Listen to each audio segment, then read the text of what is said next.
What's up, everyone? She was reborn as a princess, but still has the instincts of a cold-blooded killer. Second episode. Let's jump right in and see how it all goes down. It was a fair inn, not too expensive, and not too cheap. Therefore, the services offered were to their satisfaction. Tina and the others went to the second floor. She and Anita entered a room separate from the men. Anita heaved a long sigh. I'm exhausted. Don't collapse on the bed now, you're dirty. Yeah. Let's go to the bath already. I stink. It's unbecoming of a lady such as myself. They have told the innkeeper to prepare the bath of the girls. Therefore, the bath will be ready in a short moment. They left their equipment and Tina removed her garb, leaving only the plain white dress that was underneath the garb. Anita also removed her robe, leaving on a top that resembled a shirt, then short pants. They carried their changing clothes and went downstairs. Then to the back side of the inn there were a few doors. They entered one of them. There was a large bucket filled with water and plenty small and large towels hung on the side. The girls removed their clothes after making sure the door was locked. They each grabbed a water dipper and scooped an amount of water before pouring unto themselves, then rubbed their body with a small towel. Ah, now that's great. Anita expressed the refreshment she felt. Tina also felt the same way. Nothing beats a fresh bath after a day's work. As they rubbed their bodies with a towel, Anita spoke. I swear if I get to at least rank 6, I'll stay at a luxurious inn. I heard the baths were top-notch. Warm baths, pools, I can only imagine how it would feel. The highest rank an adventurer could get rank 7, and with rank 6, they could already get a gold coin from a single mission. Of course, that also meant the missions would get more dangerous. Their current party rank was still at 3, so it was still a long way to go. Nevertheless, they'll reach the rank of 4 soon.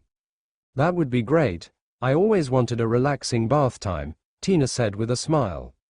Which reminds me, how are the baths in the church? Tina recalled the baths in the church. It has been a while since she last stayed there. Truth be told, the baths there were comparable to nobles. Oh, pretty decent, Tina smirked. You get to feel like a true aristocrat lady. Anita's eyes went wide. You kidding? Elaborate, Tina chuckled. Well, first things first, the baths for ladies had a large pool. It also has a wonderful fragrance. Oh damn. I'm jealous, I never get to experience something like that. It makes me wonder why you left. He. I just want to go see the world. That was one of the reasons she left the church. That said, that didn't mean that she permanently left. One could say she was just allowed to be an adventurer with the permission of the High Bishop, but only temporary, and they have the ability to call her back whenever they want. Of course. But, I guess you would leave at any moment. Yes. But if you do return, please join back to our party though. I don't want to be the only girl. That'd be boring. He. Don't you like that? Having a harem and all. Tina gave her a smirk. Yeah right, Anita said with a scowl. Oh, I see. You only prefer Darren then, okay. Hey, don't even say that out loud. Someone will hear you. Right. Tina waved her hand around with a mischievous smile. What about you then? You never even mentioned your interest in someone. Tina averted her eyes away. Because there is none. Yeah right. Don't think I don't notice. Notice what? How you look at June. GGH. What are you talking about? Oh come on, don't be lying. She grinned for some reason that only made Tina anxious. Hey June, Tin.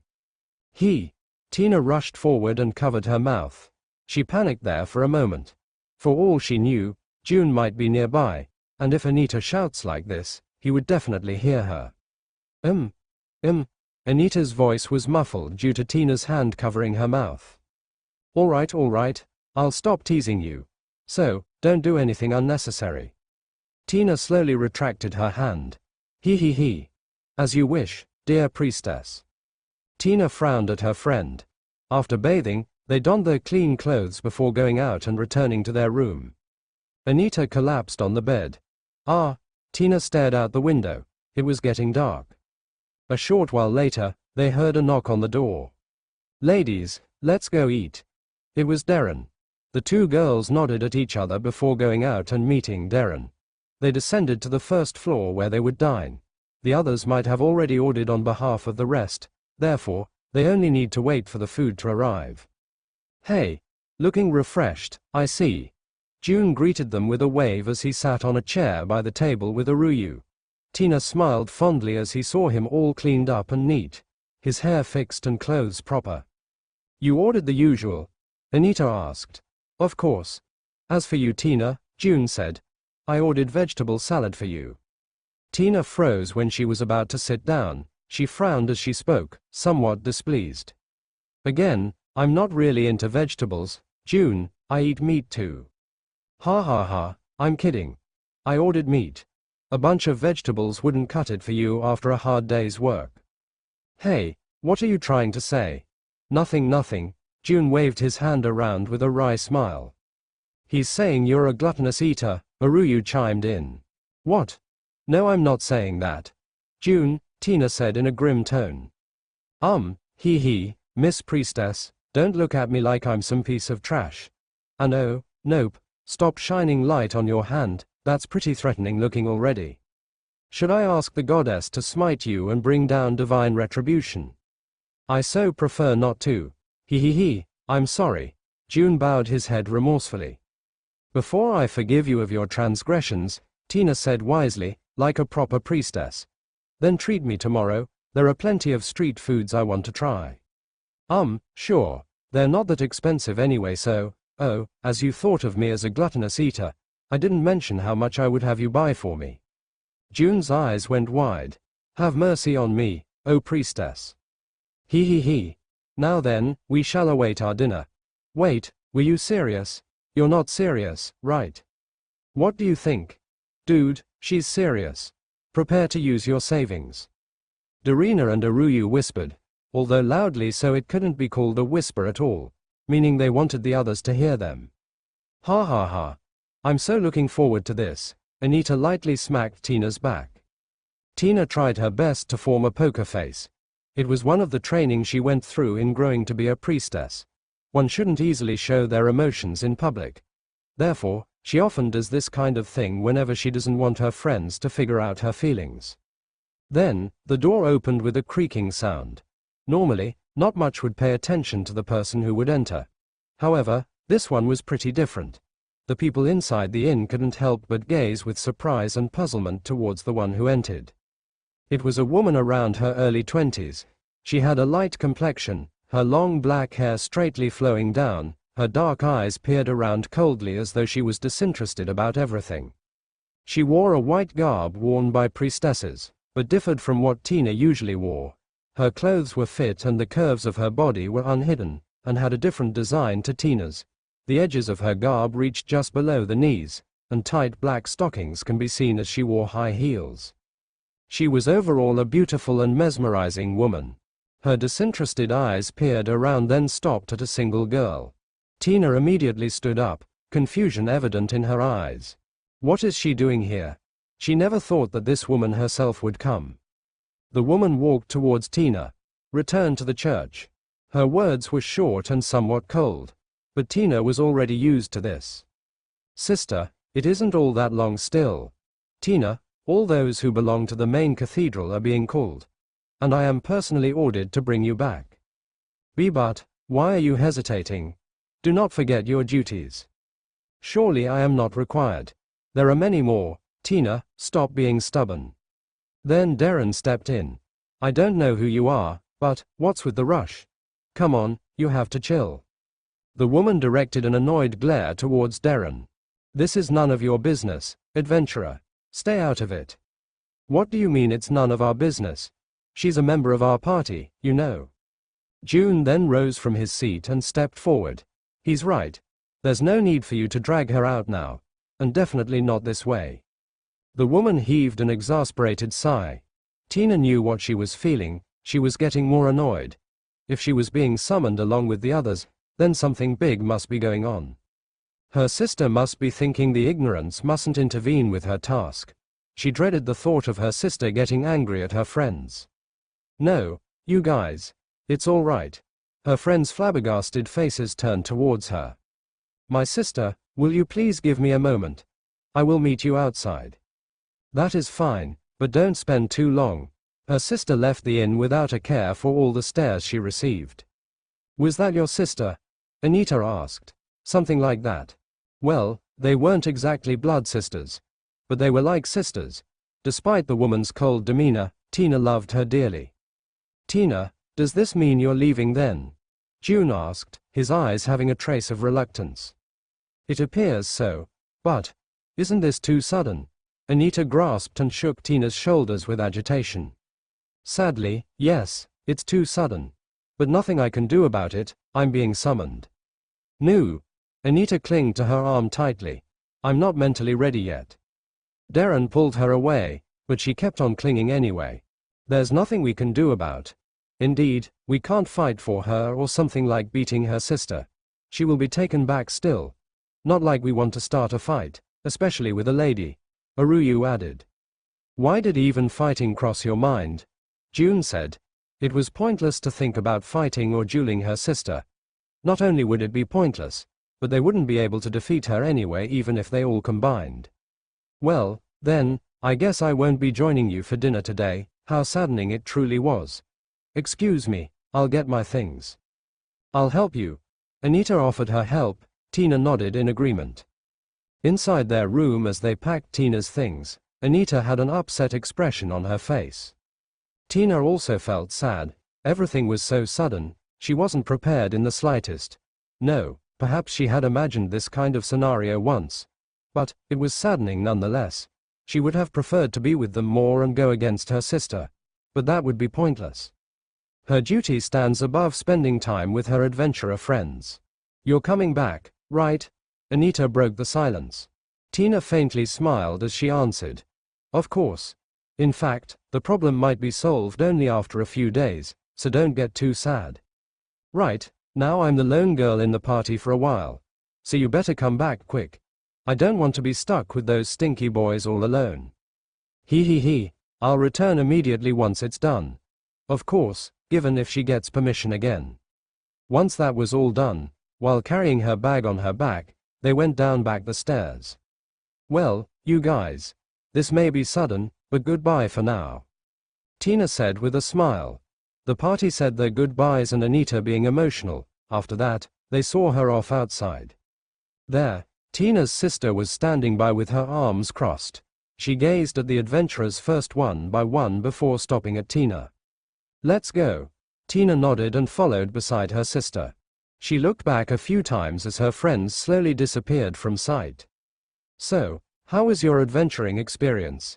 Tina's sister asked suddenly, which caught her off guard. Big sister Astine, it was great. I see. I suppose that is good. But, you have no need to become an adventurer. I still cannot agree to it. Yes, big sister, it will only put you in unnecessary danger. Tina looked up at Astine. Her eyes held no warmth as usual. She couldn't understand why her big sister would have such an expression constantly.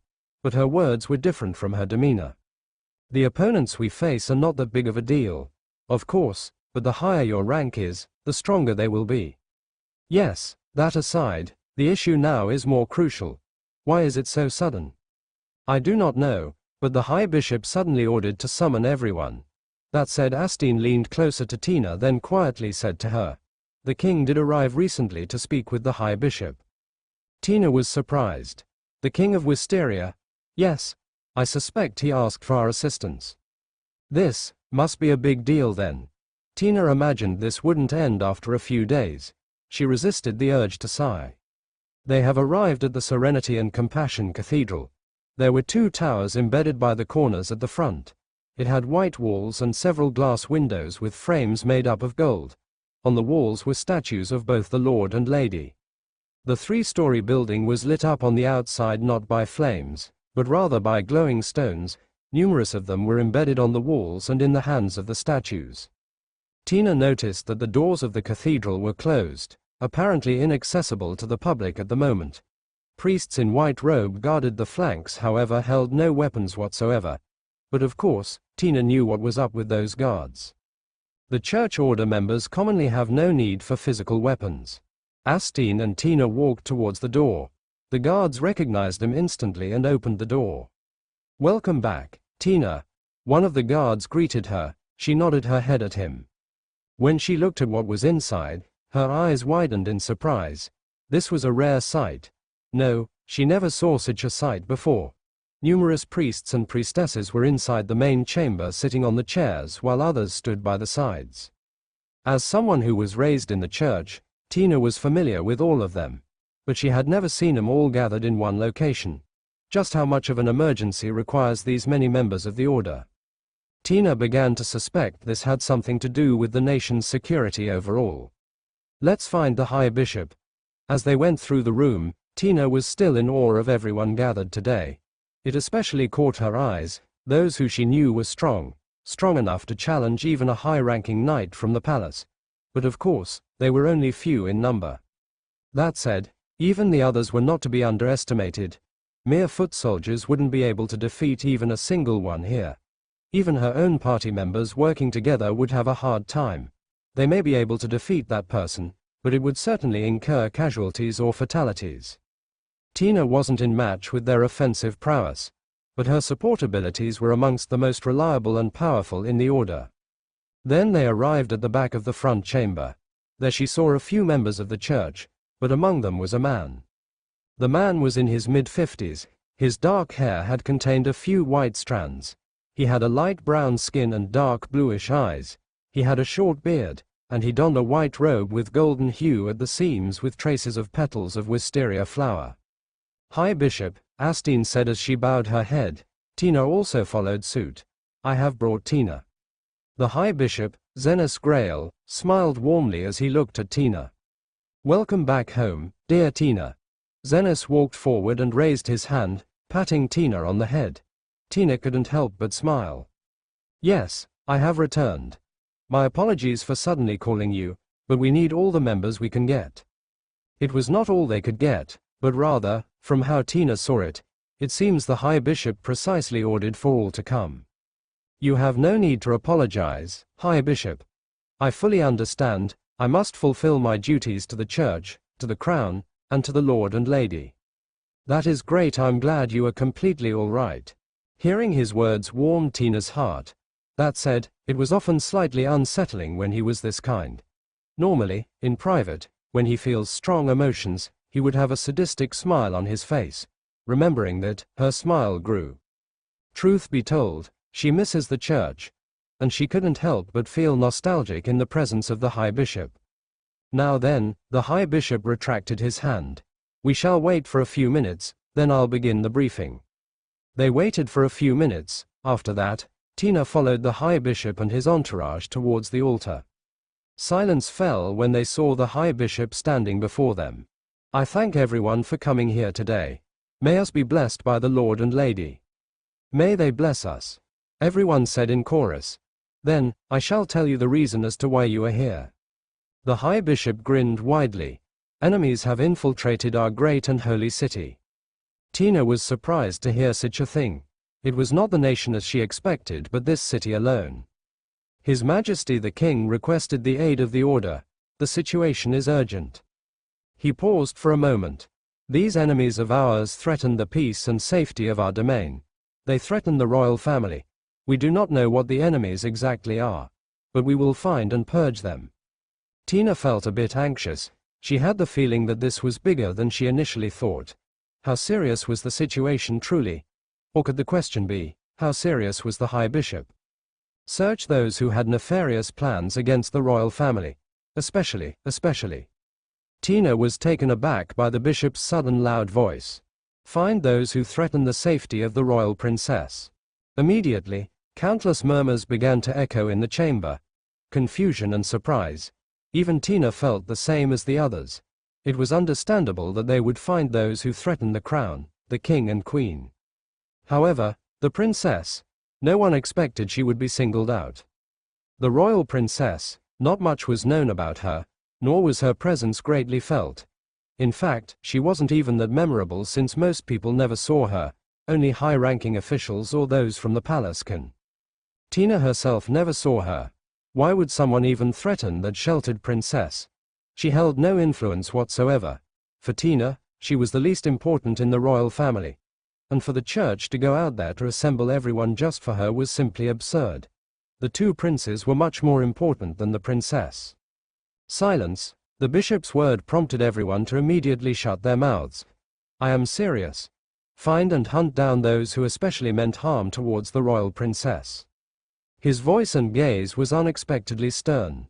Remember, this is for our divine Lord and Lady, so we must work on this seriously. Otherwise, we might incur the wrath of the gods for our failure. Tina felt shivers down her spine. Tina had no idea what was going, so with the others. She was puzzled as to why the High Bishop was speaking this way nor why he would go this far. It was rare to see him this serious. Now then, shall we begin planning? The High Bishop said. Tina resisted the urge to sigh. This would indeed take a longer time than she initially thought. All she could do now was fulfill her duties. And she will proudly do so. Yesterday was a hard day. Not often I get to say that genuinely from the depths of my heart. Sure, it was a challenging day since I struggled at the very first steps of learning magic. But that was not the reason as to why it was a hard day. It was hard because it was emotionally hard for me. Reason being Wasmi, mother. I was confused with myself yesterday. Like a machine starting to break due to functioning errors. I felt something different from my interaction with her yesterday. With a day past, I finally had a clearer mind about it. But I still do not know how to take it.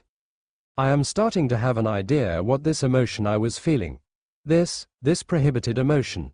I am now starting to have misgivings about my principles, my rules, the rules integrated into me that I fully agree.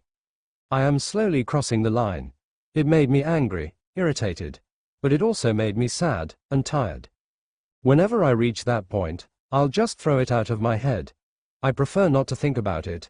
Those are unnecessary thoughts. But were they truly? TCH. See, doubts have begun to sprung up, and I am not fond of it in the slightest. I just want to stop thinking. I was currently on my way to breakfast and I am not particularly attentive to my attendance since I was in a sour mood. But of course, there was a facade of disappointment and unmotivated. I have no intention of having people a peek of my true emotions. But, to be honest, my genuine expression might have been exposed to my mother yesterday. When she said those words to me, I could still clearly remember it. Many always say those words to me, genuine or not. But from my mother, it felt different, it was more sincere. It wouldn't leave my head and they always echo in my ears. Thinking about it only made me irritated towards myself. How pathetic of me. Pathetic. Very pathetic. Foolish. Stupid. I then arrived at the dining room. My family was already there. I was a bit late due to having to compose myself and the preparation of the equipment took longer than I wanted. There they were, my father, brother, and mother. Mother then raised her eyes and met mine. I instantly turned my eyes away, avoiding eye contact. I didn't consciously do it. It felt like I only did it on reflex. Why? Why didn't I want to look at her eyes? My eyes just moved on their own. What reason could there be for doing so? I do not understand. Seeing my reaction, my mother looked startled and puzzled. I subtly took a deep breath. I must not act this way. I must be natural. I forced my eyes forward and I smiled slightly. Good morning. I said brightly to them before receiving greetings from each of them. I then went on to sit at my usual spot. And I will be beside my mother. I did my all to remain as Estelia. The food arrived and I began to eat. I wanted to think of something else as I did so. Yesterday, I failed. I failed at the very basics. That said, it did give me a bit of thinking. I might not be originally from this world, but this body of mine was from this world. Therefore, naturally I am compatible with magic. Thus, I only need patience. In addition, I finally had an idea of how mana feels like, although that was just the faintest idea. Of course that was with the help of my mother. I tried to use the tips I received from Vernon and her. Actually, the way I did it gave me a good feeling that I was making progress. I have been feeling strange lately. I couldn't explain how exactly, but somewhere in my body I feel change, like a tingling feeling, or something crawling, not anything bad though. They were just passing feelings. I feel it won't be long. My daughter, Suddenly my mother called out to me. Yes, mother. Let us have lunch together again today, like yesterday, all right? I resisted the urge to sigh. I would have strongly preferred to keep a short distance between us, for my sake. But, denying her now would be bad, especially in the image of Estelia. In addition, what good reason would I have to deny her? If I deny and give no reason, they might start to think something was strange going on with me. I acted weirdly yesterday in front of her, my great blunder. There was a bit of awkward silence when we ate together yesterday. Ultimately, avoiding and escaping this would only be tiring. And, I can't run from this. I can't avoid this all the time. I must face this head on. Trying to run away in this kind of situation would only be cowardice that would only undermine all what I have faced in the past. Of course, mother. I will be very delighted, I said, but I failed to make eye contact. Ow, you are to dine together. How lucky, my father said with a hint of jealousy in his eyes. You are free to join us, if you like. Meaning leaving your work for a short while, my mother said. I'll do my best. My father flashed a thumbs up with a grin. If father's going, then I won't miss the fun. I'll slam those stacks of paper if I have to, just so I can see my dear sister. Estevan said with a broad smile. I am starting to feel like he was treating me as a stress reliever. I giggled. I will be very happy if we are together. I am starting to miss our time together. I said joyfully. This may be good for me. I would prefer them being around than being alone with mother. Sometimes, having company boosts confidence or helps you move forward, or something like that. Currently I am back at the library all alone. Once again, my parents got rid of everyone that should be stationed in the library.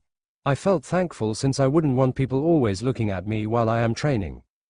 Come on, with my appearance who would put all girls to shame, I sure am to invite a lot of attention. I am back at the place I was yesterday. I have given a read of some of the contents of the book. Mostly, I gave my attention to healing magic. Before that, I realized that healing magic couldn't restore severed body parts from the time when the knights returned from battle. Then when I read the book, I finally understood the rule of healing magic. Healing magic in general cannot regenerate severed body parts. Reason being was because healing magic itself doesn't conjure flesh in injuries. So in my own terms, it doesn't produce cells and so on. Healing magic only further supports the body. Meaning, it gives, you could say, energy to the body to significantly enhance the body's own healing functions. Normally, without magic, wounds and injuries heal with time, and the duration of it depends on how bad it is. But when casted with magic, it considerably increases the speed of healing. Even when you are dying, if it can be healed normally by the body, healing magic can be used. Even stab wounds can be healed. However, if the damage is so severe that healing would be impossible, like cutting off the finger, hand, or any body part, healing magic couldn't restore it back, but most it could do was stop the bleeding. The human body couldn't normally regrow a body part, after all. It also explicitly gave some examples like if your eyes got gouged out or damaged severely, or if a big hole was blasted through your body. With all those I learned, I decided to be especially careful not to be dismembered. Come on, with magic involved, I can easily imagine being dismembered. I would rather die than lose a leg. More than that, I also discovered some offensive spells. The candies of my eyes. The thought alone of using them was exhilarating. At the moment I was standing straight in the middle of the lobby trying to call out the mana inside me. I have also been doing breathing exercises since it felt more serene than really trying to physically move. As time went on, I started to feel something unpointable, something strange. I presumed this would be it. That said, this tingling feeling had not much changed before. Therefore, I might not be making a lot of progress than I initially wanted. Eventually, I decided to have at least someone mentor me in this part. My mother came to mind first since she apparently has experience in casting magic. Even if she wasn't all that adept, as she said she was, mana manipulation was still the very beginning of learning to use magic. Unfortunately, I couldn't ask her. She was extremely busy it seems. I tried asking her again on the way to the library. However, she didn't give me a straight answer. Something very important. That was just what she said. By her phrasing, I understood that she didn't want to tell me about it.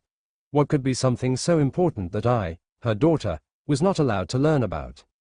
I have discovered what room she was using. I could sneak in to know. However, that wasn't greatly important, to be honest. Most likely it was just some top secret something. In addition, I am sure it will not bring me any harm, so I have no need to force myself to figure it out. Plus, sneaking in would be difficult, and if caught, it will only bring me trouble. First, mother always stays there until lunch, then comes back. Of course I could not sneak in during lunch since we are to eat together. I imagine it would also be the same for the days that will follow. Also, I have attendants that always follow me. It will be hard. Sure, they were just standing nearby, but they will realize that I have disappeared. That operation would be too risky with a high chance of failure. Besides, this was not a high priority thing. Mostly, this was just my curiosity. No need to get in trouble. Can't ask Estevan and my father either. So, the only one I can ask was Vernon. He may be a martial artist, not a mage, but he was still using mana. Therefore, I was on my way to him. I had a tired expression on my face when they saw me, which I deliberately formed. "Milady," Mera was the one to immediately rush towards me. "Milady, do you need water?"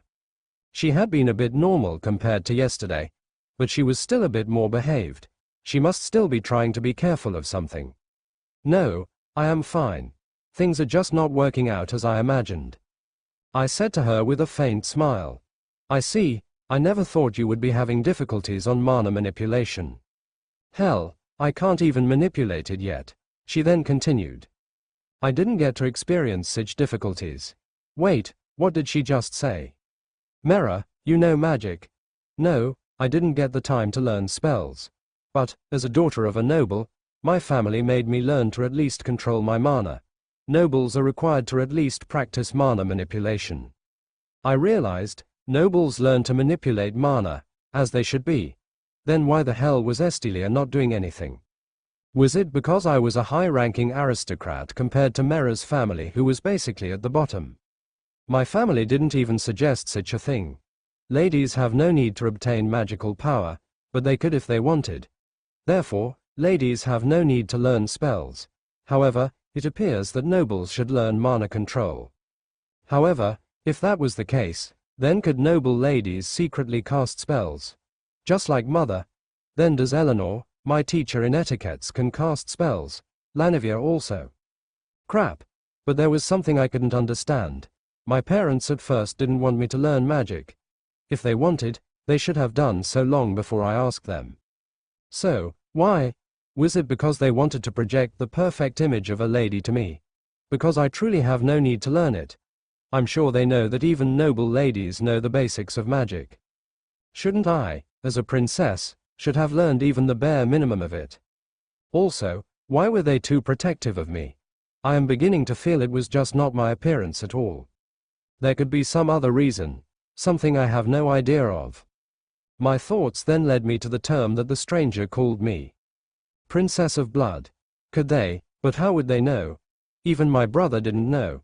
Princess of Blood doesn't seem to be well known. The stranger was too unknown, so I don't feel that my parents would know who he was. However, what if they have a faint idea? Not the stranger, but the term he used to call me. I don't know how to take this. Let me put it aside for the time being. I must focus on the task at hand first before I start speculating. As I was not entirely in danger, there was no need to be all scared and rush forward. Besides, that was just mere speculation. But I am curious, since it involves me after all. But if they have not told me yet, and in the many years of my existence, there was a high possibility they wouldn't tell me anything still. Of course, if there was indeed something going on. I see. Well, as I was struggling, I sought aid. I looked at Vernon first, then shifted to Mera. Mera had experience, so she might be useful. Vernon seemed to have understood what I wanted. "Your Highness, I take it that you intend to ask us for assistance." "Indeed. I did not expect you to have difficulties in learning to control your mana. How curious as to why it could be." "How curious indeed. I don't know. Maybe because the soul inside this beautiful existence, that everyone should extol and worship, was from another world where magic was non-existent and but a product of the imaginations. He then continued, despite the difference in usage of mana, I believe I can help you this time. Much appreciated. I smiled, then turned to look at Mera. She blinked a few times. I am included, milady. Of course, why not? But, I don't think I can help. I may as well be below a novice since I can only cast out my mana. That is fine, Mera. At least you have experienced it, you can point out a thing or two. Or just watch and maybe figure out what I am doing wrong. As you wish, milady. She bowed her head with a bit of reluctance. They followed me back to my usual spot. All right then, Your Highness. Please tell us how you usually do this. We actually often watch you, but we don't have much of an idea of how you do it, so I believe telling us would help. Okay. I followed some of your tips while also following some from mothers. I use my will, imagine it, see it as a part of me. I also did some physical and breathing exercise thinking that might help a little.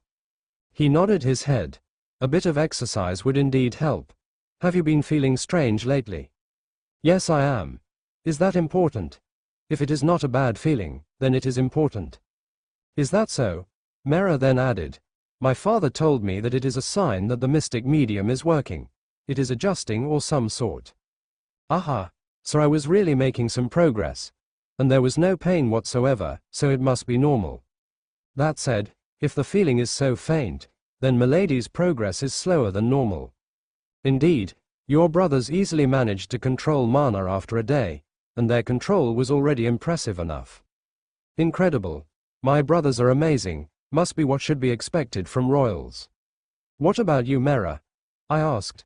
I managed to cast out mana for a day and a half was it. Although my control was pretty terrible, all of my mana just went out when I lost grips of it. I even struggled controlling the output later on. So there was that kind of challenge I have to face. And here I am, a royal struggling to even access mana. I see. I held out my hand in front of me. I tried casting out mana, but of course, nothing happened. I closed my eyes to focus.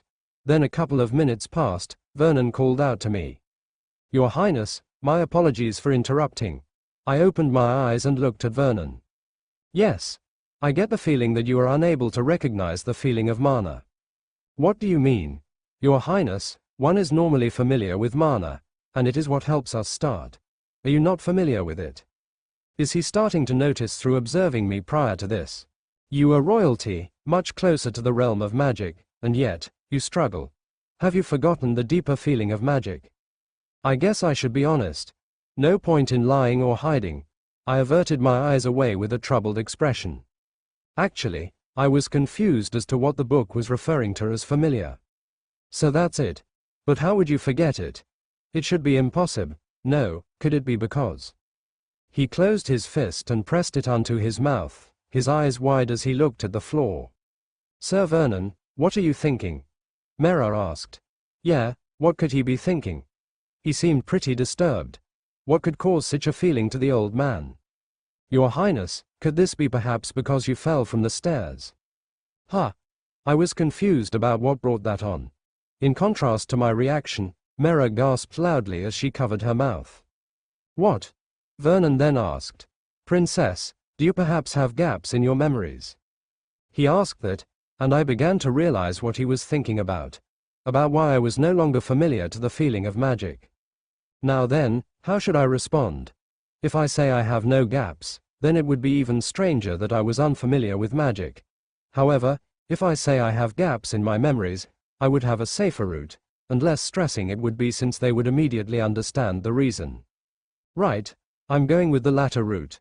But before I could speak, Mera spoke first. That's right, Sir Vernon. There was a moment when Princess Estilia failed to recognize her family when she woke up. So, her memory might have disappeared for a moment. But it got restored shortly, yes. Yes. Or so we thought. It might not have fully been restored. There would definitely be gaps. Oh well, they came to a conclusion themselves. Your Highness, why didn't you tell us that you have gaps in your memories? Vernon asked. Would I be able to tell that I have gaps in my memories when the majority of it returned? If I did forget a few, I can think it could just be one of the many things you forget every day. Therefore, I didn't think much of it. Of course, but a few they may be, they could be significant.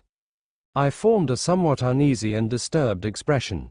Well, Estelia's memories were implanted into me, so there must be a few that went missing, right? But I have my doubts. Even so, at least this kind of narrative would work for me. Doesn't matter if I have some incomplete memories implanted into me, but it feels complete though. Do you remember your eldest brother's face? Why do you ask, Vernon? You have not seen your eldest brother since that accident, therefore, depending on your answer, we might be able to come to a clearer conclusion. Well, I do remember his face well. However, I see, but, I think I remember. I sounded uncertain. Isn't this just one of those you forget as time went by, but recognize them when you see them again? Princess, your brother isn't gone for years. You should still be able to shape your brother's face in your mind, especially when you lived together for years. Is that so? Vernon sighed. It seems there are indeed gaps in your memories. Upon hearing that, Mera appeared to panic. What should we do? What should we do, Sir Vernon? We cannot do anything.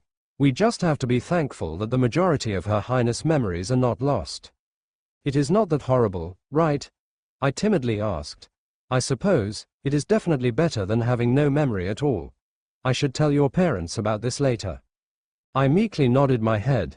Although, even forgetting the sensation of magic within you is too important to not be anxious about, he added. That is fine.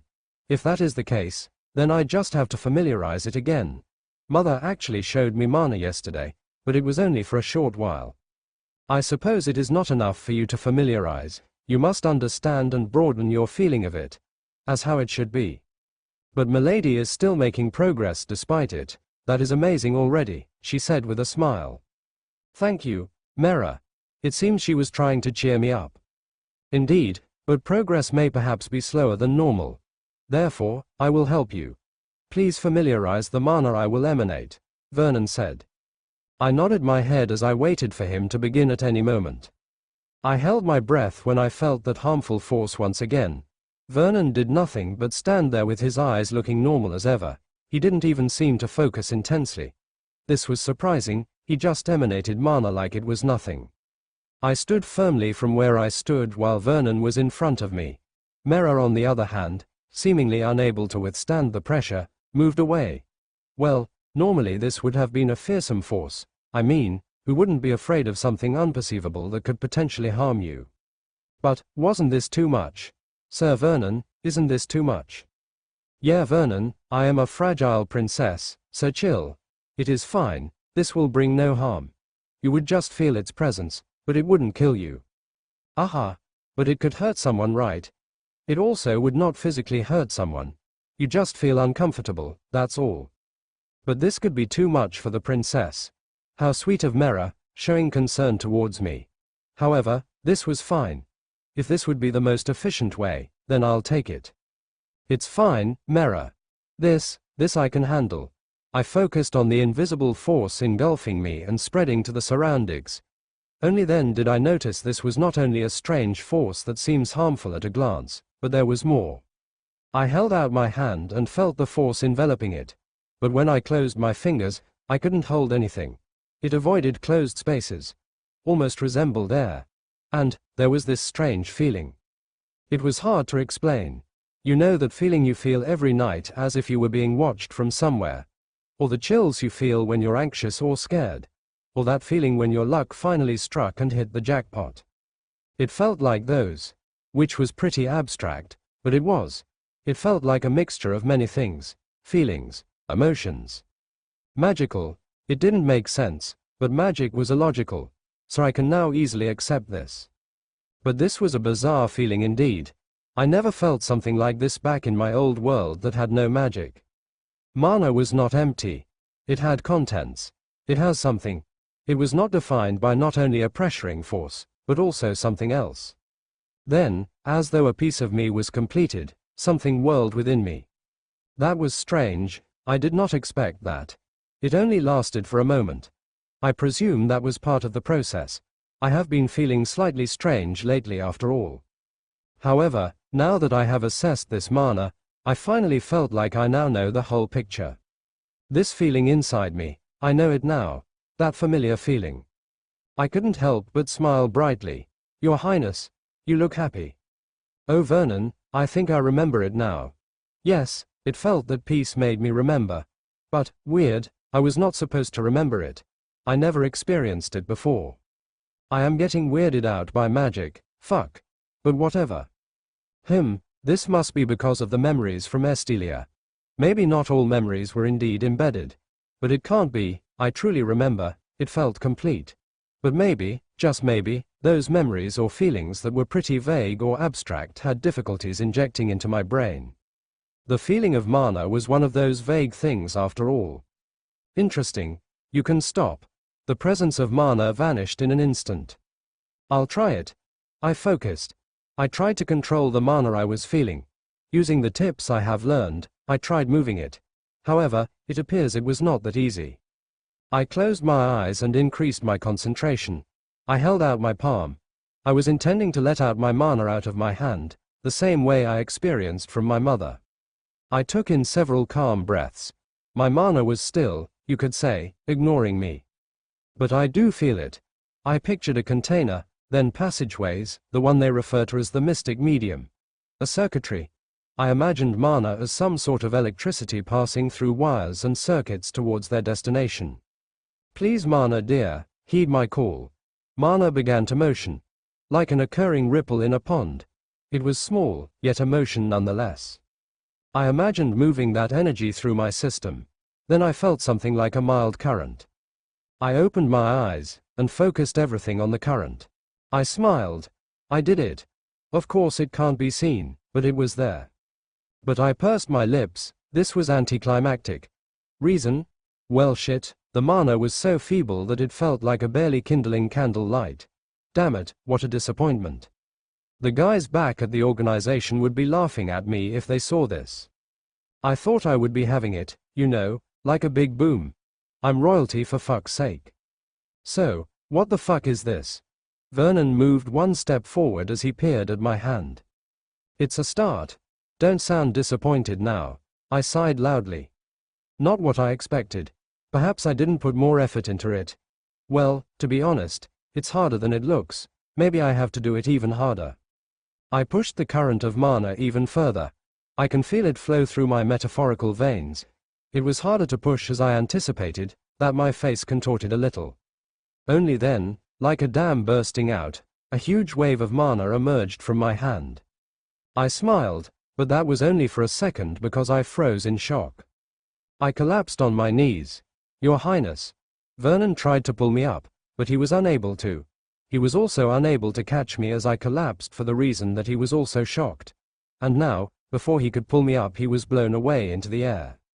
My hands trembled. I gritted my teeth as I endured the pain. Yes, pain. An agonizing pain. Milady. What? With a trembling body I raised my eyes towards mirror a bit distant from me. I already noticed something. The floor was shaking. No, not only the floor, but the air. Ugh. My chest felt like it tightened as I clutched it. It was hard to breathe. What is going on? My entire body was filled with pain as the air itself around me trembled violently. Mirror, keep your distance. You can't hope to face this force head-on. I heard Vernon's loud voice. But I didn't pay it any mind. I did not pay attention to anything at all. I struggled to breathe, pain radiating all over my body. Fuck. This was way more painful than being shot or electrified. It felt like I was slowly being crushed from the inside while being ripped apart. I was utterly confused. Your Highness. Stop releasing mana. I raised my eyes to look at Vernon. He was using all his strength to come to me, but he couldn't easily do it. It was like a very strong wind was pushing him away. Only then did I notice that the furniture had flown away from me. I tried to do what he said. However, I couldn't. I can't. There was too much energy bursting out of me. I couldn't control it. Then I felt warm fluid coming down from my nose. I touched it with my fingers. I realized I was bleeding from my nose. I want to swear out loud due to the pain. But I must not. I still had a little string of control in me. as if I wasn't used to pain. However, this was way incredibly intense. Now I feel like I might explode from inside out. I can't stop it. I yelled. My mana was like water bursting out of a dam, unable to be controlled or held back. I then felt more intense and agonizing pain. Ah! I yelled unintentionally. But still, I hoped screaming out loud would help since yelling tends to relieve some pain. But it was useless. I couldn't stand. My legs felt weak. I couldn't even pass out. Estelia. I heard my mother's panicked voice. Estelia, I'm coming, hold on. I turned and saw a barrier emerging from my mother's palm. She walked forward, however, the force kept pushing her away. She barely managed to reach 2 steps. Vernon, make her go unconscious, my mother shouted. My queen, I am using all my body enhancement techniques, but this power is too strong. Was that his abilities? All this time I have been trying to stop my mana from going wild, but no luck. Damn it, I feel like dying again. No, I'm not dying from something like this. I refuse. Fuck this shit. My emotions were boiling. However, it felt like a mistake. It only made my pain even more painful. This pain that could only exist in my imagination. I glanced at my mother. Her eyes were terrified, tears flowing down her cheeks. I see that she loved me so much. Then suddenly my vision changed. I was still on the floor, but what my eyes saw were different. I was looking up. Look, she opened her eyes. I heard a woman's voice. Everything was blurry, but I saw that woman, looking down at me. Her face was close. I was baffled. Why? Why does she almost look like me?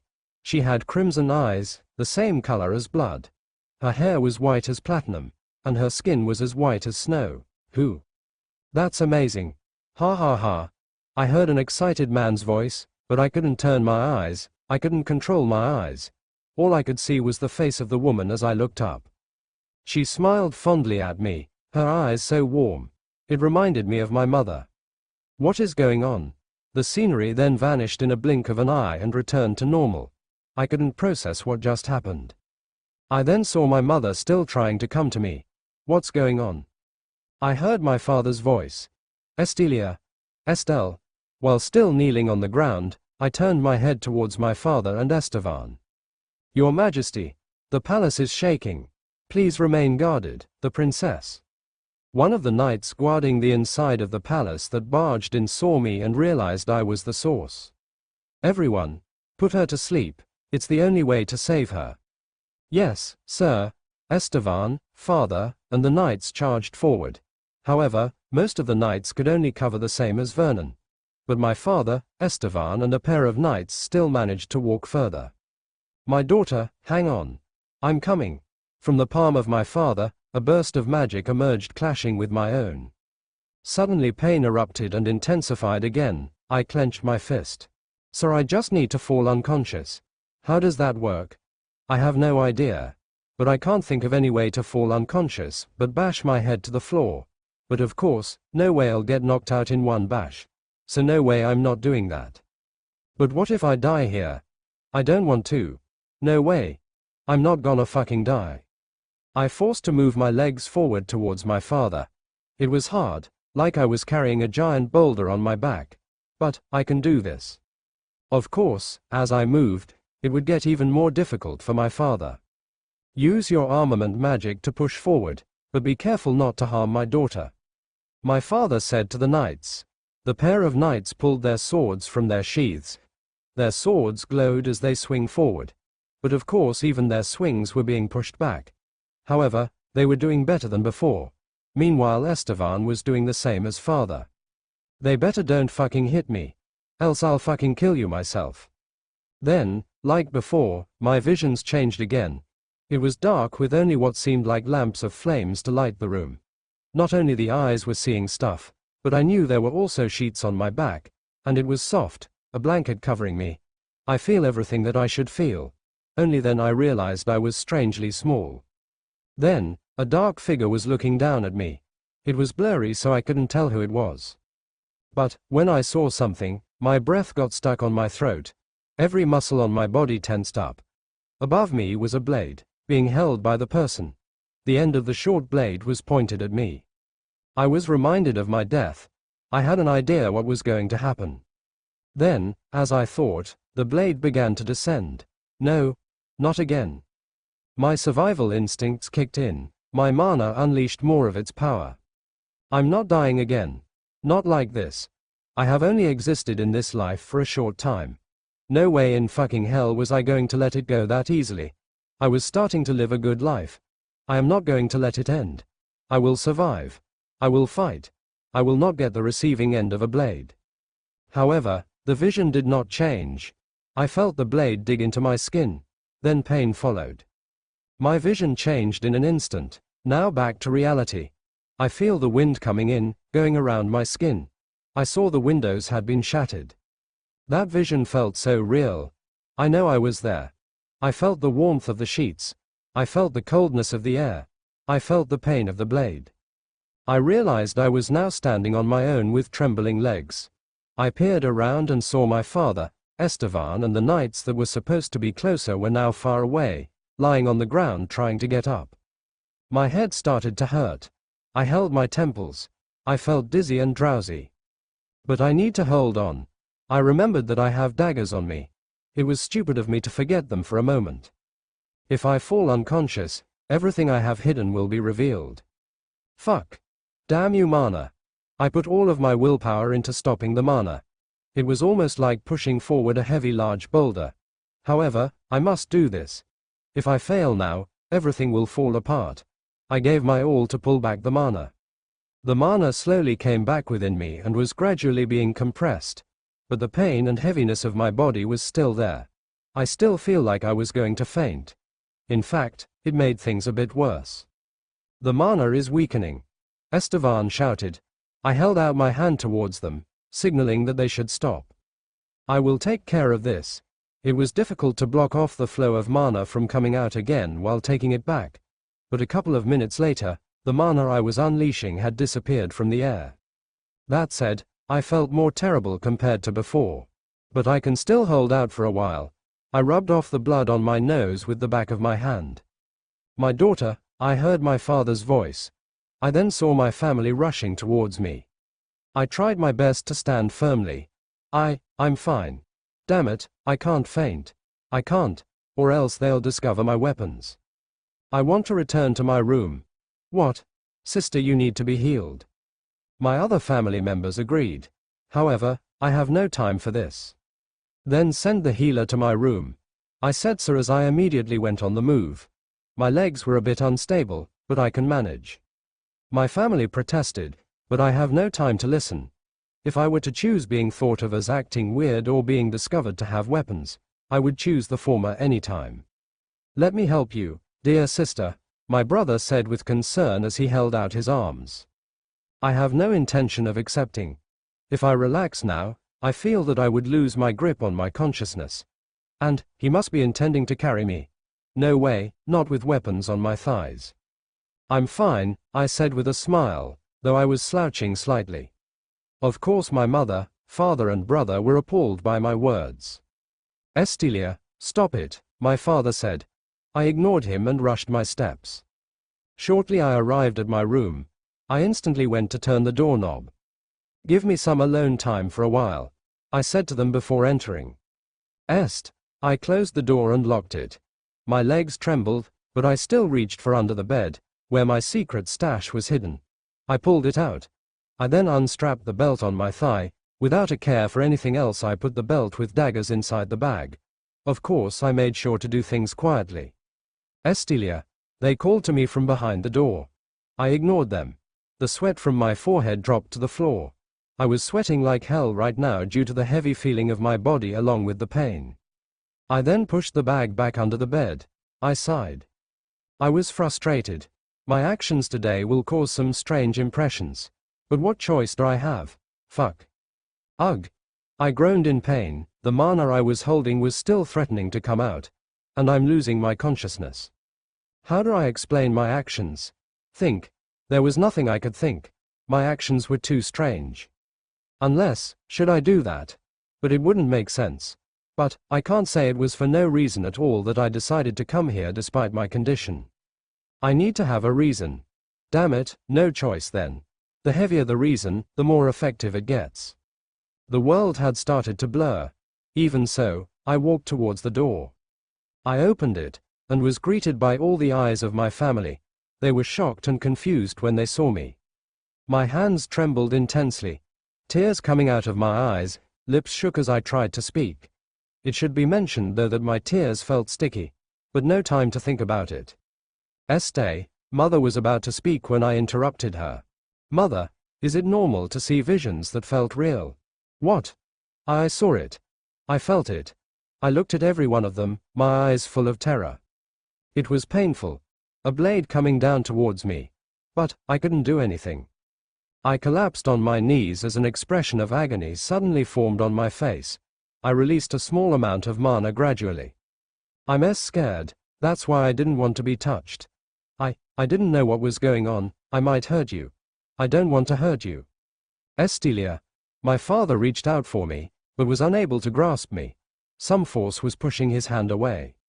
Now that I have released my mana, my dizziness only intensified as well as the pain.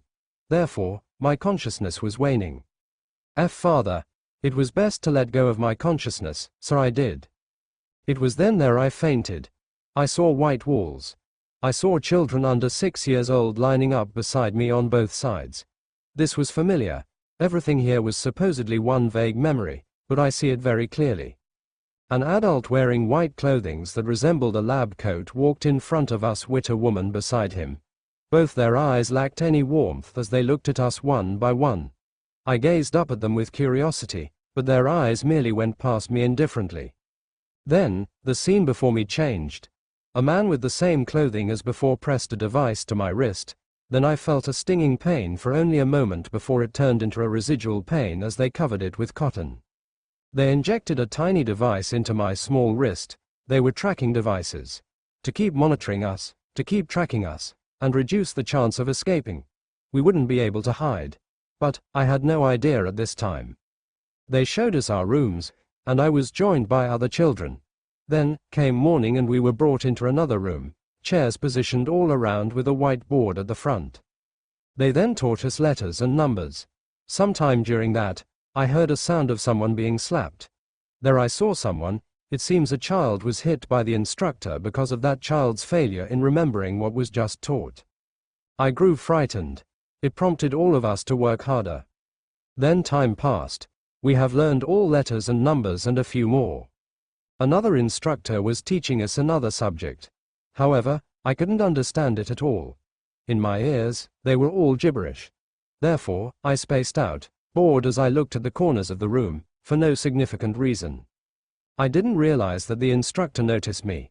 Before I knew it, he was already before me, and I saw his hand come at me. He slapped me on my cheek, sending a loud sound echoing in the quiet room. It was so painful that I immediately shielded it and curled up to protect myself. You will listen, or else you will receive something much more compared to that.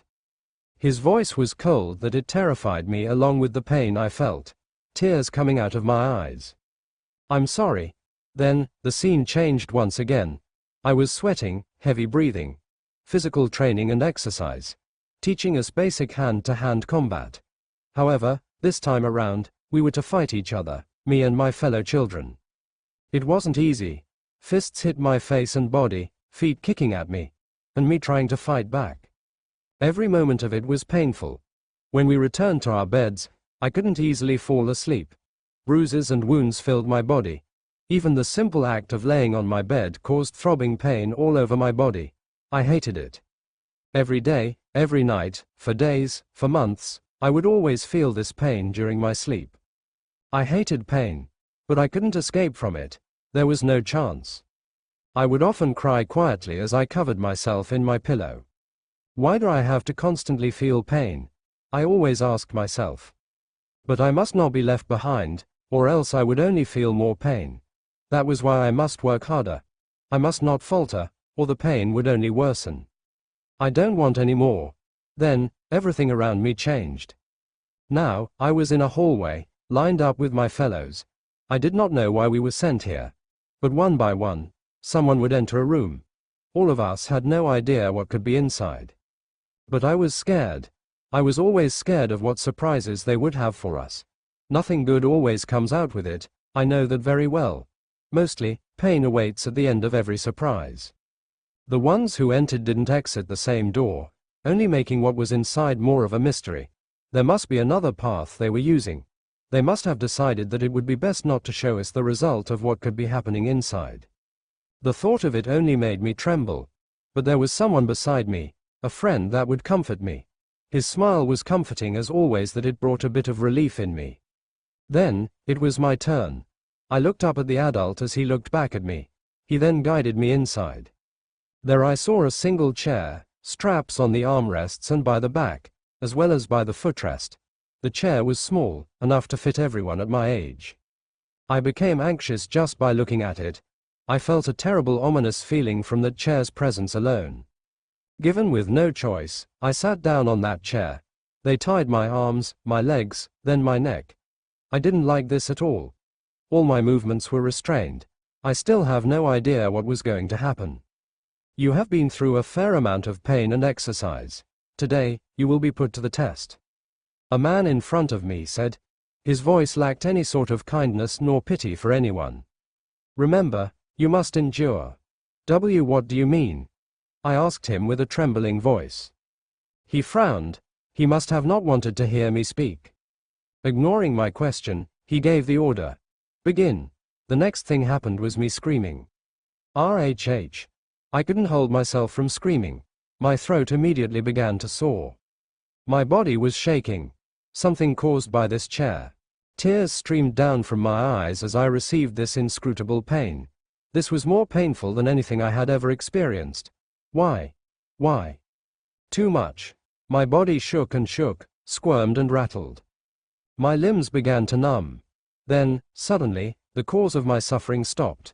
I felt a small relief, but it was not much, since the pain was still there. In addition, every part of my body was numb. I squirmed in my chair, but the restraints held me back. I wanted to get out. Please stop. Stop. Please. I don't want to feel this much pain. My pleading, however, fell on deaf ears. Again, my suffering continued. Stop. My cries loudly echoed in this abominable room. I tried to escape, to run away, but the bonds were unbreakable. Then it stopped again. You have finally experienced being electrocuted.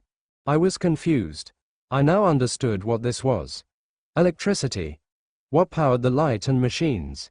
It was explained to us once, but I never experienced it firsthand. However, you must get used to it. Endure. Pain will always be your companion, so you must be familiar with it.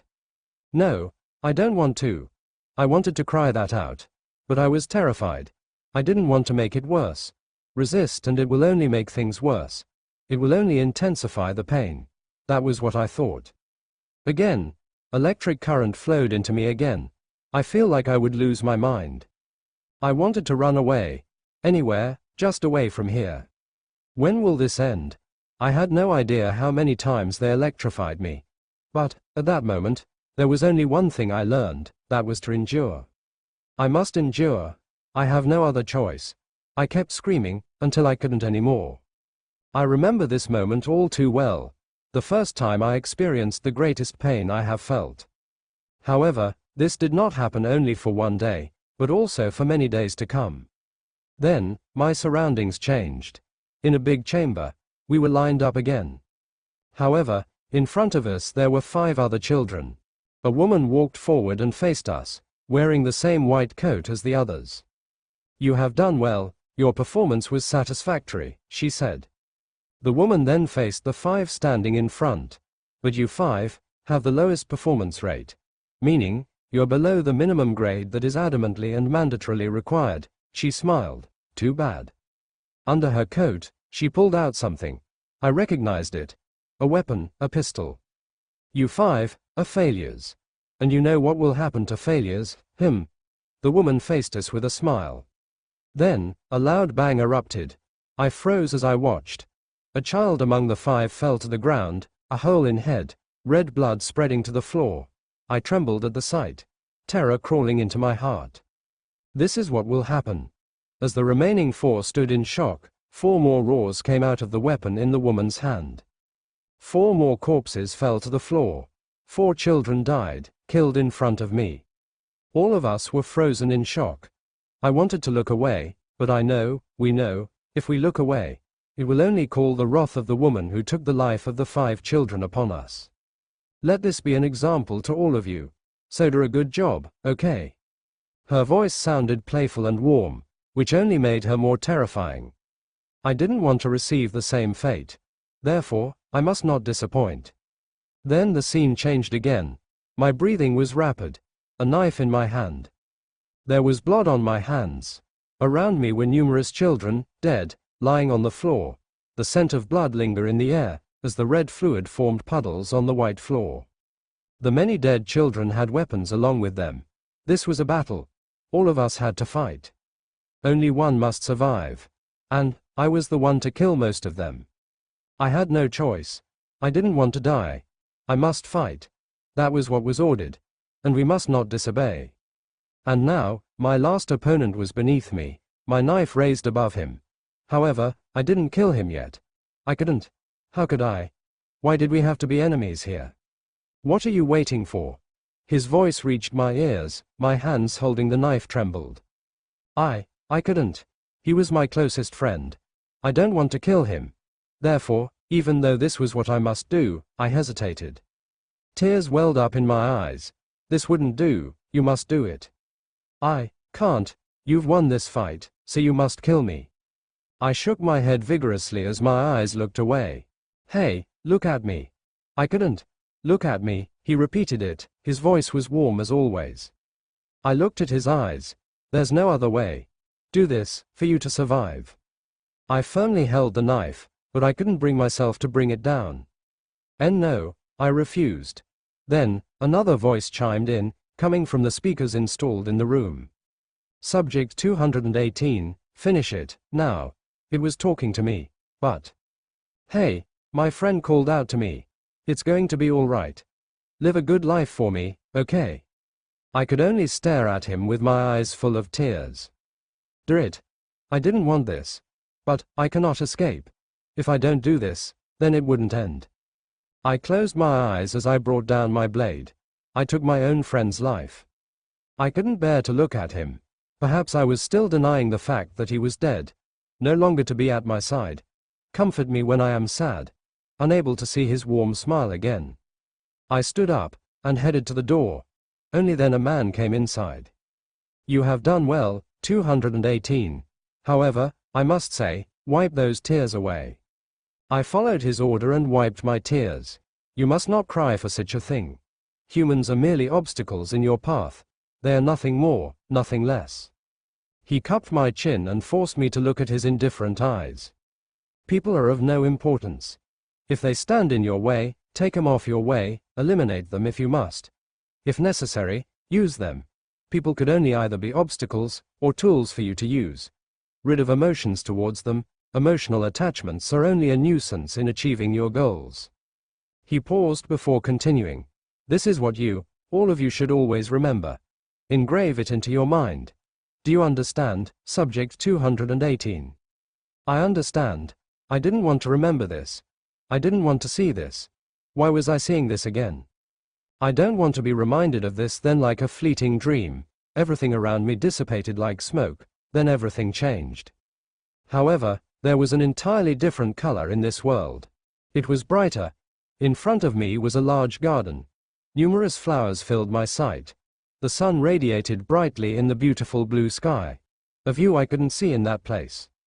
Estelia, mother, I said excitedly as a woman hefted me up. Let's go to the garden. I said, okay, if you say so, dear. This memory, I remember. This was me. Estelia. I wrapped my arms around my mother's neck as she carried me. The wonderful fragrance of flowers reached my nose. I smiled, pretty delighted. The warmth and softness of my mother, I felt it very clearly. Let's take a look of the newly planted flowers. Really? Newly planted? I want to see. He, be calm, my daughter. I snuggled more into her embrace as she brought me further within the garden. Several colors of flower petals passed us by. Then wisteria flowers surrounded us, gently dancing in the breeze on this sunny day. Mother, wisteria flowers are much more beautiful at night. The way they glow is so amazing. Why do they glow? It was said that it absorbs the light of the moon and stars. Amazing. They were truly beautiful. The first time I saw them, I was mystified. The gentle glow of the countless petals of wisteria was so captivating that it felt magical. What a wonderful sight it was to behold. I then heard rushed footsteps coming at us. I looked behind us and saw my brother, Estevan. A smile formed on my lips. It's big brother. He was younger and shorter. Estelle, where are you going? He stopped beside us and looked up at me. Mother said she has newly planted flowers. I'm coming with you then. Estevan, where is Eladon? He's doing some stuff as always. That aside, let's go mother. He, don't rush Estevan. Estevan led the way with excitement. Though I'm sure he wasn't sure where exactly our destination was. But, I was happy only seeing him here. Mother, I want to get down. Okay. With a giggle she put me down. I then rushed towards my brother. Brother. Little sister, look at that, a red bug. He pulled my hand and headed towards amongst the flowers. We crouched down. I smiled upon seeing a tiny red bug on the flower petal. So cute, I said as I intently looked at the little thing. My brother then suddenly plucked a flower before putting it on my ear. Looks good. My sister is even cuter now. I touched the flower he suddenly placed on my ear. I giggled with a bright smile before speaking with joy. Really? Then, thank you. My surroundings changed again. Father. Is there something I can help you with? Father was at his desk working on some papers as usual along with some other servants. The servants smiled in amusement as they saw me asking my father what I can help with. Dear daughter, he smiled. All right, you can help. I sat on a chair by his desk. He placed a clean paper in front of me and gave me a quill. Then beside it he placed another paper with written words on it. Write this down. Okay. With a pat on my head, he returned to his work. I wrote the letters that were written on the paper into the clean sheet. I was struggling on copying the letters. I have yet to memorize how letters and numbers were written. Therefore, it took a very long time to finish this work given to me. Although, as time went by, I was slowly getting used to it. You're doing a good job, Estilia. Really? I smiled at my father's praise. You'll master how to write in no time. I giggled at his wonderful words as he caressed my head. Then with a blink, I was now lying down on my bed in a dim room covered in sheets. My eyes moved to the side to see my mother. She was smiling while caressing my head. Tell me a story, please, I said with pleading eyes. All right, she took the book beside her. But have you read this yet? I shook my head. I like it if you read it to me. I was not fond of reading books, it hurts my head. It was more convenient if it were read to me after all. Very well, she read the story to me. Her voice was soothing as always that it immediately made me relax. I love moments like this. Just having the presence of my family close to me brings me peace. Before the story was even over, my eyes were already getting heavier. My mother noticed this and she slowly closed the book. Let's continue this tomorrow evening, okay? I weakly nodded my head with half-closed eyes. Good night, Estilia. Good night, mother, I love you. My mother smiled. I love you too. Everything darkened. Then, like I just dreamed, I slowly opened my eyes, awakening from my slumber. What greeted my eyes was a familiar ceiling. This was my room. Were those dreams? They felt like one, but they were so clear. And why was everything mixed up? And it had to be during my education. Just remembering those irks me. But that wasn't the greater issue. The issue was, why was I dreaming of those now? I rarely have dreams. And if it does happen, definitely not about the past. Furthermore, my dream this time seemed more intensive. Was it because I was about to die? Now ain't that something? I sure am not going to die. Estilia. Beside me I heard my mother's voice of surprise. I turned my head. She immediately set aside the book she was reading and immediately extended her hand towards my cheek. She was smiling, but I see concern in her eyes. My baby, finally you're awake. Do you feel all right? I stared at her for a moment. Only then I recalled that I have also dreamed memories with my family. No, Estelia's family. I slowly raised my body. I wondered why I also have dreamed Estelia's memories. Was I having flashbacks or something? Damn. And for what fucking reason would that be? Slowly now, I'm feeling fine now, mother. To be honest, my body felt a bit heavy. Perhaps because I have just laid down for a time, or maybe because of what happened. How long was I unconscious? I asked. 2 days. 2 days. The fuck? How much damage did I receive? Of course I vividly remember the amount of pain I experienced. But I still had no idea exactly what happened. All I knew was that my mana went out of control. Ultimately, when I have to force my way forward to hide my weapons. I formed a shocked expression. I'm glad you are awake. We were sure that you're going to wake up eventually. But it is still frightening to see you unconscious for 2 days. She caressed my head as her other hand held mine. Is everyone all right? I remember humming. Everyone struggled to get to me, only to be blown away. It was only natural that I would be worried about them, especially my family. They're completely fine. We're fine. I see, mother. I looked at her eyes. What exactly happened to me? Let me first call your father and brother. They are really worried about you. Okay. I nodded my head, then she left the room. I was alone. My personal maid was not around. I first expected that she would be here being my maid and all. But then I remembered that there were risks of betrayal. Knowing my family, they wouldn't let anyone here when I am unconscious and defenseless. Therefore, my family themselves must have been the ones to watch over me. In addition, I didn't expect to be out for 2 days. And I just had to dream those times. I clicked my tongue in annoyance. There are just some things that you wish to never remember. The door of my room slammed open. I acted surprised, frantically turning to look at the door. There I saw my brother with wide eyes as he smiled widely. My sister. He walked towards me with impatient steps, then snatched my hand. While I was still half up on the bed, I stared at him as he grasped my hand with both hands while leaning towards me. How are you? You're fine, right? Thank goodness. Brother, I'm sorry if I worried you so much. Doesn't matter, the important thing is you're awake. You're still adorable as ever, so there is nothing to worry about. I smiled wryly at my brother. I have noticed this, but, the way he spoke to me, I took it as a family thing, but now it felt more like he was almost flirting. He, oh my sweet brother. How sweet indeed. Now that I thought about it, he didn't even have any sutras, nor did he openly show any interest in other noble ladies. He was already an adult, so it was quite strange that he has yet to have a fiancée, especially as a royalty. Oh come on, let's just admit here that he definitely gives that sister complex vibe. Big brother, seeing you smile brings me great relief. Now I am less worried about what happened to me. Sorry I didn't get to reach you during the library. Your power is much greater than I thought. My power is greater than you thought. May I ask what you mean? There was a delay before he got to speak again. I mean nothing.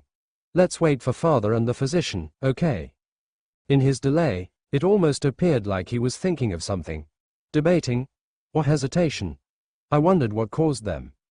Perhaps, well, I am royalty, so it was only to be expected that I have a great amount of mana.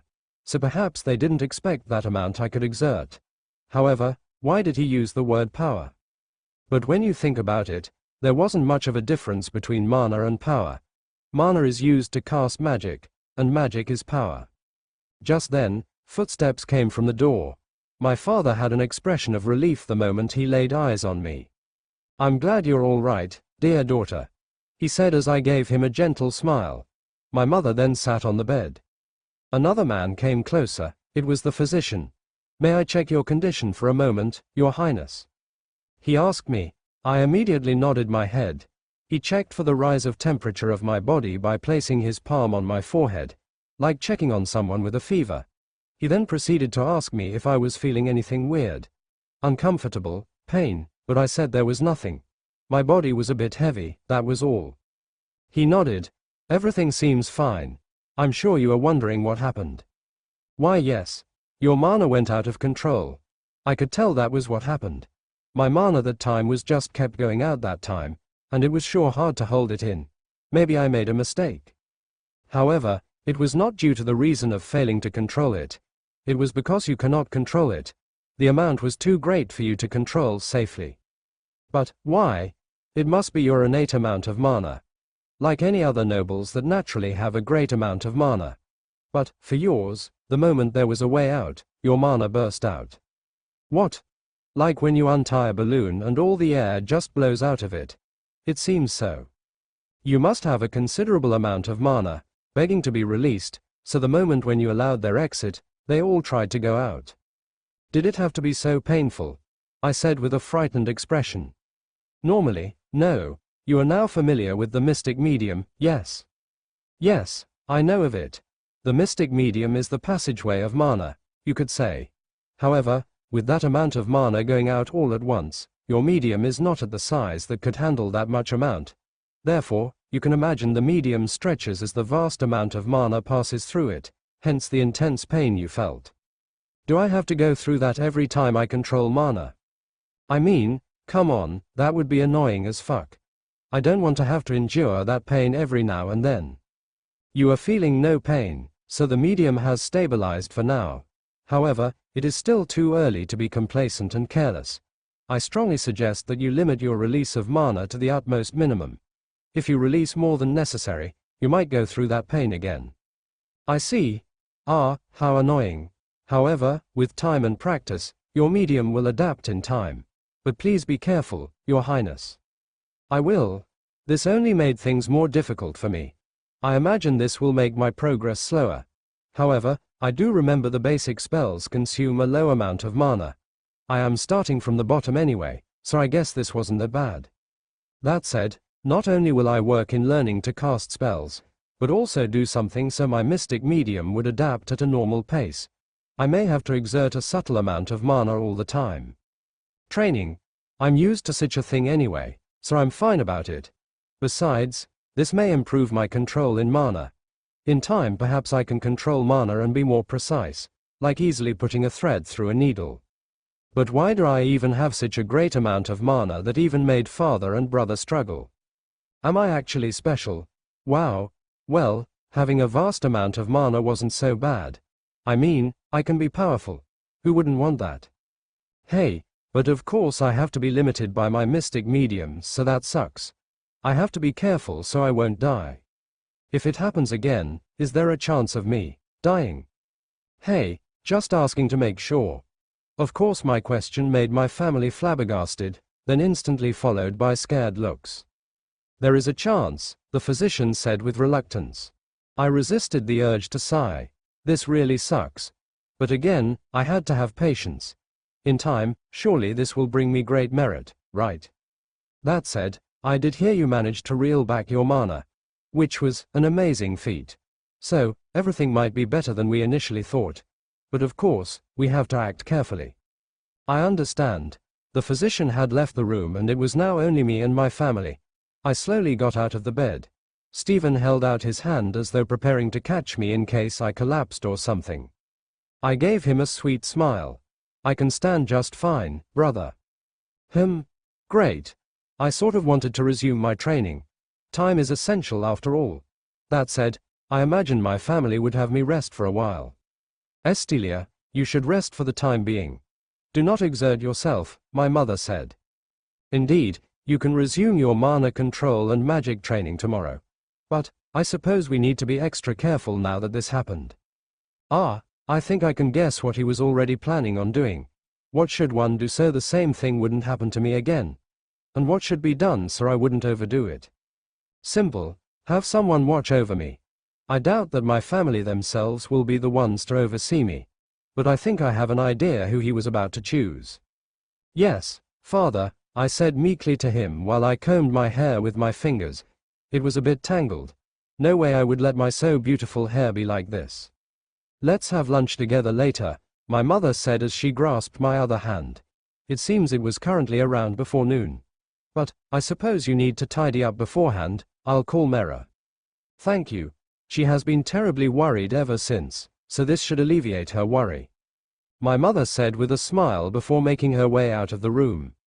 See you at the dining room, dear sister. My beautiful daughter, I'll have the kitchen make the most delicious dishes for you." I smiled happily at them as I saw 'em off. With the sound of the door closing, I was now alone in the room. However, for some reason, my gaze remained at the door, unconsciously. I cannot explain why. The moment I realized it, I instantly pulled my eyes away and returned to sit on the edge of the bed. How bothersome. You know, when you feel frustrated, you just want to express it verbally. Venting out your emotions helps a lot.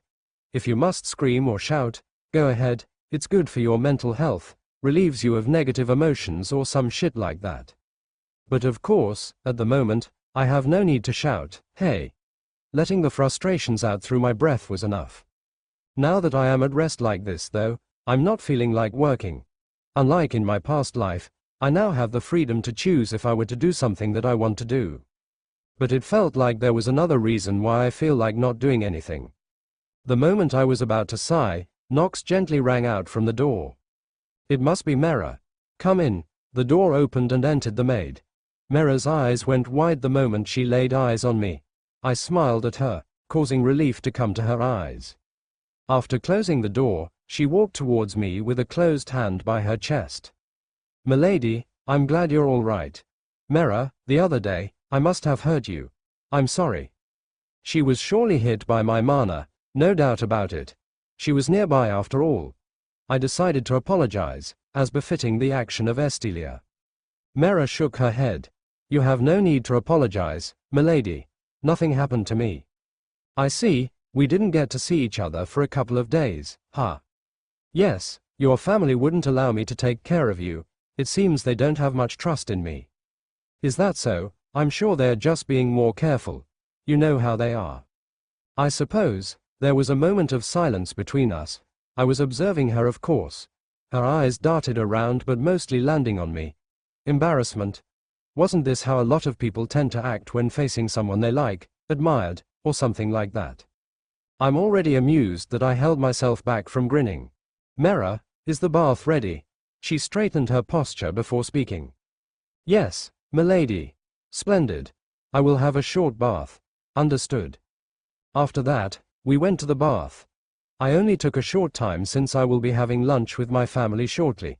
Of course I made sure to thoroughly clean my beautiful, perfect and flawless body. Good thing that terrible event didn't damage my body. My snow-white skin was still smooth as ever. But of course, it was only expected that my body wouldn't be damaged. I'm not sure about my insides though. The pain I felt that time felt like it was coming from the inside my body. If there were indeed damages within, that would be worrisome. However, I am feeling fine, so they must have immediately used healing magic on me immediately. After that, I then went to the bathroom wardrobe and changed my clothes with Mera helping me.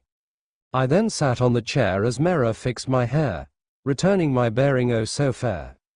I felt a positive vibe from Mera which was interesting. She must indeed be glad. "I hope it's genuine. Mera, what happened to me after I fainted?" She stopped for a moment. "You were in a terrible state," she said as she straightened my hair. "How exactly?"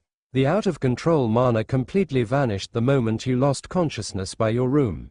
But, the damage to your body was already done."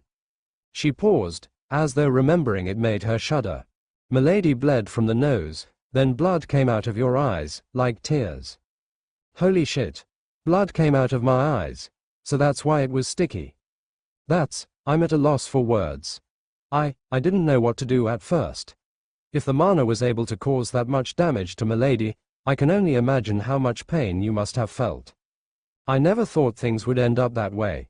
Milady, your mana, I think it is much more than your father." "Really now? You think so?" "Yes, I never saw something like this happen to anyone. Of course I never heard it happening to His Majesty the King, so I might be mistaken. Although, it may be highly likely that you have a greater amount of mana than His Highness, Prince Estevan." "I see. That was good to hear. The more power I have, the better." After tidying me up, I then went straight to the dining room. My family greeted me in the dining room. The first moment I arrived, though, I felt well, you could say a not-so-joyful atmosphere for a moment, even though I have just been restored. There were troubled expressions from their faces only to then turn into smiles when they saw me. I pretended I didn't notice, then headed to my usual spot with a bright smile on my face. I wanted to eat some delicious dishes, and father said he would have the chefs cook the best cuisines. Can't wait. Though it might not be exactly a good diet to eat a lot, but come on. Not every day I get to eat this many. At least let me get loose. Okay, maybe this was what they call stress eating. I really am hungry. I am craving something to eat now that the thought of food came to my mind. I'm still bothered by the memories I dreamed of. And I'm in distress. That was completely unnecessary. Plus, I have to limit my use of mana. I say bullshit. But fuck, I'll just eat some delicious food. That should alleviate some negative emotions. Sadly, I have to wait for a while before they get cooked. I turned to look at my family. Not one had initiated a conversation yet. Not that one needs to always converse during pre-eating. But of course silence was often unnerving. Should I initiate a conversation first? Sir, was no one definitely hurt that time? In the library? I asked timidly while my innocent eyes looked at them. My brother was then the one to answer first. Well, getting blown away into the air and into the floor wasn't exactly pain-free. He wryly smiled with a bit of chuckle. I did remember them being blown away because of what I took as a near death. That moment felt so real, like I was actually there. So, I naturally tried to defend myself with instincts. Only then to realize everyone around me got blown away. I turned stiff and gave everyone an apologetic look. I'm sorry, I was rattled. I visibly swallowed. I did see I caused some damages to the library. I am terribly sorry. I didn't mean it. I grasped my hands and lowered my head. Repair is underway. Dear daughter, you need not to worry, my father said in hopes to give me relief. I meekly nodded my head. My mother then reached out for my hand. You worry about insignificant things, Essalia. You were the most hurt. I saw your expression of great pain. I raised my gaze towards her. It was nothing. How could you say that? She said in an almost reprimanding tone. You even forced yourself to reel in your mana back. I can only imagine how difficult and painful it would be. I had no choice. Her hold on my hands only tightened. I averted my eyes away. You even refused our help and forced yourself to come to your room. I didn't want to hurt anyone. It is only natural to keep away from everyone. Estelia, you can't just let yourself suffer like that. We are family, did you forget? She paused for a while, then her stern voice followed. Look at me, daughter. I flinched as though in surprise of her tone. I slowly shifted my eyes towards her. Don't ever do that again. We are here for you, do not forget that. We will help you whenever you are in trouble. You have no need to bear the pain alone. What was this warmth in my heart? This feeling, I cannot explain it. And I don't want to see you hurt. So please, don't ever do something like that again. Rely on us. Rely on him, trust them. I feel like I can trust them. No, didn't I have always trusted them? All because of Estelia's memories. I trusted them because they brought no harm to me. However, now, this kind of trust that I seem to want to form. I struggled with what words I should say. I'm sorry I did what I did. And, I understand, mother. I faintly smiled at her. Good, Estelia. I'm glad to hear that. She raised her hand and stroked my cheeks. Her touch was pleasantly warm. My adorable Estelia, I like you better this way. Never did I realize that it was at this moment, my heart opened a little. Shortly then after that, our food was then delivered by servants. My smile was wide with delight at the precious sight. Today, I will be a glutton. I will devour the hell out of these meat, and of course vegetables. Gotta keep yourselves healthy, kids. I served myself just the right amount of food. Of course, I ate in a ladylike manner, well, almost that is. My pace was a bit faster than normal. I'm just so hungry. Perhaps 2 days of being asleep was chewing on me. My family weren't particularly bothered by the way I was acting. They must have understood that I was extremely hungry. Good. No one will be holding me back. Now that I have some space in my mind, I really did one hell of a ruckus 2 days ago. I wondered what the reaction of the infiltrator was. Good thing they didn't come after me during my vulnerable days. The overprotectiveness of my family paid off. In addition, that sure was a close one, wasn't it? My weapons were almost discovered. I wouldn't know what to do or say once they discovered that. I'll be fucked as fuck. Now I'm having double thoughts on whether I should carry weapons when I am practicing. Well, at least while I still have trouble with mana, I think I shouldn't carry weapons for a while. Just to be on a safer side. I just have to combat any opponent hand to hand. I have been exercising this body, you know. That said, maybe I shouldn't strain my body today. I shall be taking a rest today. No stressful things. Maybe I should adore myself in front of the mirror or something. Maybe do something fun. What would I do though? But of course, just remembering there were threats really takes out the mood in me. You. Okay, maybe I am a bit rapid right now. Want to know more about my time in education? Don't want to think about it. Nor do I even want to get in more or deeper detail. TCH. This is stupid. I was getting agitated. I just had to be reminded of when I have to kill. Right, we don't have names. So him, as he never received a name since he died, his number was 213, subject 213. I shook the thought off my mind. Before I knew it, I was already full. Of course I don't intend to force myself, so I stopped. My family was also finished at the same time. I heaved a relaxed sigh. That was great, great food indeed. Estilia, I want to ask about something. My father said to me. Yes. He appeared to be reluctant to speak his mind. Estilia, you mentioned you had visions. I blinked my eyes a few times before weakly nodding my head. Yes. I see. What was it that you saw? I rubbed my thumbs before speaking, to show that I was uneasy.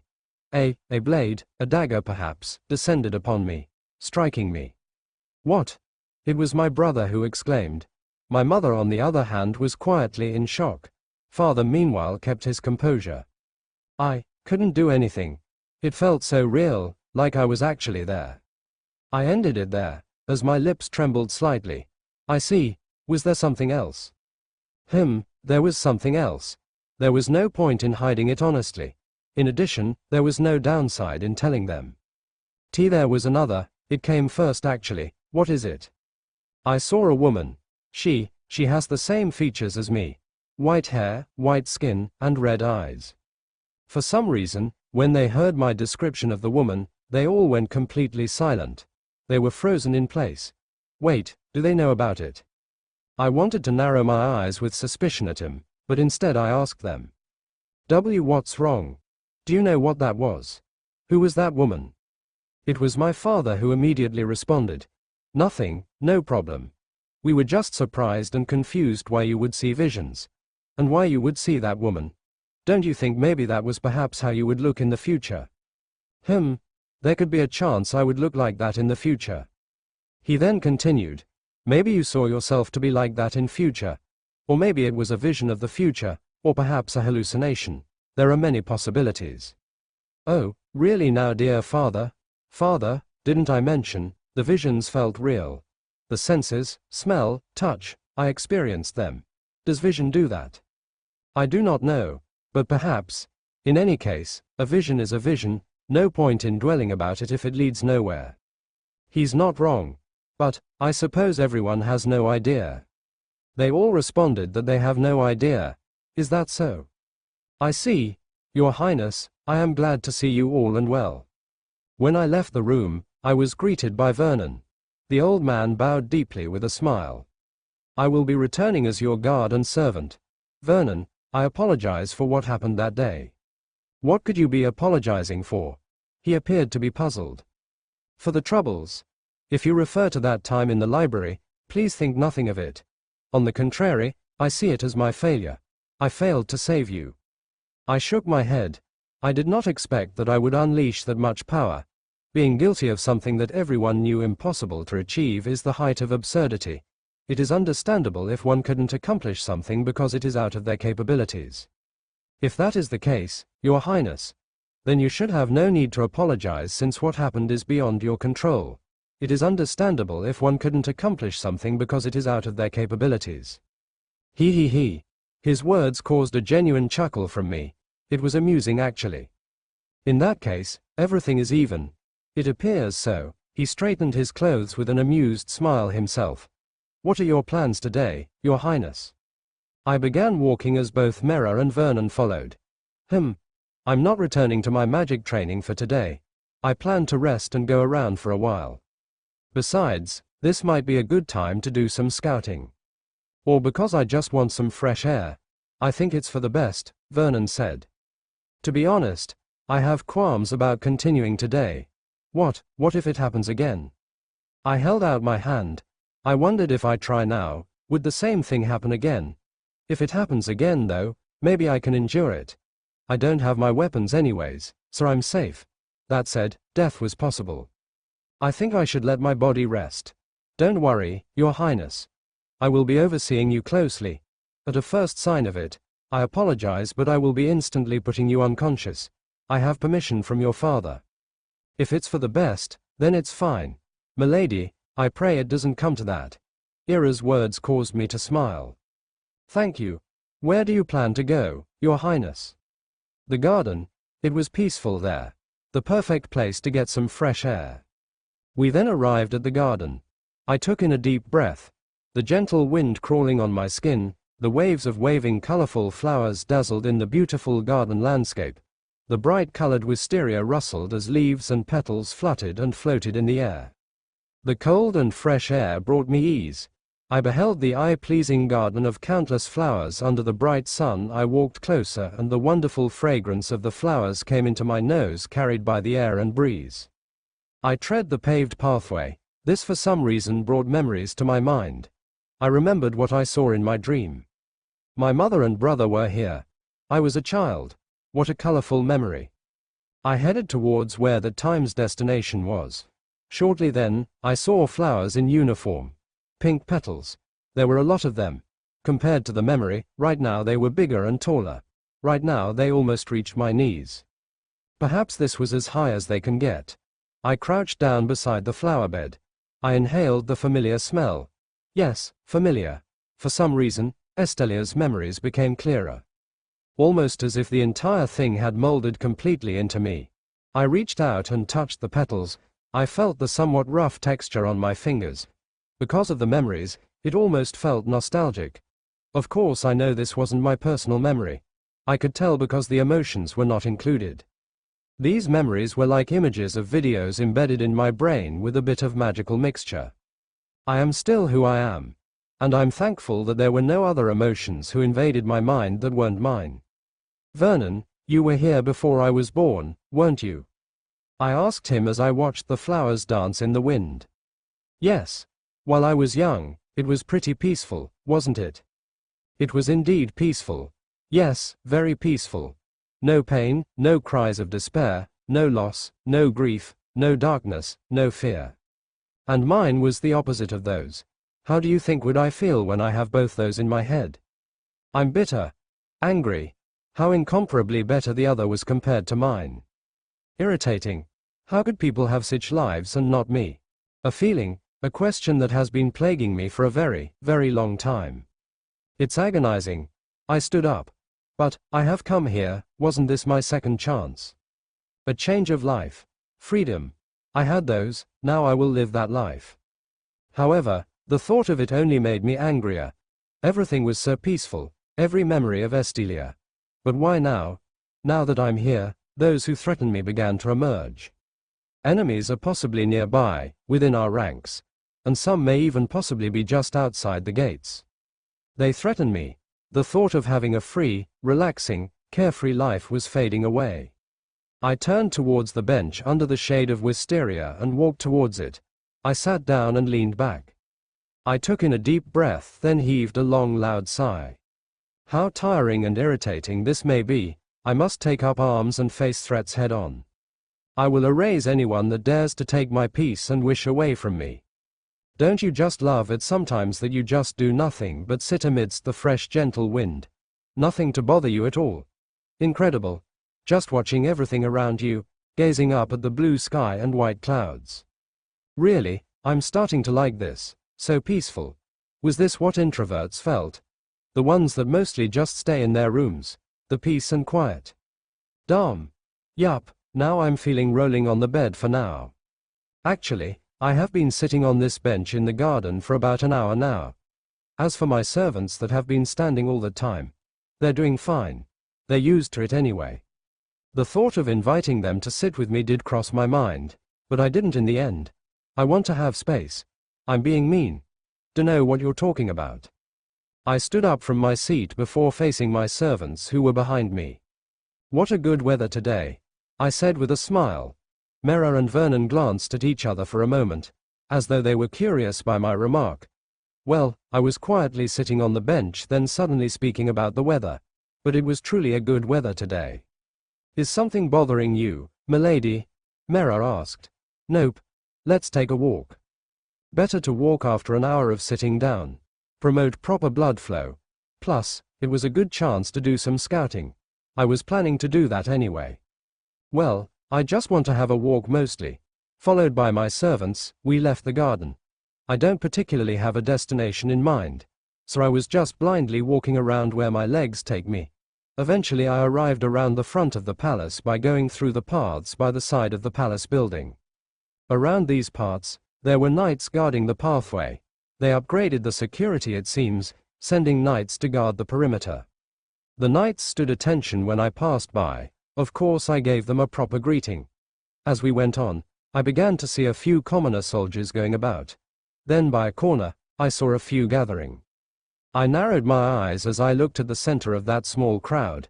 It was a knight wearing lavish armor, then a spear in his hand. Ha ha ha. You see, this one was this monster that sent me flying. And trust me, I got blown away hard. Damn, that thing was massive. Like a mutated gorilla. He appears to be telling stories to those soldiers. Looks of anticipation on their faces as they listened.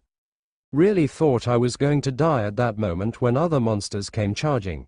Wef, thankfully the other knights helped me. Monsters are nasty stuff, I tell you that. Interesting, a noble talking with commoners like they were friends. No, it also felt like he was bragging and boasting. But it was not self-centered thought. Only telling stories in his perspective. This noble was familiar. He was the one who fought intensely using a spear against someone who wielded two swords. You know, I do think there might be infiltrators in the knights, but I think it was at the lowest possible chance. But not zero. A man casually interacting with commoners could be a cover, and in actuality, they were sending information through the common soldier without others of importance realizing. Of course there's a chance that this guy was just pretty friendly. But nobles to commoners, I'm not so certain. I read some papers when I was with my brother helping him with his work one time. With those descriptions, I think I know who this was. If I'm not mistaken, his name was Rogan Dorian, one of the elites in the Knights Order. He was around in his pretty early 20s, quite a looker. When I approached closer, they stopped their conversation and they all turned towards me. Dumbfounded expressions were all over the common soldiers. No one expected to encounter the beautiful princess. Rogan, on the other hand, was pretty composed and merely grinned as he stood straight. Then, with his spear on one hand, he genuflected as he placed his other hand on his chest. He bowed his head so deep as though he was showing great reverence towards me. But of course I'm sure this was just for show. Your Highness, it is an honor to bask in your presence, he said solemnly with a bit of energy mixed into it. He then turned his head towards the soldiers. What are you doing? Pay your respects to the royal princess. His voice lacked any trace of sternness. He was surprisingly, well, kind towards them. Following his words, the common soldiers stiffly followed his example. It was definitely amusing. You may all rise. They all followed my words. You look like you're having a good time, I said with a smile, although the common soldiers seemed a bit uneasy. Well, I suppose it was to be expected since the princess was talking to them. How great of a person I am. You could say that, Your Highness. So, to what do I owe the pleasure? Rogan asked. Oh, just want to talk with you. With me, huh? He grinned widely. In that case, he turned to look at the common soldiers. It's a wrap, people. Story time's over, so time to fill up your stations. I don't even think it was recommended to leave your stations. Was this incompetence, or negligence? Though I highly doubt it. Perhaps there must also be a lot others stationed around, and likely it was break time for these guys. With Rogan's words, The soldiers dispersed and left our proximity. Is it much better, Your Highness? Definitely, though I have no important reason to speak with you, so I'm sorry if I ruin your time with them. Please, Your Highness, no need to be sorry. It was just some casual talk, no importance whatsoever. I always have the time to speak with you. I see. That said, it is intriguing to see someone of your status to casually speak with commoners. You have no qualms with that? I don't. This was the first I personally saw a knight, and a noble casually hanging out with a group of common soldiers. He didn't even have any fellow knights with him. Interesting. May I ask why? He still had that wide grin on his face as he answered. To be honest, I don't see the reason why not. They're people either way. And titles are but titles. Status are but status. They hold no absolution, they can be stripped and taken away. And I see no reason why that should stop me from doing what I want. Humans are humans in the end. I can imagine a few think you are, forgive my words, somewhat weird. He. I have heard it several times, but I'm not bothered by it. A matter that can be simply shrugged. I see you are a good man. What is your name? Rogan Dorin, Your Highness. Sir, I was right. Nice to meet you, Sir Rogan. Talking with you is also nice, Princess. But, I must ask, are you all right now? I mean walking around. Why do you ask? I heard something happened to you. Losing control of your mana. You have heard of it, knights were present that time, so it reached everyone. Quite the gossipers there were. I see. Well, I'm fine for now, but I shouldn't strain myself yet. I understand. Another I also worry about, Your Highness, is your safety. What was with this guy? Talking about that stuff all of a sudden. And quite sensitive questions at that. Perhaps he was just carrying out his duty. What is it about my safety? Knights have been dispatched all around the palace to guard. We are ordered to be alert and vigilant. And thus, here I am now. I guessed it must have something to do with the safety of the royal family. Quite a close guess. Sir, I'm concerned that you don't seem to have a guard. A knight as one, to be precise. I giggled. Your concern is appreciated, Sir Rogan. But, I'm fine. You must be guarded then. In that case, he looked at Mera first for a moment before turning to Vernon. Ah yes, now that I had a closer look, you are one of the king's close servants. I suppose it was only to be expected he recognized Vernon. Greetings, Sir Knight, Vernon said like a gentle old man. Greetings. You must be strong. Oh, may I ask why you think so? I just guessed it. No way they would leave someone weak to guard the princess. Is that so? But I should correct you. I am only an aging old man. Yeah, Vernon is only an old man. Have him carry a big box and he would instant break his back. Really? Then could it be the Miss Maid right there? Looks can be deceiving after all. Ahem. I cleared my throat loudly to get everyone's attention. This Rogan was getting too observant for my taste. Unnecessarily observant. Thinking about trivial things only confuses and tires the mind, so let's stop it right there. Say, have you been told what you should be guarding against? Nothing specific. Just be on guard for anything suspicious. I see. Where do you think enemies can strike, Sir Rogan? He furrowed his brows the moment he heard my question. It was quite sudden after all. The front, the back, the sides, anywhere actually. Then in what direction can enemies mostly come from? Mostly at the front. And where could the strike be most fatal, one you mostly never expect? Princess, being attacked from behind sure would be the worst. You mostly don't see it coming. Then, a strike from behind can be the most dangerous. I'm confused. Why do you ask those questions? Enemies can strike at any direction, and can attack at their own discretion. But, I suggest you focus your attention more on where it is most dangerous, where you would mostly lower your guard. Then, I have had my suspicions since the security is tighter inside the palace. Of course, anyone that has a brain would have suspicions on where the problem could lie. Security was greater inside, and lower outside, even though the outside must also be intensely guarded. Then this could mean the enemy lies inside. Now that you have mentioned it, Your Highness, then does this mean? You interpret it the way you like, but do not lower your guard. Now why would I imply as such to this knight? Well, if he was a traitor, he could decide not to share our main conversation here in hopes to lower the alert level of the knights and could tread a bit safer. But even if he still decided to share it, despite being a traitor, the other knights would still become more guarded, having it to be clearer that the enemies could be among them, then prompting the traitor to act more carefully, but would also become tense due to the pressure, and being pressured and threatened as an infiltrator is incredibly unpleasant. Then, even the small changes I get to notice will become my basis. Of course, if he was not a traitor, he was still likely to tell it to the others since it was a pretty crucial thing. If he doesn't, then he's stupid. There is no cure for stupidity, I'm afraid. All in all, I'm just doing small steps. Remember, Sir Knight, nothing hurts more than being backstabbed. There was nothing else to do. I did go around the palace grounds, but nothing happened yet. And oh, I didn't talk for long with that knight named Rogan. Also, it seems that most of the knights were not present on their training grounds, only having very few of them. Also, the young man, what was his name again? Oh sorry, maybe he was just too insignificant for me to remember. I'm joking. I'm not the kind to just forget about someone's name. His name was Alan, right? Not really a memorable chap, but could have been amusing to play with him around. In addition, I also didn't get to see Elson. Might have been interesting if he was there. I felt a bit of kinship with him, you know, he also uses a dagger. He was just someone who favors the same weapons as I do, that was all.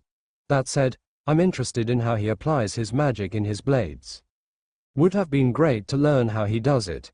I mean, he must be using them against monsters, and I can imagine how strong monsters are. If he uses them against monsters, imagine if they were used on plain humans. Obliteration. That's what. Unfortunately, I didn't get to interview him. Oh well, just got to wait until I get to use magic and can control mana safely. After a short stroll in the palace, I retired to my room. I went to bed for a short shut-eye. It took a while for me to fall asleep, but before that, rolling around on the bed was great. I felt like a child finally freed from her chores. Of course that was just my imaginative impression. My childhood was different from the normal, and so was my chores. If stabbing and beating was a chore, that is, so yeah, those were my kind of chores. The pillow was so soft, I dug my head deep and hugged another pillow. This is life. And before I knew it, I fell asleep. Quite a pleasant one at that. Sleeping's the best. I was woken up by knocks on the door. It was already dark outside. It was time for dinner. After a stretch, I went out of the room and went for dinner. My family and I conversed with some trivial things, with them asking for how I was feeling. Everything was much better actually, after the sleeping. I felt refreshed. But I worry that I might not be able to sleep early tonight. I mean, I just slept during the day until dinner. But I guess that's fine. Nights are often the best. I returned immediately to my room after dinner. There was nothing else odor anyway. Of course, it was time for good nights, so my servants returned to their rooms.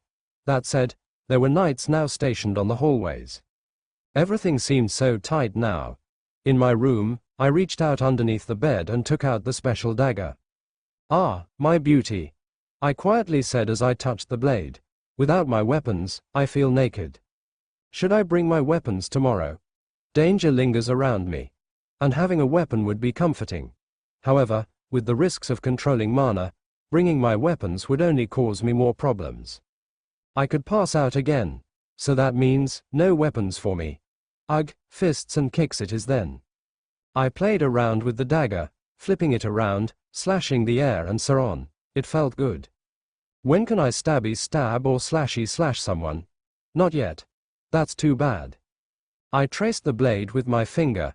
The sensation of the cold hard metal spread around my fingers. The sharpness of the blade begged me to use it. "Sorry my precious, but you'll be resting for a while. Perhaps for a long while." I returned the dagger to the bag and shoved the bag bug under the bed. I then laid down on the bed and closed my eyes for a few minutes. However, I can't sleep. I stood up and headed towards the window and fully opened it wide. The gentle and beautiful bluish moonlight showered me with its grace. The countless stars glimmering in the sky like jewels, the cold air touching my skin. A serene night. But it was not such a good day, wasn't it? Memories of my past. and memories of the past that wasn't mine. Ha! I sighed loudly. Then, I took a long deep breath as a short feeling of peace came into me. I slowly opened my mouth. Moon River, wider than a mile. I sang. My beautiful voice peacefully echoed towards the outside and blended with the darkness. I'm crossing you in style someday. I sat on the windowsill and turned to gaze outside. My calm crimson eyes beholden the silent and beautiful night, the tranquil stars and the moon shining in the heavens. Oh, dream maker, you heartbreaker, wherever you're goin', I'm goin' your way. This was quite a beautiful song. One of the best. It became one of my favorites when I first heard it. Two drifters, off to see the world. Singing often brings me peace. That was why I was doing it now. I do not care if someone hears, I just want to sing. There's such a lot of world to see, we're after the same rainbow's end. Waitin', round the bend, my huckleberry friend. Moon River and me. My voice, so wonderful and pleasing to the ears, and the beautiful song, traveled in the air until it was lost in the distance. There was a beautiful maiden awoken from her beautiful slumber. Her platinum white hair falling straight down was more beautiful than any jewel glimmering amidst the gentle illumination from the morning light. Her crimson eyes, so captivating, were as gorgeous as the full moon shining in the night, and her beauty was unmatched by any other, nor by the view of the sunset by the shores, nor by the ever-flowing river in spring, a peerless existence. Who could this beautiful girl be? That's right. It's me. Estilia. Quite an introduction, don't you say? Well, just trying to keep the mood bright and positive. Okay, for what reason was I beaming with energy? Well, surprisingly, despite sleeping during the day yesterday, I still had one hell of a good sleep in the night. I couldn't be more refreshed. At the moment, I was on my way to breakfast along with my usual pair of servants when Mera spoke out of the blue. "Milady, last night, there was singing." I flinched a little. It seems I got carried away. No, I definitely got carried away. I know, but I have to see this as a big issue. No harm doing it. No harm at all. Plus, I like doing that. And there are just some times that you just don't care about anything else except what you want. And that was one of those times. I tried not to look back at her. Vernon meanwhile nodded his head. I did hear a girl singing while I was on my patrol. I can feel their gazes piercing through me. Yup, of course they have an idea who that was. Ultimately, Mera was just nearby my room, so she definitely heard it on the quiet night. I'll just keep acting ignorant for a moment. I was surprised to hear such a wonderful voice, Mera said with awe. I stole a glance at her from the corner of my eyes. I didn't hear it much, but, yes, it was good. Vernon then added. Now, how kind of them to compliment the someone in question. Milady, I didn't know you could sing that wonderfully. I smiled wryly. She just went straight for the head. Ha ha ha, I acted bashful as I glanced at my two servants. You heard that, huh? I'm sorry I disturbed everyone. Milady, you did not inconvenience anyone at all. My fellow maids were dumbstruck by your voice, echoing in the silent and peaceful night. She said so with a bright smile as both her hands were on one side of her cheeks. And that song, such a marvelous song, truly tugged someone's heartstrings. Thank you, Your Highness, I never expected you to possess such talent. We never even had a hint of it. Vernon was visibly surprised. Yeah, how surprising I have talent. I thought I never had one, him. Well, I have been keeping it. It's embarrassing to show to anyone. And, you sang a song, with lyrics, Milady, where did you hear that song? I never heard of it even once. I am too. As Her Highness mostly never goes outside, she might have learned it somewhere in the palace, but I cannot recall someone else singing it. Could it be that Milady came up with it? Wah, Vernon let out a breath of amazement. This is surprising. Come on, don't think too much about it. I know this is to be expected, but still. And, I did not come up with it at all. What should I do? I can't just say, yeah, I made it up. Well, there is no legal system that would sue me, not that such a thing would be an issue in the old world for me, sue me all you want. In addition, no one would recognize that song here, so I guess it's fine. But that will make me feel bad. Hey, even I respect their respective owners. Most definitely in music. So, I just shrugged my shoulders with that mumble. I neither denied nor confirmed it. I wonder if your parents heard it. Seems unlikely, Vernon quietly said. My voice was not that loud that I seemed to be shouting. In addition, my family's rooms were not adjacent to mine, so I doubt they heard me. Wait, where was Vernon patrolling when he heard my voice? Whatever, no need to press the matter. If I ask, he'll just ask for more questions. Because of this, I slightly quickened my pace. I arrived at the dining table and managed to eat peacefully. Until, amidst the leisurely consumption of delicious cuisine, my father spoke. Oh yeah, some nights heard us singing at the side of your room, Estelia. I froze in place. I kept my eyes at the food that was about to enter my mouth. It was at this moment that I knew there was no escaping. Oh, singing? Estevan chimed in with interest. Good or bad type of singing? They say it was angelic. I'm flattered. Actually, some of the knights recognize that voice, and you know whose voice they think it was, Estevan. Who? My father's eyes then moved towards me, obviously indicating that it was my voice. I looked away with pursed lips. Estelle. My brother sounded shocked because of the revelation. I ignored him and ate a spoonful of the food. Ah, what a fine meal. Estelia, daughter dear, my mother called out to me from my side. She sounded amused. Don't hide or deny it. Ah, perhaps you are wondering why I was avoiding it when the fact that singing was not a bad thing. Well, the issue was, they definitely will think I made that song. I can't even lie that I heard it. Oh, what about I say I heard it from the outside? You know, during my outing, no. Who would believe that obvious lie of a scenario? No one sings that kind of song in a rowdy and crowded street. But still, there might be a chance. Why yes, that was me. They all gasped in surprise. You made the song you sang. I mean, you won't get much of a chance to hear and memorize a song. Your lessons also only teach an instrument, my father asked. I acted all embarrassed.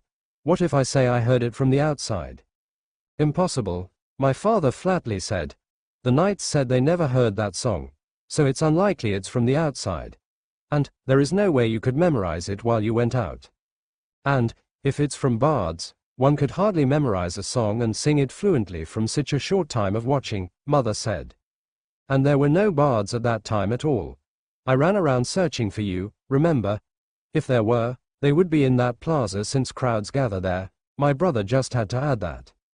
I'm cornered. No escape. How could have I been pushed this far back and unable to counterattack? I'll just say nothing, to confirm nothing. I just turned my head away from him, my cheeks flushed red. You made it, didn't you, dear sister? Don't try to hide it, dear daughter. Estelia, no need to be embarrassed.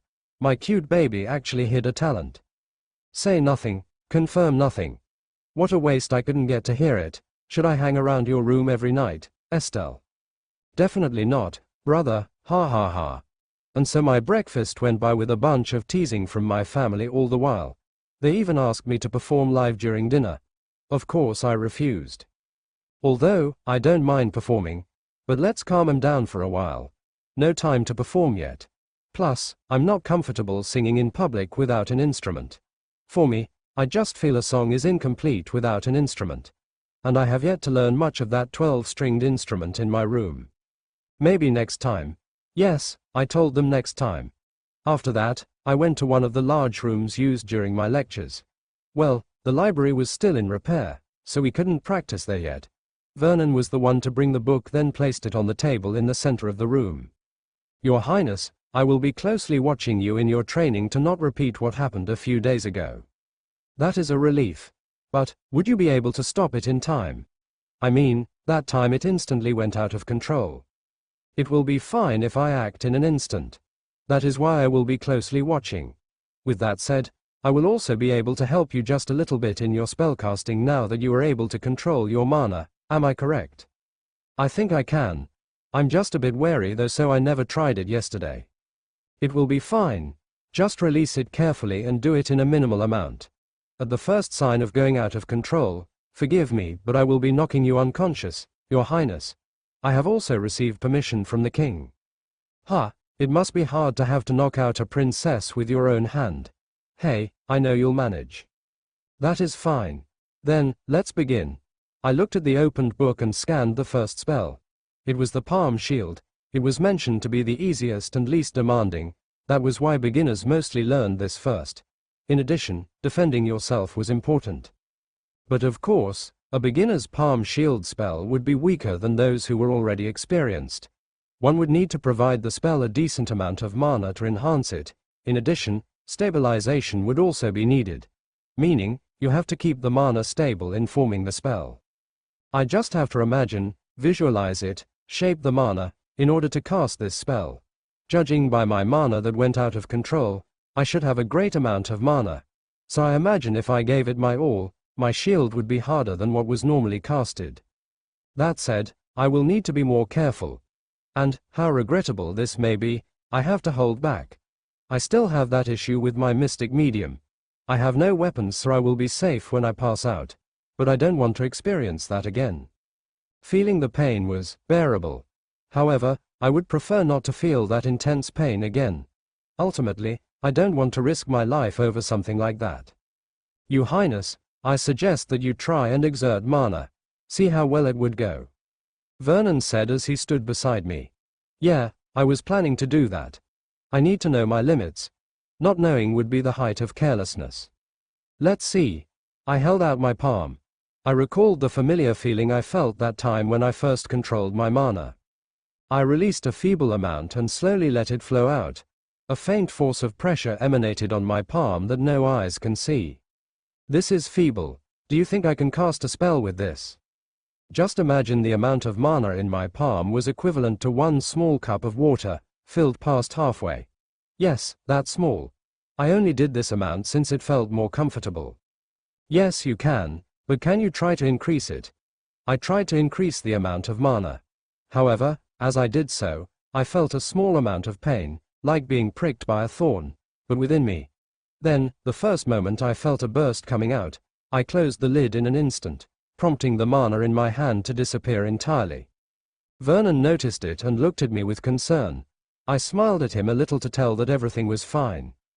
I felt a little uncomfortable, so I stopped before everything became worse. I see. So that amount of mana is all you can do.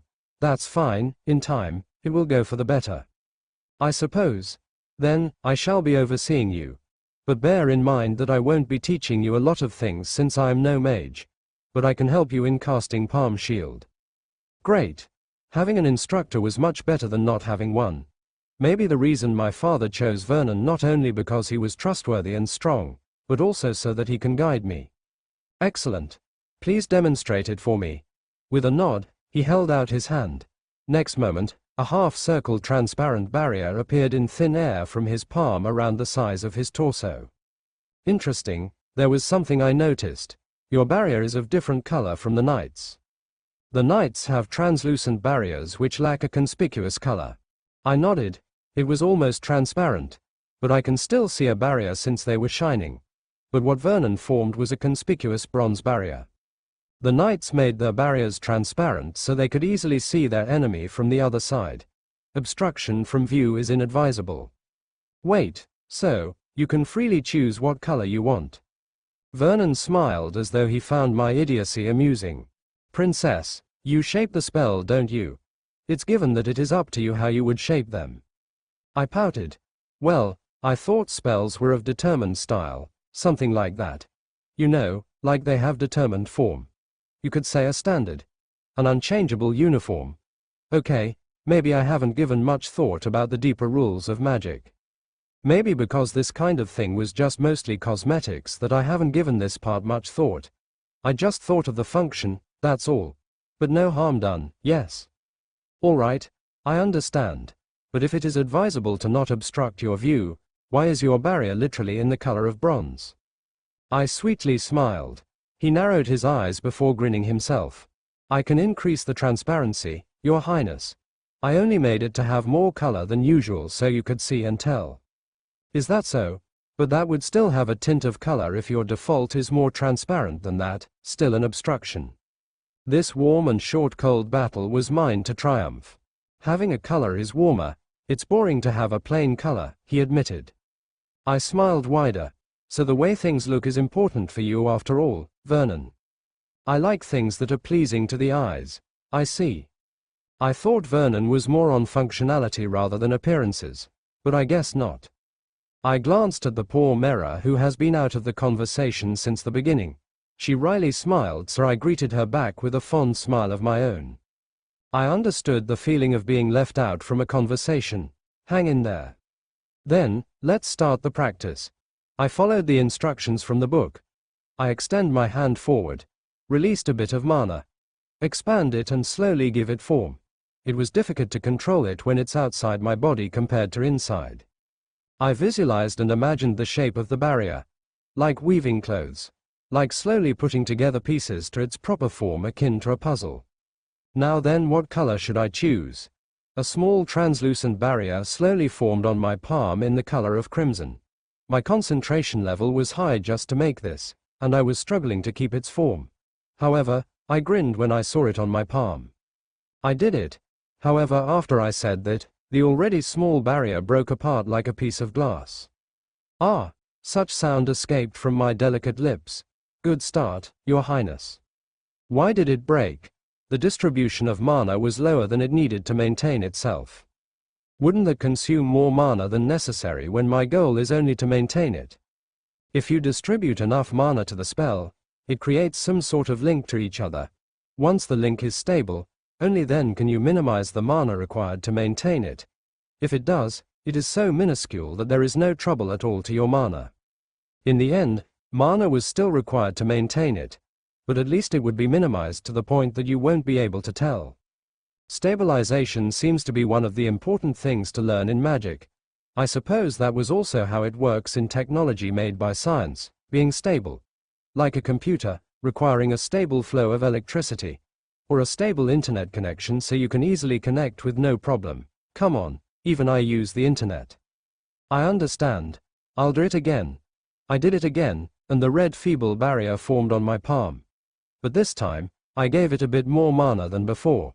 Then I felt a bit of comfort to the casting, then I slowly decreased the amount of mana I exert before it now felt it stopped.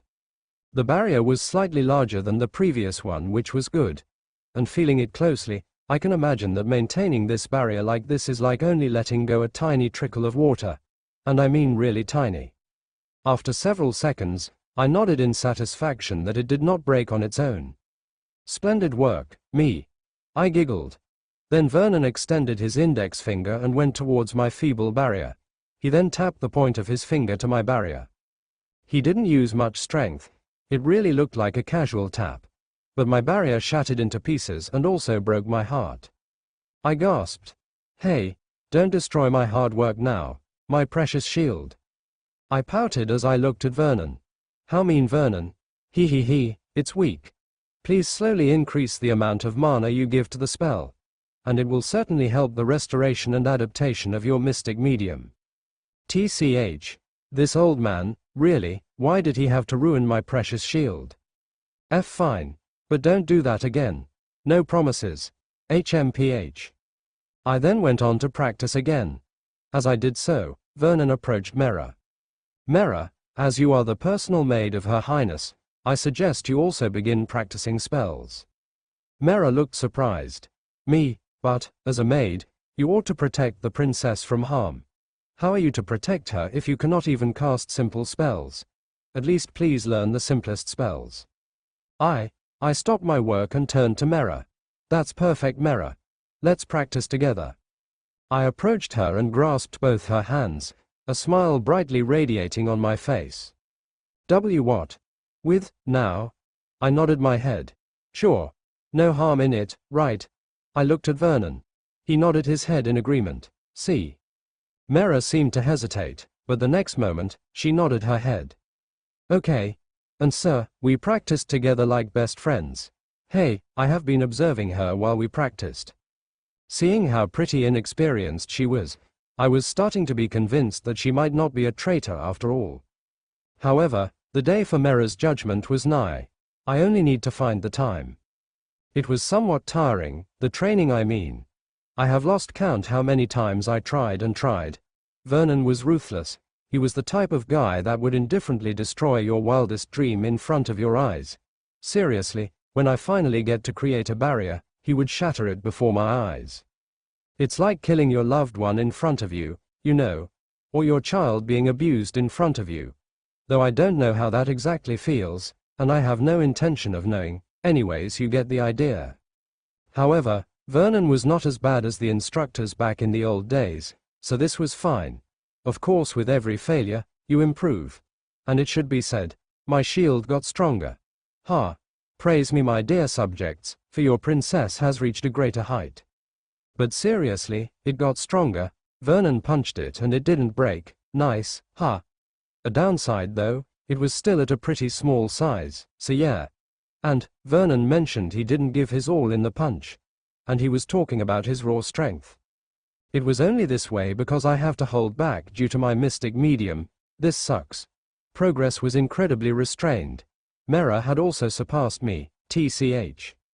But nothing can be done, just let me complain, it's good for your mental health. Let out the grievances out of your mouth if needed.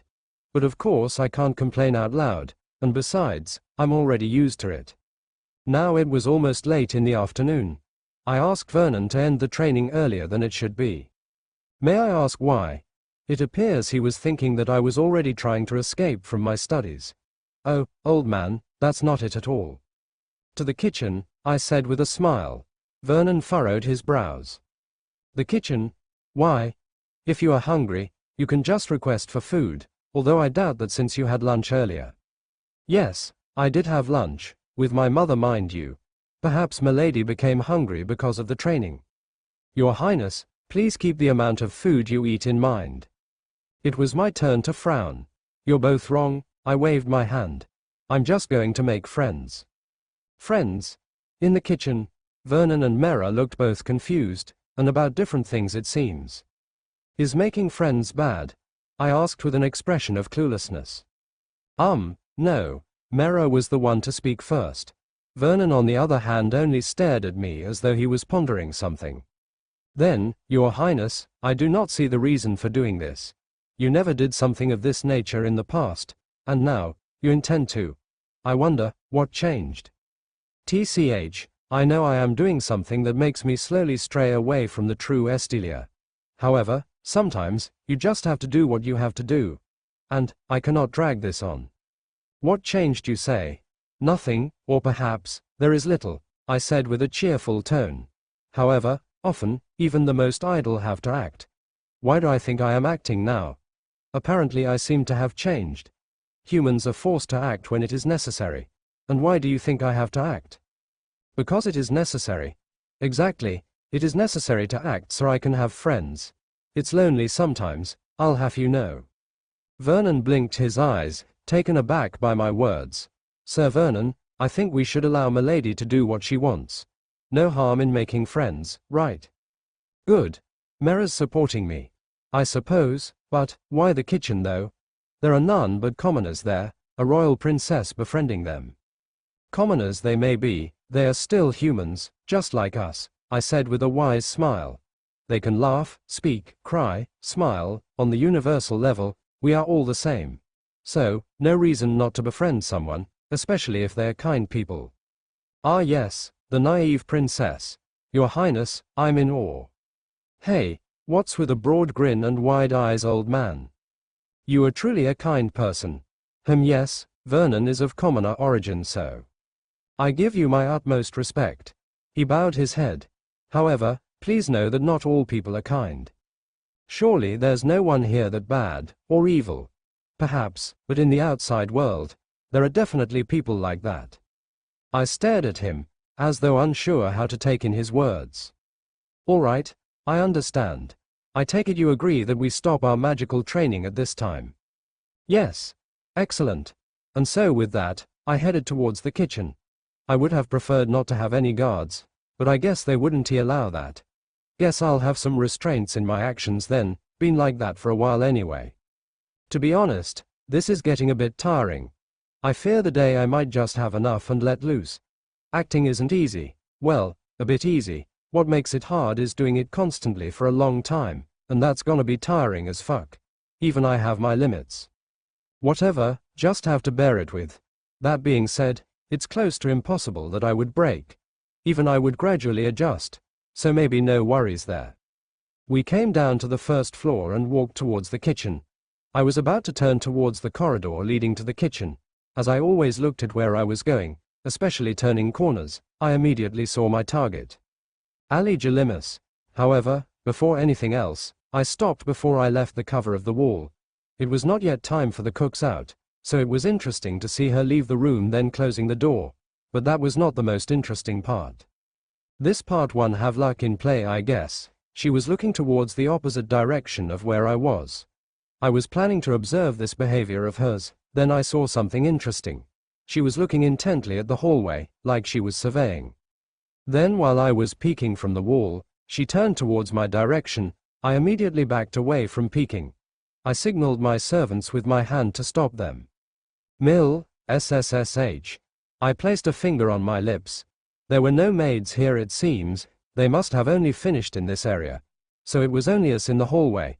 Ali was surely still looking this way, so let's wait. I ignored the confused look my two servants were giving me. After several seconds, I carefully sneaked a peek. Then I saw the girl walking towards the opposite direction. She turned her head, so I retreated just to be safe. She seems to be on a lookout.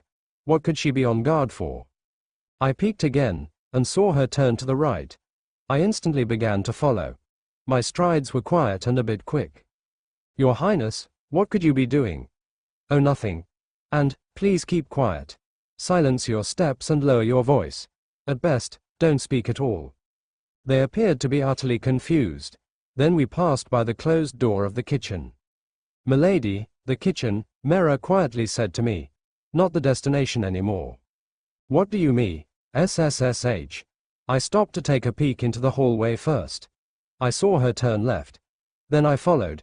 I hope my silent steps were worth it since I was not following someone alone, but Vernon was doing a good job to quiet his footsteps.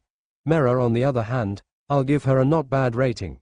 We're distant from the target, so we'll be safe. Then I saw the girl turn right. When I reached the corner, I stopped in my tracks. Beyond was a dead end, but it had a door though. This leads to the storage. Unused items are stored here, Vernon quietly said. The girl, Ali, was not alone anymore. With her now was a familiar man. Oren, I quietly muttered. Oren, Your Highness, you mean? Vernon also carefully took a peek. Now that's something. They seemed to be discussing something. Indeed, they were talking, quietly, almost like a whisper. Each of them had their backs on the walls, so the direction of their eyes were not looking in our direction.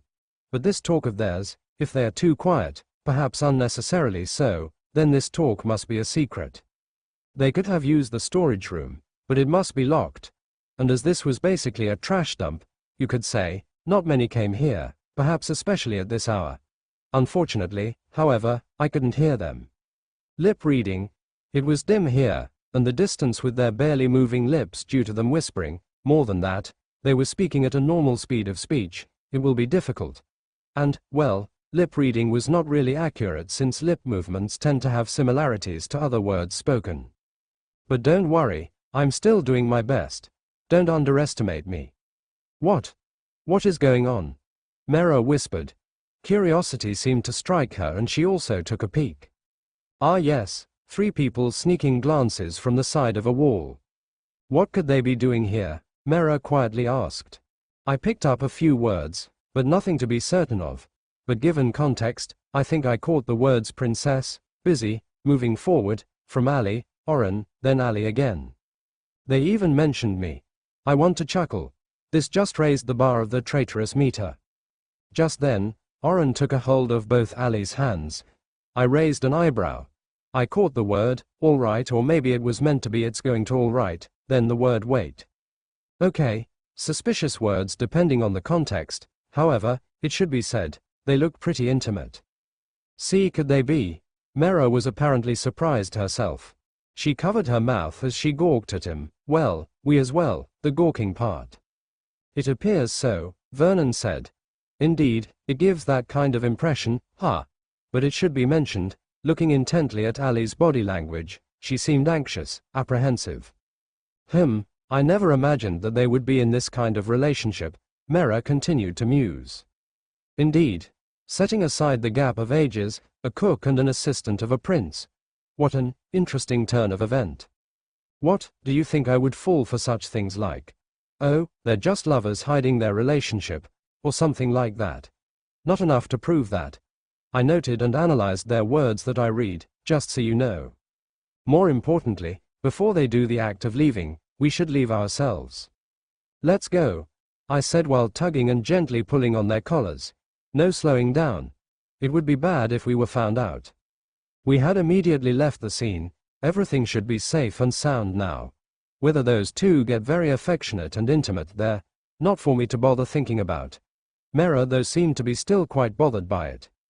Her eyes seemed to bulge out as she was in deep thought. Hey Mera, your head okay? Her imaginations must be going wild there. I could see some faint flush on her cheeks. A maiden's innocence. What about me? I'm not bothered at all. I have a. Never mind. In any case, it was better to leave early before they even attempt to leave. Eavesdropping tends to be harder when you have loads to carry. Your Highness, why did you decide to follow that girl? Vernon asked me as we went our way back to the kitchen. Being questioned was often bothersome, but I suppose this was to be expected when they do not know what is happening in the bigger picture. As for this case, my personal picture. Curiosity, he pondered for a while. Your Highness, could it be you have a faint idea of what was going on with the cook girl? I only did it on a whim, Vernon. Why would I have a faint idea about the girl's life? I only met her once. You say that, but I think you might be more observant than any of us thought. You give me too much credit. To be honest, I couldn't think of any great excuse as to why I decided to follow that girl. But this was no big issue. And Vernon, if you are baffled, then perhaps, try to think of what the reason for my actions could be. All right, let's leave it at that. I understand. We arrived at the kitchen, and the door was closed. Well, they must be idle now since there was nothing else to do. At least it worked for me because I was able to smoothly go past this room without being noticed. I expect the other two cooks must be here. I glanced at Vernon with a smile. He understood what I was trying to tell him. He then opened the door for me. Come on, I'm the princess, shouldn't something like this be expected? Well, looks like I am getting used to being royalty. Oh no, I'm already getting a little tired of acting like this though, so I might accidentally let out who I really am as I bask in my own royal glory. Alright, that's enough kidding around, or was I actually serious? Hey, no, I'm kidding. I entered the room. The two male cooks were shocked to see the visitor that was me. Their eyes were wide as saucers, but the head chef immediately regained a little composure. For the young one, however, his mouth was still a bit agape. I held myself back from smirking in amusement, but instead formed a sweet smile. Hello. My voice oh so gentle reached their ears, my pure and warm gaze graciously blessed them. Why, Your Highness? The chef stood up from his chair before bowing deeply. Seeing that the young man was still dumbfounded, he pulled him and pushed his head down. To what do we owe the pleasure? I placed my hands on my back, acting adorably as I could, then tilting my head slightly. Oh, I just wanted to visit the kitchen. Last time was pretty interesting, and too bad I arrived just as you finished baking. Today, if it is all right, I would like to see how other dishes are cooked. Really, the young man muttered. Yes, consider yourself lucky. Indeed, if possible, I would like something special. You never know, I might be able to cook on my own if I observe and practice. My two servants turned their eyes towards me with surprise. Hey now, what are you guys surprised about? Even nobles cook, especially adult ones. So what was so surprising about me learning to cook? Or maybe they are surprised because I am trying to learn. I'm not that lazy, you know. Then, it would be a great honor, Your Highness. The chef said as he lowered his head again. Excellent. By the way, I see that you are missing someone. Yes. Ali left for a moment. She said she wanted to take a short walk because it was spring. I see.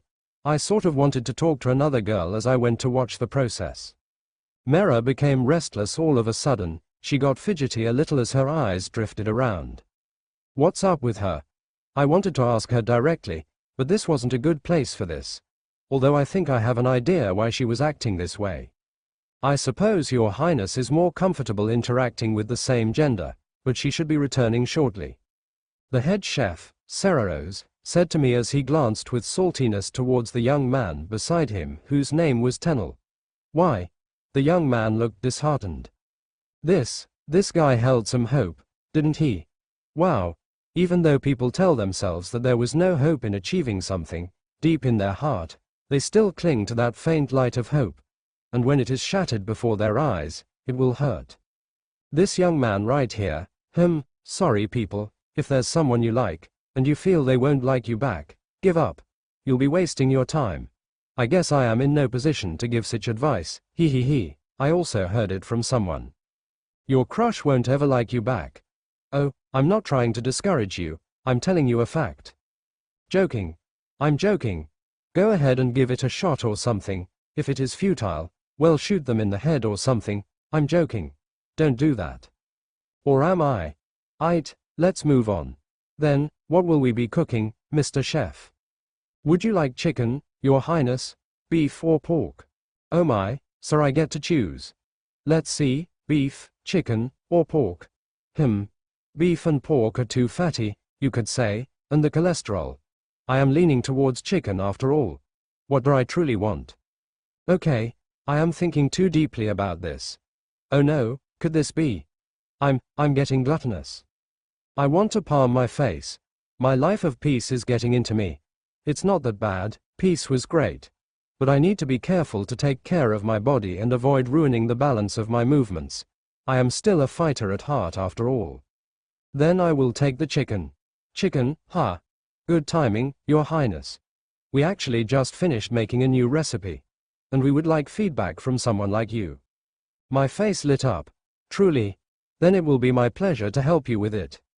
We are grateful. He then faced the young man. Tenel, get a fresh chicken. You are, yes. The young man left and headed towards what I assume was the storage room. The chef then went on to prepare a butchering knife and a big wooden cutting board on the table used to place ingredients. Of course, the table they would use for cooking would be different to the table used for dining. A moment later, the young man returned with a fresh dead chicken. The chicken's feathers were already plucked as the skin was left exposed. Then there was a slit on its neck. They must have slit its neck to kill it and drained its blood. But I hope their storage room was a bit cold at least. Well, it was supposed to be fresh, and from the way it looked, I judged it to be fine. Also, I imagine they use a basement as storage. The young man gave it to the chef. The chef placed the chicken on the cutting board. I looked from the side. I am here to observe after all. But I was forming a worried look. The chef raised his big knife, then struck it down, causing a loud thud, cutting the chicken's head by the neck. Eek! I released a squeal the moment I saw the horrendous moment. Ah! How horrible! Milady! Sweet Mera called out to me with worry. Something wrong? No, nothing. Everyone looked at me with confusion while I gazed at the chicken with horrified eyes. This implied one thing: the butchering already began to scare me. See, continue. The chef nodded, then went on to slice the chicken's thigh. I began to see the flesh inside. I slowly covered my eyes while taking a peek just a little. Milady! Something wrong? Mera gently held me on the shoulder and on my back. Mera, are you not bothered by tea this? No, oh well, as expected from a maid. Vernon then approached. Your Highness, it seems you cannot bear to watch the butchering. I suggest you avert your eyes away. I looked at him, then back at the chicken, then to the chef who paused his work. Yes, this might be too much for a pure princess such as me. Someone who couldn't even bear to see blood spilling out, nor some flesh being sliced. Ah! May the gods save me. And no, this is the natural process of the world. I should not escape from something such as this. I must watch things unfold, that is why I am here, yes. I looked at Vernon innocently. He furrowed his brows. If you say so, Your Highness. Then the chef continued. Whenever he slammed his knife to cut through bone, I would flinch as I covered my eyes every now and then. I am like an adorable young girl seeing something like this for the first time, even though I'm already a teenager. Of course, how could I not freak out from something like this? Especially as an innocent princess. Mera was holding me, trying to comfort me. I acted as though I was truly comforted. I may have looked adorable, pretty adorable really. I could see the young man glancing at me with an amused smile on his face. How mean. Needless to say, I am only acting. Hee. I am pretty convincing to the eyes of others. I have seen a lot of nasty things. Guts spilling out of one's stomach, severed arm and legs, burned face, cut tongue, stabbed eye, splattered brain matter. You name it, I've seen it. Then the chef opened it apart, and I saw the insides. The intestines, the lungs, the heart and so on. Eek! I unconsciously squealed as I saw it. Nasty. Princess, you're turning pale, Mera exclaimed. I slightly knitted my brow. How could you tell that when I'm already pale-skinned? Why your lips? I just never expected to see that a chicken's inside would be like this. Milady, you can look away if you want. No, I will not crumble here and retreat. If one knows they could overcome something, falling back would be an act of folly and cowardice. Ooh, Vernon let out a sound of awe or something, but I didn't think much of it. I steeled myself as I watched, like a warrior about to face off something horrifying and dangerous, but still standing tall before the danger that lies ahead in front of me. The chef took out the chicken's organs, cutting off the ones that would not be required and then discarding them. He kept the liver and the heart. Those were what I only saw since I was covering my eyes in dread. How could such a delicate lady such as myself watch something so gruesome? Then I saw that he threw the bag thing that kept the waste, the shit of the chicken. Well, it could have been cleaned, but H's kinds of food was served to the royal family. Plus, it might depend on what food they wanted to cook. Then they went on to slice the chicken's body. It was at that moment the door opened. We all turned towards the door. There I saw the person of interest. Ali Jalimus. Ali Jalimus froze at the door when she saw a beautiful girl with white hair, red eyes and snow-white skin. Yes, me. Her eyes were wide in surprise, never in her life expecting that I would be here today. When she regained her calm mind, she stood straight and bowed deeply. Your Royal Highness. Oh, as I was still covering my eyes with my hands due to the gruesome sight, I slowly lowered it with a wry smile. Hello. I stuttered as my cheeks flushed red due to embarrassment. Of course I would be embarrassed. Another party suddenly barged in with confusion and surprise when they saw me. Plus, she might have been confused by the fact that I was covering my eyes. I cleared my throat quietly. Your name is Ali, am I right? Yes. In that case, please, no need to be all reserved. Come inside, this is your station after all. I smiled sweetly with warm eyes as I watched her curtly nodding her head and entered inside, closing the door as she did so. Hey Ali, we're cooking right now, so help me season this chicken right here. Leave the lighting of fire to Tenel. Tenel nodded his head before complying to the order of starting a fire. Cooking, I asked for it, I said to her as I avoided looking at the butchered chicken. The dessert I had here last time was very delicious, so I was interested in what more you have to offer that is not yet offered to my family. She blinked her eyes, whether in surprise, or was it flattery I was seeing. And then, the chef mentioned you have a new recipe, so I wanted to try it. I said energetically in an excited tone while placing my clasped hands on my cheek. Now that the person of interest was here, time to do some work. I see. She then turned to look and moved beside the chef. Chicken. What are we making? The recipe you just finished working on. Oh, that. I tilted my head adorably as I took in what he just said. You worked on it? You mean you made it? I asked Ali. Yes, I was who started working on it, but Ceres and Tenel helped me. But hers was the idea. We just mostly help on the physical work, the chef added with a chuckle. I lit up in awe. My, how incredible. I did not expect someone as young as you to be making an original recipe. All of the recipes made here were all made by the head chef and those that came before him. In addition, a lot of recipes were bought from other chefs as well, so an apprentice chef striving to make original recipes was pretty impressive. Did you know, Your Highness? She was also the one who basically made up that new cake you ate last time you were here, the chef said with a restrained chuckle. My eyes went wide at the revelation. Really? Amazing, that was a delicious cake, Miss Ali. I am deeply impressed by your skills. She was unable to immediately respond to my words as she was silent for a while with a half-open mouth. Thank you for your praise, Your Highness. But it was hardly worth mentioning at all. Really? I tilted my head as though in genuine confusion. But I think such a remarkable creation should be mentioned and acknowledged by many.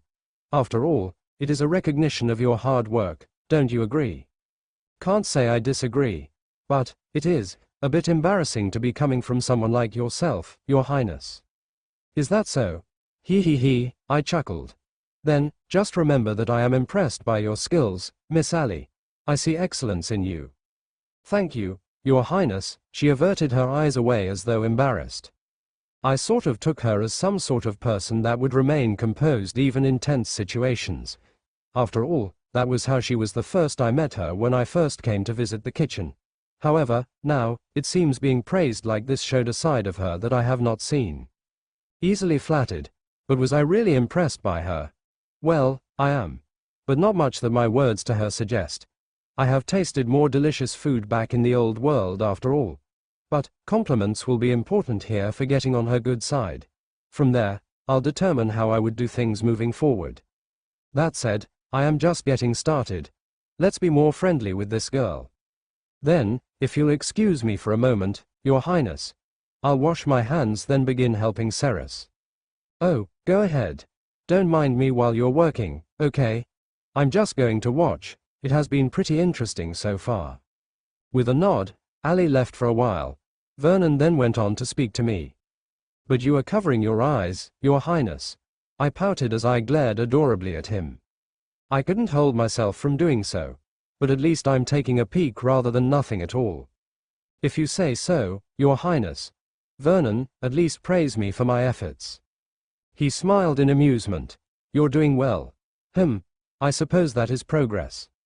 I returned my eyes to the chicken only to grimace the moment I laid eyes on it. Ali returned and then helped the chef, the latter rubbed salt on the chicken. Meanwhile, Ali grabbed a large porcelain bowl before taking a maroon-colored fruit that could fit in her palm. She sliced a bit of the upper part then squished it atop the bowl. Maroon liquid squished out of it pouring down into the bowl. After that, she poured a little of what seemed like vinegar from a glass bottle. I could smell a little so it was definitely vinegar. Then she added a few more ingredients. I saw the chef washing the chicken. I'm just happy that everything was sanitary. Come on, I'm from the modern world. I could tell just how dirty things would be without cleaning. Good thing soaps exist here though not exactly as great as the previous world. Here the actual soap was rougher. But hey, at least it bubbles and almost looks like a proper soap, so I'm satisfied with that. Should I light the fire now? The young man asked the two. Nope, do it shortly. I'll just tell you. Ali was the one to reply. The chef approached Ali after washing the chicken. Ali meanwhile was stirring the liquid stuff then crushing what appeared to be herbs in a wooden mortar and pestle. After crushing them thoroughly, she poured them down to the bowl then stirred again. Meanwhile, the chef placed the chicken parts inside a larger bowl. Ali then poured what she was working on inside where the chicken parts were. Could they be marinating it? Oh, but a lot of ingredients used were unfamiliar to me. Where's the lamb sauce? I mean the soy sauce. Sorry, couldn't resist. That phrase was pretty famous. Miss Ali, that's interesting. You came up with all these. The ingredients used, yes. I took into consideration the flavor of each one. I see. Then the method of dousing the meat in those liquefied ingredients has already been done. Yes, she responded to me enthusiastically. She was passionate apparently. Well, that's how it is when you're doing something you love and when someone shows interest in the same thing. And after dousing that, you go on cooking it. Indeed, pardon me for a moment, she faced the young man. Tenel, light it up. Right. That didn't seem right. Why are you cooking it shortly after marinating it? Hey, I'm not a pro cook, okay? But I can cook. I can even cook for you if I wanted. I often cook for my teammates. Although, It was only sometimes because they don't mostly let me cook. Which was weird. I think I was good. That aside, even if I'm not an incredibly skilled cook or something, I know what should be done when marinating, okay? And, to enhance the flavor greatly, at least leave the chicken marinated for a few hours. And what they did was just wait for like a few minutes. Well, the ingredients used here were different. So perhaps things work differently in this world. Oh well. Let's just see. Besides, generally marinating works after a few minutes, so I guess it was somewhat acceptable. With the fire they placed the pan, then poured a bit of cooking oil, I presume. Cutted garlic was then put into it after the oil had turned warm. And oh, during this time as the oil was warming up, Ali was doing her own stuff. Mixing some water and squishing another fruit. It was on the light green side of color. Then another fruit that almost resembled a lemon but in the color of light brown. She cut it in half, then just slit the insides before crushing it with her hands, letting the somewhat sticky liquid fall down into the bowl she was just mixing. Then she stirred hard. The process was pretty interesting. The chef then placed the sliced chicken on the pan. The sound of boiling oil as the chicken was placed erupted. I didn't want to get near it since I don't want a drop of hot oil flying onto me. I am a fragile maiden after all. Damaging my skin was not an option. In addition, he also poured just a bit of what the chicken was marinated in. After several minutes, as the chicken had appeared to be close to being cooked, Ali poured the contents of the bowl she was working on. It fell slowly, almost like a sauce. Yup, definitely sauce. Then shortly after, the food was ready. I went on to sit by the table, the food looking good on my plate covered in sauce. So delicious looking. Not all the chicken was put on my plate, mind you. Just the amount that can be placed on the plate and what I can eat. As for the chance of food poisoning, hey, I have been observing closely, as you might have realized. In addition, there were several eyes watching everyone and each other. Vernon also appeared to be keeping a close watch all the time too. In other words, I'm safe. None would take the risk of poisoning food in these circumstances. In addition, as I was reading the book about magic, I also discovered a few anti-poison spells, though they were low level. But that was a book for beginners, so there should be a potentially more powerful kind of spell. Plus, my family was not particularly worried about food poisons, plus they are royalty, they should know anti-poison spells. That's enough. Time to dig in. I gracefully used the kitchen knife to cut the food, then stabbed down the fork, gently as I could be. By the way, the presentation is excellent, I commend you for that. Indeed, the food arrangement was neat, and the food didn't look nasty overall at all. Thank you, Your Highness, Ali responded with a bow. After that, I ate the food. I chewed slowly, trying to savor and analyze the flavor. I nodded with a smile. To be honest, it was good. However, nothing reached the level of my old world. But I think I know the reason. It's delightful, I said as I took another bite. That said, it is a bit too sweet for me for a chicken dish. But this is just my preference. Other than that, everything else was fine to me. I am pleased with this dish, Miss Ali. I looked at her with bright eyes and a wide smile.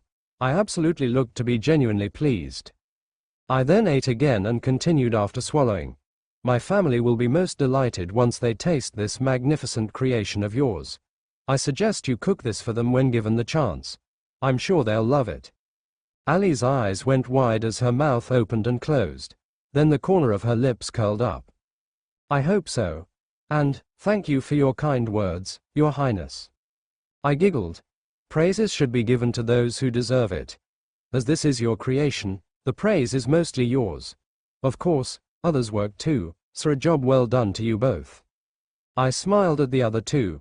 The chef stood straightly and stiffly, while the young man avoided my gaze. I then continued, and, I thank you for having me taste this dish. I see that you are pretty talented, Miss Ali. I hope I get to eat more of your dishes. Her eyes went wide at my words, and she seemed speechless. First the cake, now this. I can only imagine what you could achieve in the future. But it also made me curious about what you will be making in the future. I said excitedly as I ate the food again. Then, Ali spoke to me. In that case, Your Highness, I looked at her. Allow me to cook more for you in the future. I will offer you dishes that I have improved and made. Interesting, she really seemed to be pushing forward with this. Also, this may be to my advantage, and this kind of outcome did cross my mind. But I didn't think much of it since the chances were pretty low. But if it happens, then I'll take it. I smiled. That will be great. Yes, that will be great, Miss Allie. I am looking forward to it. Guess I have now a reason to visit the kitchen frequently. With this, I will be closer to this girl. Then moments passed and I ate all of the food while the cooks finished cleaning up. Ah, by the way, Miss Allie. Yes. She stopped her work then faced me. You doused the chicken in the liquid from the fruit, yes. Do you cook it shortly after that? Yes. Cooking it must be quick since it would be served shortly. That is how it is done. Yes. Marinating can be left for several minutes. However, leaving it longer would be better. He.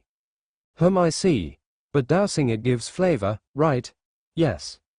I see. Then, what about trying to keep it doused overnight? Overnight, that could potentially spoil it, especially when it is mixed with other ingredients. It could possibly don't. Keep it at a cool temperature as best as you can. Just not too hot of a storage room. Is there such a place? A cold place. She pondered for a moment. The storage basement we use might suffice. Try keeping it there. And oh, make sure to cover the bowl. Don't want any bacteria landing there. Then, after leaving it for one night, try cooking it, see how much the flavor improves. There was a time when I left marinated chicken for 3 days thinking it would improve the flavor intensely. But I only got a scolding from my team. And I never did it again. I just learned that it would ruin the meat if left too long. Oh well, good to learn. Sometime later that time, they would not let me cook anymore. Weird. Oh, one mentioned my cooking was average. How rude. Me? Average? Nonsense. I understand, then I will try it. Splendid. Tell me how it ends up. I would be lucky if I have the time to visit as you test it. Your Highness is learning magic, right? Yes I am. I guess after that incident in the library, everyone has heard of it. Allie's expression was pretty normal though when I answered her. In any case, I will have to go. Thank you for the time and the delicious food. After their goodbyes, I left the room. My stomach was already filled, so it seems I won't be joining dinner with my family. Better tell Vernon to relay that to my family. Now then, I have progressed with Allie. Good. Very good. It was breakfast when I saw a pretty interesting dish served and placed on the table. I raised both my eyebrows. It was a familiar dish. To be precise, it looked like the one I ate yesterday. Interesting, so she deemed it on the level acceptable for royalties. Was there any improvement, I wonder? Dear daughter. I raised my gaze towards my father, who for some reason called out to me as I was about to get some to eat. Father, I heard you visited the kitchen. I immediately looked around, then to the door. Vernon was nowhere to be found. I might have frowned if he ever got in my sight. He was definitely the one who told my father. But this sure was a bit annoying. Is every movement of mine being monitored and reported now? I am used to this sort of thing. However, as a free girl now, being watched all the time was not entirely pleasing. Why yes I did. I see, he nodded. That's the second time you visited, huh? Is it not good? Why was he appearing to be bothered by it? Perhaps he didn't like the thought of me visiting some commoners. But I was guarded, so I can say I'm safe. Also, it's not like he would be bothered if I talked to some commoners. My father was not that kind of person. I stared at him with a pout as though frightened that I did something unacceptable. No, it's just that. He looked at both my mother and brother then turned to me. I didn't think you would go to the kitchen for whatever reason. It is just surprising, is all. Is that so? But you do know I shouldn't be the same as always, dear father. His eyes almost looked like they were about to bulge out of their eye sockets when he heard my words, followed by surprised looks from my mother and brother. I continued. I realized that the way I was, well, lonely. Lonely, you say? My mother murmured. I couldn't make any friends that way. Friends? My brother repeated in surprise. Yes, that's why I went to the kitchen. Of course, there is also the fact that there will be some delicious food. I smiled wryly with a bit of chuckle and embarrassment. Beloved sister, maybe the bump on the head really did something to you. I cutely scowled towards my brother. What? Is the change really that bad? I suppose I shall not change then. He frantically waved his hands and shook his head. Of course not, it isn't bad at all. Didn't I mention something like that? It's just surprising, that's all. I lowered my eyes. I just want some friends. In that case, dear, my mother said, I suppose we need to introduce you to the noble ladies your age. They will be thrilled to meet you. I rubbed my hands as I seemingly pondered what she said. I'm a bit nervous about the idea, but it would be good. Although, I guess the crisis needs to pass first. I lowered my head, sadness evident in my movement and expression. Although I want friends, I can never get it until things that threaten me disappear. And my enemies were not mere normal people but could be something big. My family realized this. Estelia, but time passes, and so does the storm. Patience is all but I require. I faintly smiled, though the sadness still lingered deep in my eyes if one looked closely. I immediately went for the food so I stopped any further conversations. Come on, it's getting cold. It would be a waste. I ate the chicken first, which I assumed to be the one that was marinated. I smiled broadly when I tasted it. Delicious. It was way better compared to yesterday. This was almost to the level of food back in my old world. I suggested to my family that they eat this dish. Their eyes widened at the mere level of pleasant flavor of it.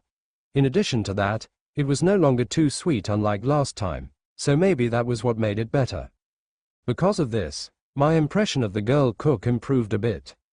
My family was incredibly satisfied with this dish and my mother gave her compliments through the servants. I should say that the girl was impressively talented, always striving for improvement and discovery. After all, she was the one to come up with those original creations like that cake and this one. What could her ambition be? I resisted the urge to smirk. Whether I would be able to breach through her emotional barrier remains to be seen. Whatever, let's just do whatever we can. After we finished eating, my father suddenly spoke to me as I was supposed to leave. Estelia, I am reminded of something that I have been meaning to discuss earlier. He looked a bit distraught. Why in the world would he feel that way? I waited for him to continue.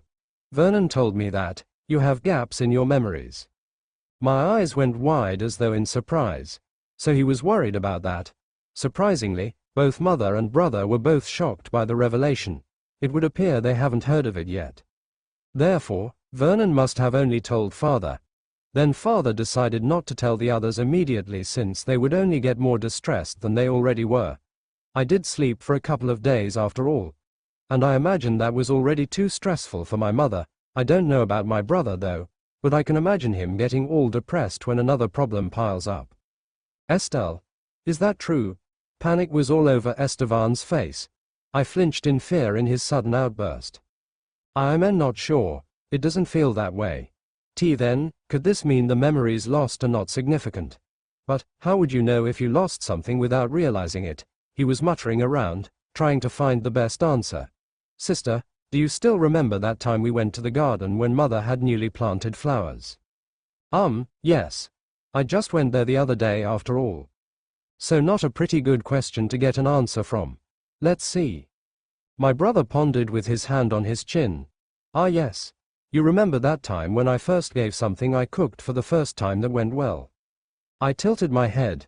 I remembered it, vaguely though. That said, I was young and so was Estevan.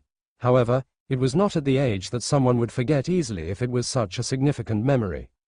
Let's see. Maybe I was 8 or 9 years old at that time. You did, when, I think I remember, no, I held my temple as though having difficulties remembering it. What dish was it, brother? He froze in shock, eyes wide open, his fingers trembling. It can't be, Estelle, you promised you won't forget about it. He looked terribly hurt. I guess it would truly hurt when the sister you loved so much suddenly forgot something so important. It was his first dish to ever cook pleasantly. He worked hard for it, practiced so much just to show off to me. Yes, all for me. I'm starting to pity him, really. Look how pitiful he looks right now. He looked like he was shattered into pieces. My apologies, dear brother. This has to be done. Brother, I looked at him with a pained expression. He held out his hand. No, it's fine. Don't be guilty about it. I was speechless. I looked at my mother in order to find help. She smiled wryly before speaking to Estevan.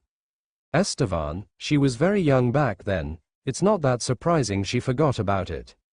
But that was a very significant memory of ours, and considering her age back then.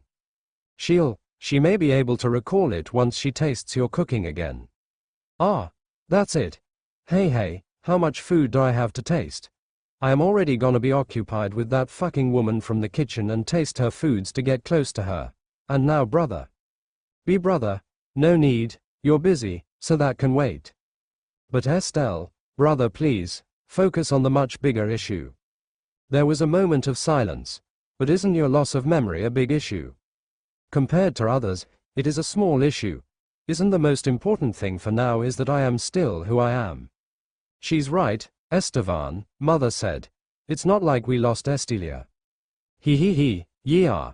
It's not like you lost Estilia or something, ahem. I suppose you're right. He finally behaved. This time it was my father's turn to speak to me. My lovely daughter, I can't say that Estevan's question confirms you have lost some of your memories. And it will be difficult and pointless to try pointing out each memory and if you still remember it, since there would be countless memories. But the signs are there, so let's assume you really have some gaps in your memories. I am thankful it didn't turn out to be something worse. He smiled in relief. Just speak out if something weird happens. Do you understand, Estilia? Why yes, I understand, father. I have returned to my magic training. I was improving at a decent pace, just so you know. Now that I am familiar with the barrier spell, training to make it better and stronger was going smoothly. On the other hand, Mera was training with me and she was doing pretty well too. That aside, I did a bit of reading of the beginner's book of magic. I searched precisely about curing poisons, and I did find it.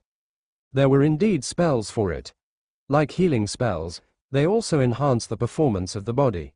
However, poison-curing spells focus more on enhancing the performance of the body to repel and clean away the poisons or toxins. This was a beginner's spell though. I decided to ask Vernon.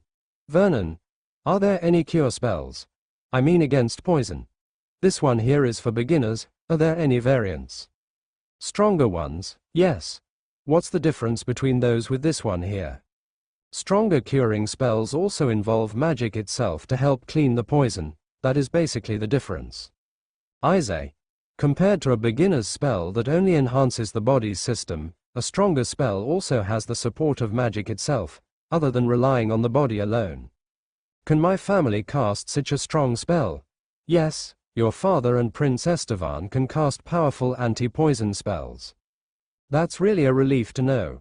I see, can those spells cure all poisons? Most poisons. There are strong poisons that spells can barely be rid of. However, they are incredibly rare and can only be found on monsters. How rare? I say about 1% chance of obtaining. Monsters of such potent poisons are very, very hard to fight with. Monsters, I don't ever want to see one. I'm not scared, I'm only bothered to think such creatures would exist. But I can imagine them as bad and tough as tanks, hey, but whatever. After obtaining that information, I continued my training. This time I expanded the barrier to cover my torso. The downside, however, it was weak. That being said, I think my mystic medium was getting better judging from when I managed to harden it while it was wide. By the way, Mera had already achieved this before I did, and apparently, she seemed to do it with ease compared to mine. It was unnerving really. This almost felt like a competition. My nature of being unaccepting of being left behind triggered. Where I was educated, being left behind meant death. That was why I intensified my training. I felt a bit of pain, but as my mystic medium got a bit better, the pain had lessened somewhat. However, if I pushed it further, it felt like the intense pain came crawling again, so I stopped. I say that my mystic medium was restored about 20% now. Just a rough estimation of the feeling, might truly be lower than that. I imagined the barrier made up of threads, then I tightened them together in hopes to harden it in some other way. I also imagined those threads having molecules being packed and pressed together to form something solid. This was, I think, a good precise control of mana. Come on, I am expected to have good precision considering what I went through. It was a bit rough to harden this, but I achieved the result I wanted. A faint smile formed on my lips. This should be way harder compared to the first time. Not only was it stronger, it was wider to the point it could cover my entire torso. Mera may be able to cover most of her body now, but it was weaker than mine. How did I know? Vernon just smacked her barrier after all, shattering it in pieces before vanishing. Oh yeah, it was now my turn. Look, I'll show you how my shield has improved. Now then, princess, I confidently held out my hand with an erected barrier of crimson. I should tell you, Vernon, you are going to need more than slapping it. He raised an eyebrow. We'll see. He used his technique for a little, then slapped my barrier. His hand stopped on the barrier. There was a slight shockwave in the air when it made impact. Both his eyebrows went up at the results of his attack. My barrier was fine. Interesting. Milady, that's incredible. I smirked, although it must have looked adorable in the eyes of others. See, you're going to need more firepower to break this. Indeed. I guess I will need to give a bit more power into my punch in this one. That said, I need to be careful not to the point that I'll blow you away.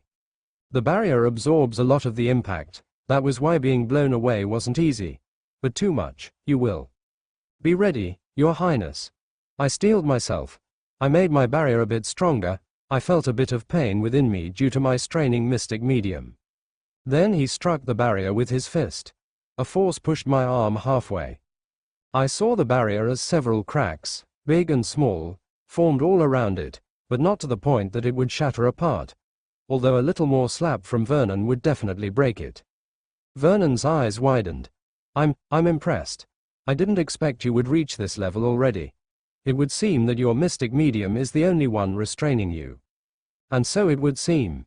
How much power did you put into it? 1/3 of my overall power. Is that significant? Yes. A common soldier would struggle to break your barrier. A common soldier means a plain soldier that had no support of magic whatsoever. I see. Then how would it perform when faced with a knight's armament magic? I needed to have a basis, and I have witnessed the power of the knights. Their armament magic, you know, that word's a mouthful. That aside, common soldiers were hard to use as a basis of strength for my barrier considering this world, so the knight's magic would be a good thing to use for measurement. A swing of their armament magic, your barrier will be able to block one, if it came from a below average knight, just a bit below. I suppose that's good progress. I see. Then I just need to enlarge my barrier further once my mystic medium is restored more. I should say, Your Highness, it is excellent that you have managed to precisely shape the barrier this much already. I just got lucky, if you say so. For some reason, I saw in Vernon's eyes that he no longer seemed to trust some of my words when something impressive happened. Like he saw me as someone being humble. Well, I guess I was. With a little more training, we then went on to the kitchen. Vernon surprisingly didn't give a lot of resistance to my decision. It was like he was looking forward to something when he agreed. I didn't think much of it and entered the kitchen. The only one inside jolted in surprise by our entrance. Or rather, by my entrance. PP Princess. The person was panicking as his eyes shifted around trying to cope with what just happened. This was the young man within the kitchen who was instantly charmed by me even though we never talked personally. I smiled at him. He seemed to have regained his wits when he finally bowed deeply. Greetings, Your Highness. This young man, does he even get the girls if he's this way? But this only made things amusing. You are, Tenel Jaravi, am I correct? His eyes went wide. Her Highness knows my full name. Yes I do. He let out a breath of awe. You are alone. I said as I sat on the chair by the table. Both Seros and Ali went to the storage room to organize the newly arrived ingredients. Ali also. I imagined there would be some heavy liftings, so a man like Tenel should be there. Ali's ingredients for her own use also arrived, so she's the one to go with Seros. She is very careful and meticulous to her own ingredients, so I am left here to watch the kitchen. I see, I shifted my eyes towards the cooking table behind him. You're making something. He hesitantly looked behind him with a bitter smile. I was trying something while the others were out. Cupcakes. Yes. I just finished it, so I don't know how it tastes now. I was about to review it. Interesting. May I try it? Of course, I'll give my opinion about it. He was taken aback. He never imagined that the princess of the country would try out his experimental sweet. If it is fine with you, Your Highness. Before he could do anything else, I stood up from my chair and walked towards him. He froze in place, unknowing what to do about this. I went past him and reached out towards one of the cupcakes. What makes this different from others? I asked. I extracted the liquid essence of ukiyo fruit and trevcum by crushing them and mixing it with the other ingredients. I am familiar with some fruits from Estelia's memories. However, those two I never heard of. I shifted my eyes towards the fruits piled together. Which one is the ukiyo? He grabbed a yellow-colored round fruit with bluish spots. This one. And the trevcum. He then grabbed a yellow-green oblong fruit which almost resembled a cucumber. Of course, the texture was entirely different from that. This one looked a bit rougher. Fascinating. Thank you for telling me what those fruits are, I said with a bright smile. No, not at all, Your Highness. Well then, I shall try your cupcakes. The cupcake had icing on top. Although it looked plain, there was nothing much visually appealing about it. But I guess this was still in the experimental stage. I took a bite. The moment I tasted it, I froze in place. I then slowly chewed it. My face was not particularly pleased by it. I glanced at Tenel and saw that he looked frightened and worried, especially more now that he saw my furrowing brows. I smiled slightly as I finished swallowing. Tenel, to be honest, it is too sweet, very sweet. I see. He looked disappointed. And it is harder to chew than I anticipated from a cupcake. It should be softer than this, don't you think? He nodded his head. No good then. He had a self-deprecating smile on his face. You look devastated, but isn't this a par for the course in making something new? He looked at me in the eyes, then immediately looked away. Yes. As I looked at him more closely, it would seem there was something else bothering him. It might have influenced his work that it ended up having this disappointing result. Is something the matter other than the cupcakes, Tenel? No, you're lying, there is something, can't you tell me? He looked at me once more, my faint smile relaxed him a bit. He sighed deeply. The others are always better at cooking, especially in sweets. I'm not good at it compared to those two, that is why I never worked much in making sweets for the royalty. So it's the kind of problem. So you are always failing. You could say that, but failure is to be expected, don't you think? But does failure have to be inevitable? I began to understand him a bit. He was a person who didn't want to experience failure. A person who always wanted things to go well, to end well, and ended up considerably disappointed if failure happens or doesn't end in the way he wanted. Of course, that cannot be avoided, for failure is a lesson. How could we realize our mistakes without failure, Tenel? No matter how perfectly you want things to end, things can always go wrong, and that is a rule of this world that cannot be broken, no matter how hard you try. Failure happens. Of course, there are situations where failure is unacceptable and must not happen. Otherwise you'll end up dead. But this was a different situation. Stakes are low here. He lowered his head, but Ali looks to be doing very well compared to me. Also inferiority to the talented. She is always making good progress compared to me. And comparing himself to others. Tenel, humans are good at something, and bad at others. And some are just naturally good at things.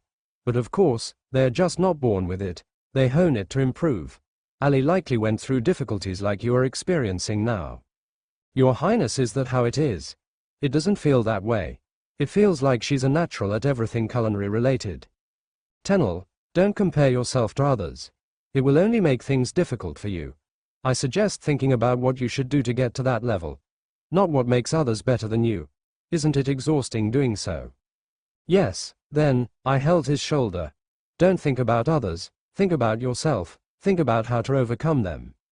Do not deprecate yourself over failures and then go on to agonize. Experience failures, Then think how to improve. Failures cannot be avoided, but because of failure, our mistakes stick in our mind. Then we make ways to overcome that failure. Do not be discouraged. Think about the future, not the present or the past. Think about what you will become. Think about what you can do to get there. I was beaten up more than I could count just to defeat the opponent given to me during the education. I even almost died several times. There were always others better than me.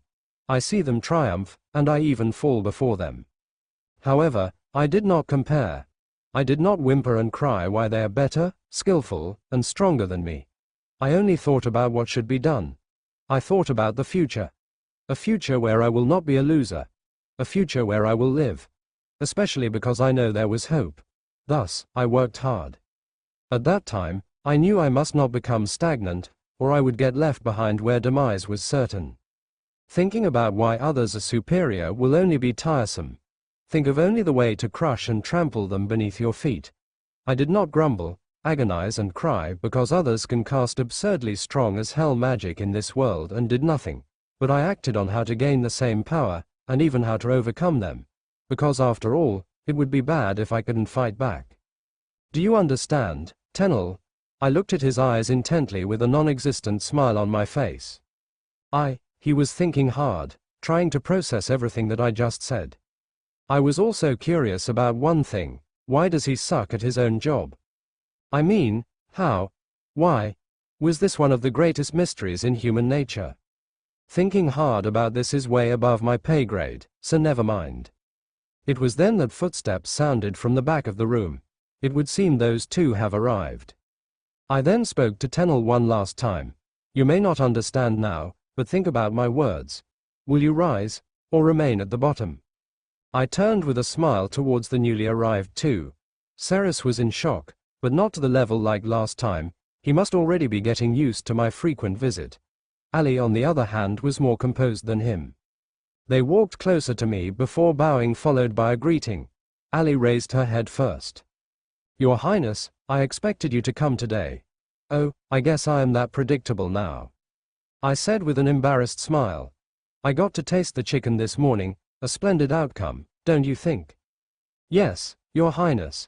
I was worried that the chicken would spoil or get bad, so I tightly sealed it and placed it in a container within an appropriate temperature. Good thing she didn't store the chicken during the day when it's hot. The nights here were cold, you know. Unlike in the modern times where cities with massive buildings increase the temperature drastically. Here though, I find it much better, countless trees surrounded us, so it's cool. If I knew it was hot, I wouldn't have suggested it. Oh well, all's well that ends well. I should say, it's quite risky to marinate food without a refrigerator. I don't want to get sick. It would be embarrassing for a beautiful and delicate lady such as myself to get diarrhea. Imagine me, stuck on toilet, fuck that. Good thing cooks know when a food or ingredient is bad. Except of course if they're an idiot sandwich. Good. But multiple trials will be needed, I think, before we can say it is at its finest. But I am quite satisfied by what I ate earlier. I commend you for that. I walked nonchalantly towards the chair and sat down. I extended my hand forward, indicating the other chair. With a wide, joyful smile on my face, I spoke to Ali alone. Miss Ali, please sit down. She was baffled by my request, blinking a couple of times before finally sitting down on the chair I pointed at. I clasped my hand delicately in silence as I stared at her for a moment.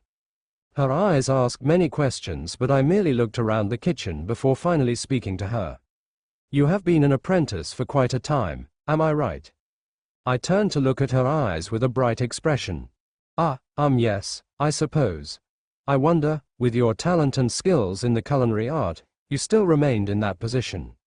She lowered her eyes for a moment.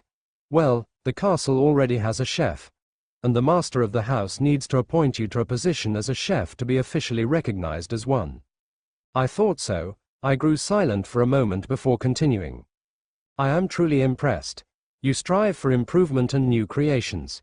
Experimenting with new dishes, a curious and creative mind. A person who always moves forward, never stagnant. She looked confused as ever now. She didn't seem to understand what I was saying. I look forward to your future, Miss Ali. I stared at her with a sweet smile. Thank you, Your Highness. But, I don't understand where this is going. I rubbed my thumbs together as I timidly replied. I don't think someone as talented as you should remain in such a rank. That is why, I leaned a bit forward. I formally request you to become my personal chef. Eh? Everyone's eyes went wide in surprise. I should call myself lucky that my father has yet to promote Ali as an official chef. If he did, I would not have been able to take advantage of this. She had been stuck as a mere cook, a position that undermined her talents and skills. Surely someone like that desires to step up the ladder. That being said, I have yet to hear her reply. Is that so surprising? I said with seemingly genuine confusion. With talent such as yours, Miss Ali, surely you deserve to level up in the ranks. I am just surprised that you yourself would personally offer that position. But, she glanced at Ceres. Yes, there will be 2 chefs if you accept. However, the superiors are different in this case, right? Ceres answers directly to the king, but you are to me. Although, I won't be the one to pay her, ha ha ha. I then continued. If you accept my offer, you will be officially recognized as a chef. You can even be known as the personal chef of the princess, which I believe will be a great help for your future.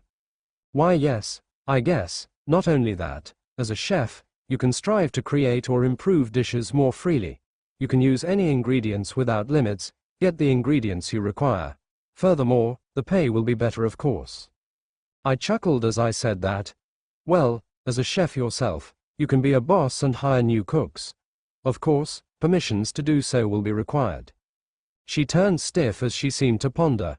With clasped hands, I leaned forward. So, will you accept my offer? She looked at me. No, she was staring at me in the eyes.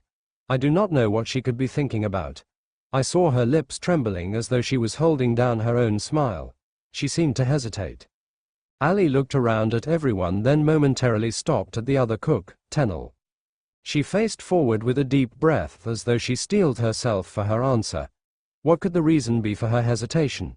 Perhaps it was the young man. Yes, she was about to rise up after all, and the other will be left behind. They were perhaps good friends that Ali would feel bad for. However, this was a once-in-a-lifetime opportunity.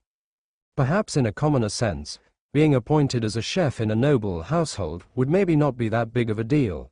However, those who have experienced high society, in aristocracy, or perhaps only in the wealthy, having to become an official chef in a house of a noble was a big deal. It brings a great merit and opportunity if the time comes to use it. Plus, being known as a personal chef of a royal princess, just think how others would see her. She would be someone very important. You would get the reputation of being a highly skilled chef to be appointed as a personal chef of royalty. No one would want to miss this chance. There could be 2 outcomes. She refuses, or accepts. If she refuses, now that would be suspicious. What reason could she be working hard in this place if she did not even take the chance or even dream about having this? That would make her more suspicious than she already was. Or, she would be a fool to reject this chance for some other person. No, she would be crazy. And, it doesn't seem she had any special feelings for Tenel. Plus, what about that thing that happened in the hallway between her and Oren? Therefore, it was highly unlikely she would reject my offer for this young man. If she accepts, then all's good. I can get closer to her. But she would also get closer to me. However, I believe in my observation skills. The outcome I wanted here, Your Highness, I accept. I accept your offer. I resisted the urge to smirk. This was the outcome I wanted. I formed a wide happy smile as I extended my arm and held Ali's hands tightly. She froze in shock by my sudden action. She never anticipated that she would be held directly by the princess. Thank you, Miss Ali, I said with excitement. With this, we can finally become even closer friends. Her eyes went wide. Friends? Yes, friends. With the princess. Why not? See? No reason to not be friends. Plus, I get to taste your newly made foods first. Isn't that exciting? Her smile grew wider, then she chuckled, in almost of a laugh. Are you happy, Miss Ali? I asked. Yes, I am. I finally got to be a chef. It is a dream come true. Thank you so much, Your Highness. I could hear and feel the great joy in her voice. And I get to have another friend. We stared at each other for a long moment, such friendly gazes. Ah, I have to tell father this quickly, I said with excitement as I stood up. I'll be leaving to tell him of this great news. See you. I turned to move, but halted in my tracks as I glanced at Tennel for a moment. His movements looked like he wanted to say something. Do you have something to say before I go, Tennel? I said with an innocent smile. He closed his hands. I will rise up, Your Highness. Good. I will watch over your progress with great interest. I left the kitchen as I headed towards the office of my father. My father will be in his office, I presume? I asked Vernon. He should be. Excellent. I energetically walked, although not necessarily fast. It really gave off the impression that I was excited to tell my father while conserving energy. Your Highness, Vernon called me. Yes. Why did you suddenly offer the girl a position of personal chef? Could I not? That is not what I mean. For what purpose did you give that offer? We already have a chef. I stopped in my tracks and placed a finger on my cheek as though trying to think how I would explain. Talented individuals are to be cherished. Their abilities, skills, and motivations are to be treasured. I turned to look at Vernon, then to Mera. Humanity's individual excellence is what progresses the world, and not humanity as a whole. Yes, like how one individual strived to create the first light bulb. Like how the first telephone was made, or the first plane. Many more inventions were led and progressed mostly by one person or carried out by a few. Almost one person always takes the first step. Individuals take lead in innovations, and thus, should not the same thing be the same to this world? Society as one cannot progress without the lead of one talented individual. Isn't that why we have kings or queens? So you see that girl, Ali, has the potential to bring progress to our society. You truly thought of it this far.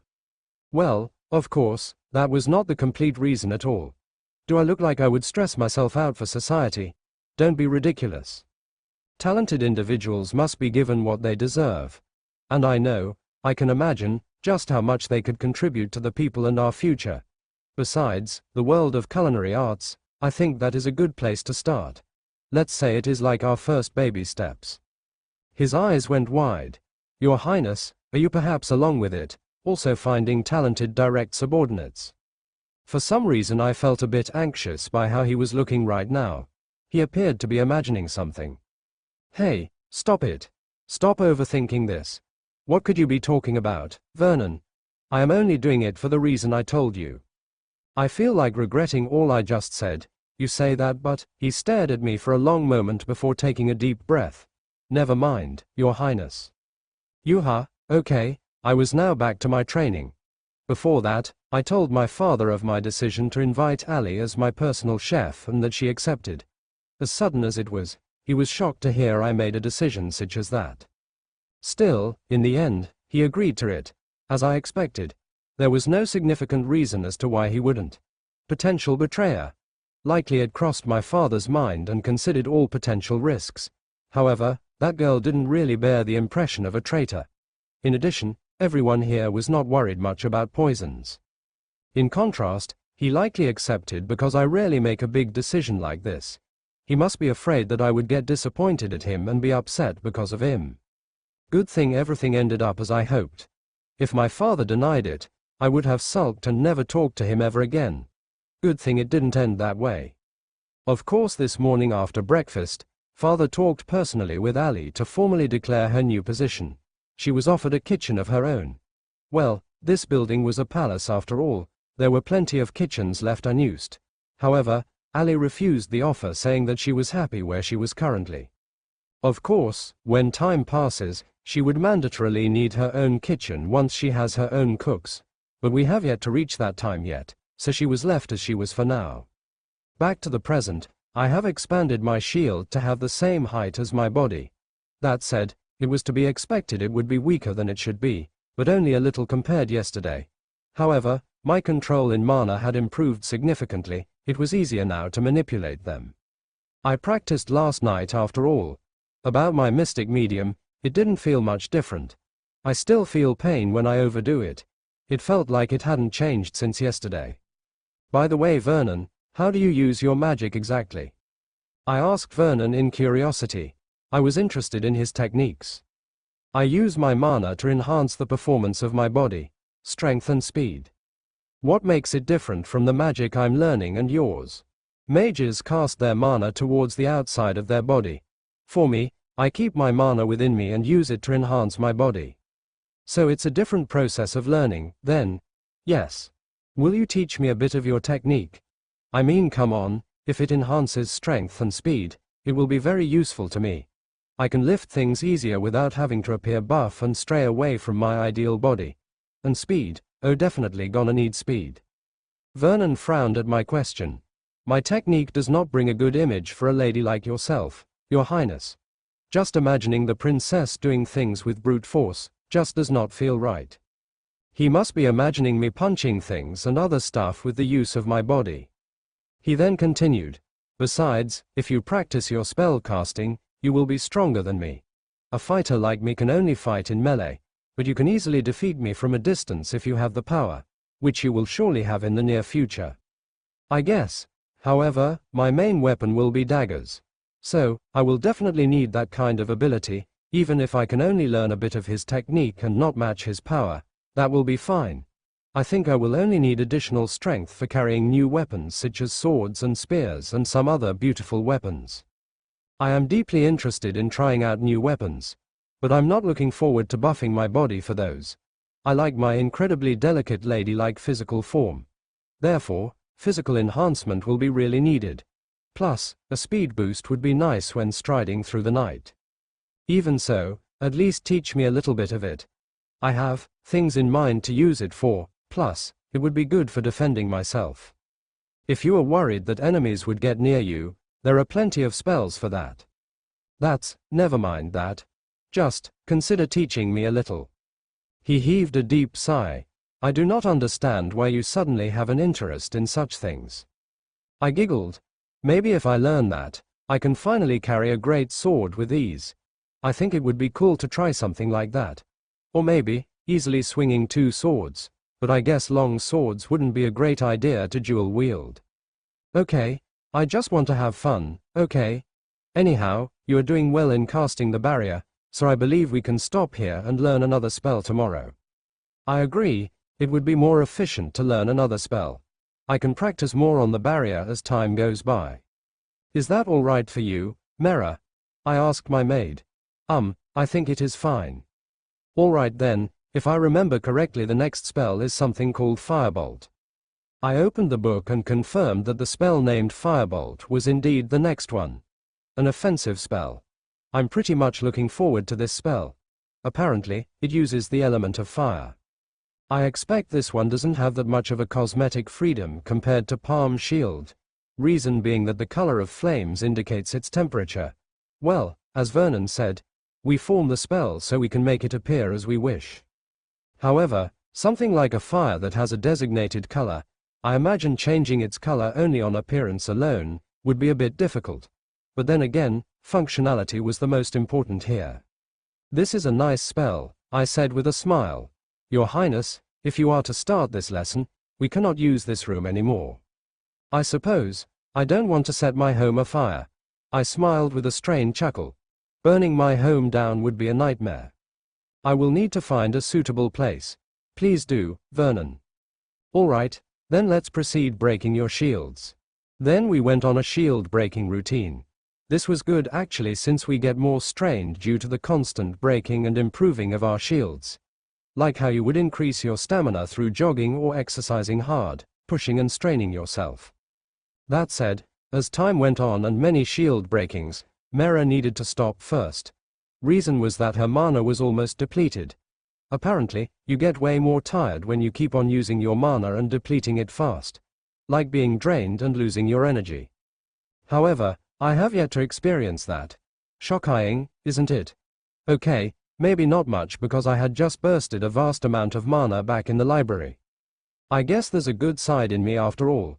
But then again, I am restrained by my fucking mystic medium. Fuck you, mystic medium, you suck. And so the shield smashing went on. Of course, There were improvements in the strength of my shields that even impressed Vernon. Asterisk, I was heading to the kitchen earlier than usual. Actually, way earlier. If you wanna ask why, not a particular reason. Maybe I just want to play around with people's reactions. Come on, it's amusing, a bit of a stress reliever wouldn't be bad, you know. You need to stabilize your mental health or something, you know. What I'm trying to say is, don't get too stressed out or distressed. Even the organization I was in was mindful of the mental state of the agents. If agents had bad mentalities, it would potentially affect their tasks. That was why, often, when noticed by a superior, the agent would be given a break. Of course, if not noticed, the agent themselves will find a way to alleviate their stress if they find it unbearable or bothersome. Some find pleasure, doing whatever they want, playing games, talking, drinking, and mostly sex. Sex was pretty common. Agents don't particularly mind it. However, the pleasure was great. For me, those were not my ways to alleviate stress. Sex. I find no pleasure in such a thing. Not even in the slightest. Therefore, I am not interested in it. I meant not the pleasure of the body, but the pleasure of the, how should I say this? I find no pleasure in a spiritual and emotional level. Yeah, I think that explains it. Even if it felt good in the body, I don't find it desirable. My way of alleviating stress was listening to songs, and also taking quiet nightly walks if I could. Also, killing, taking one's life, spilling blood, yeah, that's also a great way to get rid of piled stress. I'm starting to miss it so bad already.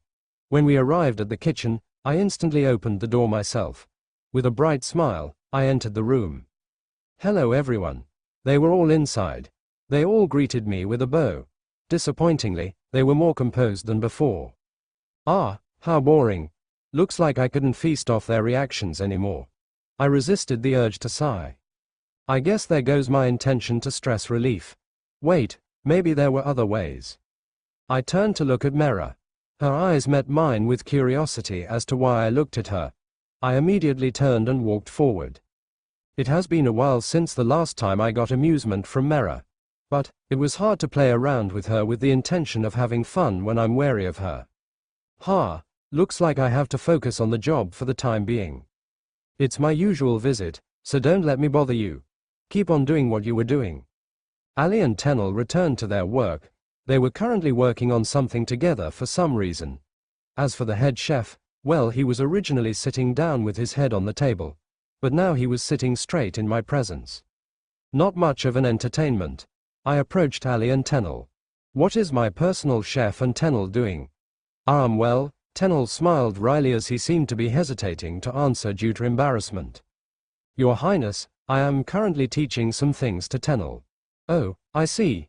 Finally seeking help, that is good.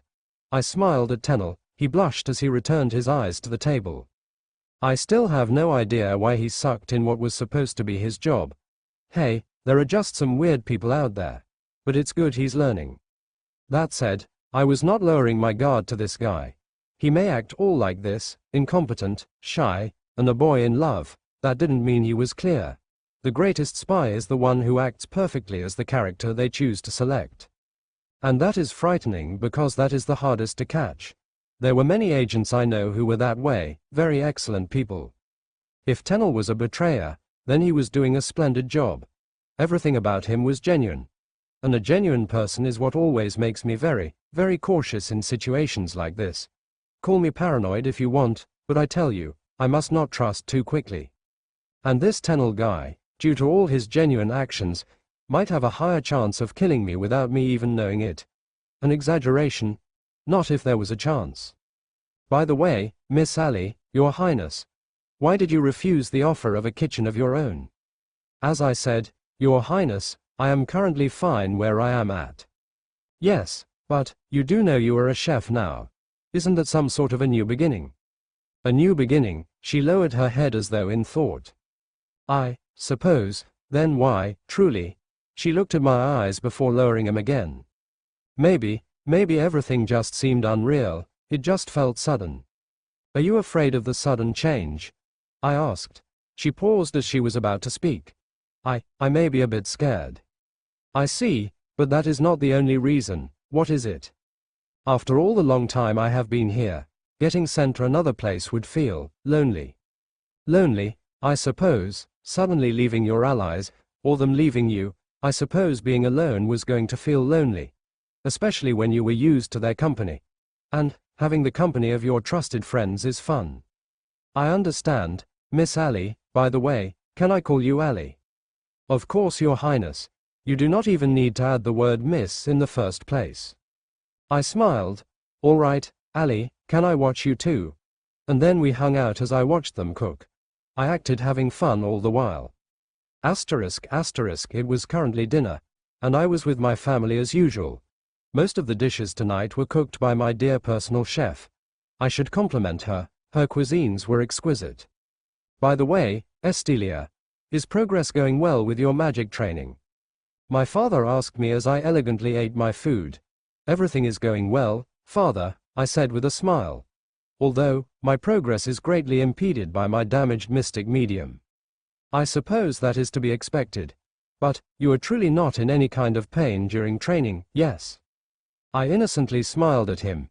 He appeared to be genuinely concerned for my well-being. For some reason, it warmed my heart, and I cannot understand why this was happening to me now. I shook that feeling off. Of course, father. I am feeling fine unless I push myself. Oh, you have yet to be informed by Vernon of our next plan. Next plan? Father, the next spell in the book. What was it again? He tried to remember what that next spell would be for a moment.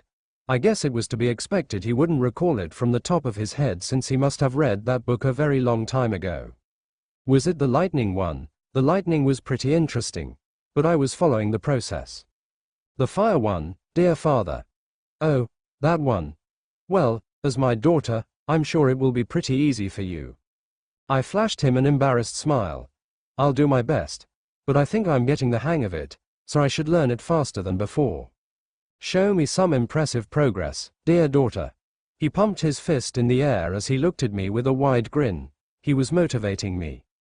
Oh, of course, father. I'll make more than progressing in magic. I'll also take out the rat hiding in our ranks. I believe in you, dear sister. I smiled at my ever-supportive brother. I then went on to eat my food in a flawless ladylike manner. I noticed my mother directing a proud smile towards me, but I paid no heed to it. Just then, my brother spoke to father. By the way, father, have you been informed? About what? About the information circulating among the knights. Information? Which one? About a potential traitor in the knights. Father stopped his dining as he pondered. Our actions had already incited a little rumor that something is going on, but it's not that great. So isn't the same thing should be happening in the knights? What made it catch your attention that you would speak to me about it? Estevan lowered his fork and spoon and drank water from his glass. After that, he spoke. This is no mere baseless rumor from observing what is happening all around. The rumor is, you could say, stronger. Reason being that a knight spoke about it, an elite at that. Father raised an eyebrow. Oh, who could it be? Rogan Dorian. I resisted the urge to smile when I heard that name. Father looked a bit surprised. Any news on where he based that information on? Some sort of specific source was never mentioned. Although I only heard everything about this from another party. That's why I will be visiting them tomorrow. This was good. I thanked Rogan in my heart. He might be a decent man, after all. Or not, nothing was assured. At first, I scouted the castle and gathered and observed as much as I could. However, now I have to be a bit aggressive. With this rumor turned to information coming from a knight, surely the betrayer would have heard of it by now. They will feel their position was threatened. They will feel tense and restless, and that overall uneasiness will slowly eat them. They will question how it was known. Could someone possibly know who they were? Are everyone in the castle on them? Numerous questions will storm their mind. Enough being careful, time to indirectly engage the enemy. Whether they choose to withdraw now or later, it will become obvious that they were the infiltrators all along. Of course, they might become more careful. However, I have already done my observations. Any strange movements will be noticed by me. It was a good thing that Rogan had not revealed it was me, which was up to my expectations. However, for some reason, My father didn't know yet. I thought Vernon had reported it to him. Perhaps he doesn't always give his reports. Or was he instructed only to report the important stuff? What game was Vernon playing? What I did was pretty significant. Of course, I wouldn't mind my father knowing I was the source. The important thing was that my enemies did not know it was me. I should be the clueless and naive princess after all. And the enemy discovering otherwise would be troublesome. But what if Rogan was with the betrayers? Hey, then it's not that bad since he was already in my radar. The worst enemies are those you do not know or have seen. To be honest, I might have become a bit impatient. That was why I took a great turn in my plans. The impatience must have influenced my decisions. My mentality has been greatly affected recently after all. At any rate, no harm happened to me yet. Very well, my son. I then chimed in. Brother, when are you going to the Knights? My brother turned to me with a bit of surprise. In the morning. Why? Oh, I was just wondering, are you still working on the papers? Yes. We have some new information, so I must definitely look into it. But I guess I will be delayed on looking into it. But, Oren will sort things out first, so everything should be fine. I see, perfect timing. Thank you again, Rogan, for opening this opportunity. I have found a chance for some alone time with Oren. It would seem my decision to share the thing to Rogan had brought a bit more merits than I intended. That said, my brother will be interviewing Rogan tomorrow. You better not snitch, Rogan. After dinner, I returned to my room to sleep after some good nights to my servants. I closed the door, and instead of lying down, I merely sat at the edge of the bed. I planned not to sleep yet. I crossed my legs as I waited for time to pass. Now, what could my goal tonight be? Well, I intend to speak with Vernon, alone. I couldn't talk about this with him when Mera was around. It was time to set a little plan in motion. Just a little plan, that's all. He mentioned he was patrolling. However, I do not know when exactly, so I used the time I sang as reference. However, he might be reporting to my father, so a delay may be expected. So I will be moving a little later from the time I sang. Furthermore, there were a few things I wanted to learn from him. I could lay down the bed to wait. However, I want to avoid accidentally falling asleep. I am tired after a day's work after all. The more tired the body, you might never realize you fell asleep until you wake up. Of course, I have better control of myself, so I will be highly unlikely to accidentally fall asleep. That being said, this posture was good for thinking, and I'm just being more careful with myself. The bed was incredibly soft, so I might unconsciously rest my body. In any case, I am just thinking about what I will do tomorrow morning. Brother was leaving for a while, out of his office, and I will take that opportunity. About more than an hour had passed. I rose from the bed and equipped my daggers, then quietly opened the door. A little creak was unavoidable, but it was not that loud. After making sure there was no one around, I left and gently closed the door to my room. The hallway was dimly lit only by a few lit lamps on the wall. I would need to search for Vernon. Too bad I didn't manage to ask him of his patrol route. Heck, it was not even assured that he was patrolling at this time. If I can't find him, then I will have to postpone it, but I prefer doing this now. I used the direction opposite of the stairs heading down. I ought to check the other hallway first. My steps were completely silent as I strode forward with a quick pace. When there was a turn, I took a look first. A knight was slowly moving towards this direction at the edge. If there was a patrol assigned here, it was unlikely that Vernon was here. Upon realizing that, I went back to the route I went through. When I reached the stairs, I made sure there was no one around. There was a pair of guards walking, and I waited for them to move and disappear. Once clear, I descended down. If Vernon was to guard me, he would need to be in a place near me, or a place where he could see my room and basing from the time I sang that he heard me. He said he didn't hear much, but I don't know how much trust I should put into those words. If he didn't hear much, he must already be heading away from the area of my room. The floor below my room, I suppose, was not a good place to guard me from. Therefore, there was one place I can think of if he wasn't in the hallway, the outside. There should be a door by the side, so I headed there. When I arrived, however, as expected, there were guards on the other side of the door. Hey, do you believe Rogan? Perhaps, but to think a traitor could possibly be among us. Unbelievable. Don't tell me, dude, you're a traitor. Why the hell would you accuse me of that? We joined together, didn't we? I jest. Ha, don't make that kind of joke, right. That aside, Ayana was pretty dashing as always, wasn't she? Oh yes, she was. I sure want her to heal me sometimes. I think I'll marry her, she'll be welcome to our household. Hey, don't even get started, you asshole. My noble household is worthier than yours. TCH. As if. I realized their presence because of their chatter. As expected of guards on standby, they're a bit noisy. 10 things to get boring after all. I went past the door and headed towards the direction of the rear of the palace.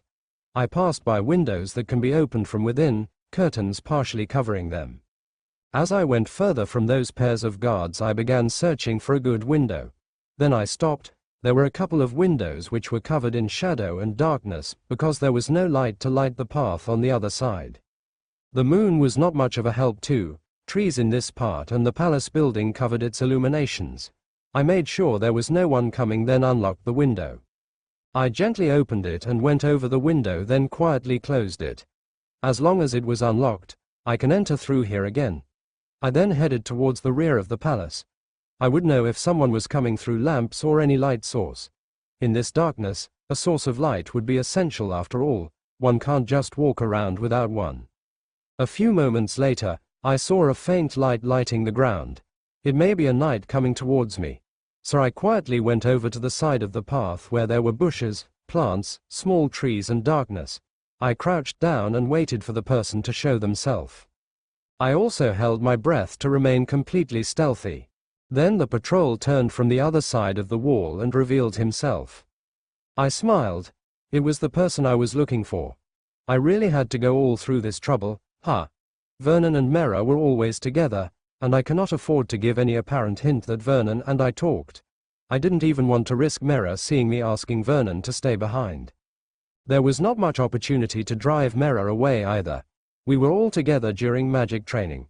Also, I would eat with my mother during lunch, then lately I've been going to the kitchen. I decided to act this now since I have observed enough of Mera. Vernon, with a lamp in hand, looked around. He didn't seem to realize my presence. Then he looked up. I quietly emerged from my hiding spot without him ever noticing and stood on the path. When he looked back down, he froze and his eyes went wide. I see utter confusion in him. Princess, why are you here? No, wait, why didn't I realize? I want to talk, I said with an innocent smile. His brow wrinkled, which showed his age even more. Talk? If so, you wouldn't have needed to come out here. No, I deemed it necessary. Deemed it necessary? How did you get here without alerting any guards? If the guards discovered me, they would have brought me back to my room, or warned others. That's not important right now, Vernon. I averted my eyes away as I rubbed my hands together. He observed me closely before sighing. Very well, what do you want to talk about? I have something I want to request.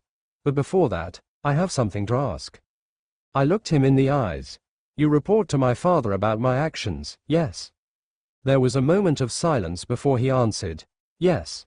Is that so? How frequently do you report to him? If you want to know if I report to him every day, then no, I only report to him every 2 days, or when there is something significant to report.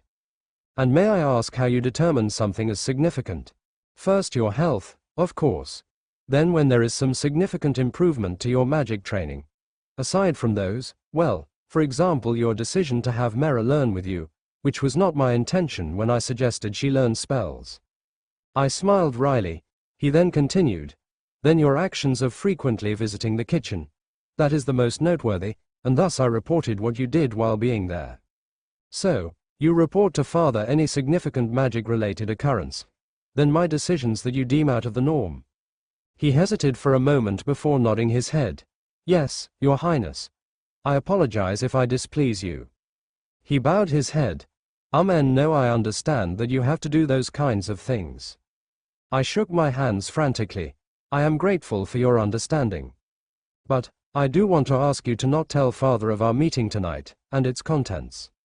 That, you did something unbelievable, you went out of the palace with no protection. Please. I directed a pleading gaze towards him. Very well. How you managed to come here quietly still eludes me. And how the knights fail to sense your presence, and even me. I just became one with nature, he. Thank you. But, this is the next crucial question I want to ask. I paused before speaking again. Why did you not tell father that I was the one who tipped Rogan? He was silent for a while, no immediate answer. I suppose you realized, huh? He smiled faintly. I placed my hand behind me casually. It was faster for me to move and take out my daggers when things went towards an unexpected turn. Perhaps there was no point in doubting Vernon because he was my father's trusted aide. But, it can't hurt to be too careful. I swear, if things go south and become dangerous, then I made a grave mistake. I am all alone. When this turned out to be a deadly and undesirable situation, then he could easily kill me without anyone else knowing. That means, this was a good place to assassinate the princess. Would he take the chance? No betrayer will let this chance slip if I were the target. And Vernon was strong. He could easily kill me whenever he wanted now. Or, that was what he thought. He was oblivious to my physical abilities and reflexes. I grew in combat, but he never knew that. Therefore, he underestimated me without him even realizing it. And that will be to my advantage. I cannot be easily killed. What about the issue of strength and survival? Perhaps you have forgotten, but I am originally stronger than him. He may be strong, yes, but remember the time in the library. He never even managed to reach me. Therefore, when it comes to it, I'll unleash all my mana, then crush him. It might hurt, but I'll do it. Besides, my mystic medium was already partially restored, so I believe I won't die, and I have a pretty good grasp on mana now. In short, this situation was also a little test for Vernon. I then responded to him. Of course I would. Earlier at dinner, they mentioned it was unknown who was the source of Sir Rogan's information. And father was completely clueless. So, I wonder, why didn't you tell him? Isn't that supposed to be your job? He sighed. Indeed, it is my job. However, the reason I didn't report it to His Majesty is because, it appears that you do not want for anyone else to know you told that knight. That's it. Yes. Also, it was very surprising. I never expected that kind of action from you. I thought to myself, the princess must be planning something or perhaps intending for something to happen. However, it could have been dangerous if that knight shared you with a source. He is a knight, isn't he? If he doesn't have the common sense to hide the fact that the princess herself gave the information, then he is not worthy to be a knight. If Rogan dared to share that, then he would be written in my highly potential suspects list. And my anger might have him accidentally die at any point in time. Although, magic will prove to be troublesome for that endeavor, tch. In contrast, remember my words with him. You interpret it the way you like. I never explicitly said that was a fact, and that phrase could be taken in the words, you didn't hear anything from me, or, you're the one who thought that way. Both ways indirectly meant don't ever say it came from me or something similar in nature. And from my interaction with him, he appeared to understand. Then it was proven true when he never said I was the source when he spread the information. Such cold words coming from you, Your Highness. I tilted my head as though clueless what he was talking about. Is it? I see it as a fact. They are trained to protect the royal family and country, so they should realize what is the right course of action for the ones they are protecting. I suppose you are right. Then, are those the only reasons? Yes, I just respected what I think your intentions are, and I do not want to interfere. If you wanted your family to know your actions, you could have told them yourself. Perhaps. Also, Mera is the other one who knows. She reports directly to me. Therefore, there is nothing much to worry about. Also, I trust that she knows what line she shouldn't cross. Princess, when have you been hiding the abilities of your mind? To be honest, if it does not offend you, can I speak out? Go ahead. I thought your mental abilities were lower than this. Even I use my head, Vernon. Plus, I did nothing noteworthy at all. Any normal mind can think of something similar. I am nothing special. Not only that, you came here without anyone detecting you. That is not important. You say that, Vernon sighed upon seeing that I have no intention to answer his curiosity and confusion. Anyhow, what is it you want to request? It is dangerous here to take our time. I looked around the area. Is no one else patrolling in the area? At the moment, there should be none yet. Splendid. All right, I have a little plan, and I will need your cooperation if this will be effective. I walked closer to him and spoke to him in a quiet voice that only he could hear. I then proceeded to tell him of my little plan. When I say little, I seriously mean little, just so you know. His eyes went wide in surprise. Your Highness, you may call this a little plan, but what outcome do you want from this? It isn't about the outcome, Vernon, but rather about the underlying effects it's going to have. He for some reason gulped. What could he be thinking about? This method is slow, but it will have significant effects, depending on what the situation really is. Either situation will have different effects on the person, I suppose. But, I understand why you have to ask me about this. This wouldn't work much without my cooperation. Especially that we are always together. I didn't expect for you yourself to come up with this plan. I puffed my cheeks. I'm not stupid, Vernon, he chuckled. Of course you are not, Your Highness. HMPH. With that, I'm done. Oh yes, you reported to father today, I presume. Yes. Then I suppose you have selected a place for the training place for the next spell. Yes. But we won't be going there immediately tomorrow. What?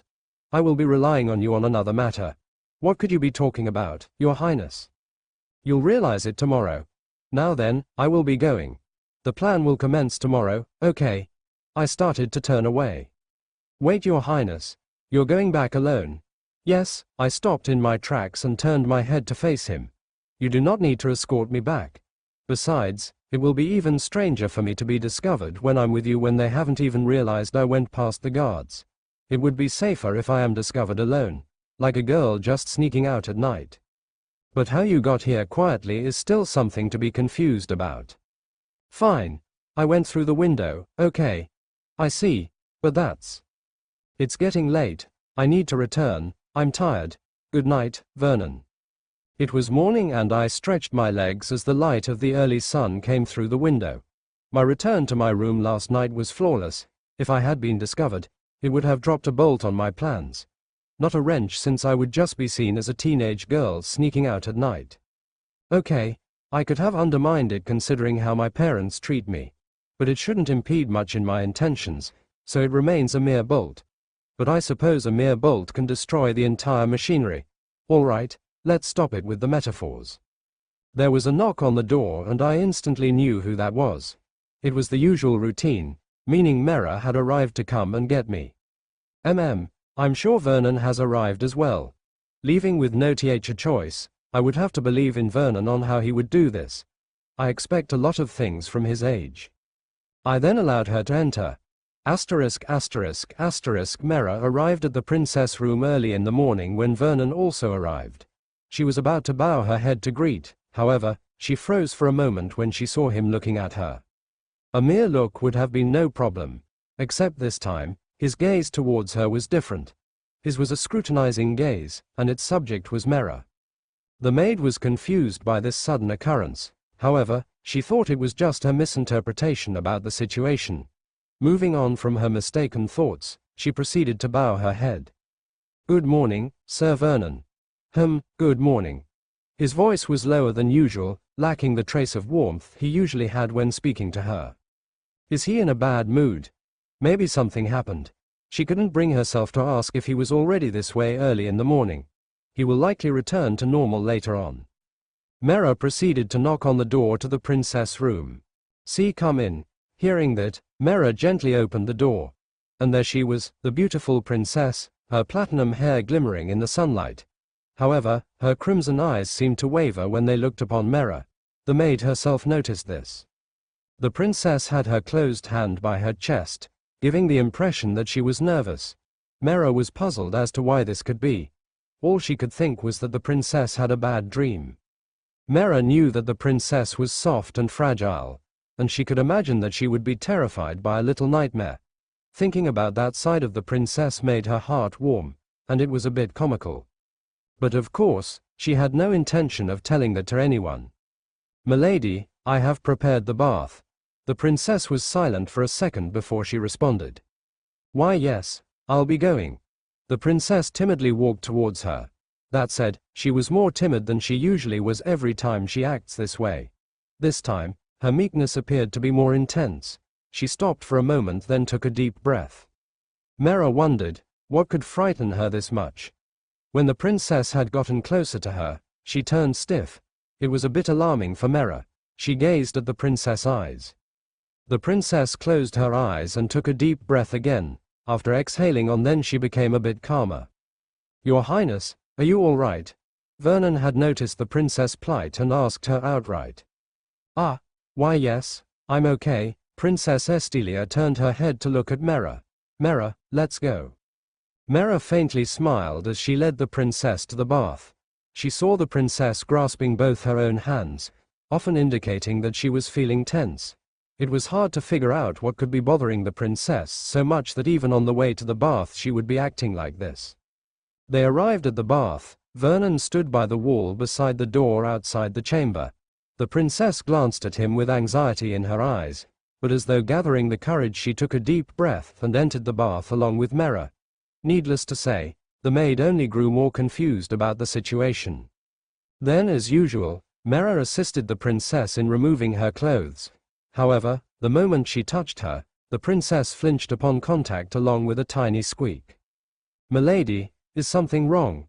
Couldn't contain her confusion any longer, Mera asked her. No. The princess' eyes traversed around before looking at Mera with a smile. "It's nothing, just some things in my mind, that is all." Mera nodded her head in belief and continued on with her task. With all that done, the princess proceeded to enter the pool.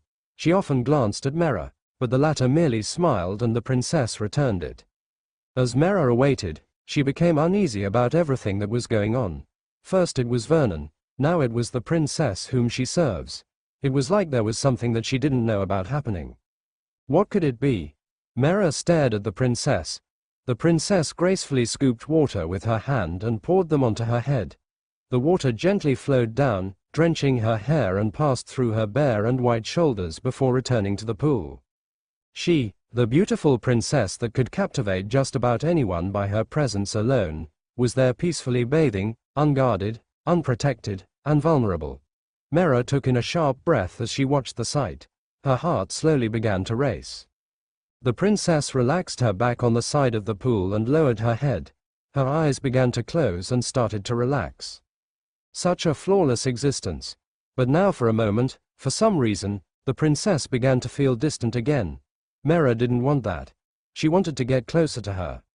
Thinking about what just happened, she thought to herself, something's truly weird going on. She couldn't come to a solid conclusion. The princess seemed to have no intention of answering her confusion, and she expected no answers from Vernon as well. Mera grasped her wrist. She would have to see and observe everything. However, she couldn't help but feel worried about herself. The princess had finished bathing and Mera assisted her in dressing up. As expected, the princess was stiff in the process. Mera began to feel that the princess was frightened. And she was frightened of Mera. No mistake about it. However, if she acted the same to others, it would relieve some apprehensive feelings within the maid. After the dress-up, the princess looked perfect as always. She wore a wide dress, white-colored boots, and a white hairpin in the shape of a wisteria petal.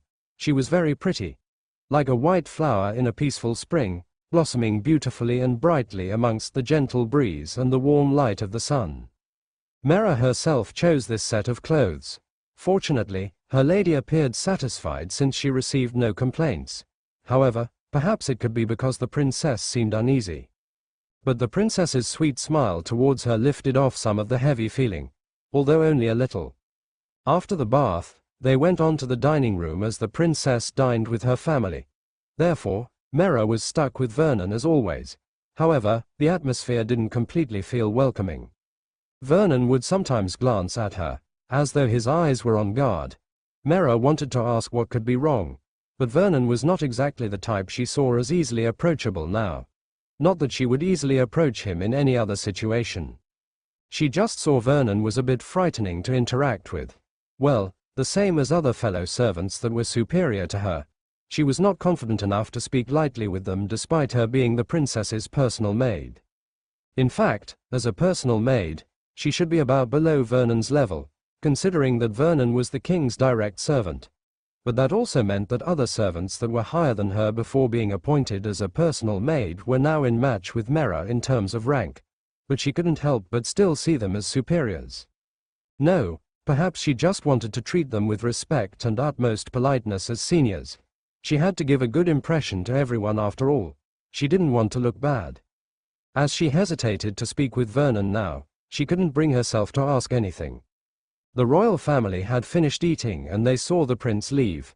However, he was not going to the direction of his office. A couple of minutes later, the princess appeared. "Let's go to my brother's office." Mera tilted her head a little. "Milady, your brother didn't seem to be heading towards his office." Why yes, he is not heading to his office." Her manner of speaking was timid. Mera was a bit bothered, but decided not to think about it at the moment. "Your Highness, what is your purpose for visiting his office?" Vernon asked. "I just want to look at things, I see." After that, they headed towards the prince's office. Mera still couldn't understand everything. However, she was starting to have the faintest idea. Oren placed the newly sorted stacks of papers on the princess' desk. At the moment, he was by his lonesome since the prince left to have a meeting with the knights. Information that cannot be overlooked popped up. No, Oren thought it was just not information that newly came out, but rather, it was a leak. He tried asking, but the prince didn't say anything significant about it. Such a shame, he wanted to know more. His gaze turned towards the papers and picked up a sheet. New information has been gathered about the knights' families that would require reviewing. The agents sent were pretty efficient in their work. That said, they couldn't find any information that would warrant any suspicions that the prince was looking for. The nobles in the capital were clean.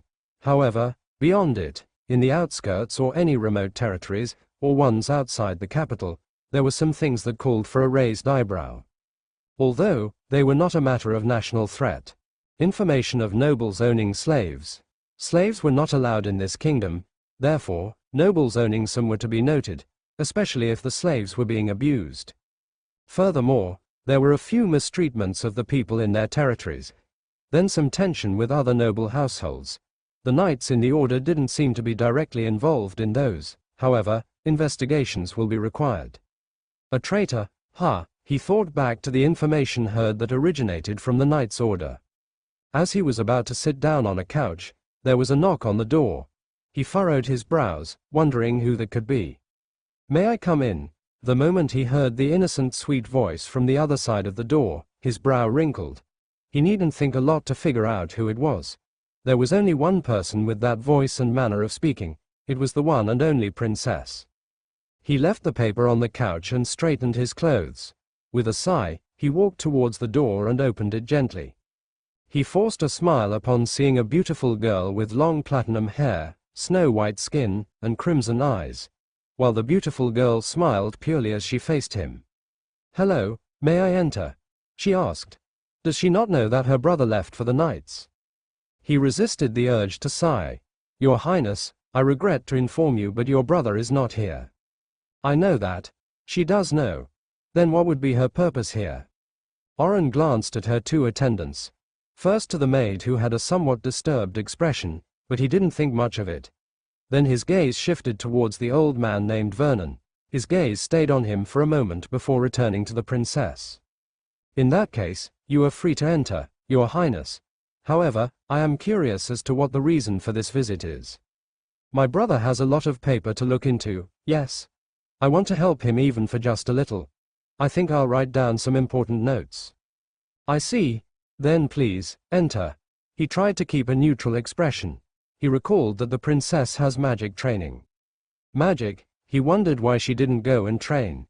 That being said, he was more interested in the princess' goal of learning magic. He watched as the princess carefully entered and sat down on the chair in front of the table. Oren tried to hold back from making an annoyed expression. He was bothered by the princess, and was always somewhat annoyed every time he saw her. A person who had no idea of the outside. A presence so pure, ignorant, and living such a comfy life. A girl who knew nothing of the world. And that girl was apparently a very, very important person. That was one of the reasons he disliked this princess. The person who was clueless about the world, living a colorful and safe life. Oren once again glanced towards the two servants standing by the corner before retrieving the paper left on the couch. Then after that, the princess spoke. Wow, Big Brother has a lot of things to work on. Oren, can I have a few sheets of paper and a quill for writing? Oren resisted an exasperated sigh and delivered what the princess wanted. Thank you. The princess began reading some paper. It would seem I have to stand and watch the princess. The princess didn't exactly show an image of a reliable person after all. As he was reading while behind the princess, the latter suddenly asked Oren. Oren, you know what my brother's purpose of visiting the Knight's Order is, am I right? Yes. What do you think about it? About what, Your Highness? What is my brother concerned about? He kept a straight face. About some story about a potential betrayer within the palace. Yup. So, what do you think? Is it plausible? Why would you ask me the question? Oh, I just want to know the thoughts of someone close to my brother. Can I not learn your opinions? Oren resisted the urge to sigh. There was nothing wrong with sharing his thoughts with her. Well, not like he could refuse to answer a question from the princess in the first place. No, of course I'm willing to share my thoughts on the matter. Well, he contemplated on how he should go and answer. Perhaps it is plausible to have a betrayer. I see. If there is one, how would you go find them? Oren eyed the princess who was busy writing down on a paper. Such sudden questions. However, he tried to understand her. A girl like her must be anxious about it. Thus the questions. However, even if he went to answer it, there would be no point speaking about it to the princess. After all, he imagined she wouldn't be able to contribute much to the matter. A girl with no skills and talent, nothing impressive, a person like that wouldn't be of much help. But, perhaps her being that way was fortunate enough. Still, it seems to be changing. Having no choice, he answered. Such a situation is not to my expertise, Your Highness. Therefore, I fear I have nothing to answer. Is that so? She sounded a bit disappointed. I understand. There were several minutes of silence and sounds of papers being moved. Oren decided to stand by since the princess had basically taken his job. Actually, he liked this. The princess doing his job was surprisingly pleasing to him. Perhaps he just wanted to see the princess to be a bit stressed. He glanced at her servants once more. The maid especially acted strange. She had been like this since arriving here. On the other hand, Oren looked at Vernon closely for only a second before averting his eyes away. Then he found the princess looking at him with her wide crimson eyes. Your Highness, she wryly smiled. I'm sorry, Oren. I'm just thinking about something. I'm sorry. He was confused by her regretful tone. What are you talking about? I saw your ears. He felt cold the moment he heard those words, reminded of his ears. I see. I'm sorry. When I learned of the reason, it kept coming back to my mind. Oren was salty and bitter upon receiving the pity of the princess, but he didn't let it show outwardly. Is that so? I heard it was due to bandits. Yes, it was. The princess' eyes widened, her fingers trembled. How frightening. I never imagined people are capable of doing such acts. How cruel. She lowered her eyes. Was it sadness that Oren saw? Shock? Or fear? No, perhaps it was all of them. The princess was feeling all of them. But Oren didn't feel moved. It was a long time ago, Your Highness. You do not need to feel anything about it. She was silent for a moment before speaking again. And, what of the bandits? Years ago, they were hunted down and they quieted down. Needless to say, a lot of members escaped. So they are still out there then? Yes, but for some reason, now they have become active again. Really? This is terrible. That said, I received intel that adventurers have been hired and sent to handle the matter with those bandits. They should still be working on it. It will take some time before everything ends. Adventurers? You mean those people that always carry weapons around? Yes. You must have seen him during your visit to the city. She nodded her head. I hope everything ends well. But what about you, Oren? Oren's face turned into puzzlement about the out-of-the-blue question from the princess. What do you mean? She looked at his eyes with sadness. They hurt you. Are you not going to do anything? He furrowed his brows. Why was she asking such questions? I will leave it to the adventurers. But do you feel nothing at all, Oren? Don't you feel anger? Hatred? Do you not feel those emotions at all? I do feel those emotions. Who wouldn't feel terrible after what happened to him? What cut off from him was part of his body. He imagined anyone would feel terrible. Do you not feel vengeful? Oren, have you hated anyone? The princess suddenly added that to her question. Perhaps. Have you hated anyone that you wanted to kill them? Oren was taken aback by the princess' words. I cannot say I did. Those bandits are evil. Do you not feel that you want to do something about it? I am powerless to do something. Powerless, but there are other ways to fight, not just with strength. Princess, what are you? Why was the princess saying all this? Was she sympathizing that much with him? She's definitely sympathizing. Perhaps that was why she was able to say those things. Why would she feel this way towards him, one whom she didn't personally interact much with? Oren, have you ever experienced, or perhaps feel that you have to do something that is necessary, that is needed, perhaps for the greater good, or for something else? He felt cold again. He couldn't respond instantly. But the princess continued. You see, not doing anything especially when it is necessary, it weighs in the heart, doesn't it? That is why, if it is necessary for one should begin to act. Don't you think so? Begin to act. Those words echoed in his mind. Even if the act itself is good or evil, I think if it is necessary, it must be carried out as soon as possible. Because, the longer it gets, the worse it will become. Carry out, he mused. He took her words deeply. Oren stared at the princess, then he turned towards her two servants. They also stared at the princess with confusion.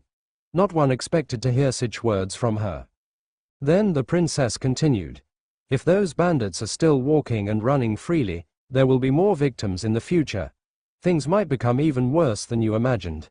And I think, a person who personally experienced their cruelty and heartlessness will be ideal to lead a movement against them. The princess picked up the quill. Her expression was filled with anxiety. Then she spoke the words that would linger within Oren's mind for a long time. The clock is ticking, time is moving forward, and so does everything. So, Oren, what will you do? The princess left about more than an hour later when she realized the amount of time had passed. She left the room in a panic as she was still supposed to do her magic training. Oren was left sorting out what the princess had left behind. Amidst all that, the image of the princess remained in his mind. Her words lingered in his thoughts. Oren picked up the paper the princess was writing on. Written unto it were important information about each person she had read about, and it was organized impressively. He mentally conjured the princess' innocent visage, her long platinum hair, beautiful face, and mesmerizing eyes of crimson. As he kept thinking of her words, he realized too late that he had crumpled the side of the paper he was holding. He heaved a weary smile. Carry out. He had been thinking all about it for a very, very long time now. It wouldn't leave his mind. How could it? It was a matter of great importance to him. He touched his ear, causing heaviness in his heart. He was not powerless to do something. It has gone on for a long time now. Perhaps it was time for him to act as the princess said. His heart couldn't keep this on forever. Maybe it was time to disregard all his fears. The princess was right. Everything would only become worse as time passed. The clock was always ticking. Thus, it was time to bury the fear and wariness. He must face the reason his ears came to be. He thought back to the pain as his ears were cut off, a painful memory. It was then that the door opened. Oren turned around and saw the prince wearing a weary expression. Your Highness, I suppose it didn't end well. Estevan faintly smiled. Yeah, well, not exactly. He sat on his chair behind the desk. My meeting with the elites went smoothly, with the exception of the primary matter. I see. Then what about the primary matter? It was the one with the information that had been spread, started by a knight named Rogan. Estevan sighed. There lies the problem. He didn't say a word. Not one bit. Oren was impressed. Even faced with the prince, Rogan refused to answer. Then we can't do anything about it, can't we, Your Highness? Yeah. What about with the king's authority? Rogan may act the way he is on the surface, but that man is tough as a boulder. He wouldn't give it away that easily. Even more so when I threatened him with that. Even with the king's permission. Yes. Not many would have the nerve to explicitly say they would even go against the king's will. Oren couldn't understand why he would go this far, unless the source was a pretty important person. If it was an anonymous tip, then Rogan would have said it was. However, he didn't, but rather kept it a secret. Therefore, there was a high chance he knew personally the source of his information. Does this mean that his source is a very important person, Your Highness? I doubt it. And we did no such thing. Of course, the royal family was the very important personnel here. Even Mother was surprised. What about the princess? Oren casually asked. He didn't mean anything about it. Estevan stared blankly towards Oren as though what he had heard was utterly ridiculous.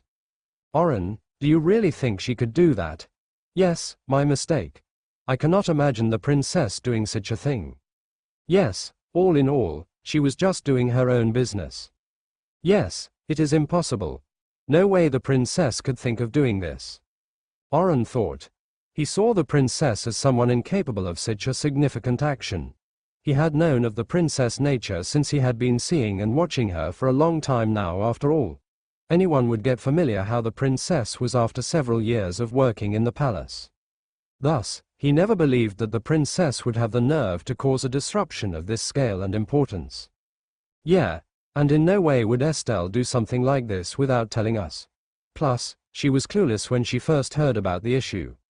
It also couldn't be Mother too. She's busy. What about His Majesty the King? If he did, for what reason would he not tell me at least? It wouldn't make sense that he would keep the fact that he did it from me. Then, could his information come from the servants? If that's the case, then there are servants out there that need to be trained and disciplined again. In the palace, servants needed to be taught to not spread crucial information, whether it was told that it was confidential or not. Servants needed to turn that into common sense that they shouldn't spread information from important figures. Otherwise, they would face strict consequences and punishments. Imprisonment was one of the possibilities. In other words, servants should know what line must not be crossed. Oren thought about the information from the night, then to the prince who was agitated and seemed to focus greatly on the matter, and then Rogan who was protecting his source. He concluded one thing: this information was true. But coming from servants, the chances are so low. What a pain. Just take it all slowly, Your Highness. Now investigations need to be carried out. Oren smiled in amusement as he saw the agonized Estevan. Shall I bring you some refreshments? Great. Give me some orange juice then. I'm thirsty. Estevan then laid his head on the table. If only Estelle is here. I want to see her. Oren stopped as he was about to leave. The princess came here earlier. What? Estevan sprang up. And I was not even here. Wait, what did she even come here for? She said she wanted to help you even for just a little. That's her work there. Oren pointed at the papers the princess worked on. Estevan instantly grabbed them and a wide smile formed on his face. www. My sister is so nice and kind. That's it. I'm seeing her now. Estevan began to move out. However, Oren immediately blocked his way. Your Highness, please remain in your work. No way, Oren. I refuse, Your Highness. Besides, the princess is busy with her training. But still, do you think she would be pleased if you disturb her? Disappointment was all over Estevan's face as he slowly sat back down on his chair in resignation. Fine, thank you, Your Highness. Please stay here as I go to prepare your refreshments. Mera was with the princess learning a new spell called Firebolt. As for the palm shield spell, Mera had already learned how to cast it with no fail. That said, the strength of it left plenty to be desired. Further training of her mystic medium will be required to make it stronger to at least block half of Vernon's true strength. Mera was often baffled that Vernon, despite being a commoner at birth, was powerful enough that he could match the strength of an elite knight. Perhaps it would be because of his hard work when he was young, or he was blessed by the gods. That aside, since Vernon was not a caster of magic, he wouldn't be able to help much in the spellcasting department. Therefore, It was up only for both her and the princess. Everything would have been less distressing if the princess wasn't acting so weirdly. At the moment, they were outside the palace in an empty courtyard. No other personnel could be found here. This was around the eastern side of the palace, although a bit distant. In addition, the area the knights used for training should due south of here. Under the shade of a building used for storage, although empty since it wasn't used much, Mera stood as she looked at the book atop the table, and beside her was the princess. Mera glanced at the princess and noticed she was acting tense. Her fingers often shook as she laid them on the table. Mera felt even more uneasy about the situation. She could even feel Vernon's stare from behind her. Her heart throbbed hard as she felt a small sense of anxiety building up in her chest. Milady, is something a matter with me?" The princess frantically turned towards her. No. No. Why? Is something bothering you?" No. "I see, so, Mera, have you understood how to do it?" "I think so." The princess had begun to act a bit more normally than she was only recently, but Mera was still pretty disturbed. "As for the spell, in short, just visualize and imagine flames. At the same time, give it properties of heat, as flames originally were. However, it would need to be compressed so it would be truly a bolt of flame that it was designed to be. The hardest hurdle here would be shaping the mana into it. Mera has yet to fully master tinkering with her mana. Like having difficulties putting a thread into a needle. Yes, she may be able to cast a shield easily, however, she would be casting a new spell. And shaping mana into it would be different to making the shield. She didn't know about the princess, though. She was a bit afraid to ask at the moment. In the open space, Mera did as what was instructed in the book. She held out her hand and concentrated on the flow of her mana. She imagined and visualized flames. Fire flickered in her palm. However, in a second, it vanished completely. She did it again and fire came forth flickering. Mera glanced at how the princess was doing. The princess's brows furrowed a little, struggling to create her flames. They flickered around the same as Mera's. About half an hour later, Mera had gotten used to it and a small ball of fire hovered above her palm.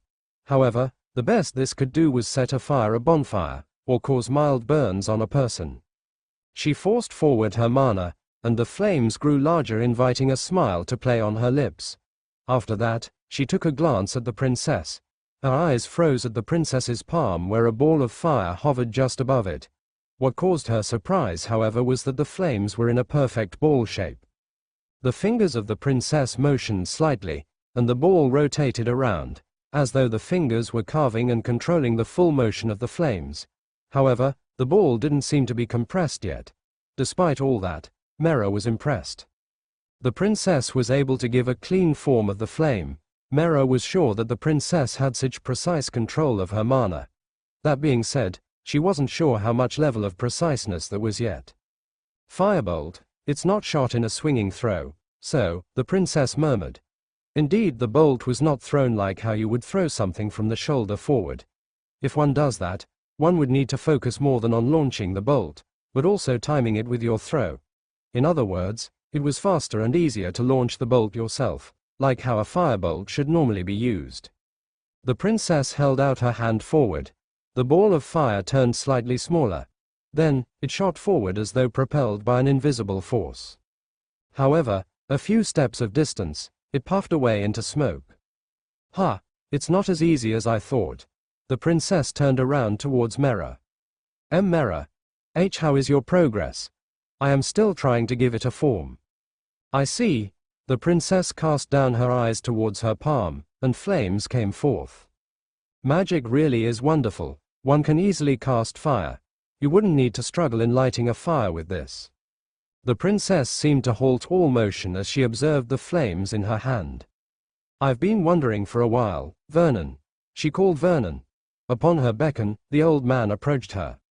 "Your Highness, magic is a pretty, mysterious thing. In this world full of magic, there must be a number of manners of things which are quite mystical, am I right?"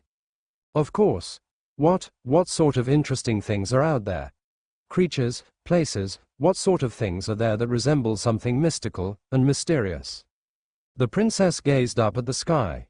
For some reason, Mera could sense solemnness in that gaze. Mixed within were what seemed to be curiosity. A princess who had never seen much of the outside world, of course, she must be full of wonder of what could be out there. Well, for starters, Vernon said, there are monsters, which I think are pretty mystical and mysterious. I mean, why do those savage creatures have to exist? Creatures that normal humans cannot even hope to match. The princess lowered her gaze. I suppose horror exists in the world, no matter how hard you wish for it not to. But there must also be beauty, is there? Vernon faintly smiled. There was a lake in the north. I went there with my old party once. The water was clear during the day. However, when night came, as the gentle moonlight touched the water, the lake shone with various colors. Then, small dots of light in the color of gold began to ascend from the water. When I reached out for them, my hand went through them. They cannot be touched, as though they were spirits. Of all the many beautiful places I came across, that place was the most memorable. Why? The princess asked. That was the last day I was with my party. Vernon had a look of nostalgia on his face, however, came along with it were eyes of sadness. I see, I'm sorry I asked. Do not be sorry, Your Highness. There is nothing to be sorry about. The princess nodded. Vernon, please tell me stories of other places next time. As you wish. Places aside, are there any creatures, you could say, the same as us? Sentient and almost resembled our appearance. Mera and Vernon both had a puzzled expression. The princess was specifically asking after all. Why do you ask? I am curious. I wondered if there are other living beings almost the same as us. Like a different race. There are demons in the south, beyond the southern shores. The princess jerked her head and faced towards Vernon. Demons? Yes, demons. You need to cross the sea though, they are not exactly a kind you could easily be friendly with. Well, this is a continent ruled by humans, so I suppose that is to be expected. I see. But demons, do they like to possess people or become invisible or haunt you or something, becoming spiritual? Vernon raised an eyebrow, baffled by what the princess thought the demons could be. Your Highness, where did you get those ideas from? Just my imaginations. In any case, they are not like that. They almost resemble the form of humans. Well, almost, so there are conspicuous differences. That said, they are generally dangerous, so be careful if you encounter one. I would unlikely encounter one in the palace anyway, so are there any others? Others of other races? If you want to learn of other humanoid sentient beings, that which we can communicate like proper people, no other. Oh, the princess sounded disappointed. She returned her focus to the ball of fire on her hand. Then she raised her head and turned to ask Vernon again. Vernon, have you heard of elves? Elves, Vernon echoed. Mera was confused by the term elves.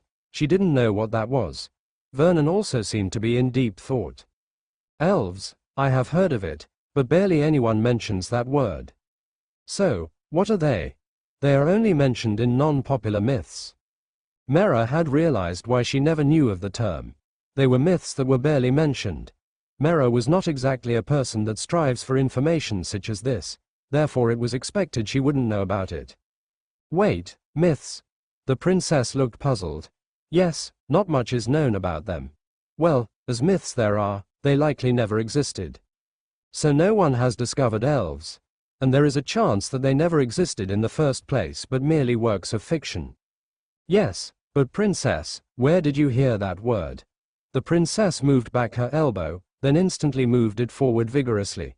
The bolt of fire launched forward with great speed, however, it didn't reach that far, just double the distance from before. Mera was in awe of how the princess was able to achieve such distance already. Where did I hear it? You do know there are a lot of mouths around the palace, don't you, Vernon? I suppose. Really? I never heard anyone talking about that. Mera mused. ******. A couple of days had passed since the princess started learning her firebolt spell. She had shown significant progress to the point that Vernon was wary to take it head-on. For that reason, testing it to a person was not an option, not that it was an option in the first place. Mera had also shown a lot of progress. However, her bolt was not as destructive as the princess who had a vast amount of mana. Regarding the princess, though, there was a concerning matter. She would often grimace whenever her bolt strengthened due to her damaged mystic medium, which greatly limited her progress, but at least it was better than before. Then at the end of that, the princess asked for a break. Mera understood why the princess would ask such a thing.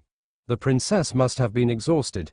Not only did she have to train, but also endure the pain within her body.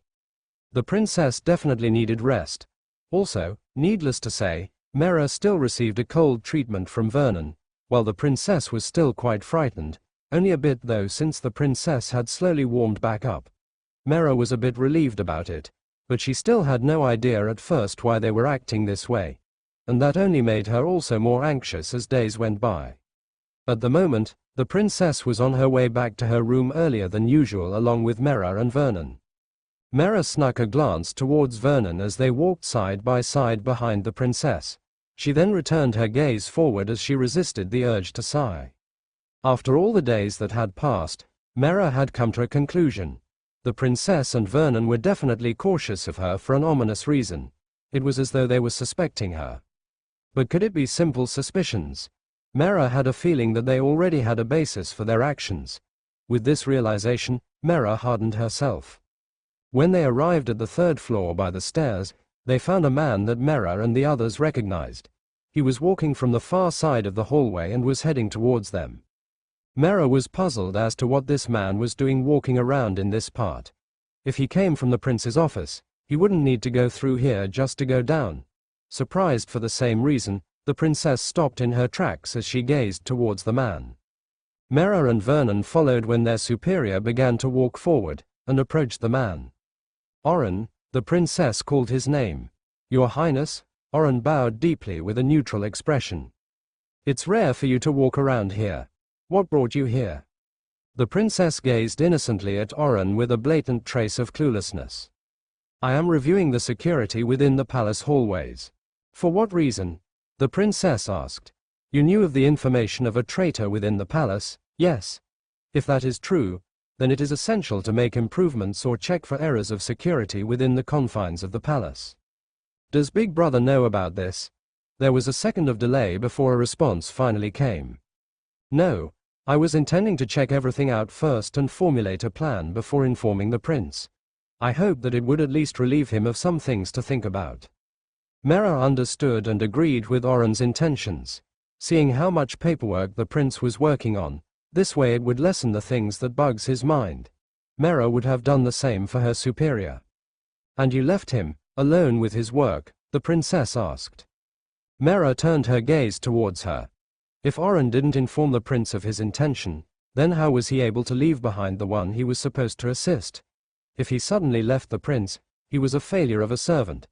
A prince full of work would not let his attendant leave freely unless with a good reason. His Highness asked for refreshments, and I only took this opportunity. Oren gave his reason. I see. The princess's smile grew wider. I'm glad someone is helping my big brother. Please don't let him overwork himself too hard. Of course. By the way, Your Highness, aren't you a bit red? Indeed, a tinge of red colored the princess's pale skin. Exposing myself under the sun for too long isn't good for me. It's a bit painful. Because of her snow-white skin, she was very sensitive to the sun, therefore, she would mostly stay under the shade whenever necessary. However, her training got more intense than before, and because of that, she exposed herself to the sun more than before, which was one of the reasons why she wanted to rest for now and stay away from the sun's light. Truth be told, Mera was a bit surprised that the princess lasted this long. After all, before this, she almost never left the palace and was barely exposed to the sun. I suppose magic training is going smoothly. May I ask what you are learning now? The princess pressed her index finger to her lips adorably. That's a secret. It would ruin the surprise of my improvement if I tell anyone now. Oren chuckled. I imagine the prince will be very pleased when you show him your newfound abilities. I hope so. All right then, I will be going to rest, so goodbye for now, Oren. Very well, Your Highness. With that, they left each other and headed towards their own destination. After several steps, however, the princess stopped and turned around. Puzzled, Mera also turned around towards where her gaze was directed at. and there she saw Oren going down the stairs. It only lasted for a second before they continued on their way. Mera wondered why the princess looked back. It was evening and Mera had retired to her quarters. She bounced up and down after she plopped down on the soft and smooth bed, her face burying into the pillows. A loud sigh came forth from her lips before turning around facing the ceiling. Somehow, it was more tiring than before. No, actually, it had been more tiring for a couple of days, and a bit more stressful. There were a lot of things on her MND. She had been terribly careful not to stand out, but why? Why were the princess and Vernon acting that way? It was what she feared. If what I'm thinking is right, then, she was anxious that everything she had worked on would become worthless. She thought hard on what she should do. However, it was easier said than done. It felt like she could do nothing about it. Grabbing a pillow from the back of her head, she placed it upon her forehead, covering her eyes. The softness of the pillow brought some relief within her. Hey Mera, what's wrong with you? You're acting as though no one else is here. She heard the voice of her fellow maid. Mera put away the pillow from her forehead and turned her body to face the other maid sitting nonchalantly on the side of her own bed. The maid was still wearing her maid outfit, her curly pale golden hair was let loose, her blue eyes looked towards Mera with a bit of curiosity. Nothing. Hey, if you say so, don't come crying to me when things get worse, okay? The maid grabbed a fruit from atop the drawer and offered it to Mera. Here, pear, your favorite. Mera pouted. You know I don't like pear, it's dull. Wow, Mera, you're actually so stressed out that you resorted to calling a pear dull. She looked genuinely surprised. I suppose I don't usually call something that if you don't want it, then give it to me. Another voice chimed in. It was from another maid in the room. She had short black hair and brown eyes. She bore a beautiful appearance which surpassed even Mera. Whoa, Macy, I'm offering it to Mera, so don't go stealing it from her now. Mera called it dull. Ellie, do not force her to eat what she doesn't like and instead offer it to someone who actually fancy it. It's fine, Ellie, give it to her. Ellie gave the fruit to Macy with a somewhat displeased expression. You better eat it whole. I don't like it anyway, so go ahead and also have the others.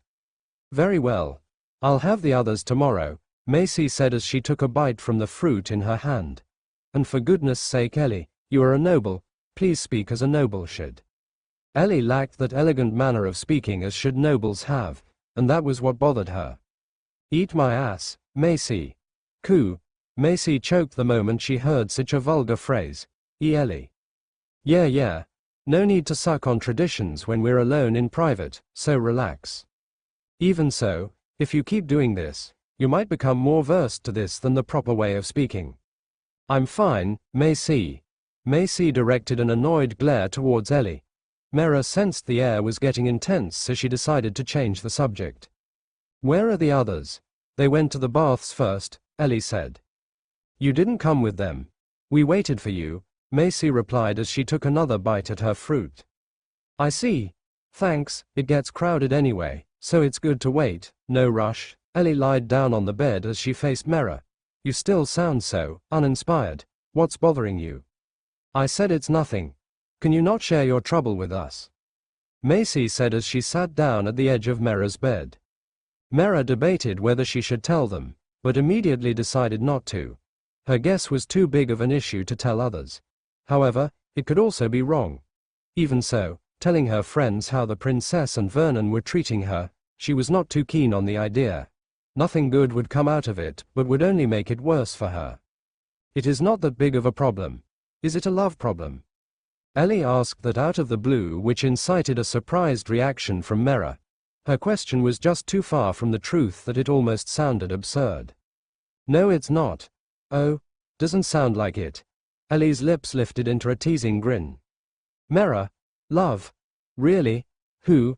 Then Macy leaned forward, her intense questioning gaze stared directly at Mera's eyes, which was honestly disturbing. No, it's not. Mera said in defense. You're lying, Mera. Why didn't you tell me anything? You could have at least mentioned it. Mera was getting uncomfortable that she recoiled away from Macy. This friend of hers was starting to act weird. Hey, Macy, calm down. That was just a throwaway question, damn. Upon Ellie's words, Macy backed away but still had a pair of doubtful eyes. But she sounded so surprised though. Yeah, she really did. That's because it's so far from the truth. Ha ha ha ha. Ellie rose from her bed in laughter. You're sometimes funny, Mera. Anyways, why are you so serious, Macy? Well, I'm interested. Interested because one of your friends is starting to have a love life and you're not. It's not like that. It's not about love life. Ellie covered her ears. Ladies, quiet down, it's evening, you'll disturb everyone. Macy chowed down at her fruit before speaking in an annoyed tone. As I said, it's not like that. But just so you know, I'm finally getting a spark. Oh, and he's a knight. Ah, he's definitely just playing with you. How negative can you get, Ellie? Hey, I'm just stating a possibility. Macy crossed her arms and took a bite from the fruit in her hand. Nothing like that is happening. I see. But I wanna know, is it also a spark for the other party, I mean the knight? Or you're just assuming that there is a spark? Why are you so dumb, Ellie? Dumb. Ellie had a flabbergasted expression on her face as she repeated the comical words that emerged from the elegant maid's mouth. Mera too was taken aback by those words. It sounded somewhat childish. Sorry, Macy immediately apologized, her cheeks flushed in embarrassment. I don't think it's like that at all. Oh, really? Slightly, Mera's lips curled up. Because of her friend's company, she had somewhat lost some anxiety, but only a little. I mean, he is pretty nice to me and all. And, we have been friends since we were children. Ellie grinned widely at the revelation. A childhood friend? Oh holy lord and lady, ain't that something? Hey Mera, are you hearing this? Yes, Mera was getting more interested in the story. This isn't a story for you two just to enjoy. Yeah, so who's the guy? Alan from the Welford household. Alan, don't know the guy, Ellie said. Mera on the other hand recognized the name. If memory serves, it was the young man she saw with the princess during the training of the knights. The young man they were checking out. She had only heard his name and never interacted, so she didn't have much of an impression towards him. Recalling that small bonding with the princess brought some elation in her heart. Wait, now that I'm thinking about it. Mera remembered quietly well the interaction between the princess and this knight named Alan. To be precise, she recalled the actions of Alan. The embarrassed way he acted that time implied one thing, and his expressions. Oh no, Mera felt a bit bad upon realizing that. Well, she couldn't blame anyone. The princess's charm was just that great, even with just her casual presence. That was how great she was. So, there was no one to blame if a man fell in love at first sight, and ultimately no one can blame the princess herself. It would be unfair to blame her, she didn't do anything bad after all. Now, would Macy have a chance just in case of, no, I shouldn't think like this. Imagining that scenario stung her heart a little. Mera, have you heard of the guy? Ellie asked her. I think I saw him once. Saw him and you know who he is. Ellie leaned forward with interest. Mera, Macy stared at her weirdly. Thinking that this was going in a weird way, Mera frantically shook her hands. Whatever you're thinking of, it's not that. Seriously, why did you two suddenly leap to that way of thought? It's not? Macy asked in assurance. Yes, it was the time when I went with the princess outside the palace halls. Oh, I see. Macy instantly became relaxed. Mera decided that it would be best not to mention that Alan and the princess interacted.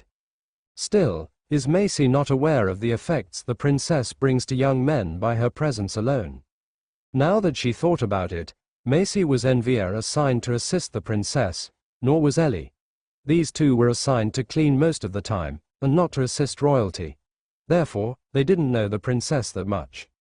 Now what made Mera different from these two that she was given the chance to assist the princess in rotation. Mera's guess was that she had a high rating given by her superiors. In fact, she could guess some flaws of these two. Macy was too elegant and gentle, almost a perfect maiden-like, and that brought worries to how much she could do. As for Ellie, her nature was too vulgar for service to the princess.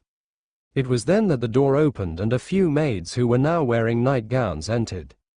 "Looks like they're done, all right, let's go," Ali suggested, and the three of them went for the baths carrying their clothes for changing and bathing towels. Come morning after the princess took a bath, she returned to her room after breakfast. For untold reason, the princess decided not to practice magic. She sat on a chair by the corner of the room and laid her hands on the small table. Mera watched her lady resting but still seemingly uneasy. The lady tapped her fingers on the wooden table a few times. Mera had only finished organizing the room, neatly fixed the bed, and folded the hanging curtain. That was why she was still inside the room with her lady.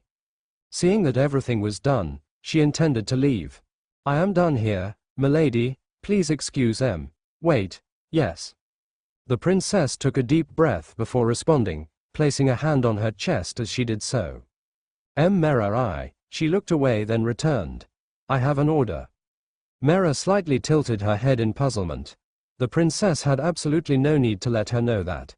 She could have just gone straight and given the actual order. But Mera went along with the moment. "I am listening, milady." Princess Estelia nodded her head. Please go invite Ali to come here in my room, and after that, prepare tea for us." Ali, and the princess, Mera processed the order she was just given. This resulted in her being unable to immediately respond. Upon her call, Mera snapped back to attention. "Yes, milady, I understand. I'll be waiting here." With that, Mera left the room a bit uninspired, ignoring Vernon as she went past him. As she stepped down the stairs, her thoughts wouldn't stop swirling around. Why is it Ali all of a sudden? She mused with a little irritation. First, they were being cold with her, and now some other girl was having the attention of the princess. It was upsetting. The princess was slowly drifting away from her. That was far from ideal. Mera stopped and took a deep breath upon realizing that she was getting agitated. Having returned a little composure, she continued on. "Ali is, I suppose, quite talented. It would come as no surprise that the princess would end up liking her if her cooking was exquisite. But haven't I been much more of a help to milady?" It didn't make sense.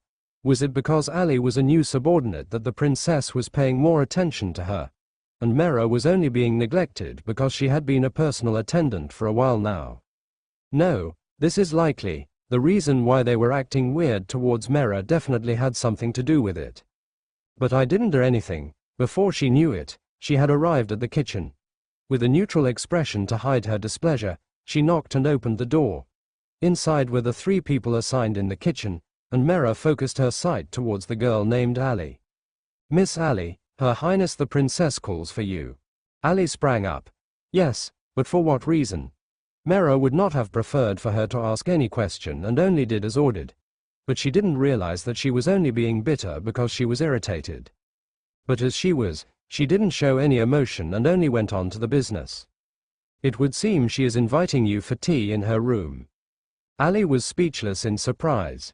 Mera understood her. Who wouldn't be surprised to be invited by the princess for a leisurely time? "Please follow me." "Ah, yes." They left the kitchen and as they were heading towards the stairs, Mera glanced behind her. Realization struck her. I'm being a little mean, am I? This wasn't good. She didn't want to be known as someone mean. Mera, after all, didn't want any bad attention. Besides, it was nonsensical that she was to treat this young chef harshly. And she is chosen by the princess to be her personal chef. Thus, she must be friendly with her. Miss Ali. Mera looked back with a faint smile. Walk beside me, let us talk. We are both servants serving the princess after all. Of course, there was a bit of awkward air going around as they went up the stairs slowly. Or perhaps it was just Mera feeling it. In any case, she forced herself to initiate a conversation. She decided to start with a compliment. Her Highness truly seemed to be impressed by your skills, Miss Ali. She even strived to become your friend. He. I guess my life effort is not wasted, Ali responded to her in a natural tone. And, it feels surreal that the princess would want me to become her friend. I mean, with a commoner like me. Indeed, it doesn't happen much, no less with royalty, and even more with the princess herself. But, I suppose their family is just that kind. Ali faintly smiled. They are all nice, huh? Yes, unlike other aristocrats. Ali halted and gawked at Mera. Aren't you also a noble? So, you have also realized those kinds of doings. Mera chuckled a little upon how Ali, a commoner, reacted. I only knew a little. But bear in mind that I am also a servant, and therefore, even I know how much of a relief it is to have a kind master. So, you are free to think of me as an equal within the palace walls. Ali nodded her head. That's great to hear. Although, I wouldn't say the same to other noble ladies in the palace. I imagine they wanted to be treated respectfully by a commoner, as things should be. Yes. I'm glad you're not the same as others. Your name is Mera, right, miss? Yes, but as per our servant status, it is fine for me for you to call me without the honorifics. Then, you can call me by name alone as well. Slowly, they had begun to warm up. Mera's irritation had slowly vanished at every second they spoke with each other. Meanwhile, though, she was reminded of what she saw, the one with Ali and Oren. It was an embarrassing thing to think about, so she immediately pushed him to the back of her mind. What do you think the princess will be talking about with me? Perhaps casual things. But do not be anxious, the princess is not hard to speak with. I hope. The princess was once hard to talk with. At times, she doesn't even want to speak with anyone and only spends most of her time alone doing her own business. That was why Mera never got close with the princess in the first place. However, the princess seemed to have changed and was now more open than before. Mera liked that change. Then it turned out that the princess was not that bad to speak with. Thus, she assured Ali that she would be fine. With that though, the bitterness returned when she imagined the princess and Ali sitting on chairs and having tea on a single table, while Mera alone watched from the sidelines. Relax, you can expect that she'll treat you nicely. Well, nicer than I things had begun to change, and everyone had started to treat her coldly. So with that, Ali will be treated better than her. Then they arrived at the door. Vernon looked at them for a moment, reminded of what she did just earlier. Mera bowed her head, then went on to knock the door. Milady, I have brought Ali. Come in. Upon entering, Ali bowed her head deeply and greeted the princess. She was more composed than Mera expected. Please have a seat, Ali. Mera closed the door and prepared to brew tea as Ali took a seat opposite of the princess. The princess was the one who initiated the conversation, talking about casual stuff like how Ali was doing. Then there was Mera, who then poured some tea on their cups. When Mera approached close to the princess, though, the latter flinched for a moment that Ali also seemed to have noticed but didn't think much about it. As the two new friends talked with each other, there was Mera standing by the corner by her lonesome, staring at the two all the while. A strange feeling swirled within her that her neutral face threatened to break. It was then, what is your dream, Ali? The princess asked Ali the question. Dream? Wait, no, my mistake. I mean, what is your ambition? I don't think it was necessary to correct your question. Nope, it is necessary. There are differences between the two, you see. Differences? What is a dream? It could be something that you want to achieve, other than what we see in our sleep. Then what is ambition? It's the same thing. The princess smiled innocently. On the surface, yes, but for me, there is an underlying difference. She paused as she sipped her tea. A dream is something you want to achieve or have, but it stays a dream in the end. A dream is something that feels fictional, that it almost seemed like impossible. An ideal goal. Ali listened quietly. Mera also listened intently, wondering what the princess was trying to say. Then the princess continued. While ambition is something you want to achieve, however, this one had a high possibility of becoming true because it can be achieved practically through practical process. So an ambition is something you can really act on, a practical goal. The princess sipped her tea again. Well, that is my definition of the two. I see. Why is Milady thinking that deeply? Mera mused. Then, Ali, what is your ambition? I want, Ali stared above. I want to be a famous and extolled chef. The princess's smile grew wider. Yes, that is indeed realistic. You're already walking in the path which leads to that end. What about you, Your Highness? Me? Mera was now more interested. She could never think of what the princess would want to be. Well, there was the throne. but she didn't think that the princess would want to be queen. I couldn't think of what I want to be. As Mera expected, the princess had no ambition. I am not talented and skilled like you, Ali. I am not passionate about anything. I am not interested that much in anything actually. I don't know what I can achieve, what I want to become. What about becoming queen? Ali asked. The princess formed a deprecated smile. I am not fit to be queen and I know that.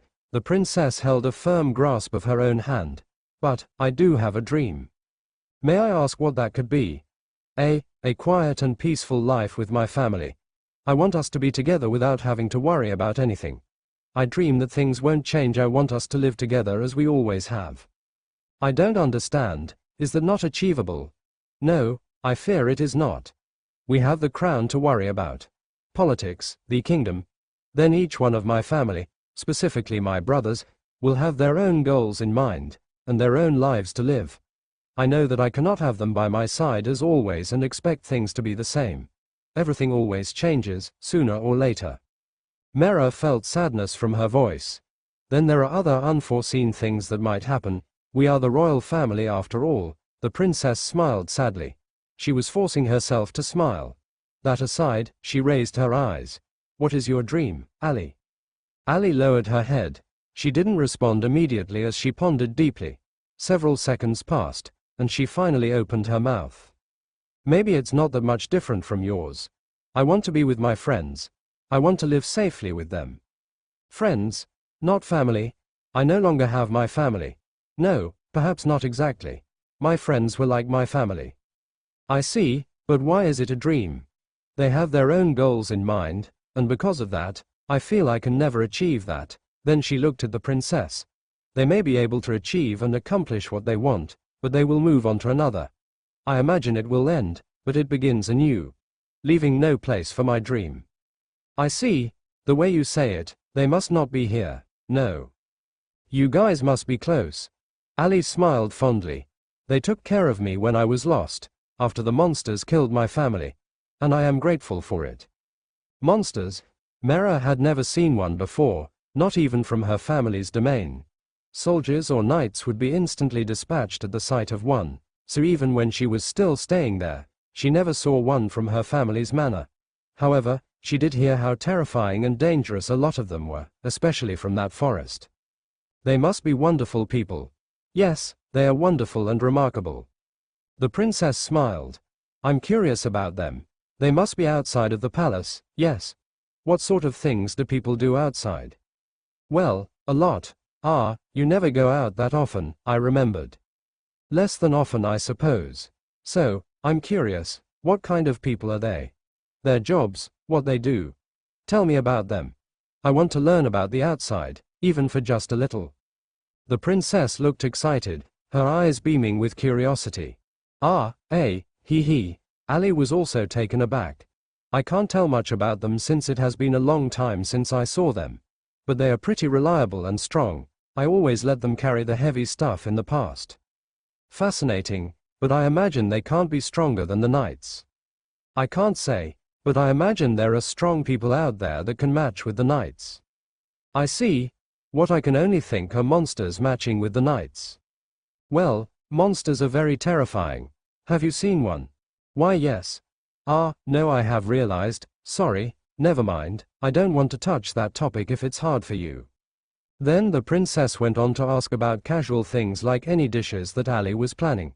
About the difficulties one could face in the kitchen. She then asked for some tips. About an hour passed, their talk ended. The princess would then proceed to continue her training using the time remaining for the day. She was getting better with casting firebolt compared to Mera. In addition, the princess seemed to be doing something else at the same time, like smoke was coming out of her hand. But Mera didn't get the chance to ask what she was trying to do. Next afternoon, the next day, the princess's forehead was beaded with sweat as she pushed herself far this time. A shocking result occurred. The princess had set the entire body of a straw man ablaze with a single firebolt, turning it into ash in a short time. However, what lacked was impact, but setting it afire whole was impressive enough. Being exhausted as she was, Mera guessed that it was not only because of the depletion of mana. though she doubted that the princess depleted her mana considering that she had a vast amount within her. The princess stopped her training and returned back to the palace. The princess had often mentioned that her body felt painful, then it could only mean she truly pushed herself far to the point of straining her mystic medium. That must also be the reason why she was so tired. The princess decided to have a bath, and so Mera came to assist her as expected of a maid. When they arrived inside, Mera helped the princess undress. However, the princess she served seemed to be shaken even more than before. Princess, no, it's nothing. Let's be quick, I want to retire to my room. Very well. The princess almost sounded panicking. Mera couldn't help but feel worried. The maid nervously stepped away from her lady and folded her clothes. While placing down the used clothes on the corner, she watched the princess go into the water. The princess's eyes were damp by the corners. Was she hurt that much, or? Princess, pardon me. I'll go get your change of clothes. Her lady nodded meekly and Mera went outside. There she encountered Vernon watching her closely. Mera became more restless than before, and it finally urged her to ask. Sir Vernon, the princess is acting strange. Strange, how strange? She is trembling in my presence. I wonder. Will you not answer why that is? Mera asked with a frightened tone. Mera, I cannot understand the princess, her thoughts or her ways. Therefore, I cannot answer as to why. Understood. Please excuse me. Mera went on her way as she tightly gripped her own hand and hid him as they trembled. With pursed lips, she went on to proceed fulfilling her duty. That said, her chest felt heavy. When she returned to the bath, the princess had already started to wipe herself. Mera rushed to her side, never expecting that the princess would finish this fast. Milady, let me help you dress. Her lady flinched with terrified eyes. Oh, of course. Mera slowly helped the princess dress up, which was harder than usual because the princess was moving stiffly. When Mera tried to make eye contact, the princess instantly averted her eyes away. Once finished dressing up, she saw her lady trembling. Milady, your hair. Mera was about to reach out for her hand to lead her to a chair after seeing her stiffly standing there. However, the princess pulled back her hand and stepped away. Mera's eyes went wide at this and instantly looked at the princess's eyes. I see, can't do this anymore, the princess said weakly as her eyes faltered. Tears seemed to threaten to fall down her eyes. Mila. Stop pretending already, the princess abruptly shouted, which froze Mera in place. I can't take this anymore. Stop lying already, Mera, I know what you truly are. What? Mera couldn't understand. The princess's eyes were full of terror and her actions as she clutched her chest told of heartbreak. It gave off the impression that the princess felt betrayed. You cannot fool me anymore. I'm tired of pretending that nothing is wrong. Milady, what are? Mera stepped forward to try and approach her lady, then tried to reach out for her. However, the princess backed away frantically. Stay away. Don't touch me. Mera felt cold feet at those words. Such words which carried fear for her. Mera's mind was in disarray trying to understand the situation. But she couldn't think of anything but only how the princess was seeing her now. Please don't kill me, the meek princess said quietly as she pressed both her hands on her chest and her eyes lowered to the ground. Her cheeks were brimming with tears while her lips trembled. The princess was shaken to the core. And those last words of hers were stuck inside Mera's mind. Kill? Mera couldn't understand anything. Why did the princess she was serving say that to her? I don't want to see you anymore, this is too much. I know you're a traitor, Mera. Mera could only stand there frozen as those words came through her ears. What, me? No, princess, milady. I am no traitor. Lies. Lies. I'm tired of it. I can't take it anymore, I'm tired of lies. Stay away from me. Stay away. The princess was terrified. How could she look at Mera that way? Mera felt a painful sting in her heart. No, it was like a dagger carving through it. Mera's face broke down as tears slowly welled up her eyes. Mera, leave me alone. If you're away, I can be safe. Stay away from me, and out of my home. What? That was the only question that came to her mind. How could someone think she was a traitor? How could someone think she would kill her lady? But it wasn't those that were breaking her heart. It was the way her princess was looking at her, and ultimately, the way she drove her away. Mera only wanted to get close with the princess, but things were going opposite of that. Why? She couldn't bear the pain, and the gaze the princess was giving her, they were too painful to receive. Mera wanted those warm, friendly and joyful gaze back.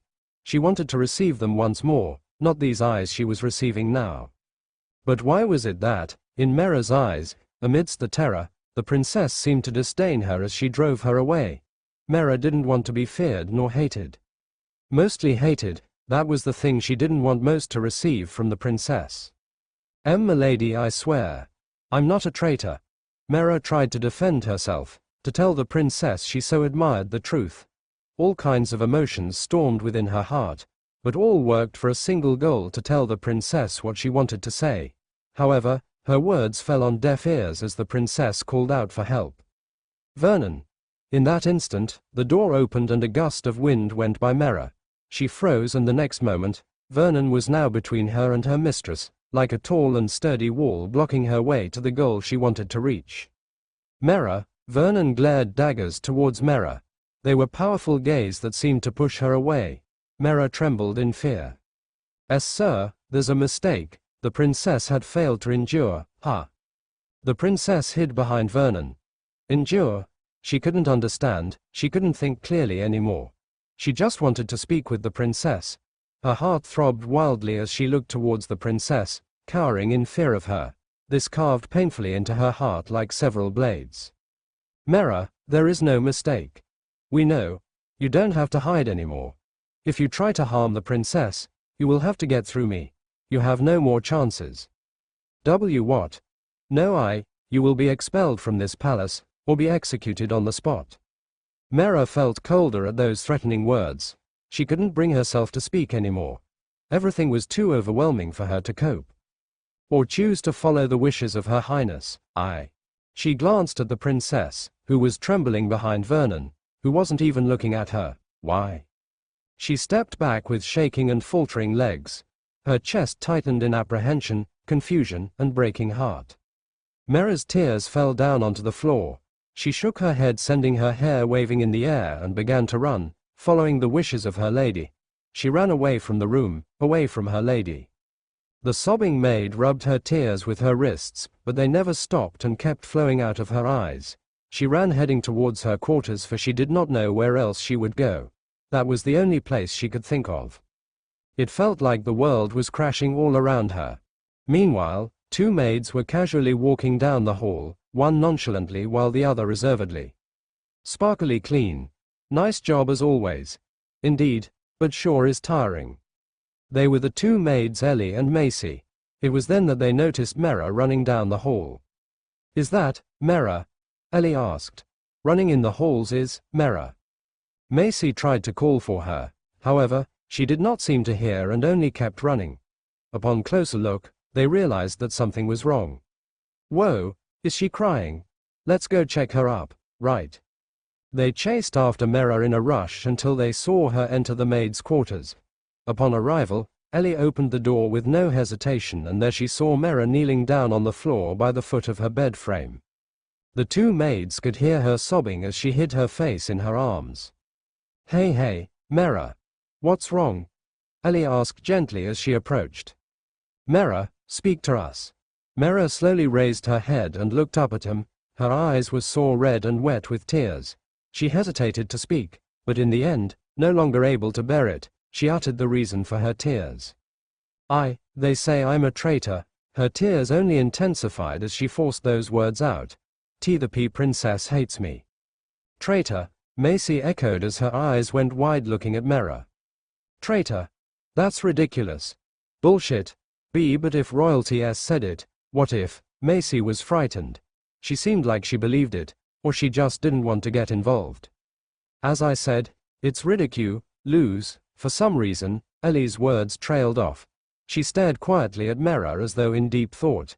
It can't be, no way. I'm not a traitor. I'm not. Mera kept repeating those words. See Macy, don't you believe her? I don't know. They stared worriedly and with confusion at Mera as she lowered her head. I'm not a traitor, she whispered to herself, and to anyone who could hear. That sentence reverberated all throughout her mind, and that was what all remained as her chest grew heavy and painful. Despair had begun to engulf her. Thoughts of her life falling apart filled her mind, and the visage of the princess sweetly looking at her slowly faded away as though she would never see her again. And there the maid wept. Vernon watched as Mera ran away from the chamber brimming with tears. Seeing how that young child looked, he began to pity her. This was just a mere test, but to think that Mera would break down this much from this, he could see the great impact it had on her clearly. He didn't expect she would end up being that way. Vernon realized he should have understood Mera more before agreeing with this. Even so, perhaps this was for the best. From the way Vernon saw it, Mera was assured to be safe now. However, he was not the judge. The one to judge was the one who came up with this plan. A plan that Vernon thought first wouldn't shatter someone but only damage them at best. And this judge called it a mere little plan. A plan to target the emotional core of a person. He turned towards that judge that was hiding behind her. She too was in tears. But seeing her, he got cold feet. Why was it? He couldn't understand why. This was a mere plan. But why did the princess look so genuinely saddened? Was it perhaps she was truly suspecting that Mera was a traitor and not a mere test? Was she testing everyone that he never realized? Was I ever tested? When was it? If the princess was willing to do this much, then there was no way she never tested him. It was then he recalled that night when the princess snuck out of the palace to meet him. It can't be. Am I overthinking this? Vernon had a hard time wrapping his head around this. Perhaps he was just indeed overthinking things. As he didn't expect things would end up to this level, the princess surely also never expected it. Your Highness. The princess didn't reply as she rubbed her eyes, and yet her tears wouldn't stop. It seems it's genuine emotions after all. In the end, he was just overthinking things. I hurt her. Hearing her regretful words, Vernon somehow felt relieved. What was he afraid of? Should we go after her now? Vernon pulled out a handkerchief and offered it to the princess. She accepted and gently rubbed off her tears. We'll take it slow. Vernon's eyes widened. Even seeing her personal maid obviously broken apart, she still decided on keeping it slow. Shouldn't they rush since the damage would only worsen? She's willing to go this far. How much did she harden her heart for this? Vernon never imagined the princess was capable of this. And this method of hers, it was somewhat cruel. However, that thought was terrible to think of the princess, and this must be done. But he needed to make sure of something. Your Highness, how much of that is within your expectations? She looked down. I didn't expect it would affect her that much. Vernon wondered if that was the truth. But there was no way the princess would lie like that. She was never a liar, nor a good one at that. But her words brought relief within him. It must have been hard. The princess had a remorseful expression. She wouldn't be able to forgive me after this. Vernon himself also wasn't sure how things would end now. However, there was a need to ask a crucial question. So, Your Highness, what is your judgment? The princess looked at the handkerchief in her hand as the tears had finally stopped. It is not over yet. What? Was she not satisfied yet? Vernon was pitying Mera even more, and he got colder feet hearing the princess say this. Could there be something more within the princess than he ever thought? First was the thing with the kitchen and that girl cook now chef, then that action with that knight named Rogan, and now this. Vernon couldn't understand nor read the princess anymore.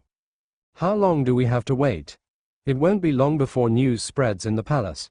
Therefore, we'll only walk there slowly. We can't afford to wait a whole day. I don't want to damage and humiliate her further. Her manner of talking was the usual princess. However, her words seemed more calculated than Vernon expected to ever hear from the pure princess. No, there had been actions that seemed to be calculated if one looked deeply enough, but he couldn't figure out what the goal specifically was. Let's go, the princess said as she held her own hands, apparently nervous herself. Vernon followed behind her. Their speed was awfully slow, way slower than normal walking. Where do you think she will be? Vernon asked. I'm not sure. but let's check the maids' quarters first. They headed towards the maids' quarters and arrived after a whole lot of several minutes. At his point, Vernon was starting to feel guilty for what he did to that young girl. The door was slightly opened and they could hear voices. "What are we going to do?" A somewhat panicking voice. "Stop panicking, Macy, the hell. I'm telling you, it's impossible." "Yeah, well, things have been quiet, the knights are surely preparing. They will no doubt take Mera away at any moment." When Vernon and the princess approached the door, the former opened it and they saw two additional maids. One was walking around uneasily, while the other was on the bed where a lone girl was sitting down on the floor with her back on the foot of the bed. Mera, the princess's personal maid, sat there lifelessly. She already looked terribly depressed, as though everything she ever had was all taken away in an instant. Vernon felt even more guilty. The additional two maids froze in place the moment they saw the princess. The one on the bed immediately stood up and the one restlessly walking around stood straight with an intensely anxious expression. "We greet Her Highness, the princess," the both of them said in unison in a forced tone, which prompted Mera to flinch, but she did not raise her head. Then the princess spoke. "Leave us two alone for a moment." The two maids looked at each other before going out of the room. Vernon glanced at the princess and she nodded at him. Then Vernon left the room and closed the door. It felt like an eternity that she had been sitting on the floor. She had no life to do anything else. She didn't want to see anyone. She didn't want to see the world anymore. It truly felt like a long time had passed. Like in a second a day had passed, or a minute felt like 100 hours or more. She thought about her family and how this would impact them. All will fall. Everything she had worked for will be for nothing. But that was not all. Her relationship with the princess was severed. She was so hurt about the princess that she struggled to determine the root cause of it, or was she only suppressing the reason and thus she couldn't find it? Her tears had mostly stopped, but her emotion, her heart was still in pieces. It was then she heard her two maid friends greet someone. It was the person she never thought would visit her. She never imagined it. But she didn't look up to look at her, she was afraid. She heard footsteps going out of the room and the sound of the door closing. Gentle footsteps came moving towards her, then she heard her voice. Mera. A beautiful voice she was accustomed to. But she was afraid to answer the call. Then she felt someone kneeling in front of her. A voice closely spoke in front of her. "Mera, please look at me." Mera trembled. Mera, she wanted to look at her, and with her repeating call, Mera forced herself to look up. And what she saw first were those familiar and captivating eyes of crimson. Mera tried to speak, but her throat was dry to even speak all of a sudden. No, she found it hard to speak to her. "I'm sorry," her lady sounded regretful. Then, slowly tears also began to come out of her lady's eyes. Mera didn't expect this. She slowly reached out for Mera's cheek and gently caressed her. "I'm sorry," she said again. Then her lady slowly moved closer, and what happened left Mera shocked and confused. The princess wrapped her arms around her tightly. Mera could feel the softness of the princess's body and her somehow comforting warmth. "I am so sorry." Mera was no longer able to hold it back and tears welled up her eyes, but she couldn't bring herself to embrace her back. However, she forced herself to speak. "Milady, I am not a traitor." The princess moved back and came face to face with Mera. She was smiling, full of relief and joy. "And no one will be able to say otherwise, but I'm so sorry." The princess hugged her again. "No one will be able to accuse you of such a crime ever again. Everyone will know, everyone will believe. None shall ever doubt you. Milady." The princess tightened her embrace. "You will no longer be separated from me." The princess whispered in her ear that she could even feel her warm breath. What? Mera, I am happy, very happy, and I'm sorry. You may not be able to forgive me with this. But," the princess paused. "I wanted to know if you're loyal to me, that you wouldn't betray me." "Yes, sir. You mean, I wanted to prove even for myself that you are truly loyal. And with this, I am now sure, and one witness will support that you are not a betrayer. This way, you will be safer." Safer? That word stuck with Mera. She did it for me. "I'm sorry I hurt you." So, she did it so I would no longer be suspected. Mera slowly raised up her arms, then slowly wrapped them around the princess. Her tears began to well up once again and her heart was warming up. Milady D doesn't hate me. No, I don't. I want Mera to be by my side. Mera's embrace to her lady involuntarily tightened. It was a warm and wonderful moment.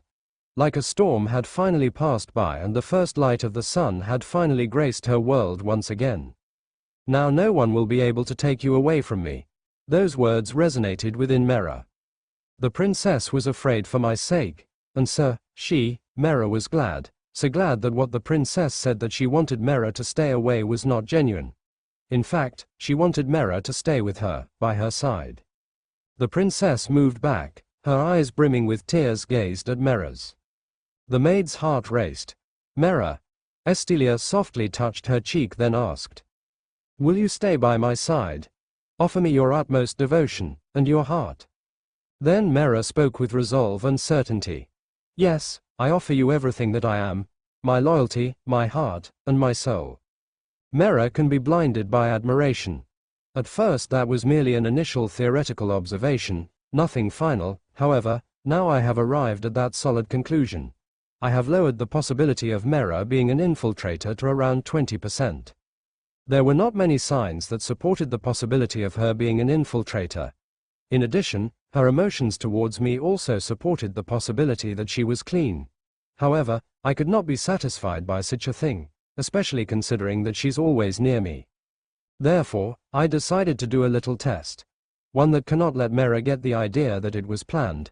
Therefore, I must give no hints of my briefing with Vernon. Mera wasn't stupid. In fact, she was observant and fairly smart, and that was why I was being careful. The plan was to let her feel threatened, let the anxiety build up within her. Then when the time was right, I'll reveal that we knew she was a traitor. If done impressively, it will certainly make the traitor think that her mission had failed, and thus, having no choice, go straight for the primary mission. With my performance as the pure princess, everything went well. However, if Mera was not a traitor, then everything goes well for me too. I predicted how she would react to my heartbroken and terrified performance. The despair in her eyes, the hopelessness, the heartbreak, I expected it and strived to intensify those. Mera became broken inside to the point that Vernon seemed to have felt guilty. Regardless, I have another goal in mind. If Mera wasn't a traitor, then she was truly loyal to the crown and kingdom. She wouldn't do anything against it. After all, she had her family to worry about. In addition, she may even be loyal to me. But I am not satisfied with that. I want something even more. Not plain loyalty, and not to the kingdom and the crown. I want her utmost devotion to me. Me alone. I mean, that would put me at ease even more. Thus, I let her wallow in despair for a while longer. However, I deemed that making it way longer would instead have the outcome I didn't want. After breaking her apart, I would rebuild her, recollect the broken fragments, and reform her. I saved her. Then, as I hoped, it ended up as I wanted. However, as it happened, it was way more than I had expected. Her eyes intently stared at me with vast passion as our faces were so close to each other that I almost tried to kiss her just for a little tease. But decided not to since it would be weird at that moment. In any case, she offered way more to me, and she was full of conviction while doing it that it almost gave me goosebumps. Nonetheless, it happened the way I wanted it, so all's good. If she had realized she's in love with me now, oh well, all's well if it ends well. But let's not think of it as love. Admiration differs from love. Then that admiration was what blinded her and offered everything to me. Things like this end up in love though. Whatever. Oh yeah, long time no see. Forgot to greet you after a long time, how rude of me. Anyways, after some alone time with just the two of us, I urged Mera to take the day off and rest while showing my most worried expression. It would seem she was so mentally exhausted that she agreed with not much of a resistance. When I left her inside the maids' quarters, I saw Vernon with a pair of maids. Seeing how worried they were about Mera earlier, then they may be close to each other at a certain level. I approached them and asked them their names. The girl Macy was the one who was rattled the most and very uneasy, while the other named Ellie only seemed confused and appeared to not be that concerned about being accused of colluding with the betrayer. I told them that everything was fine now and they had nothing to worry about. Thankfully that these two were the only witnesses, I preferred not to escalate this spectacle for the sake of Mera, so I ordered them to not speak of this to anyone. And if they knew and learned anyone else that saw it, have that person also swear to not spread it to anyone. As I was leaving, Macy sighed deeply in relief, while the other, I noticed her eyes lingered towards me as I left. She must be tougher than the other one. I might need to ask Mera about those two next time. Your Highness, I presume that Mera is all right now, yes? Yes, I'm glad she didn't hate me because of what I have done. Then her loyalty can go unquestioned now. Yes, she is my vassal. Tell my father that, but do not disclose what I have done to get to that conclusion. Your vassal, well, she is now certainly loyal to me. Or you could just not mention this to my dear father. The choice is yours. I will think about it, but on the good side, there aren't many witnesses, so I think we can control how information about this goes out. If Macy and Ellie are close friends of Mera, then they would also prefer not to speak to anyone about this. And that works excellently for me. I'll be pissed if it suddenly gets leaked. Asterisk.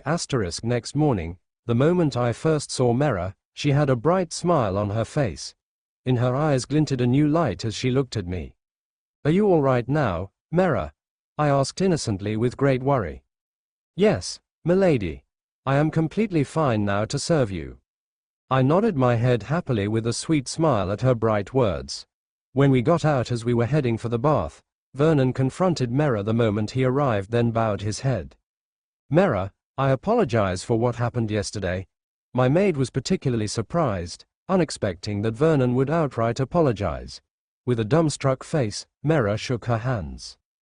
And no, you had to do it, so I don't think you need to regret what you did. In other words, she was saying there was no need to apologize whatsoever. However, Vernon wasn't content. Even so, I still feel guilty for what I've done, and I believe an apology is in order. It might have felt a bit weird for Mera to see her superior bowing his head and apologizing with regret. In that case, I forgive you, Sir Vernon. With all of that done, I went to take a bath and then breakfast. Everything went the same more or less. Oh, I should mention that Rogan didn't snitch me, so that was great of him. I was thinking of visiting him, but that would just give some hint that I was the one who tipped him. I suppose not anyone could easily think I am the one responsible because I was the pure princess. What does a princess like me know of such a dangerous matter? Nothing at all. I am not involved in it whatsoever. I don't have the spirit to do such a thing and do something significant without the knowledge of my family. That aside, it would seem my family had no idea about what happened with Mera. Apparently, Vernon decided not to tell my father, and the two maids have kept their mouths shut. Regarding Vernon though, I don't know what to feel about him hiding crucial information to his superior and no less the king. Vernon's no pushover, damn. All right, I am now planning to do my next task. I have noticed strange movements lately, and I have successfully obtained information that may prove useful in the future if things went to the negative side. I will need to speak with my brother after I am satisfied with my attack spell. I'm getting good. I imagine it may only take 2 days when I get to act. Firebolt was a scary spell when you have a vast amount of mana. I'm also trying out a new thing I can make with my mana. Then most importantly, I can now use my shields fluently. I could now position it in any direction that I wish, and resize it as I want. Needless to say, it was now way stronger than my first tries. But of course there were some limitations, even though it was pretty annoying. Today I practiced my spells and improved them, and I did it for almost a day in the training grounds. I would often need to find some shades to shield myself from the sunlight, but I will need to go out into the sun when I practice my firebolt to fire at the strawmans. TSK, the sun burns. What am I now? A vampire? Yeah, well, as pale as I am, of course I'm pretty sensitive in direct contact with sunlight. I could have worn my cloak, but that would just be weird and wouldn't really feel that comfortable wearing it here in the palace grounds while I'm training. Me aside, Mera was pretty motivated to learn and train her magic and had shown decent progress today. Good Mera. Good. You might become a good shield for me or something, or a distraction for me to get the kill. Whatever use will be appreciated. Did I just sound heartless in your ears? Well, what are you so surprised about? Mera was loyal to me and I'll value her. However, there will just be times when you just have to decide and use what you could use. Wouldn't you use a hammer to a nail, or wrenches to tighten bolts? Okay, if you're worried, I'll still take care of her, okay? Loyalty is not easy to come by. Put value on what is valuable. After a day's training, right about late afternoon, I took a bath since I was sweating way more than Mera did. Hell, Mera didn't even sweat that much in the heat. My body was just really built differently. But doesn't that just make me more precious? Then, we returned to my room. Mera, retrieve refreshments please. An orange juice would suffice. Get for two. Two? She asked, puzzled. One for me, and one for you. For me? What? I want to spend some time with you. Her eyes went wide as her cheeks flushed red. Then with a lowered head as she avoided my gaze, she complied with my order and then returned with refreshments for two on glasses with a few cookies. Come sit down. I pointed at the chair on the other side of the table. Mera sat down with hesitation, fidgeting after doing so because of uneasiness. How amusing as always. Then we enjoyed a leisurely time together.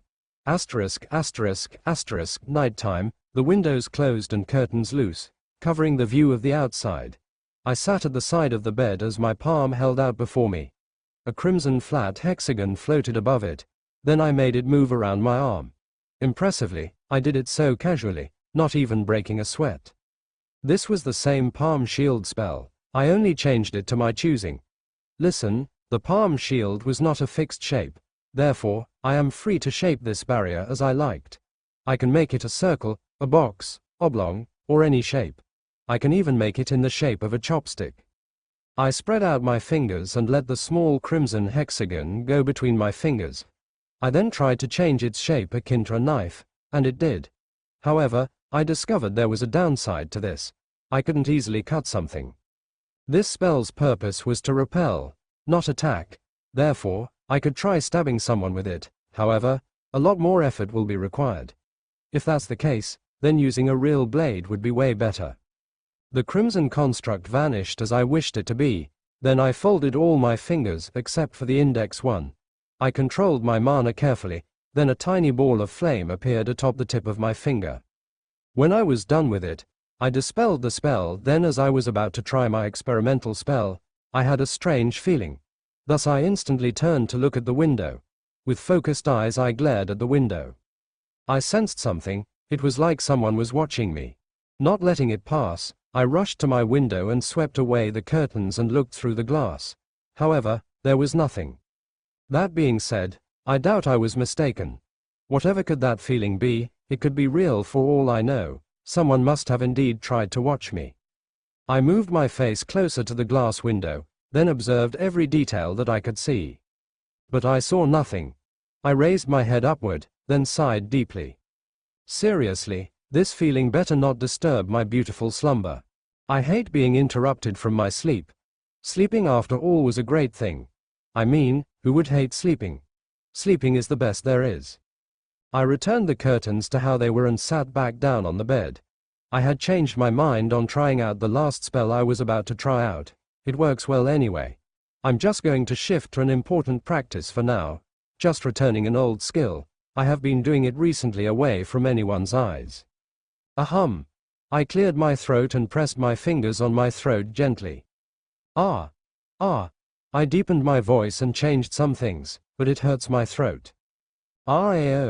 This will indeed take a while. After plenty of time had passed when I was satisfied with my progress after a time of practice, I laid down on the bed, a single lamp lighting up my room. I covered myself in my sheets and closed my eyes.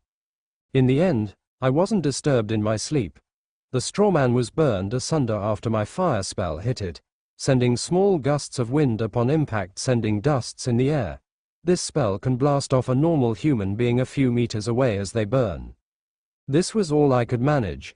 Any more and I would begin to feel uncomfortable. No matter, I will have Vernon by my side when it comes. He will be my guard. Just like what happened with Mera. If Mera had tried to kill me in the bathroom, I would instantly call upon Vernon and let him handle it. Truth be told, When it happened, I was surprised by how quick he acted. I imagine because of his physical enhancements, his legs performed way beyond human limits. As I watched the strawman turn to ash, there was clapping sounding beside me. Amazing, milady. I turned to face Mera, who was clapping in praise of my efforts. Thank you, Mera. I decided to rest a little and headed towards the shade of a tree. I'm starting to hate the sun now, I'm joking. I think I have reached a satisfying line for this spell. Should we move on to another spell then? Vernon asked. I shook my head. No, not yet. I have other things to do. I innocently lowered my head. Milady, may I ask what that would be? I rubbed my hands together as I appeared to be anxious about something. An infiltrator that threatens me has yet to be found. Milady, is the infiltrator really targeting you? Yes, or perhaps the royal family also. I was the only one warned, but it was never certain that my family would be safe. Better safe than sorry. I don't want all of the family to die and leave me the burden of being a queen, if I alone survive. I mean, I didn't get to do much yet, so it would suck that I would be crowned as queen all of a sudden. But, is that information true, I wonder? Vernon asked. I sighed. Vernon, has father told you how we received that information? No, and I'm sure you know the lengths father took. I heard he even had the church involved. I am informed that yes, frequent reports are also delivered directly to His Majesty, and are only for his eyes. Then, it is apparent that they take this seriously. I paused as I hesitated. I was directly warned by someone, and the way he couldn't be taken lightly. Only then did I think of something. Maybe Vernon had an idea. Vernon was an adventurer, and he had traveled far and wide all over the continent. Maybe, just maybe he had heard of it. Vernon, do you know of the term Princess of Blood? I looked at his eyes only to realize that he didn't know, as his eyes hinted at cluelessness. What an interesting term, but I have never heard of it. Even a former adventurer such as yourself doesn't know. What about you, Mera? Mera shook her head. No, I'm afraid I have not heard of it. I see. I paused as though disappointed. If you two ever learn something that has to do with that term, please tell me. They both agreed. Now then, let us rest for a moment. I kneeled down on the grass. A cool sensation touched my senses, so comfortable. A pleased smile formed on my lips as I noticed Mera and Vernon were still standing. What are you both waiting for? I patted on the ground on both my side, beckoning them to sit down beside me. Mera was the first to act, although appearing hesitant while doing so. Vernon watched Mera follow my command, then sat down on the other side of me with a sigh. This is unnecessary. He said that. Well, it must be weird casually sitting down with a couple of young girls as though they were on a picnic. People might mistake us for being his granddaughters, which was quite hilarious when you think about it. I will be relying on your strength once again, Vernon, when the time comes. What do you have in mind? I'll tell you soon. I still need to talk with my brother. Your brother, Princess? Don't tell me you're, perhaps. I gazed up at the sky with a solemn look. You know, this is tiring. Indeed, having to worry about such things was tiring. I have already had a tense life in the former life. I just want to be carefree in this life. But these problems denied me of that. Once this is over, I will go beyond the walls and see the world. I am curious. I want to walk around, discover. There are a lot of things to see in this brand new world. It would be a waste not to do anything. If that is the case, Your Highness, then I suggest you hurry. I turned to look at Vernon. Why? You are a princess. Royalty doesn't really have the luxury to do anything as they become older, and much more a woman. You will need to find a man to marry. I frowned. That made sense. Every aristocrat needed to have a partner. If one never finds a partner, then good luck with your social life. Perhaps for males, it wouldn't be much of a problem. But for women, finding a partner is essential. Age after all deteriorates our beauty, and an heir is necessary. Though I doubt my beauty would die out that easily. Guess I'm running away for a while. I should take that into consideration. The kingdom would surely go into an uproar, but I don't care. I will be free as a bird. Then, we'll cross that bridge when it comes to it. But it will be hard to find someone worthy of Milady, Mera said out of the blue. Mera really holds me in high regard. And why did she have a subtle displeased expression I just saw? It is not about being worthy, it is about what is necessary. But, if the kingdom's relationship with the Myra kingdom in the northeast turns for the better, then I imagine you can find an ideal partner there. The kingdom of chivalry, going to other countries was on the bucket list. But I'm more interested in the Valai's holy kingdom, though. Religious countries might be more peaceful compared to a country of fighters. As for the Tornridge Empire, yeah, fuck that. Too risky for a princess like me. The princes there I heard are quite exceptional, Vernon added. Even so, I will not be queen anyways. So no rush is needed in finding a partner. Your Highness, why don't you become queen? Do you even need to ask, Vernon? My brothers are worthier of the throne than I. But, what if you are given the chance? No way, being queen is such a pain in the ass. I am not skillful enough to handle the work the throne gives. The kingdom needs someone better than me. Vernon stared at me intently for a moment. If you say so. Those aside, the infiltrators will need to be taken care of so I can sleep peacefully at night. Plus, I think I can have at least 10 years without worrying about marriage. So perhaps, I might even decide not to run away. But if I do, where am I even going to run? I don't know shit about this world, so better familiarize myself with it before doing something so daring. Asterisk, the porcelain plate clang as I gently sliced a piece of meat on my meal. The juice deliciously came out while a sweet fragrance came to my nose. I chewed the food and a pleased smile formed on my lips. How wonderful. Sometimes I'm just impressed by how people present the dishes. Maybe I am underestimating this world's culinary arts. Well, I don't particularly have any good impression towards the medieval era back in my old world, and I brought that impression here. Can't blame me when I'm used to modern stuff. That said, the food in this world needs some more work. No one can beat the fine stuff from Earth, but this world is almost there. Maybe 5 steps away. As for technology, it would have been nice to have guns, but I can't really cry about it when you have fucking magic. Whoa, wait, can magic replicate a nuke? Not the radiation side of it, that's fucking nasty. I mean, you know how fucked up you can get once you get exposed to radiation, right? That shit sends shivers down my spine. What I meant was replicating the power of a nuke. Now that would be nice, but I suppose it will need a vast amount of mana to achieve the level of the first ever nuke. Can I do it? Yeah, I have no idea. Nuke is powered by science, and might become simpler once people can understand how it works. But for magic, replicating the power of a nuke. Who knows, but there's a chance. But nuke-like things are nasty. With magic, killing might become more beautiful than how nukes do it. Nukes are tasteless. Oh wow, look at my opinion. Back to the topic of food. With how good Ali was, I'm sure she'll get to improve the food in this kingdom even more. How talented my subordinates are. Father, has Rogan confessed to you yet? As I was enjoying my food and wallowing myself in my thoughts, Estevan suddenly asked that. My father chuckled.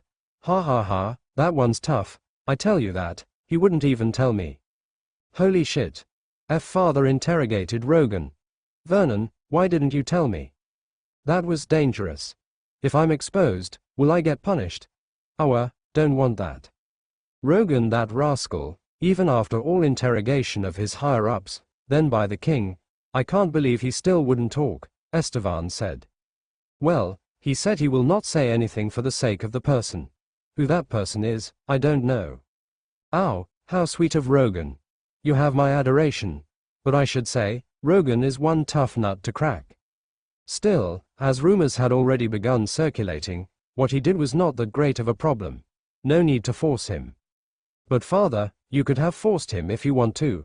Father's kind, but I didn't think he would be this kind. If you say so, damn, I really need to act quickly. This reminds me. I'll be leaving tomorrow for the church. Any great news? Just something I need to address personally. What? Tomorrow? Shit, and I'm planning to start moving tomorrow. It will be risky to delay any further. I don't want to be exposed just yet that I shared the information. Anyone could kidnap Rogan and squeeze the answer out of him. No matter how tough he was, everyone cracks. That being said, Rogan's strong and can defend himself so. But I suppose we have other knights to make up for father's absence, just in case. And Estevan should be almost of father's strength, while I also have Vernon, so I should be safe, and not to mention the knights were here too. Plus, that guy seemed to be starting to act impatient, sauntering around the palace. That's suspicious as fuck. I wouldn't be satisfied till I'm sure the guy's clear. Very well, father. Please tell me the news once you arrive, Estevan said. The church, huh? I should check out the church sometime. Then our dinner was finished. My family left one by one after some good nights. I got out first and regrouped with Vernon and Mera and waited for someone to come out. When Estevan came out, I rushed to his side and reached for his hand. Whoa, sister. He looked at me with surprise, however I failed to not notice the pleased smile on his face. Be brother, I said meekly as I lowered my head to avoid his gaze. Please escort me to my room. Now this is sudden, but sure. You miss me or something? He patted my head gently as I nodded my head. You have been too busy, and I have my magic training. We didn't have much time to speak. Really now? All right, I'll grant the wish of my beloved sister. My expression brightened as I looked at my brother with gratefulness. Yehey. Oh, I moved closer to his ear and whispered after ensuring that there were no other harmful elements around. I have important things to talk to you about. Is that so? Then I'll listen, he quietly said to me. But why are we whispering? Because it's a secret, I giggled adorably as I gently pulled him. As we walked together, Mera and Vernon followed behind us. I hummed joyfully as I took a hold of my lovely brother's arm. He seemed amused by my actions judging from his wide grin. I too enjoyed this moment, hard to explain, but I feel a slight warmth in my chest. Because of this realization, my superficial humming lessened in volume and slightly wavered. However, I forced myself to go on. Then a moment later, we arrived at my room. I opened the door for him and invited him inside, like a woman inviting a man to her bee. Okay fuck, I'm kidding, don't get your heads turning now. Come inside, brother, I said with a relaxed smile and watched him enter casually. I'm surprised he didn't act all shy entering a lady's room, no less his cute sister. When my brother entered, I gave orders to my servants. Stand watch. After they acknowledged, I closed and locked the door. Please sit, big brother. I indicated the spot where I always have my tea or desserts. As Estevan sat down with nonchalance, he asked me. So, what is this about? Quite secretive. Something important, I said as I sat down opposite him with a faint smile. About my situation. His right eyebrow rose up. Your situation? Brother, I am the target of our unknown enemies, yes. Why yeah. His voice stuttered as he realized the serious topic. I looked down timidly. I believe it is certain, yes. After all, the Princess of Blood, thing. Yes, we also take it as certain. There are surely betrayer among our ranks. And, I have cleared my two personal servants, Mera and Vernon, of any suspicions, so you have no need to suspect them. Estevan furrowed his brows in disbelief. You concluded that? Yes, and you can trust me on that. He might still be wondering how I reached that conclusion. All right, I'll trust you on that, he said with certainty. I already expected he would easily believe me, as he would easily believe those that were close to him. But, what about you, dear brother? What about me? Are you still certain of those servants close to you, specifically Oren? I have already answered you that. I don't believe he is a betrayer. Not a betrayer, huh? You know, I've been thinking, I often refer to the opposition as betrayer, and often an infiltrator. It was a bit difficult to choose the correct term to use. What makes someone a betrayer or an infiltrator is a matter of perspective. In our eyes, for instance, we can see them as betrayers, or traitors.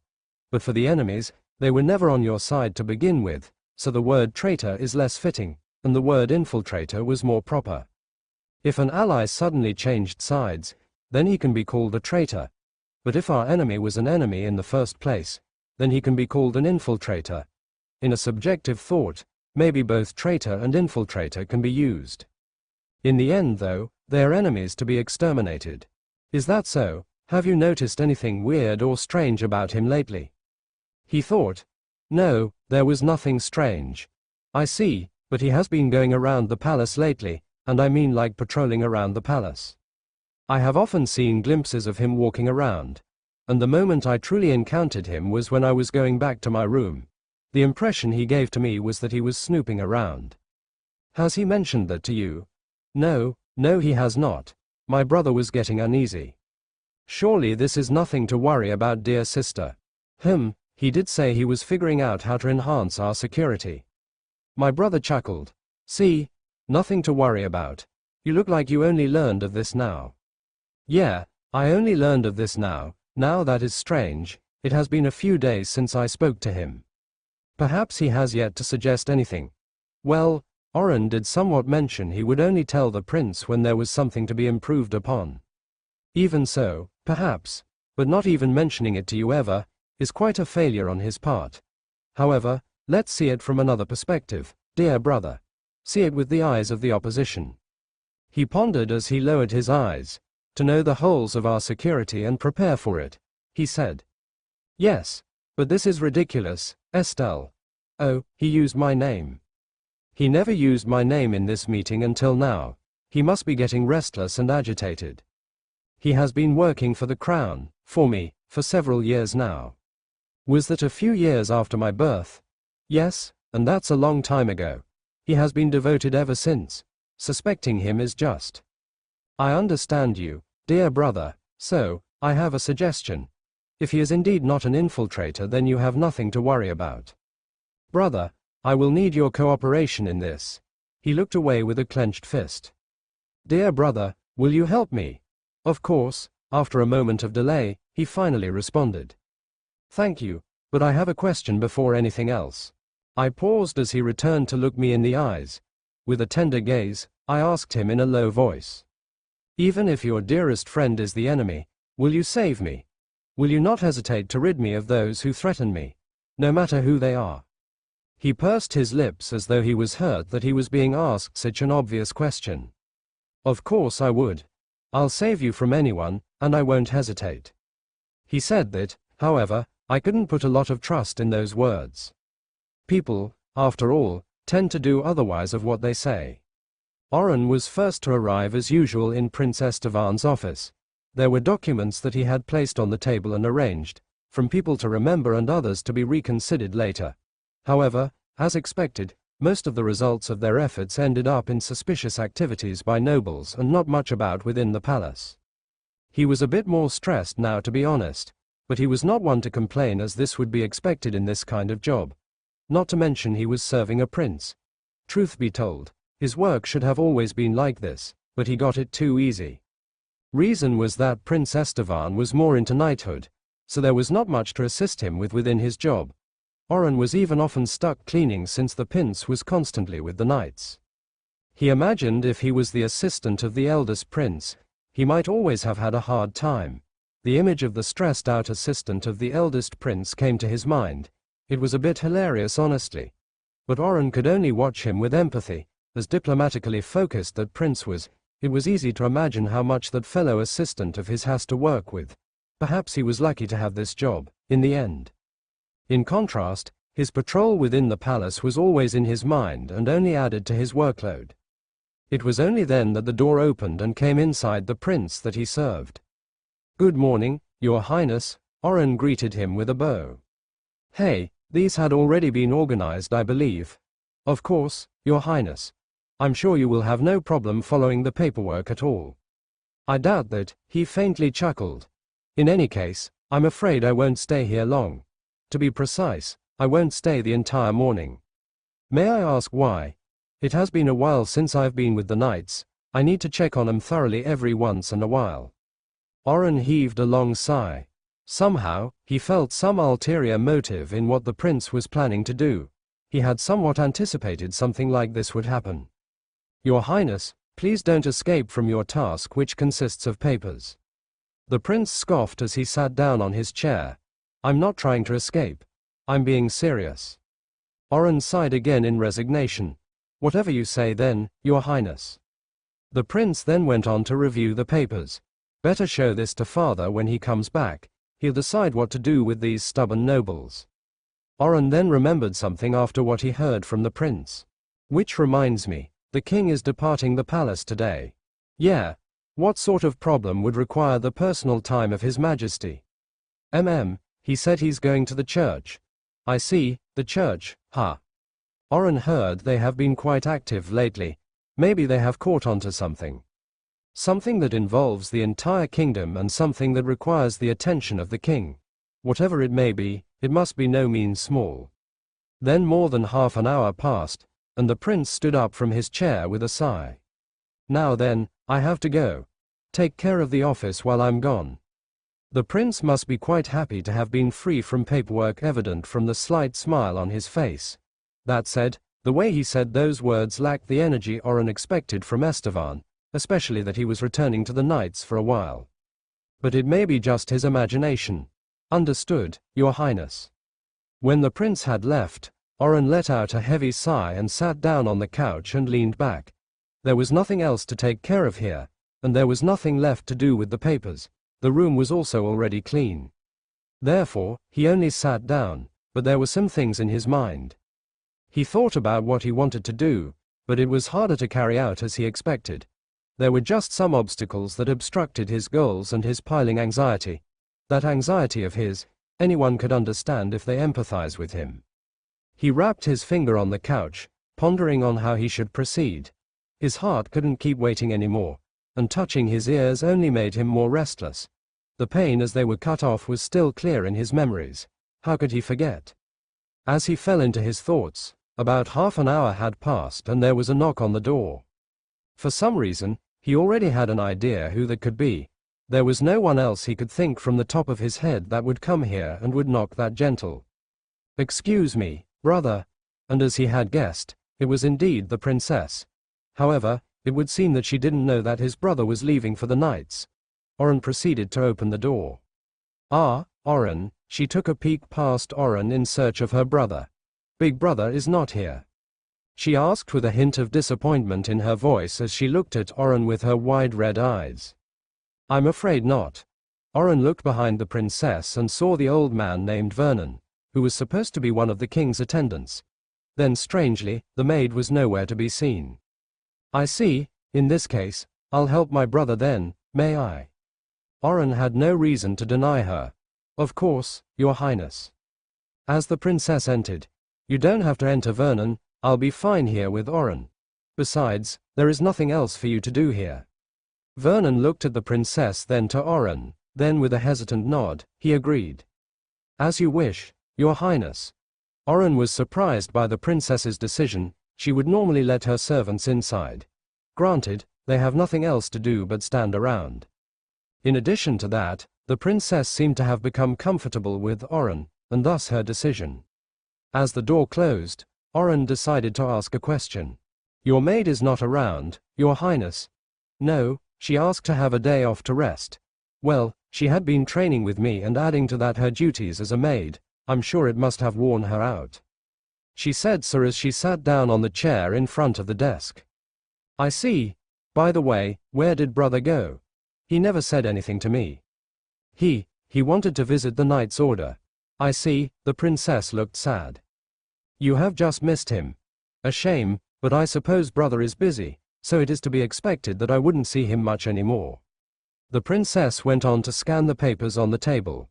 Slavery, disputes, feuds, and she was stunned by the information she had just absorbed.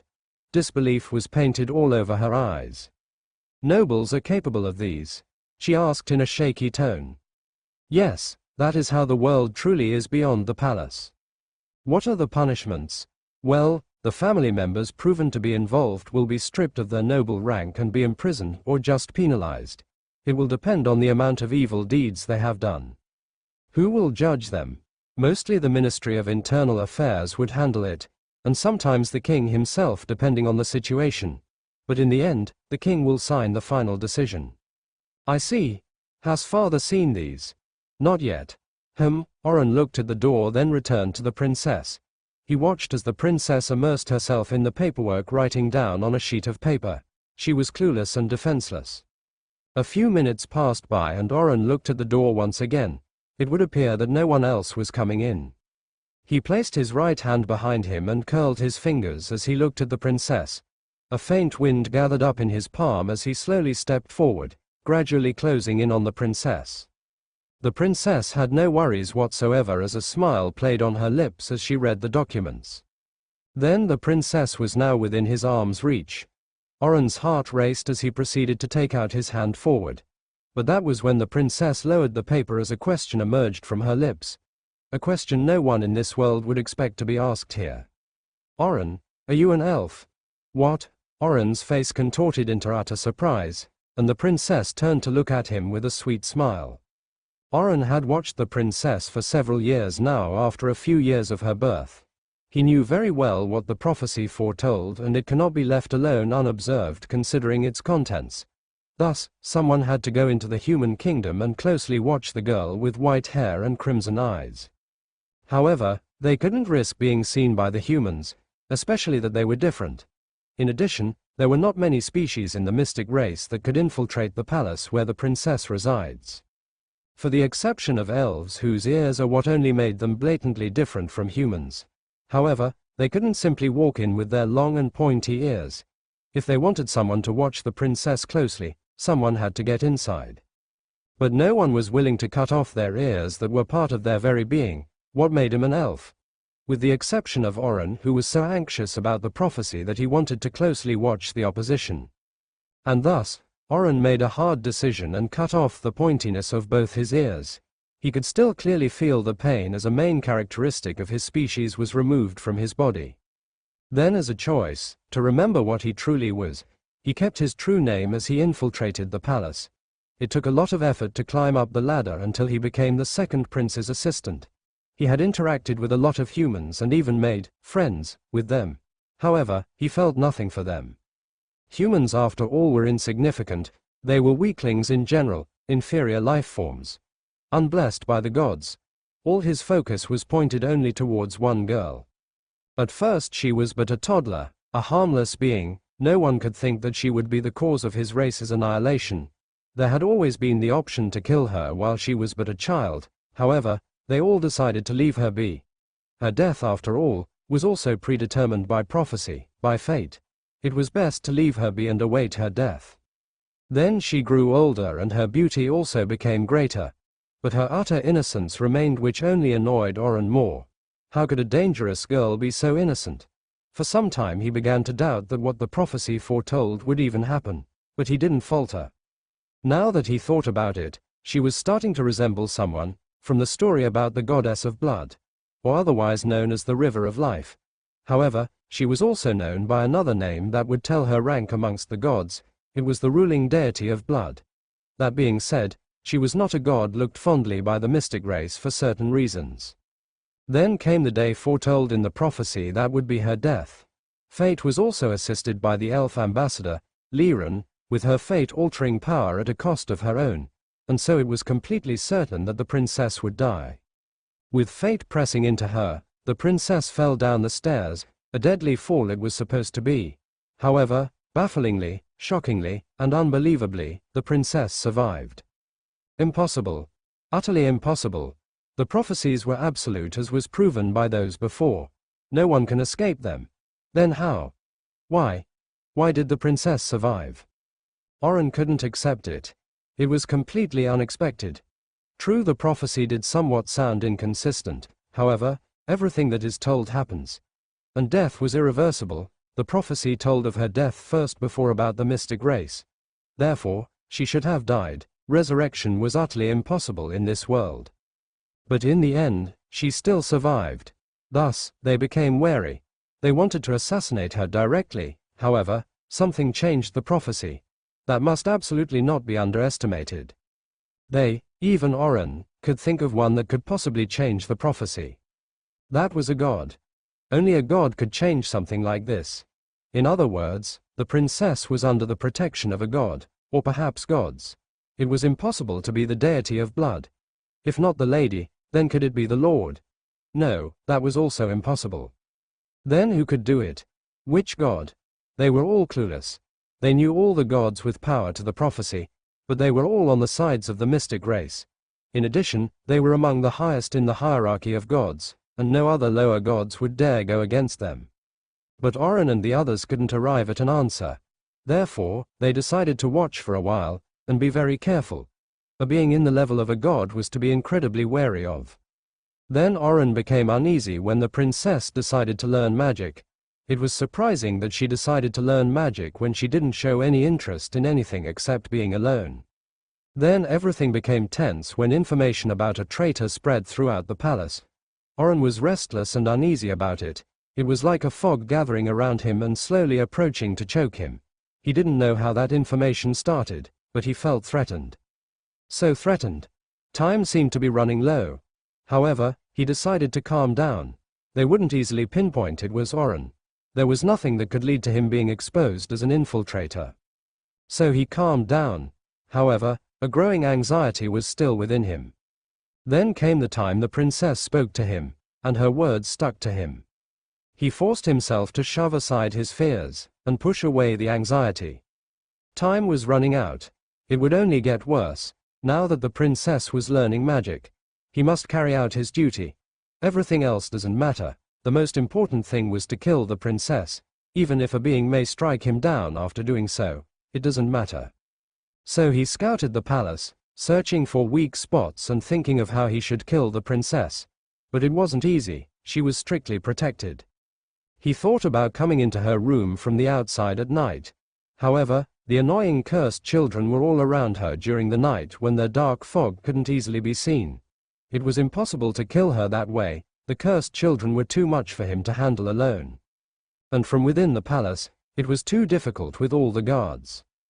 However, there was another easier way. That was to wait for the princess to approach him. The princess always thinks about her brother, and she has been visiting the prince's office frequently.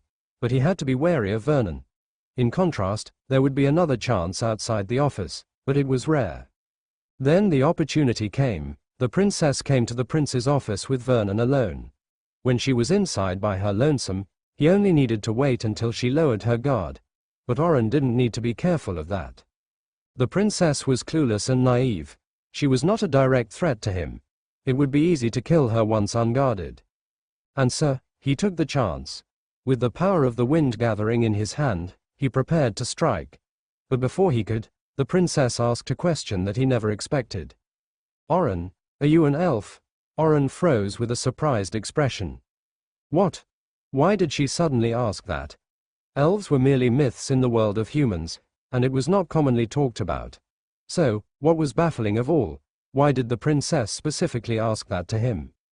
"You're surprised, and unable to answer. In that case, you are one, aren't you?" Oren was speechless. As elves were only myths, everyone didn't believe they existed.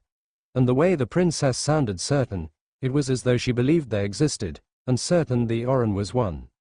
He suddenly felt chills. "And you were just about to kill me." Oren took a deep breath. There was nothing to fear from the princess. With that thought in mind, he swung his hand upward, unleashing a gust of sharp wind towards the princess.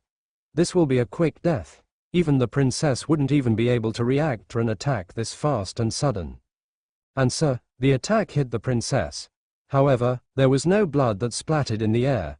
Oren's eyes went wide upon seeing a crimson barrier covering the front of the princess.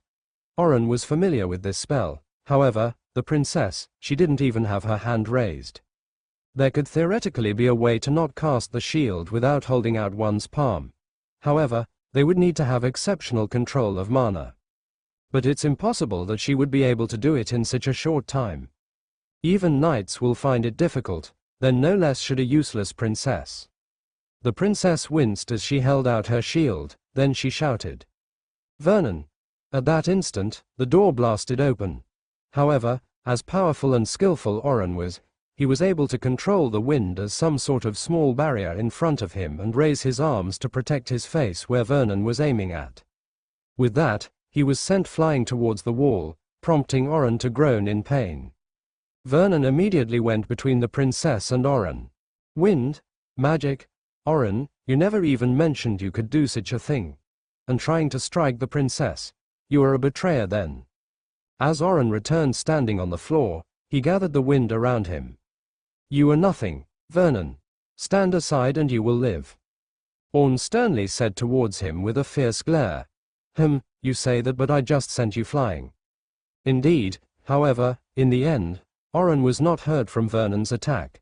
Vernon saw that and was on highest guard as he positioned his 1 foot forward.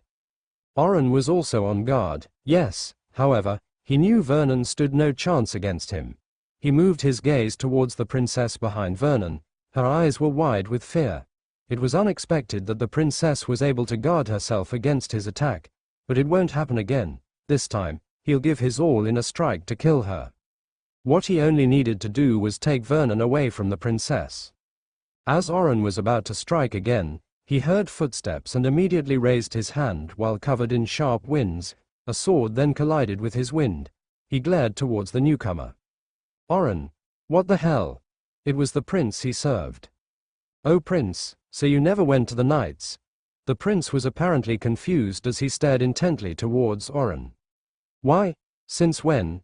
He sounded like he was in pain. But Orn didn't care about this human's emotions. Orn used his other hand to launch a harmful wind towards him. But Estevan saw this and stepped back while a barrier emerged from his palm which shielded him. Immediately, the prince shot forward and swung his sword but clashed with Orn's wind. The prince's refined swordsmanship was keeping up with Orn's wind as the latter used both his hands to deflect the prince's every strike. Estevan cast his armament magic, sending streaks of flashing slashes with every strike, but those were in turn blocked by Orn's magic. Orn grimaced by the intensity of this clash as strong winds blew away papers all around the room. Then all of a sudden he saw Vernon charging towards him. The bludgeoning fist of Vernon pushed him back, but luckily, Orn regained his footing. However, the prince's blade had reached him. It was about to pierce him. However, all of a sudden, the prince's blade slowed down. He hesitated. Seeing this opportunity, Orn used more of his mana and with a wave of his hand, a blast of wind erupted, sending both his opponents flying away from him. The furniture was also blown away, the windows blasted away outside. Estevan, what an idiot! As Orn was about to attack the princess, Vernon suddenly shouted, "Princess, run!" The princess looked rattled as she looked between Vernon and her brother standing up, but then proceeded to run out of the door. "I won't let you escape," Orn shouted. With the support of the wind, he moved forward in fast speed. However, before he could reach her, a kick from Vernon hit him on the stomach, pushing him back with a wince. These two are indeed stronger than normal humans. "I won't let you get past me. I won't let you hurt Estelle," Vernon and Estevan said as they both blocked the door. No good, the princess was slowly getting away. Orn didn't want any more knights coming. It would be hard to try and kill them here. Therefore, he decided to only hold them back. However, he would need to maintain the wind and would thus consume his mana every second. In addition, he would weaken. Even so, he need not a lot of strength to kill the feeble princess. Orn clenched his fists and launched forward. He evaded Vernon's fist and blocked Estevan's sword. At that moment, he gathered the wind and blasted him away with sharp winds. It left cuts on their arms and torso, but it didn't do any fatal damage as expected from two combatants. Immediately after blasting him away and before they could touch the ground, Orn pulled them with great force using the wind, causing his two opponents to collide with each other. As expected, these two would be hard-pressed to kill Orn. Vernon was about to strike again. As experienced as he was able to counter-attack. However, Orn was able to protect himself with his arm, then before anything else, he blasted him away again, causing new cuts. At that moment, he used a great amount of his mana and gathered around Vernon and Estevan, levitating them from the ground. A wind barrier imprisoned them. What? TSK, a barrier of some sort. Estevan and Vernon exclaimed as they both tried to strike it down. However, both of their attacks did no damage. Seeing that his plan worked fine, Orn ran after the princess with the support of the wind, ignoring the yell of the prince behind him. At the same time, he sent wind to the hallways, where they would form a barrier and block any incoming knights, and thus also block the princess. In no time, he caught up to the princess. Then he moved himself all of a sudden beside the princess and raised his arm inward. "You're done, princess." After saying so, he swept his arm towards the princess as a wind blasted towards her. A crimson barrier blocked his attack, but it was so strong that it sent her flying into a room, breaking the door. Oren was sure that it would have hurt her. He eased up as he walked towards the inside of the room where the smoke of debris was in the air. You know, it was thanks to you, Princess, that I finally had the resolve to do this. He stepped inside and walked further in. The princess should be at the edge of the room. I suppose a thanks is in order, he added. Then he noticed. Isn't this too much smoke? No, wait, there shouldn't be this kind of smoke here. A white smoke. The princess crashing here shouldn't make so much that he could barely see. It was then an emotionless voice reached his ears. Then, you acted the way I wanted. What? It was at that moment that a crushing force suddenly filled the very air. He grimaced. It was a force and pressure so powerful that it caused his feet to waver from standing. Confusion struck Oren. Then he sensed a presence behind him, but it was too late as a bolt of forceful flames hit him, blasting away his layer of wind. He was about to regather them, however, before he could do anything else, a hand chopped his throat, causing his breathing to stop. GH. As he choked, a punch suddenly struck his solar plexus, immediately followed by a kick at the back of his neck.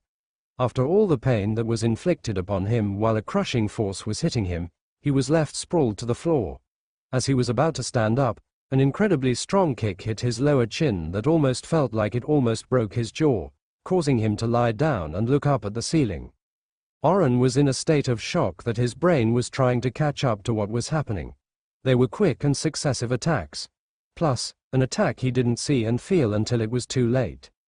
He heard footsteps. As they got a little closer, the force which was crushing him became stronger. There was only one other person here, but he couldn't believe it. I suppose thanks is in order, Oren. A familiar voice, but it lacked the usual warmth and sweetness that always came with it. This sudden change caused a chill to run down Oren's spine. The voice was cold and indifferent, unfeeling, emotionless. He was unable to believe that those words came from her. Then she appeared before his eyes. A pair of deep crimson eyes gazed down at him which lacked any emotion she usually had. Princess, the questioning tone came out from his lips, trying to ascertain whether that was the princess he always knew, for this one felt like a different person. Oren tried to stand up, but the force was forcing him down into the floor.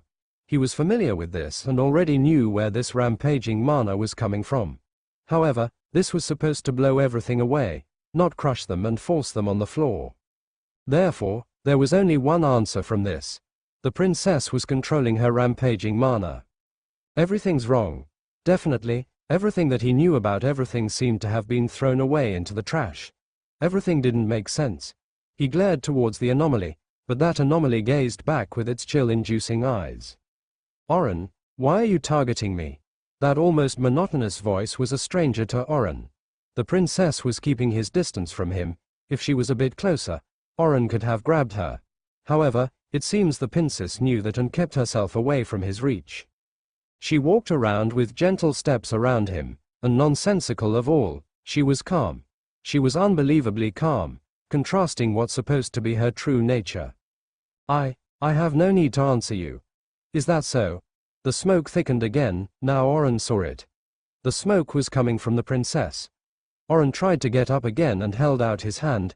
If only he could hit her once, then this would be over. However, before he could do it, the princess stepped back and vanished into the smoke. Most terrifying of all, he couldn't hear her footsteps. How is she doing that? Such a skill couldn't be possessed by the pure princess. Utterly impossible. He scanned around in panic, but before he knew it, a foot kicked the side of his face out of the blue, sending him lying back on the floor. Ugh! Oren wanted to blast everything away with his wind. However, the princess rampaging mana was disrupting the very air itself. Plus, he was also maintaining the barrier where he kept Vernon and Estevan, not to mention the barriers on the hallways. It would even be more dangerous to set them free now. He watched the princess step back after attacking him, and lifted the side of her skirt and pulled a dagger. A dagger? What's going on? For more than a decade, he had watched the princess. What happened now was crushing his very understanding of her, and this terrified him. I should ask, do all elves cast some sort of wind magic, or is it just you? the princess asked. But Oren did not answer. And, it would appear that elves are not mere myths. Quite interesting that you hid yourselves, but why? She was asking all this with an almost blank face. But I'm impressed you actually had your ears cut. Did you do it yourself? Then I commend you. Oren looked at the dagger in her hand. Why aren't you killing me?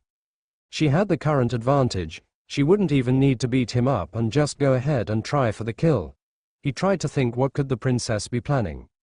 If you think you can get information from me, give up, princess. The princess slowly strode around him. I can see that. Conviction is often an annoying thing. Oren couldn't hold it, but, the more she spoke, the more he got cold feet. The further she strayed away as the pure princess, he felt even more danger. As he got to witness this, he began to believe the prophecy even more. The way she was in front of him, he could imagine that she would be capable of it. Then, what are you waiting for? Patience, Oren, death always comes to my prey, one way or another. The princess glanced towards the door, then for the first time, a slight frown came to her brow. They sure are taking their time. You did something to them, didn't you?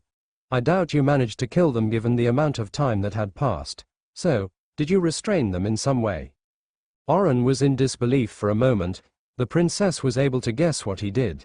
However, the way she spoke, it seemed as though she had truly thought about everything before speaking. This isn't the princess. That was what he thought at first, but changed immediately. No, perhaps this is what the princess is originally. So, was everything a deception? A deceitful princess?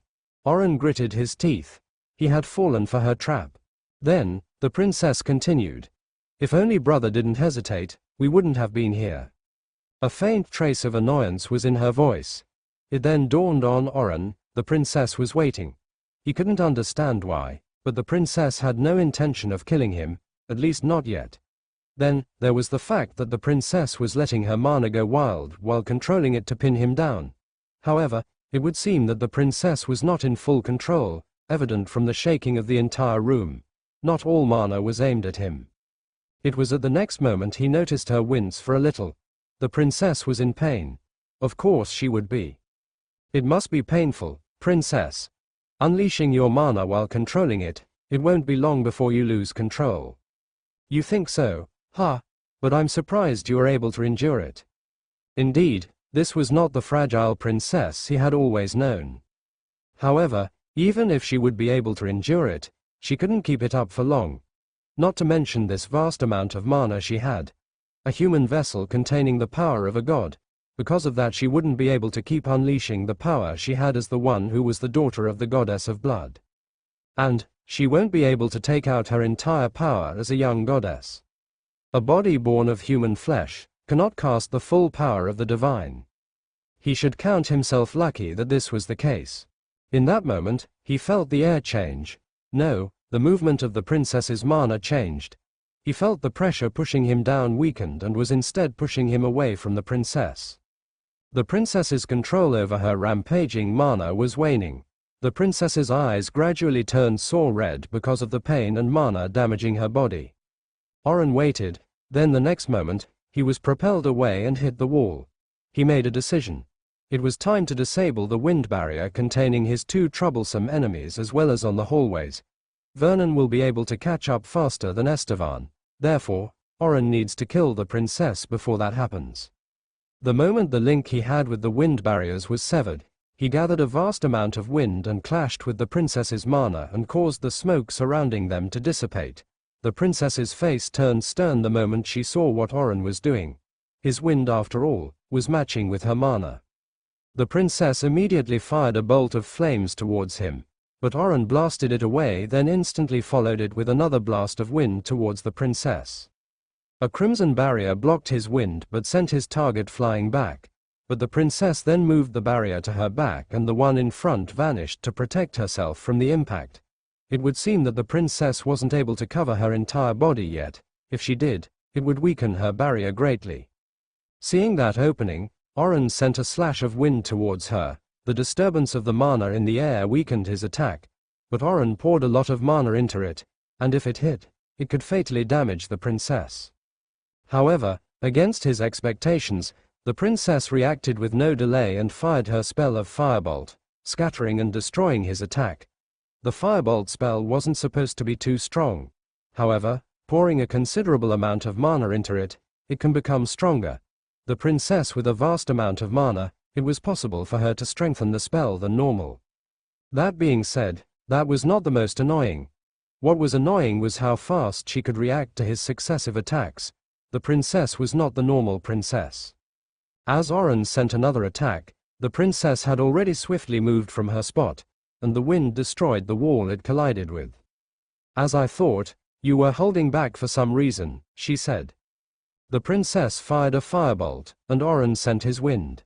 They exchanged magic a couple of times before Oren decided to do a close combat. Oren pushed his fist forward covered in wind, but the princess conjured a barrier as she glared at Oren. As expected, she wouldn't risk direct physical combat. No matter how strong her magic was, she would be unable to physically fight against Oren's magic. But of course, it would have been a different case if they both fought with plain hand-to-hand. But this was a battle to kill and to survive. Therefore, they will use anything at their disposal. The princess still had her dagger in hand, but she wasn't using them. This was baffling. The pressure from the rampaging mana, of course, was greater now that he was closer to her, and it was dampening the magical strength he could muster against the princess. The princess knew this and she increased the output, her eyes now bloodshot and nose bleeding. This princess is tougher than I thought. It was shocking that she would be able to stand and fight even though it must have hurt a lot. A surging mana coursing through her mystic medium, the pain should have been intense. But the princess was still able to fight despite all that. Then, Oren heard loud footsteps from outside the room. He glanced towards it for a split second before returning to the princess, but now, her dagger was gone from her hand. What? Throwing away his confusion, he gathered an intense amount of wind to finish it once and for all. However, as he launched his attack, an interloper grabbed the princess away, his attack making a hole in the room. He turned around to see Vernon holding the princess by the waist. "Put me down this instant, Vernon, and fight him," the princess said, and Vernon immediately complied. Oren fired his wind and Vernon conjured a barrier of his own to protect himself as he charged towards him. Oren dodged a punch, and he delivered a wind-covered attack successfully hitting Vernon's chest, but the latter returned the punch to Oren's stomach. This wasn't good. Vernon was melee-oriented and Oren was not. So the latter stepped back and sent several sharp winds towards him. Vernon blocked with his barrier, but after 2 attacks, it shattered, and so he protected himself from the remaining winds using his own tough body and arms. It was then that a pair of arcs of light came towards Oren. He was unable to fully protect himself, and slashes appeared on his shoulder to his chest, blood bleeding out. He grimaced as he glared at the prince who sent that magic. This will be difficult. Therefore, as cornered as he was, he became desperate and decided to use the entirety of his mana to cause a storm of wind in the room, sending furniture flying in the air. But also in the moment, Vernon landed a punch to his cheek, then to his chest, which sent him back hitting the wall. Oren spat out blood as a storm was erupting in the room. His 2 opponents were having a hard time walking, but it didn't stop them. "Brother." It was then he heard the princess, her usual tone of speaking returned. "Do not hesitate. This princess. Is she pretending? Is everything else an act? When was the moment she was manipulating him, making him act the way she wanted? When did it start?" Oren had no time to think. But seeing the princess this way, it truly terrified him even more. As he regained his footing, he looked at the princess. It was then that he saw her, which caused him to tremble as he thought of the future. The princess was smiling, a satisfied smile. To others this may mean nothing much, but to Oren's eyes, it was something sinister. No, if I fail then, the future will certainly happen. He clenched his fist. "Princess, you're too dangerous to be kept alive."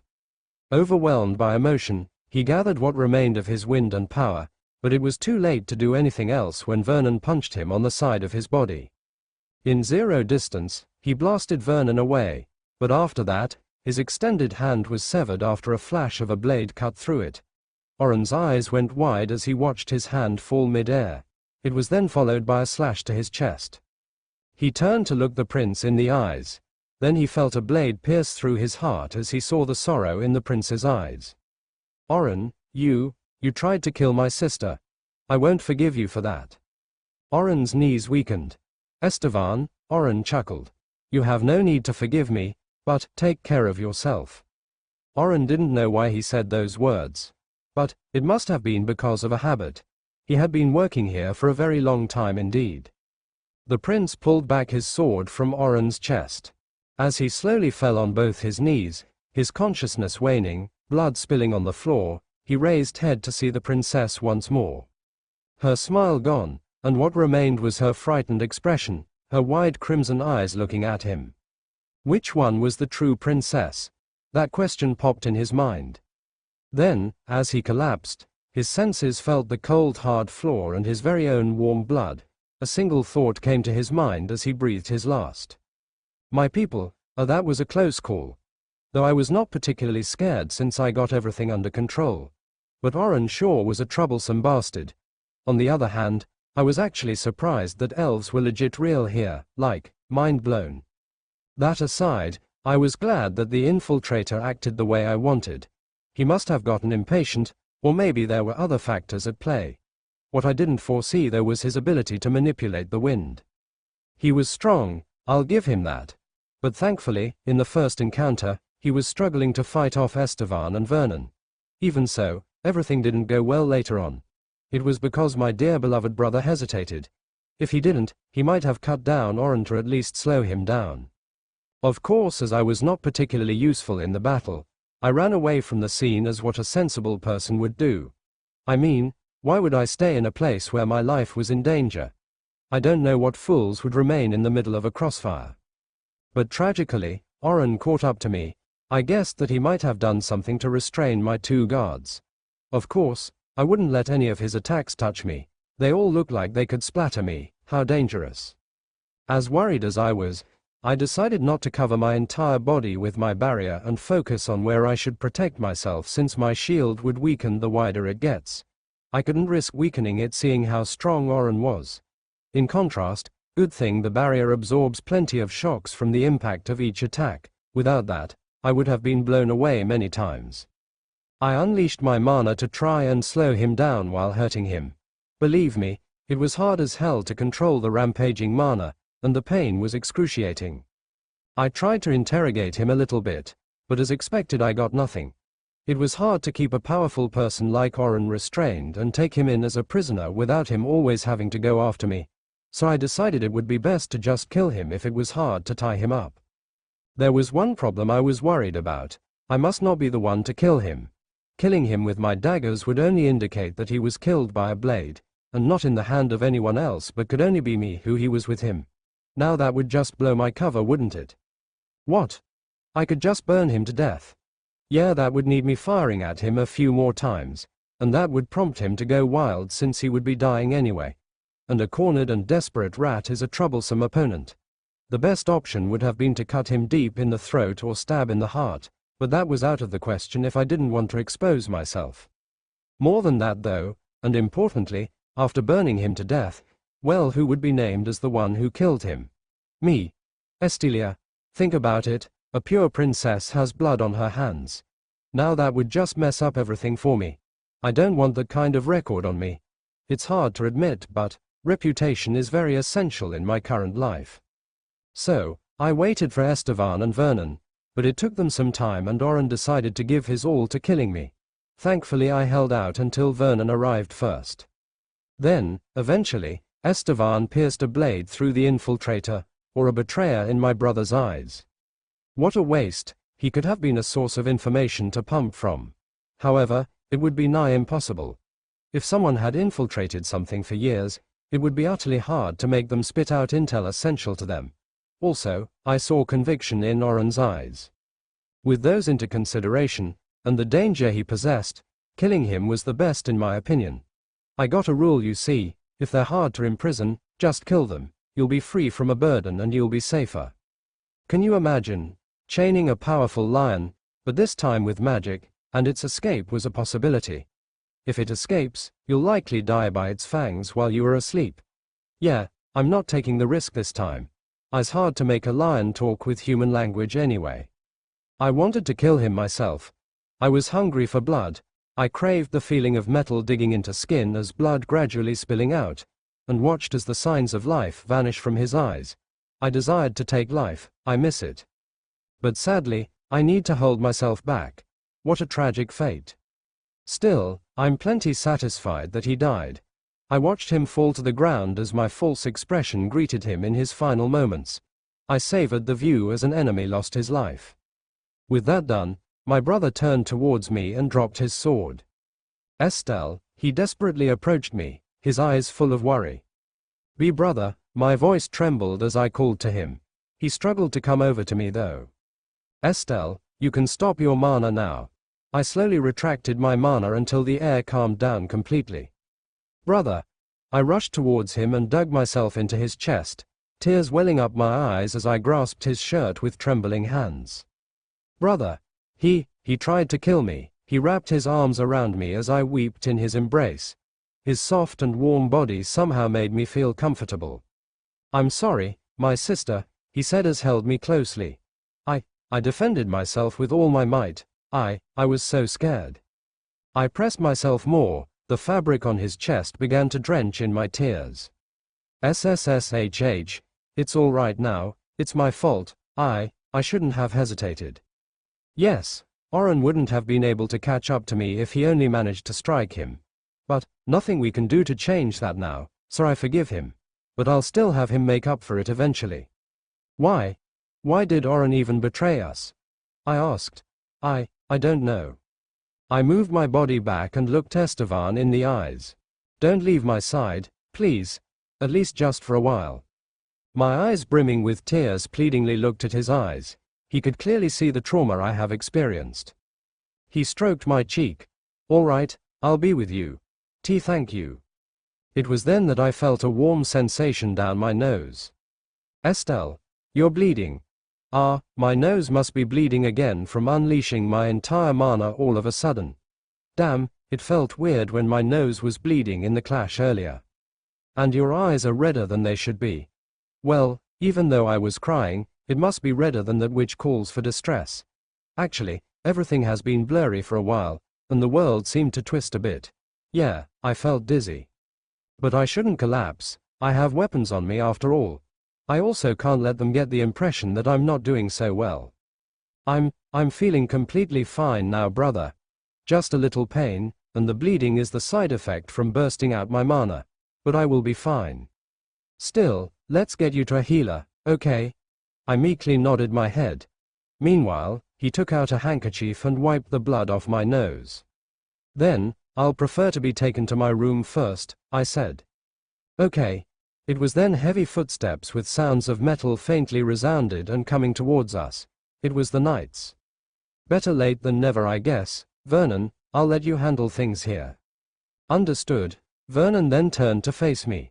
Please rest for a while, princess. I nodded my head. Thank you, Vernon. Then my brother helped me come to my room. He offered to carry me there, but of course I refused and acted embarrassed. A lady would of course be embarrassed if her big brother carried her like a child. But the reason was that I couldn't let him feel and discover the blades strapped to my thigh. In the end, we walked together while he held me by the shoulders tightly as I acted all frightened still. In addition, I was seemingly becoming relaxed by my lovely brother's touch until we arrived at my room. It took a while though. What do you think the knights will do with Oren? I asked reluctantly. They'll check the scene first before they bring the body out. Brother, I'm sorry, you must have trusted him. He faintly smiled, though I saw a hint of pain in his eyes. He's a betrayer, in the end. It is only proper that I struck him down, especially when he's planning to kill you, Estelle. He patted my head softly and ruffled my hair. For some reason, it took a while before he stopped forcing himself to do so. I didn't show any displeased expression. I didn't feel that way. I also didn't act adorably, but only looked blankly at him. Brother, rest for a while as I call the healer, okay? Okay. I stepped inside the room and asked my brother. Brother, can you also please call Mera? I want to change my clothes. Got it. I closed the door and immediately went over to my bed and removed the blades from my thigh and hid them back.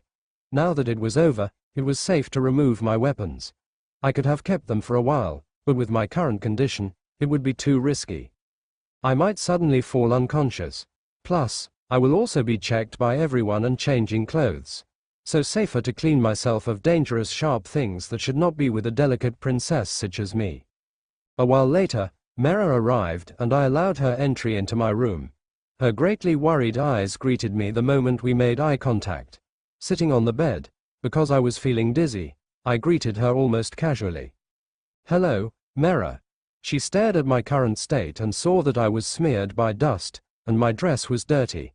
Well, Oren was controlling the fucking wind, so of course I got dirty. But she noticed my bloodshot eyes, and she seemed to panic. Good thing the traces of blood on my nose have been wiped off by my brother. Milady, Sir Oren was a traitor. Surprisingly so, well, not that really surprising since I was also suspecting him. But I didn't expect him to have that kind of power. Mera, didn't you feel vibrations in the air? Mera blinked before answering. No. Huh, I thought I would affect the entire palace like last time. Guess my control and will to limit it has worked. But still incredibly hard. I tried limiting the area of effect of my rampaging since I don't want to burst them all away and hurt me more than I should. And I don't want to waste mana. I may have been able to limit the range or output, but I in turn failed to lengthen the time of accurately guiding the mana to pin down Oren. Help me change my dress, and it appears I will need a small cleaning. I smiled wryly. I will bring a wet towel, and milady, I'm glad you're all right. She said with blushing cheeks, which I found so amusing. Oh no, she loves me. Just a casual and teasing throwaway comment. The way she felt could just be admiration and mistaken as love. That said, there's not much difference between the two, whatever. Yes, thankfully brother and Vernon are there, otherwise, I might have perished.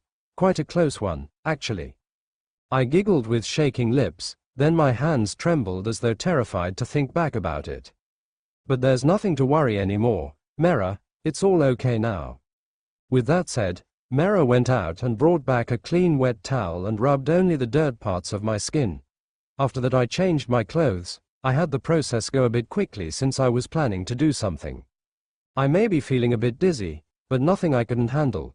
Before the knights could take out the body, I want to check it out. You see, a sudden occurrence, and the death of someone like Oren the Infiltrator, could reveal some nice stuff. The stuff could be sweet or bitter or something else, at least it would be something. Of course, there will be some times that you get nothing after a lot of effort, so that sucks. In any case, I'm gonna go and check things out. But you know, this made me think, if my other enemies are gonna be like Oren, Fuuk. Are they gonna be as strong as him? Bullshit. No way. First the guy who warned me turned into a fucking fog, and now an infiltrator has the ability to control the wind, and an elf no less. Then, what about the others? Surely Oren's not alone. Why are they going after me? I couldn't arrive at an answer. Looks like I will need to get stronger than what I am now. If the world could just give me a fucking break. This was so distressing that I answered to pull my hair in frustration. Well, that was just an urge, not that I would actually do it. My hair is precious, okay? It's way more precious than the jewels you guys wear, hee hee. With the minor affair done, I exited the room with Mera in tow. A short time had already passed, so I wondered if they had moved his corpse out. But the moment I stepped outside, I encountered my mother wearing an intensely worried expression. Behind her was a knight. Estilia. She rushed towards me and held me on my shoulders firmly. She frantically checked me all over as though looking for any wounds or damages to my precious being. You okay? She then proceeded to sandwich both my cheeks with her hands. Mother, is this necessary? You seem to be fine, thank the gods. The way she looked at me somehow made me glad that my heart began to race. Why was I feeling this way? And her wide smile of relief was beautifully bright. Mother, a knight came and told me what happened. She told me with a faltering voice. I'm glad you're all right. She suddenly took me into her arms, then proceeded to kiss me on the cheek multiple times. The warm embrace and the pleasing kisses on my cheek, what a weird sensation, but I like it. A genuine smile unconsciously curled on my lips. I couldn't even bring myself to lie and act, thus, I was left unable to speak. Before I knew it, I had snuggled more into her, my face hidden from everyone. I might have blushed a little. Only then the healer arrived. My apologies. I heard the princess needs immediate medical attention. I backed away from my mother.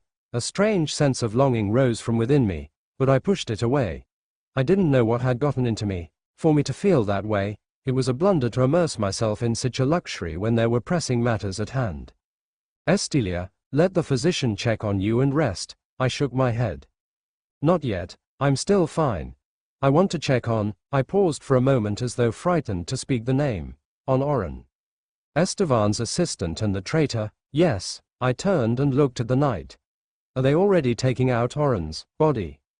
The knight wasn't able to respond immediately due to his shock that the princess suddenly spoke to him. They should be at any moment. It will be brought out of the palace and placed elsewhere.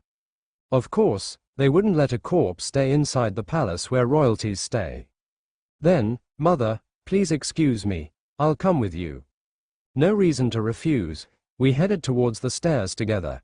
The physician also came with us just in case something suddenly happened to me.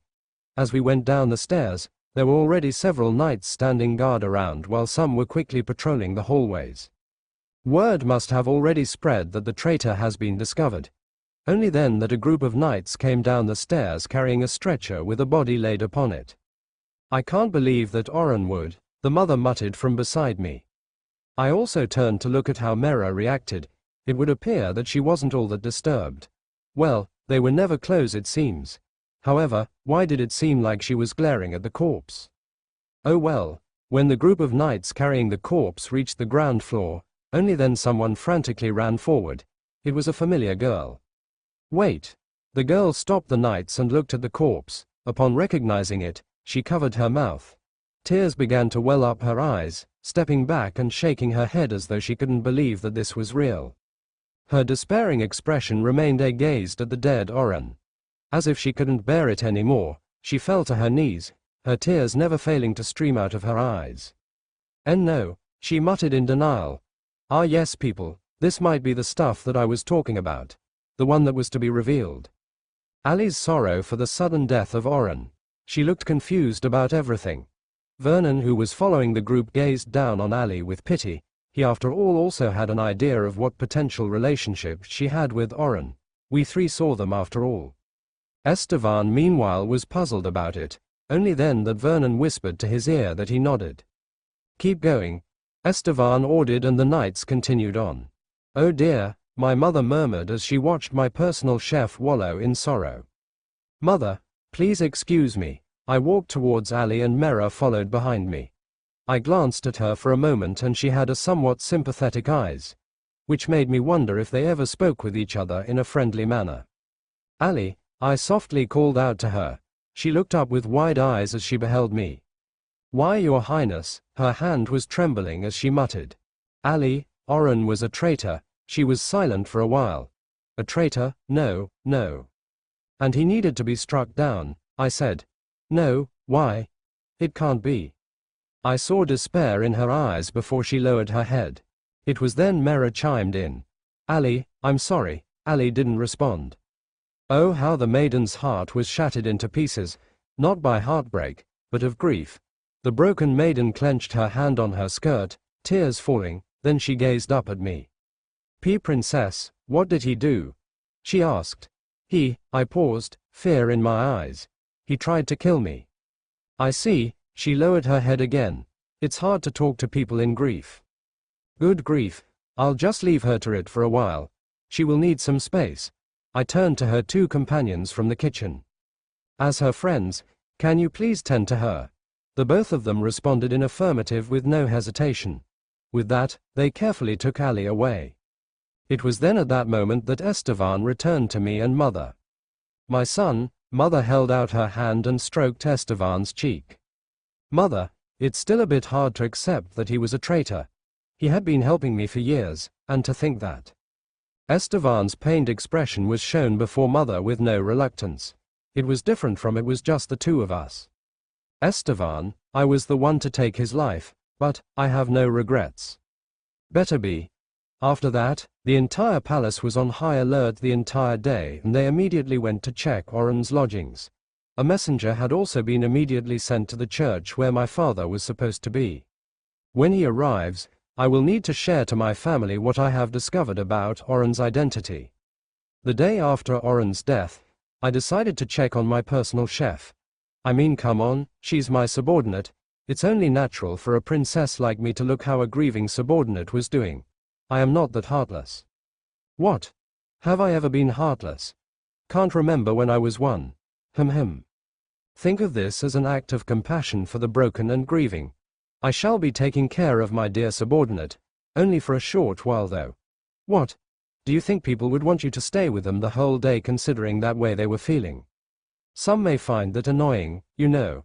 And what do you want me to talk about the whole day? Really, I'm impressed by people that always had something to talk about the whole day. How are you doing that? That's like one of the greatest mysteries of the universe. Don't your throats ever hurt? Hee, people with high social skills, am I right? Me? Don't tell me you think I have a high social skill, PFFT. Me? Who was raised in an environment without much of an opportunity to socialize.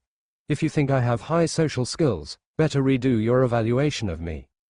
My purpose was to eliminate targets, not woo them. So never would I have any top-tier social skills. But I can't say otherwise of other batches, though. Some others were raised in a different environment and handled by a different administrator. There were two different professors, you see. Where I came from was formed earlier than the other one. That said, the later one was firstly on the experimental stages to determine the effect of it on the subjects and how they would grow out to be. In the end, data suggests that the first program, where I came from, had better performance than the other, although there was not that much of a gap in terms of skills with the second, but later on the second program would be considered a failure. That was because there had been a few defectors from it. The organization still hadn't stopped that program yet, though. The skills of the subjects were almost on par with the first program, but the emotional side of the second program was undesirable, perhaps the little merit it had saved it. But it should be shut down later down the line. Hell, the later program even managed to steal me from the other, but I had already graduated way before that. It's just that the professor in charge wanted to integrate me into his program. And my first superior was utterly displeased by it. I didn't really care much where I would end up, just that I'll do whatever was ordered. However, I was still terrified of the professor who basically raised me. It was much preferable now that I won't get to see him ever again. I don't know what would happen if we saw each other again face to face. Back to the present, Mera and I have arrived at the kitchen. I only had Mera to accompany me today because Vernon was currently with the king. By the way, I have already told Vernon my discovery about Oren, and he was the one to convey to my father about it. I have no idea about their reactions, nor if they believed it. Well, they better believe it, if not, well shit. Allow me, milady, Mera said, and she walked in front of me to open the door. The people inside looked towards me and gently bowed, although there was one person that was left behind.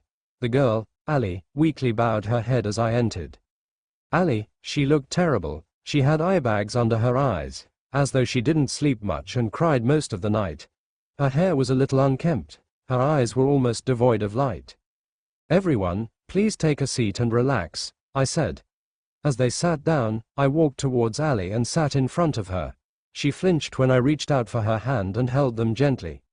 You seemed to care about him, I reluctantly said to her. She looked down. I loved him, and the grand reveal. Both Sereos and Tenel had expressions of shock after they heard Ali's words. It would appear that they never knew. Perhaps they just both assumed that Ali and Oren were just friends, and not that close, since the two of them never saw them interact with each other, nor intimately. Therefore, this revelation and confirmation from Ali's mouth herself was of great surprise for them. I already had an idea of what their relationship was, so it didn't come as much as a surprise. However, I acted surprised for the sake of it. As for Mera, I couldn't see her, but she must be a bit surprised that Ali confirmed it, since Mera wasn't fully convinced that Ali had that kind of relationship with Oren, even though she saw them firsthand. Well, refusal of belief from a single maybe. Funny. Oh, I said quietly. I see. What did he do, Your Highness? That he had to die, despite being a traitor. Her eyes averted away when she said that last word. I analyzed her closely. He tried to kill me, so it must be done.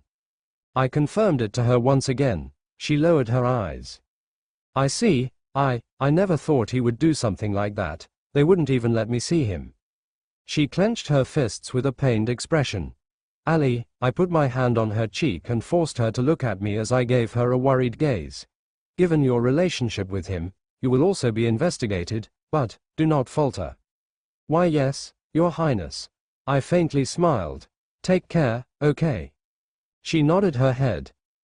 Your Highness, I have something to ask. Yes. What is it? May I accept the offer of having my own kitchen? All of us were surprised as shown on our faces. Whether mine is fake or not, it's up to you to guess. Of course. But, may I ask why you changed your mind? I think it's time for a change of pace. Was this one of those moments that say, it's a new beginning, maybe she's gonna cut her hair next. I understand, I will get on it. Thank you, Your Highness. A short while later after my interaction with Ali, I left the kitchen and Vernon was there to greet me. Your Highness. Vernon, I thought we won't get to see each other for now. Yes, but it would seem my efforts were not that much needed when there are others to assist with everything. Therefore, I asked the king to allow me to guard you. That's interesting. Vernon himself asked to guard me. I don't know his entire thought process to what led him to do that, but maybe he's starting to like me. I'm not trying to steal servants from father, okay? Hey, at least that's another meat shield. I'm not one to complain. That aside, now that Vernon was here, I should be able to get out of the palace now. They didn't allow me to get out of the palace for the chance of some danger outside. I see. Then, let's get out of the palace for a while, Vernon. Understood. But may I ask for what purpose? I began walking and responded to his question. Oh, just going to talk to someone. I was not heading for the front door but the side one. Doing so would only be very conspicuous for me, so I prefer to lower the attention I would be getting. I greeted a few knights which came my way in an adorable manner. At least be kind to people. Making them hate me would only hurt me. Would you protect wholeheartedly someone that was mean and rude to you? I won't. Now doing something due to a sense of duty is different to wholeheartedness. You can carry out your duty and protect someone you should protect, but whether consciously or not, one tends not to give their all, them really pushing it. However, if they put their heart to it, they will put more strength into it, even if it was all in vain. Besides, who the fuck makes friends with their enemy that had put them through some shit? And who the fucks likes being nice and save someone that was mean to them because of a subjective reason? It's way better to save an asshole if there's a good objective reason than saving them because of emotions or some other bullshit. Like saving them because it's the right thing to do. Makes me puke. It's stupid. Then by some miracle, the bad guy just suddenly became a good guy or some shit like that because a good guy saved them, and they became friends. Utterly absurd. Most definitely not realistic. If someone wrote that in fiction, I swear I'll smack my head. As I walked, I recalled something I wanted to ask Vernon. So, how did father take the information I discovered? About Oren? Vernon looked around for a moment. In disbelief, I too cannot believe it, but his ears were cut, so His Majesty decided to assume that he was indeed one. Is the information true, Your Highness? What? Do I look like I lied? How mean of you, Vernon. I sulkily looked at him with a pout. My apologies, I am just confused as to how you arrived at that conclusion, or what information supported that. Well, I asked him. Asked him. When? Before he tried to kill me, he was surprised and unable to respond. But judging from his reaction and expression, I seemed to have hit the bullseye. The way his ears were, I am certain of this. I see, for him to be that strong, perhaps this goes to prove he is one of the myths. How many knew of this? Only the royal family and a few servants. I suppose that's good. After I exited the palace, I went down the same path I used last time until I saw a familiar man standing beneath the shade of a tree. It was surprising that he would still be positioned in the same place. Or perhaps he just went here on his own volition. Furthermore, there were no commoner guards around, and so he was alone. He smirked when he saw me approaching him. I returned a sweet smile. Your Highness, I imagined you would look for me today. And I am overjoyed that it is as I expected. I am truly blessed today that my eyes have been graced by your beautiful presence, he said as he genuflected. Wow! The flattery and flowery words. Others might have felt good upon receiving those compliments without thinking deeply about it, but from the way I saw it, it looked like he wasn't fully serious about it and only said those pleasantries because it was comical for him. I heard what you did. I deeply thank you. Don't mention it, Your Highness. I knew the moment you shared it with me that you wouldn't want anyone else to know, he quietly said, that only us could hear. I nodded my head. Please stand, we're too conspicuous here. He followed what I said, then I moved closer to the tree and closer to Rogan. Your Highness, I should say, I find it quite surprising that Princess Estevan's assistant was the traitor. He looked a bit devastated about it. I am worried about brother also, but I cannot do anything about it. Time will heal him, or he will heal his own self. I grasped my other elbow as though saddened about it. That aside, I must have put some problems on your shoulders. I apologize. Even my brother and father spoke with you. Nothing I can't handle, though the talk with His Majesty was a bit scary. Good thing I didn't spit it out. Prince Estevan was also a bit scary. Yes, so, have you perhaps noticed something strange on your part? None. Could it be described as fortunate or unfortunate? Both, I suppose. Fortunately, since this could mean that there was indeed no one, but unfortunately at the same time that the opposition is still able to hide. However, now that the infiltrator Oren is out, the prospect of there being another infiltrator is low. Commonly, there should be only one infiltrator that is always dispatched. Well, should. A chance of another one or two still exists. However, if Oren was non-human, then there being another was under 10%. But what if it's human? That's what Her Highness has surmised. He stared at me for a moment. What? Nothing, Your Highness. I just find you a bit scary. Do you find most things scary? He chuckled. Yeah, maybe I do. I faintly smiled. Vernon, has Oren's room been searched? Yes, but we found nothing of value yet. Have you moved or taken anything? As far as I know, no. I see. In that case, after dinner, stay with me, I said to my two servants before turning to Rogan. Also you, Sir Rogan, please meet me later at the schedule one mentioned. We shall await you at my room. Rogan had been involved in this too, so I believe it would be great if I invite him. Plus, if he comes to like me more, I'll have another meat shield. One's trust and devotion must be cultivated. Rogan's an elite knight, it wouldn't be bad to have him as an asset. This doesn't mean that he's safe from being a traitor, even though him being one was extremely low. Well, let's just see where this will take us. Rogan smirked upon hearing my words. Oh, what will be the purpose, if I may ask? We'll take a look at Oren's room. Nighttime came and someone was knocking on the door. At the moment, Mera was with me inside my room, leaving only Vernon outside. There could only be one reason why he knocked. Princess, Sir Rogan has arrived. I stood up and told Mera that we're going. She opened the door for me, and when I stepped outside, there was Rogan in his armor bowing to me. Good evening, Princess. Good evening, Sir Rogan. It's good that you came to accompany us. I am honored, but I still fail to realize my significance in your goal tonight. I smiled. Well, it's not about significance. I am grateful for what you have done, and the way I see it, we could be seen as collaborators now, especially when my family had their strict eyes on you. I suppose. But maybe also because I am quite fond of you. Knights of your type are hard to come by, after all.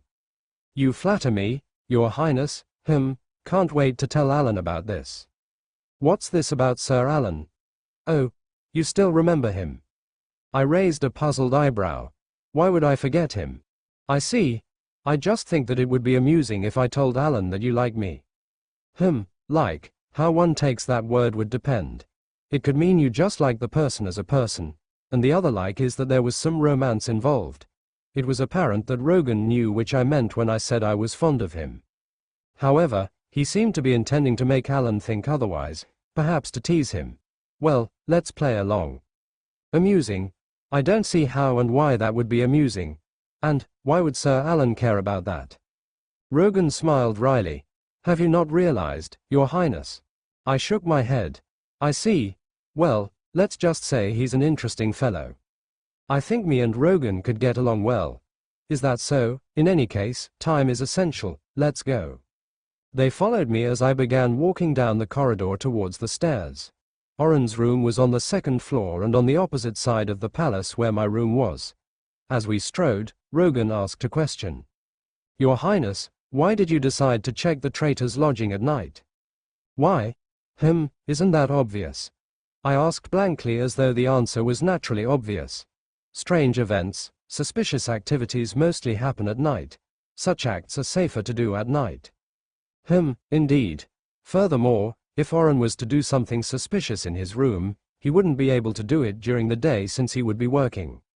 Couldn't you just leave it to the nights? Or at least bring a group? I cannot rest if I don't see things personally. Also, bringing a group of knights would surely be too crowded and rowdy for me. I don't like being surrounded by too many unfamiliar people, I said timidly. I understand. Well, the primary reason for this is because I don't have much trust in strangers' abilities or competency. Besides, my scope of actions may expand when I discover something. I wouldn't be able to rest peacefully if I realized that I may have missed something crucial. Furthermore, bringing more people than this would be difficult to manage and control. These guys were enough. A while later, we arrived at Oren's room. On the way, we encountered a knight on patrol passing by the room. He was surprised to see us four together. Greetings, Your Highness, the knight said as he bowed deeply. I greeted him good evening, then Rogan proceeded to greet the knight. Yo, nice night. Rogan, you're with the princess, may I ask what brought you here? I turned to look at Rogan and nodded my head. Being given permission, he began to briefly explain. We're just going to search the traitor's room for anything of value.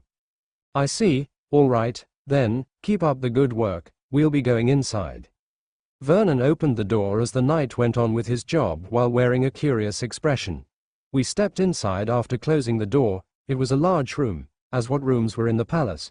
Furthermore, his room didn't have much personality, no large decorations or anything. What was only within were papers on the table, piles of books, mostly work-related. It would seem he was somewhat a minimalist. All right, search every nook and cranny. Move the shelves, shift the carpets, scour the bed, and scan his every paperwork. Everyone, Vernon, Mera, and Rogan, immediately went on the move. As for me, it wouldn't have been necessary for me to do anything, but I feel it wouldn't leave a good impression if I did nothing. Therefore, I approached the desk and took a look at the paper. As moments passed, I was convinced that the papers were nothing of help. I also checked below the table. I even tried to move it, but to no avail. As for the drawers, well, nothing of much use except some trivial items and papers. I shifted my sight and saw Rogan lifting the sheets of the bed, then Mera searching the shelves, Vernon checking every corner and every object that was left unchecked. Open and flip the pages of the books, there might be something, I said to them. We began flipping the pages of the books, however, we found nothing. These were all pre-made, and none was made by Oren. Milady, perhaps Oren decided not to leave any physical evidence since it would be too risky. Perhaps, but, if that is so, he must have some way to communicate with his allies. Was this a bust? Shit, I had hoped I would find something. I walked towards the window and opened them completely, letting the cold wind of the night blow inside. I looked down, then up. There must be something. I checked every tiny detail, the dark clouds covering the moonlight which caused a lack of illumination to the surroundings. But, much to my disappointment, there was nothing. I stepped back with furrowed brows. I once again scanned the room, but there was nothing that seemed out of place. Was this truly a failure? Then Oren really thought this through. He might have thought that he may remain here for more than a decade or something, and thus, to be more careful, leave not any physical evidence. But I wonder, if he had allies, how would they communicate? communication was always an essential part of these types of operations. The purpose of spying is to send crucial information, then also report your progress. Is there any spell that allows you to indirectly communicate with someone over vast distances instantly? Like, you can speak and the other side would hear, or with your mind alone or something else? To my knowledge, nope, I don't know anything that convenient. I also don't know any of that kind, milady. I nodded my head as I pondered. Could they have perhaps used a spell that is not known to us? I even came here at night in the chance that something would happen. Magic was an incredible thing, and I didn't know the full scale of it yet. I walked towards the bed and nonchalantly sat down. Princess? Rogan was puzzled. Let's wait for a while. This should have been the time when all servants had just about finished with their dinner. Servants could either eat before or after the royal family. It all depended on the free time they had, or if they had no work left to do. As for Oren, it would be the same. However, as it was either before or after, communicating would have to be done after, since it would be certain that Oren would be free from any work and was supposed to rest and sleep. This way, there will be no interruptions in their time of communicating. I sat down in silence. Meanwhile my companions quietly looked around. Mera was pretty attention-grabbing though. She had been staring or glancing at me whenever she had a chance, and it had been constantly happening for a while now. Never change Mera. What an amusing girl. Then Rogan began to whistle as though he was bored. Though, it wasn't exactly a good idea to whistle at night in the Silent Palace. Sir Rogan, don't whistle. You might disturb someone and invite any negative attention, Vernon chided Rogan. He must have had the same thought as I am. Right, my apologies. We were like this for a few minutes.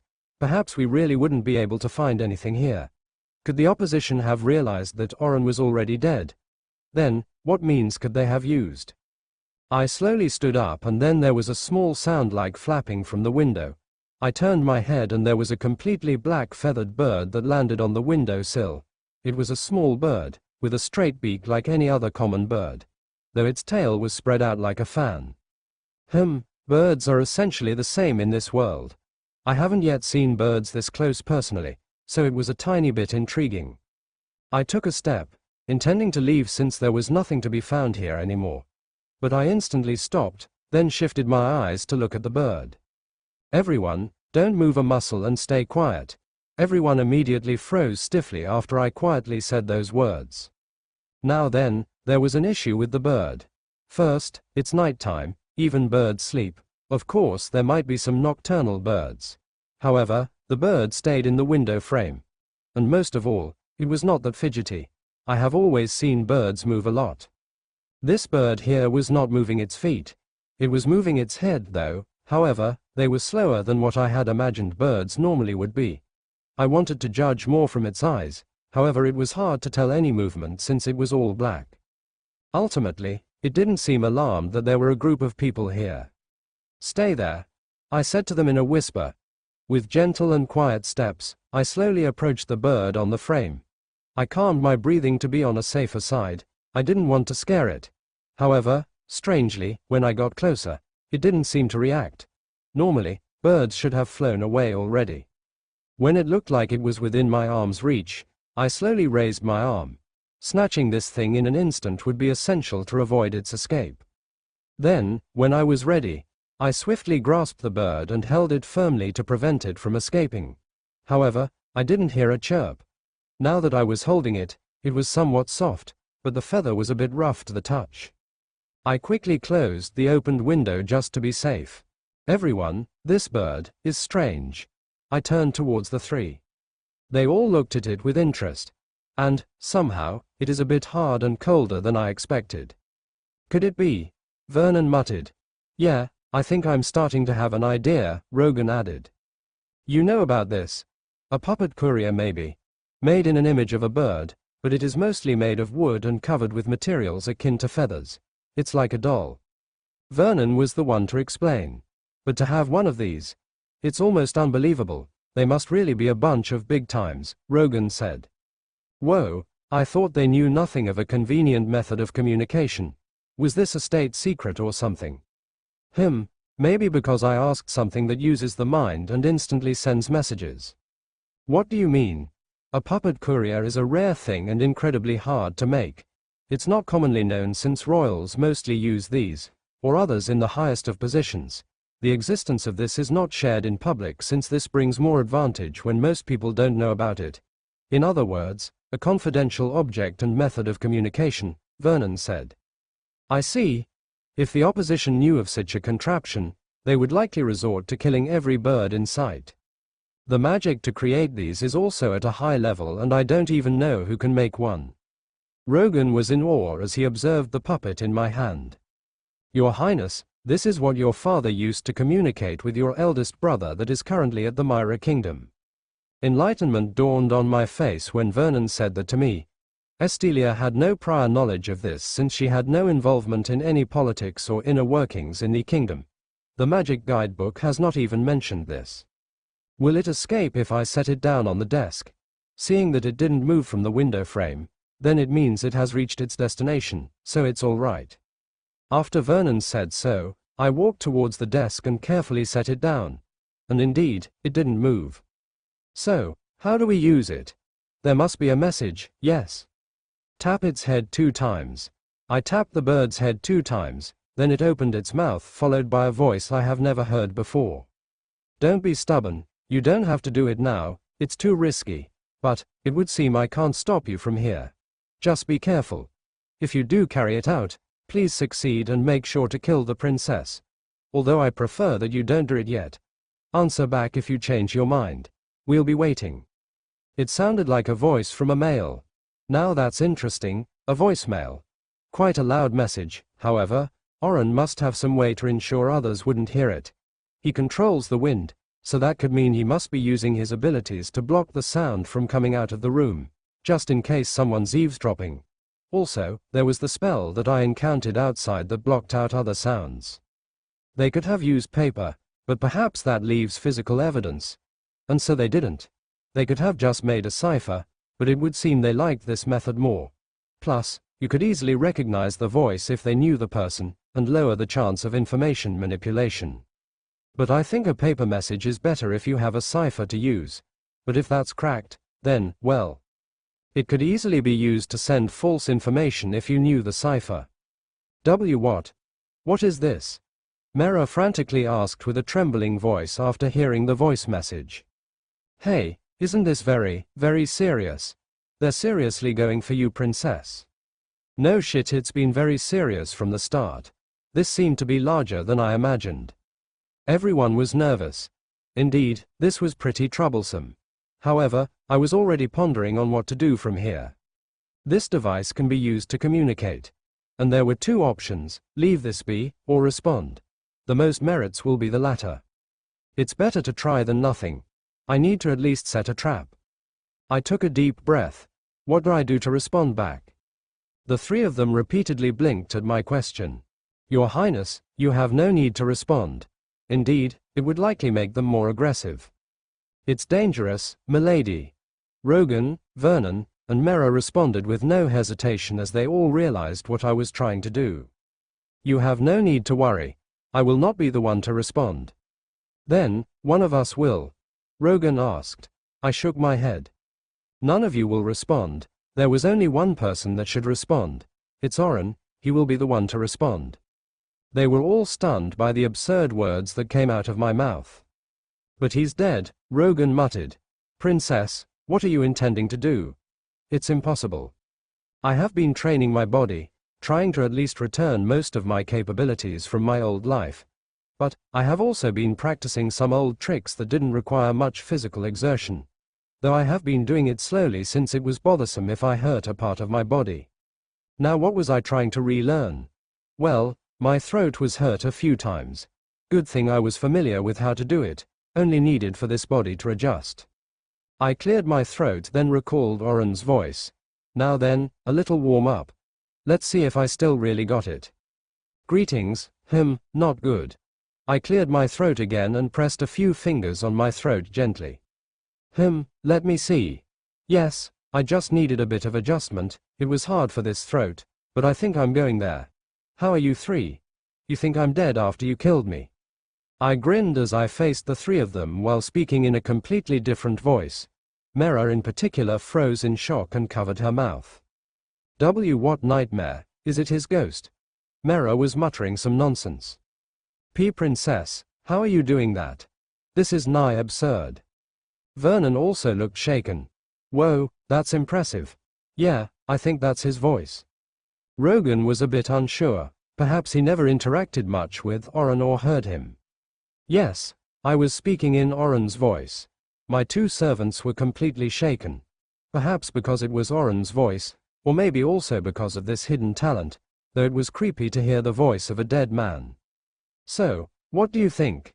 Do I sound like Oren? Princess, since when can you do such a thing? This is unbelievable. Your father definitely needs to know about this. No, Vernon, please don't tell him. No, don't you dare tell anyone about this. This is an embarrassing thing to do. This is an order. I returned to my true voice. You understood. The rest also responded in affirmative. Good. Now, was it close at least? It hurts my throat. It's off a little, but it certainly is there. Perhaps only 20% off. Yes, I also think that's about it. I think it's fine. From the audio, it's not the perfect voice of the person. It was like listening from a phone, not that clear of an audio along with all that little echo. This may be like using a not so expensive or high quality microphone. Even so, I should enhance my performance a little. Testing, how about this now? Is it all right? Does it sound like he's certainly here? Wooer, Dame, Prince Estevan would surely freak out if he sees this. Yeah, I think so too. Yes, it's closely accurate, Vernon said. Then I suppose we're good to proceed. So Mr. Vernon, how do I use this? Vernon's eyebrow twitched. Mera looked pretty freaked out though. Tap its head 3 times and pour just a tiny bit of mana into it. After hearing that, I returned to my real voice. That's going to be hard for me. To avoid failure, I'll let you do it, Vernon. It only needs to hear sounds, right? I'm not used to this kind of thing yet, so to be safe, let the experienced handle it. Yes, it should be fine. He moved forward and raised his index finger above the bird's head. What are you planning, Princess? When he asked, I used Oren's voice to answer. You'll know. All right. Ready? Wait, where do you think is a good place for a rendezvous when escaping, and a place for a good trap setup? Something the Oren should also know. He and the prince visited a place once. Southwest of the palace, there are 2 ponds close together where a small residence is established. All right if you say so. So, shall I go do it now? Yes, go. He tapped the head 3 times and poured a bit of mana into the bird. I then spoke with Oren's voice, from his manner of speaking, tone and pitch. All based on the current situation I was planning to convey and from the way we interacted. I'm in trouble, I think. It seems like they're on to me. I feel eyes watching me all the time. They're suspicious of me. They are perhaps finding the time to strike or expose me. The prince is acting strange when speaking with me, further supporting the possibility that I have been discovered somehow. Furthermore, the princess's guard has increased drastically. Killing her would be nigh impossible. If I try, it would only be futile and risk my capture. I will be trying to escape from here. I cannot risk them capturing me and forcing information out of me somehow. 6 days from now, I should find an opportunity to slip out of the palace unnoticed, given if they don't strike me down first. Meet me at the 2 ponds southwest of the palace by a small residential area, around midnight approaching the 7th day. If past that, then abandon me. If I delay, it could only mean I am already eliminated, or captured. Don't try to contact me for the time being. We will meet each other there. I nodded my head at Vernon to indicate that I am finished. He then tapped the head once and it finally closed its mouth. He picked up the bird. Is that all, Your Highness? Yes, send it out. He went to the window and after opening it, he threw the bird in the air and let it fly away, blending in the dark night. It seemed to fly towards the city as it ascended. Vernon closed the window and turned towards me. Princess. He still seemed to be in disbelief of what I did. What? Should I not do something? If this could potentially erase my enemies, then I'll take this chance. Of course, this came at the expense of an exposure of my talent, and a tiny damage to my pure princess image. But I need to make the investment. This could, after all, catch the ones trying to kill me. I turned to look at everyone. They seemed to be waiting for something, or was still processing what just happened, so I spoke first. There are two outcomes to it. One is that they don't appear, and the other is that they do. In either case, it is better to try than not. If they cared for Oren, then they will go to the meeting spot, even if the thought of a trap crosses their mind. If Oren was expendable, then they wouldn't bother. Even so, no loss for us if this fails. Whoa, princess, I'm surprised you just formulated a plan, just like that. This is quite a big deal, Rogan said. Vernon, tell my father to set up a trap in the schedule one made in the message. Tell the contents of the message if you will. I imagine you will know what to do after all. I did that. But please, don't tell him how exactly I did that, specifically the changing voice part. You understood. I heaved a deep sigh as I adorably puffed my cheeks. This is a bit tiresome. All right, let us go and sleep. Now that I have compromised to this degree, the trap I set up better work. If it didn't, then what I have exposed would have been for nothing. This was not something a plain princess could do. That being said, this was way better than being discovered having daggers strapped to my thigh. In this situation, it could be described as a mere talent, and nothing more. However, I would still prefer to minimize the potential damages and thus ordered everyone here not to tell anyone about it. I could have done something weird like move them out of the room, but they could still potentially eavesdrop through the walls or door. Furthermore, I also needed their feedback for my performance so I can have more accuracy to the voice so that the trap would have a higher chance of success, plus I need a guide for the bird. As for the enemies, they should try to extract their agent, I hope. Let's just see how things will unfold.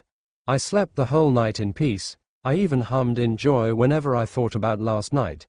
I'm optimistic about the plan. Imagine if it worked. We could get a lot of information. Maybe I'll even find out who was trying to kill me and why. I mean, I didn't do shit in this world, so I can't imagine any good reason they would be hunting me down. So when it came for breakfast, I delightfully ate my meal. The taste was duller than I expected it would be. Maybe because Ali was moving into her new kitchen and didn't get to cook. As I ate, though, I could feel the gaze of my father pointed at me. When we were all done eating, our plates clean of dishes and seemingly satisfied, my father stood up first before others. Everyone, let us come to my office, this is important. The three of us looked puzzled about father. However, seeing how he looked serious, we followed him out of the room. Mera and Vernon were also surprised to see that we were moving out together. They were about to follow me, but I already had an idea of what this could possibly be about, so I stopped them with my hand. Stay here. Mera seemed to hesitate, but Vernon immediately understood and placed a hand on her shoulder followed by a nod towards her. A while later we arrived at father's office. He had the other servants leave and told them to have a break despite being still in the morning. It was some sort of an indirect way to say to get away from here. When all of them walked away from the proximity of the office, Estevan then proceeded to close and lock the door. The walls and doors are made so that no one could eavesdrop, but, for the sake of Estelia. For me, he raised up his hand and then a flash of blurry wall appeared on all walls before returning to normal after a moment. Let us sit. My father sat on the back of his desk. Meanwhile, Estevan grabbed a chair from the corner and placed it beside a chair in front of the desk. My mother sat down closer to father and I sat beside her while Estevan sat on the opposite side. Dear, what is this about? Mother asked. My father shifted his eyes towards me then spoke. Daughter, about what Vernon told me last night. As I thought, it's about that. I faced him with a faint smile. Yes. Is it about the arrival of the message? Father nodded his head. Only then did Estevan look at the two of us, his eyes seeming to be curious. What message? He asked. Estevan, I'll explain to you later. Huh, this looks serious. What could you two be talking about? My mother murmured. Daughter, that was a dangerous thing you did. He looked at me with strictness. Did Vernon tell you what I did? Yes, he did. Did he tell you how? Only the main idea, but the specific process, he omitted it, saying you do not want to disclose the method you used. I averted my eyes away with a blush. Good thing Vernon didn't say it, Wef. Father, what are you two talking about? Just what Estilia did, he said before returning to look at me with a severe gaze. Estilia, if what I think is what you did, considering the way that message was delivered, and you were the one to do it, that was very dangerous. You could have at least told us first so we'll figure out what to do. His tone was sterner than what I have heard from him. He sounded angry. That was a rash action. What do you think they'll do if they realize it was you? I flinched at his loud voice. Whoa, what the hell? Am I being scolded? What gives? Is he thinking I did it with my voice? Dear, why are you shouting towards Estilia? My mother frantically came to my defense and reached out for my father's hand. Estevan also looked pretty confused now by the sudden rise of emotion from father. Our daughter did something so dangerous, the servants didn't even try to stop you, Estilia. I didn't look him in the eye and lowered my head. Father, I did what I had to do, what I thought was necessary. Furthermore, any more delay will invite suspicions given the context I was conveying, therefore, I had to do it on the spot. Even so, that was a risky move ultimately for you. It's always the best option to at least tell your family the dangerous decision you're about to make. I stand by my decision. Dear, what did she do? My mother asked. She spoke with an enemy. What? My mother was aghast as she looked at me. Disbelief clouded her eyes. Estevan also still looked very confused about the situation. Can anyone please explain what's going on? A puppet courier came to Oren's room, and Estilia went on and did something. What? What something? Judging from what father said, this place was safe from eavesdrops, and he also seemed to have cast a spell to further support it. So, it must be safe to speak more about this. Father, my voice gave a hint of courage built up. The method, how I did it was never mentioned to you, but it was a safe method for me. Believe me. Furthermore, it has a higher chance of success compared to what you are thinking of what I did. What? My father tried to slowly regain his calm. Then, how did you do it? What way? What makes you think it has a high chance of success and you're going to be safe? So, am I gonna tell him? Nah. I have my own dignity to protect. But Estilia, it's all right to tell him and it's stupid not to. Shut it. I don't want to. And this situation exactly had no threat to my life that I would compromise. I can convince father just fine. HMPH. There's a reason why I ordered my servants to keep it a secret. But I will give you a hint. I paused for a moment to indicate my hesitation. I tried to deceive them. Deceive? They should be deceived, whoever they are. And there will be a chance that they will fall for it, depending on their relationship with Oren and what they decide. But I think there is a high chance for success. But how? I don't see. I can't imagine what you did. That's why it's a secret, father. And, from now on, I will be relying on you. Please do not let the opportunity slip, but take this chance, even if it is not completely assured. I grasped my own hands stiffly and avoided their strong gazes. The pressure was too much for me as a pure princess. Then, my father sighed. We won't let this chance slide. Vernon also looked confident from what you did. But, why don't you want to tell us what you did? Not gonna tell them at all. That was a weird talent to have. For certain reasons. But you just have to trust me. The rate of success is high. I mentioned this had a high chance of success. Saying otherwise wouldn't be good and would show a lack of confidence. This is like how you promote or show a product. If you're not even confident about it, or didn't show you are, then how can you expect people to buy it?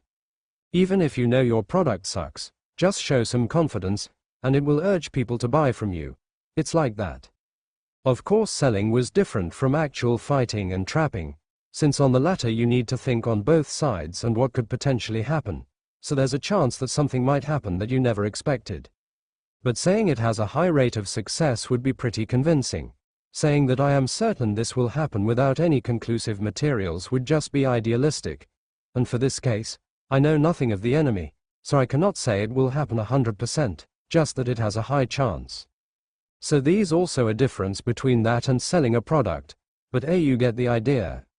Alright. I will send a strong force to deal with this and have them prepare a trap in the time you gave. Wait, father. This sounds like a big deal. We are fighting someone. Are you sending the knights? Father pondered about it for a short moment. No, I will not be sending the knights. What? I will send people that are more compatible to this situation.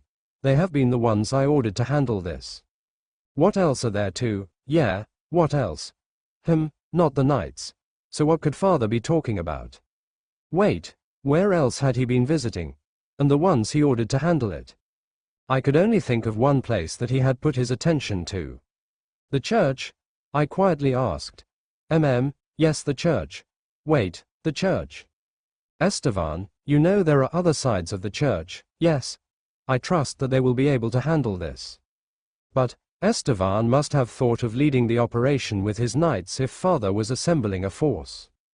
But later on, he gave up given that apparently father wouldn't change his mind. If that was what father decided, then it must be for the best. I'm curious about this church though. Understood, father, if that's what you want. However, please explain what happened with Estilia that made you agitated. If it's all right, may I take my leave? I said all of a sudden. Come on, I have other things to do. My family blinked a few times at me. They must have expected I would stay since this involved me. But I already knew what they were going to talk about, so there was no point in staying here. It's fine, daughter, you are free to go. I thank you ever so much, father. Please excuse me. Good thing father let me go. After leaving the room and closing the door, I halted and moved back towards the door and pressed my ear into it. I was just curious, but there was really no sound from the other side. I'll learn that shit. Contented, I walked away and through the corridor. At the far end, I saw Vernon and Mera standing at a corner. The moment she saw me, Mera's expression turned bright in a flash and quickly walked towards me, while Vernon casually strode behind the girl.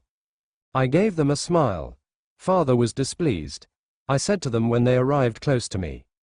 I imagine so. He was particularly surprised and agitated when he heard it from me last night. But everything ended well. Come, I have to check on Ali. We descended down to the first floor, and on the opposite side of the palace from the kitchen I frequently visit, thereupon Ali's new kitchen was situated. This way, she could now officially be recognized as a royal head chef in the palace. When we arrived at the newly opened kitchen, inside what we saw first was Ali sitting alone by the table. She somewhat looked a bit on the gloomy side. When she saw me, it seemed like her eyes glinted and immediately stood up to greet me. Greetings, Your Highness. Hello, Ali. I walked inside and headed to a chair next to her. It does look a bit lonely. But don't worry, once we find new cooks, you'll finally have someone to accompany you. Thank you, Your Highness, but there's no need to rush. It's not like it would be the death of me to be alone here. I smiled gently. Don't worry, I'll visit frequently. Please, you have no need to trouble yourself. No, I reached out for her hand. It's not a trouble at all. I don't like seeing you sad and alone, therefore, I decided to stay by your side whenever possible. Princess, her eyes went wide as though she was touched by my words. Now, I wonder, Princess, I will be cooking later. Will you come and taste the dish I'm trying to improve, at lunch? Of course. Oh, I will, can't miss some good food after all. Sooner or later, she'll catch up to the level of my old world. And I am so looking forward to it. She has a bright future ahead of her. We three came hanging out at the training ground we always train at. However, at the moment, I was sitting down on the grass as a crimson barrier kept appearing in front of me. A twist though was that normally, you would have to hold out your palm. But, fuck the norm. The crimson barrier floated unperturbed in front of me and I slowly widened it. This was an issue for me. The wider it was, the weaker it would be. All due to my damaged mystic medium, but I'm exercising it. Impressive, Your Highness, you don't even channel it through your hand. It's not that hard. Not that hard, Mera murmured beside me as she lowered her head. It would seem she has not yet vastly improved in her mana manipulation. Well, try to not channel mana only to your hand but throughout your body also, then bring it out and shape it the way you want. Mera appeared to be trying it, but her face contorted a bit showing that she was not having it easy. Such a method required precision, Mera, Vernon said. So it will take a while. though I'm surprised that you were able to do it when you just started a while ago. Well, I'm used to this kind of thing, the training and learning. It's like an everyday life in the facility. Well, I wouldn't say I had it easy, it required plenty of effort. Good thing with your effort and mana, you were able to stand and defend yourself against Oren. He was terrifying, which reminds me, Vernon, teach me your technique, please. Vernon sighed. You have asked me that before, but, seeing what Oren could do, I imagine his allies could do the same. Thus, I will be teaching you, but I imagine your father wouldn't be exactly pleased if I teach you this style of combat. Then we just don't tell him. Princess, please bear in mind that I am not your servant originally. What you have been ordering me to do has been hard on me. I'm sorry, but your father has assigned me to you for now, so there is not much trouble with it. I'm glad to have you, Vernon. Should I try stealing Vernon from my father? I mean, he's incredibly useful. Oh well, a short time later as I was training, someone arrived and it was my brother. I looked at him with surprise since this was the first time he visited me. With a bright smile, I greeted him. Brother. Estelle, I see you're doing great. Yup, I am making decent progress. By the way, brother, this is the first time you visited me. Why? Don't you like it? What? No, of course I like you visiting me often. I was just surprised. To be honest, I don't want to disturb you even though I want to visit you all the time, he grinned. But I just have something to convey to you from father. What could that be? Somehow, I had an ominous feeling. You really did something dangerous, dear sister. But I'm glad you're all right. He raised his hand and suddenly pinched my cheek. Be brother. Ha ha ha. Just, don't ever do something like that again, especially if your safety is concerned. Good thing I'm more lenient than father, but, because of what you did, he has a punishment for you. Whoa, wait, punishment? Why? What do you mean? Next week, your normal lessons will be resumed. Then at that time, you will be prohibited from leaving the palace halls. Hold on, me? Being punished? Wait, am I grounded? What the hell? Be brother, you can't do that, sister, sorry, it's not up to me. More than that, we also won't answer your wishes. All of this will happen for 20 days. 20 days? Are you serious? Brother. I looked at him with wide eyes, trying to gain his pity. It's not up to me, dear sister. But, there's nothing dangerous that I did. I heard someone loudly clearing his throat from behind me, but no time to pay attention to it. Seriously, am I grounded mostly because I didn't tell them exactly what I did? No way I'll tell them. It's too embarrassing. Wait, now that I thought about it, I'm embarrassed.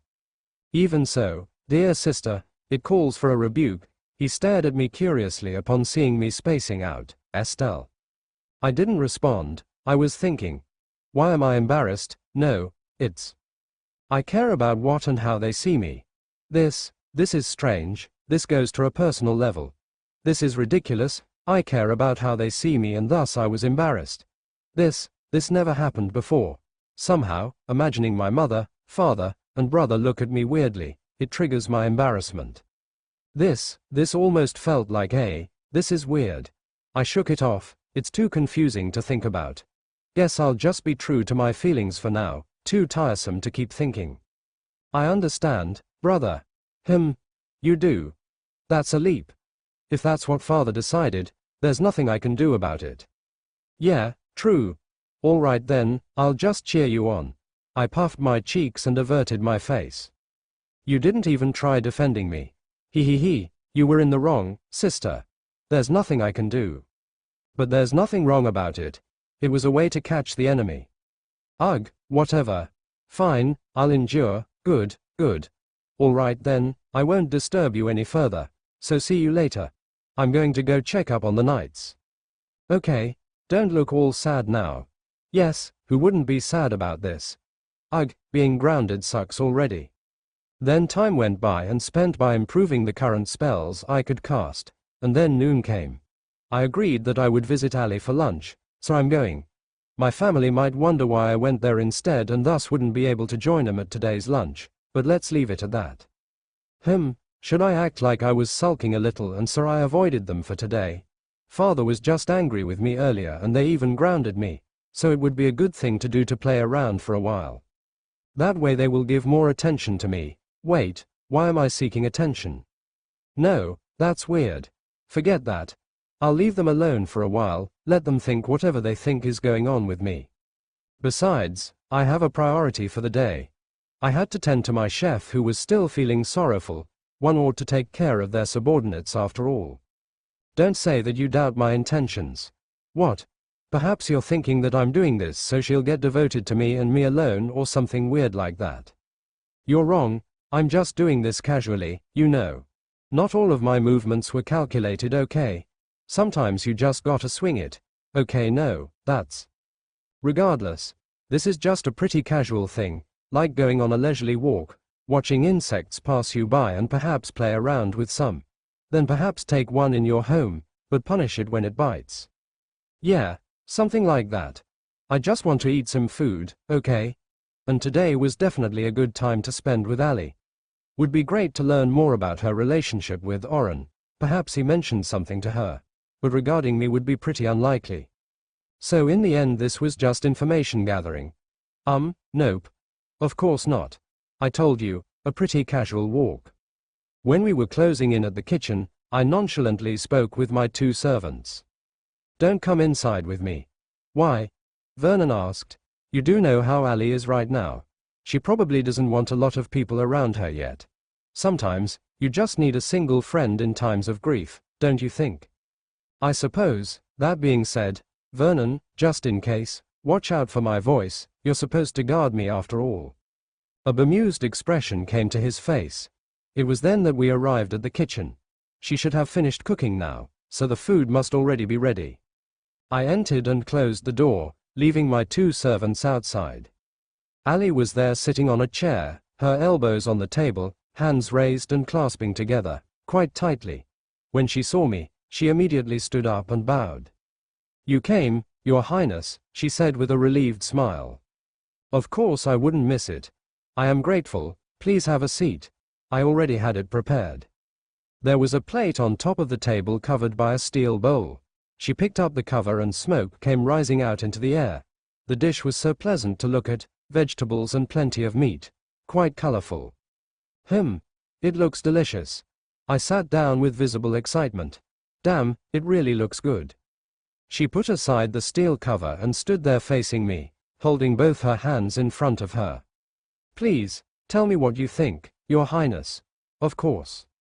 I picked up the spoon, then glanced at her. I saw her for a moment, intently looking at the spoon in my hand. I spooned some from the plate, but halted and lowered my hand.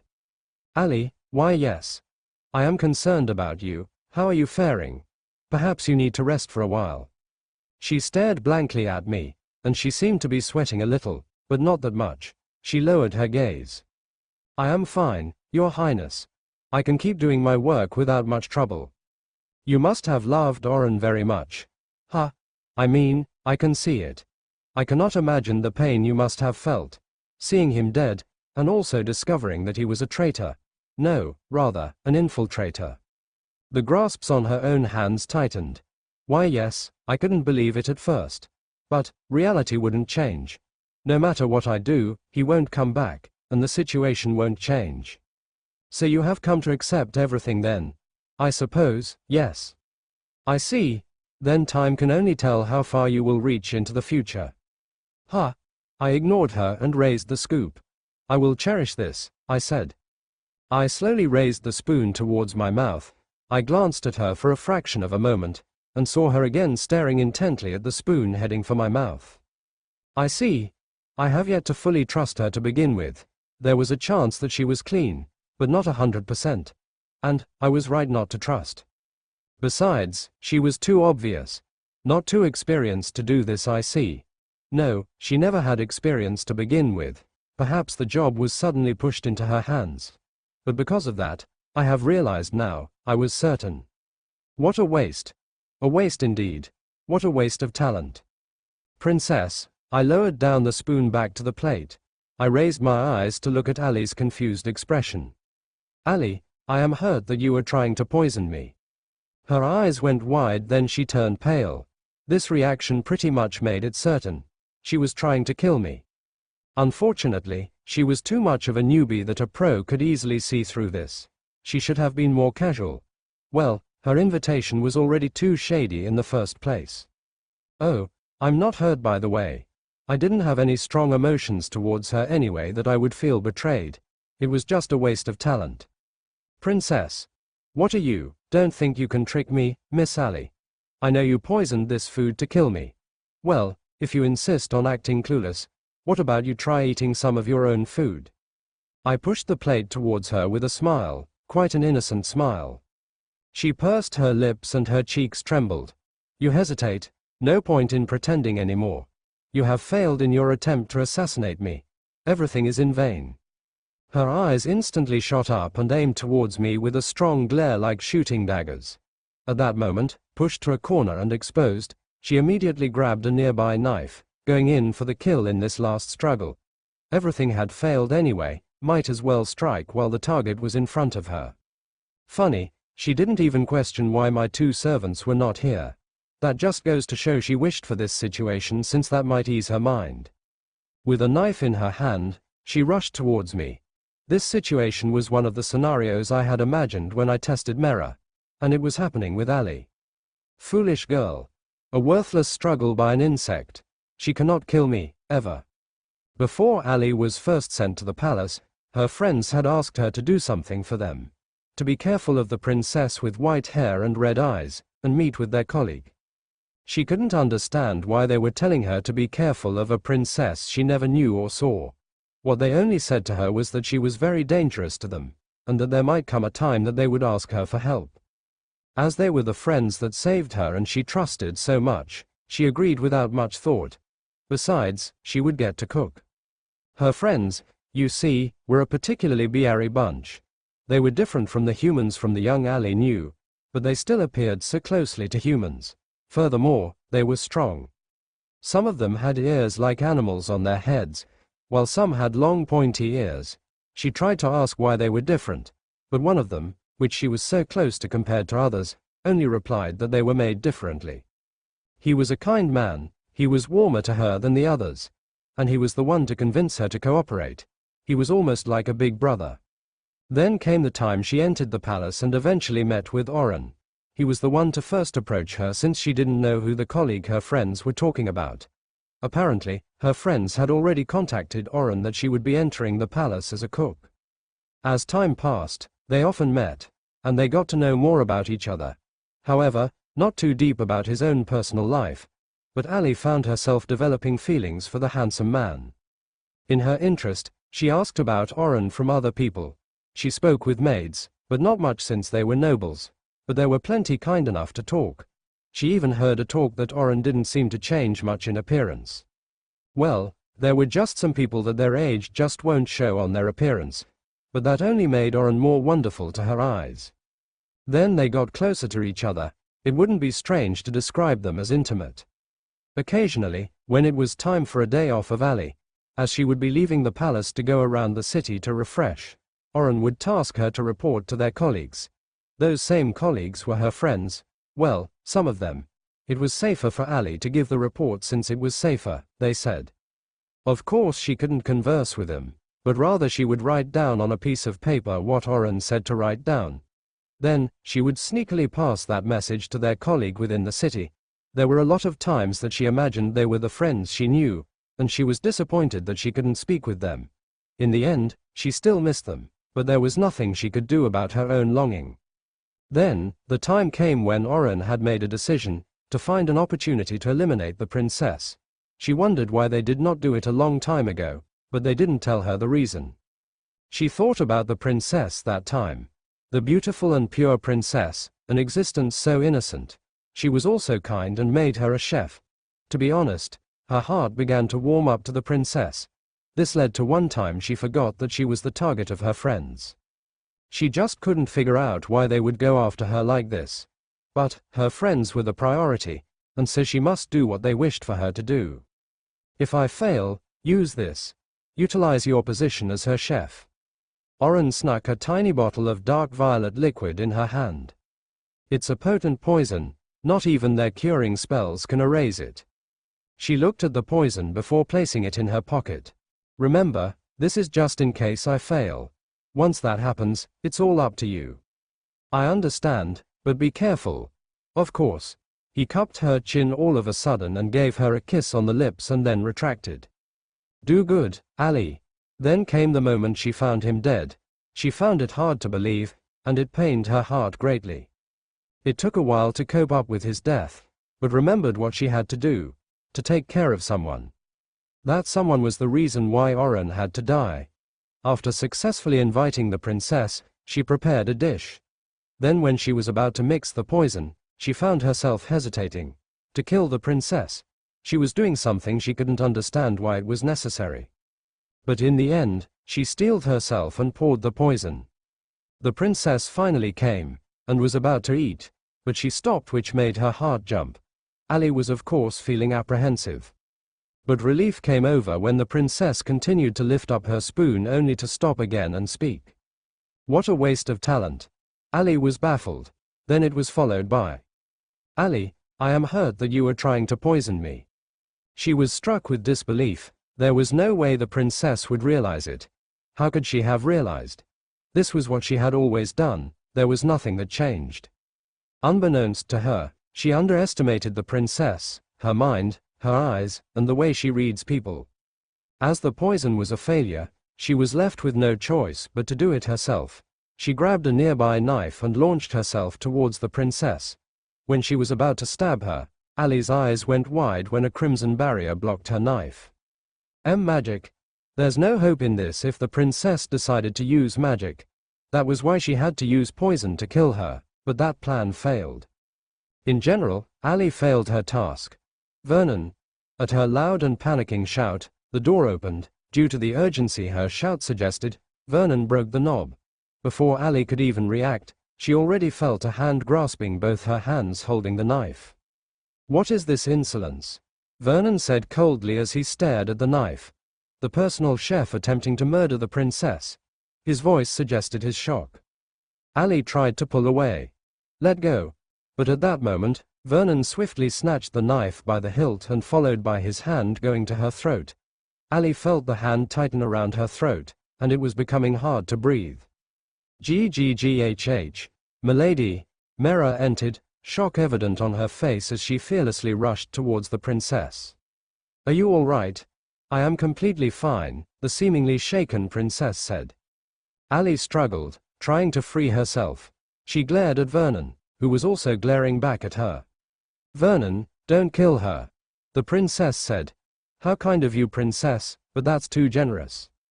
Vernon, please don't test me. I know you have realized that we need her to extract intelligence. Vernon faintly smiled. Of course, Your Highness. IIW won't talk. Ali squeezed out those words. She would never sell out her friends. Put her unconscious, Vernon. Vernon slapped her temple. It seemed casual, but that hit was strong enough to knock her out instantly. Asterisk asterisk wow. He just smacked her on the head. Damn. How strong was that hit that it was enough to knock her out in an instant? Oh well, guess it works. Vernon slowly laid her down to the floor. I didn't expect she would also be one. I suppose he's colluding with Oren. So it would seem. Please dispose of the food, it's poisoned. Poisoned? Mera instantly reacted as she fearfully looked at the food on the table. Have you taken a bite, Your Highness? We need to detoxify you if so, but you seem to be doing fine. Of course, I didn't take a bite. You realized it was poisoned. Milady, that was very dangerous. She almost got you. That wench. I never thought she would attempt to poison you. To think I tried to make friends with her. Wow, Mera was fuming that she actually called her a wench. She's mad. Calm down, Mera. I'm fine, right? That is what matters. I flashed her a bright smile. Yes, but a poison wouldn't be much of a threat since royalties can cast high-level curing spells. Vernon said as though he was convinced that spells could handle any poisons. However, oh Vernon, you think they don't know that? They are profoundly eager to kill me. I doubt they would use a poison that can be cured by my family. But there's no poison that can resist the spell, let's see. Aight, time to loot Ali. I walked towards Ali and searched her pockets. Your Highness. Then I felt some sort of bottle. I pulled it out and it was a small bottle with a tiny amount of dark violet liquid remaining within it. This must be the poison she used. That's interesting, dark violet. Is that weird? The poisons I know, even from beasts I know with strong poison, their venoms are colored purple. So this is a different kind then, no doubt more potent, which means that it can kill me, and perhaps instantly. How terrifying, Mera murmured. Princess, please give it to me. I will have experts look into it. I gave it to Vernon. Mera, please call the nearby knight. I gave the order and Mera frantically moved out of the room. I'm impressed you managed to see through her scheme. Oren likely gave her that and had her do it. Ali was pretty obvious. But, you selected her. I thought you would have trusted her enough and never thought she would attempt to take your life. I did trust her, until she shattered that trust. That was a lie. Vernon, don't go thinking I'm excellent or something. It was just a lucky guess. You're too humble, Your Highness. I'm not. In any case, please make sure to not kill her. What are you planning, Princess? I'm not planning anything. In fact, from her on, it will be up to you or the knights, or whoever is assigned to deal with her to extract information. But don't kill her. Tell me immediately if they plan to execute her as punishment. I understand, Your Highness. I will do as you command. He bowed his head. Now then, I wonder if she's the only one left here. I'll be fucked if there's more than 5 rats here. No, it's already too annoying to have 2 or 3. Ah, my leisurely life, it feels like you're floating away from me. Around late afternoon, Vernon had left the princess's side to deal with an important matter. The king was about to assign the matter to be handled by another, and Vernon asked to be involved as well. Prince Estevan wanted to get involved too, but the king rejected him, saying he had no need to be involved on this one. The king knew what was being done with the captive in the dungeon and didn't want Prince Estevan to get into it, considering that the princess was once friends with that girl. On the way, Vernon recalled the princess. Based on his observations, he couldn't fathom her. At first he thought she was just a plain princess who was not at all impressive, nothing to boast, no achievement, no nothing except for her unique appearance, setting aside her magic potential of course. In short, she was unremarkable. However, the time he had with her, Vernon's impression of the princess had completely distorted. The methods she used to get what she wanted. Then there were some actions he couldn't think of that led to a certain occurrence. Adding all that, he concluded that the princess had a hidden side of excellence which might even surpass her brother's. However, it still remains to be seen. But the way she always acts, it was hard to tell any excellence at all. Like, she was there for appearance's sake. That in its way had also seemed to become a deception to the eyes. A pair of knights guarding the entrance to the dungeon saw him approach. The knights recognized him and opened the door to let Vernon enter. Vernon went down the stairs. At the edge he was greeted by a dirty stone floor, the ceilings dusty. The corridor consisted of jail cells on each side. However, they were empty since there were no prisoners to keep in the palace grounds. Well, until now. Vernon headed towards the edge of the corridor to a certain room. The torture chamber. At the edge were another set of stairs going down. Vernon opened the door after going down those stairs and the stench of blood quickly assaulted his nose. But he wasn't bothered by it. He was already used to it. Oh, Sir Vernon, you're here. A middle-aged man was sitting down on a corner, his apron smeared with blood. He had a short beard and moustache and bald head. His eyes gave the image of nonchalance despite the horrendous atmosphere in the chamber. Then beside him was a woman wearing casual clothes, though almost looking formal. She had a sword hanging on her waist. Her average-length black hair was tied in a ponytail. Her dark eyes looked blankly at Vernon. Vernon knew she was one of the knights. Randall, you're lazing around. Oh come on, I'm resting, it's been a hard day's work, you know. It would seem he had indeed been working for almost a day. If you're still working hard, then she has yet to spit out any useful information. Yes, then she's one tough woman. Vernon looked behind the man where tools were placed. There were whips, blades in different shapes and forms.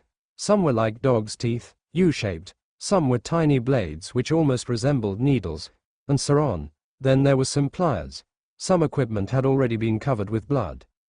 Did she say anything whenever you ask? Well, there's the I don't know line, the part about why they're targeting the princess. There's no way she wouldn't know. No, perhaps she doesn't. She looked so eager to do it, so she must know. Vernon turned his gaze towards the center of the chamber, and there he saw a girl. A rope was hung to the ceiling, then wrapped around her wrists, leaving her hanging in the air. Her wrist had also begun to bleed and swell. Her naked body was left exposed as she wore no piece of clothing. But her body left nothing to be desired within the eyes of men. Blood dripped to the floor. Lacerations were all over her body, waist, thighs, back, cheeks, throat, arms. Bruises could also be seen clearly in this torchlit room. Her wounds were left untreated and dripping. Her body had also been smeared by her own blood all around as he was left hanging through her wrists, her feet unable to touch the floor. Furthermore, her fingers were all bent in weird angles. She was like a pig being butchered. But she was alive, although barely. Vernon walked closer to her, never minding the horrendous state she was in. No, he just didn't care. She was an enemy after all, a threat to the crown, and most of all, tried to kill the princess that was under his watch. Miss Allie, if you want to lessen your pain, answer this question. Why are you trying to kill the princess? What's the reason for it? The girl, Allie, hung her head low as all energy she had already vanished. Her eyes couldn't even open themselves, and there was silence for several seconds before her lips slightly moved. What is it? Vernon walked closer so he could listen to the weak girl's words. Don't, no, I see. Is it possible she truly doesn't know? In that case, to the other question. You were related to Oren. I saw how you two intimately interacted with each other, thanks to the princess. Therefore, I'm certain there are others out there, aiming for the same goal. Then tell me, who are your collaborators, allies, or friends? Vernon waited. However, several seconds passed, then a minute later, there were no movements. You do not wish to speak. This won't do. They needed the information since they were still in the dark about their enemies. Furthermore, the princess emphasized obtaining information from her. He recalled the face of the princess. Somehow, reporting that he didn't get any important information made him anxious. It was an unexplainable feeling. He couldn't give up like this. Somehow, he feared disappointing the princess, which made no sense. But it was his instincts telling him that. Bring her down and heal her. The two other people moved in. Ayana, get the chair. The knight, Ayana, pulled a chair, while Randall stepped on a wooden box and untied the girl. They let her fall to the ground with a thud. Ayana, who had brought a chair with an armrest, lifted up Allie and had her sit down. When Ayana held out her hand towards the girl, a green illumination came forth. Gradually, Allie's wounds began to heal, and her fingers were slowly restored while Randall manually straightened some. The girl shouldn't feel a lot of pain while the spell was being cast on her. Vernon went and grabbed a chair to sit in front of the girl. You have experienced it already, but I will say it personally. As long as we are not satisfied, we'll keep hurting you. We will heal you, but after that, the process will start again. If you're close to death, we'll heal you again, and it continues. This was what was happening to Allie the entire day. Whenever she was on the verge of death, they would heal her completely until as though nothing happened to her. But that only signaled a new cycle of suffering. Time passed, and she was fully healed. She looked up towards Vernon, her eyes still weak, but she should have been physically restored somewhat. She should be fed. It wouldn't do if she would be too weak and tortured again. The princess, after all, didn't allow her to die. Was it because of mercy? The princess didn't know they were doing this to Allie, so perhaps the princess just didn't want Allie to be killed while being interrogated. The kind way of interrogating. Unbeknownst to her, this only meant that Allie would suffer. Well then, you seem all right now, then shall we begin once more? Vernon crossed his legs as the torturer, Randall, and knight, Ayana, strapped Allie's legs and wrists on the heavy chair. Allie rattled around trying to set herself free but to no avail. All right, Ayana, you start, Randall said with visible excitement. Understood, Girl, better speak while you still have a little breathing room. She sounded indifferent, but Vernon imagined she might have some reluctance in her heart to do this to this girl. If this was another person and that was older, she might not have felt anything. Who and where are your allies? Ayana asked. No response, huh? Very well then. She grabbed Ali's index finger and instantly pushed it all the way to the back, letting out a cracking sound. Ah, another one. Ayana folded another finger. Ma! Ali's cries of despair loudly, deafeningly, echoed in the entire chamber. In this place of torment, where mercy was fiction and salvation impossible, even with her tears, or blood, it wouldn't stop until those in power decided to stop. Not even the princess can save you here. Vernon watched the process without averting his eyes. Answer now. Ayana shouted. She snapped another finger. You know, the finger snapping is getting old for her now. Let me get something. Randall moved towards his tools and grabbed something. It was some sort of trap. A bear trap? Ayana asked. Yeah, this is pretty painful on humans. Except this one I made myself. It will bite even digging through the bones a little. Don't get caught yourself. Don't worry, I'm fine.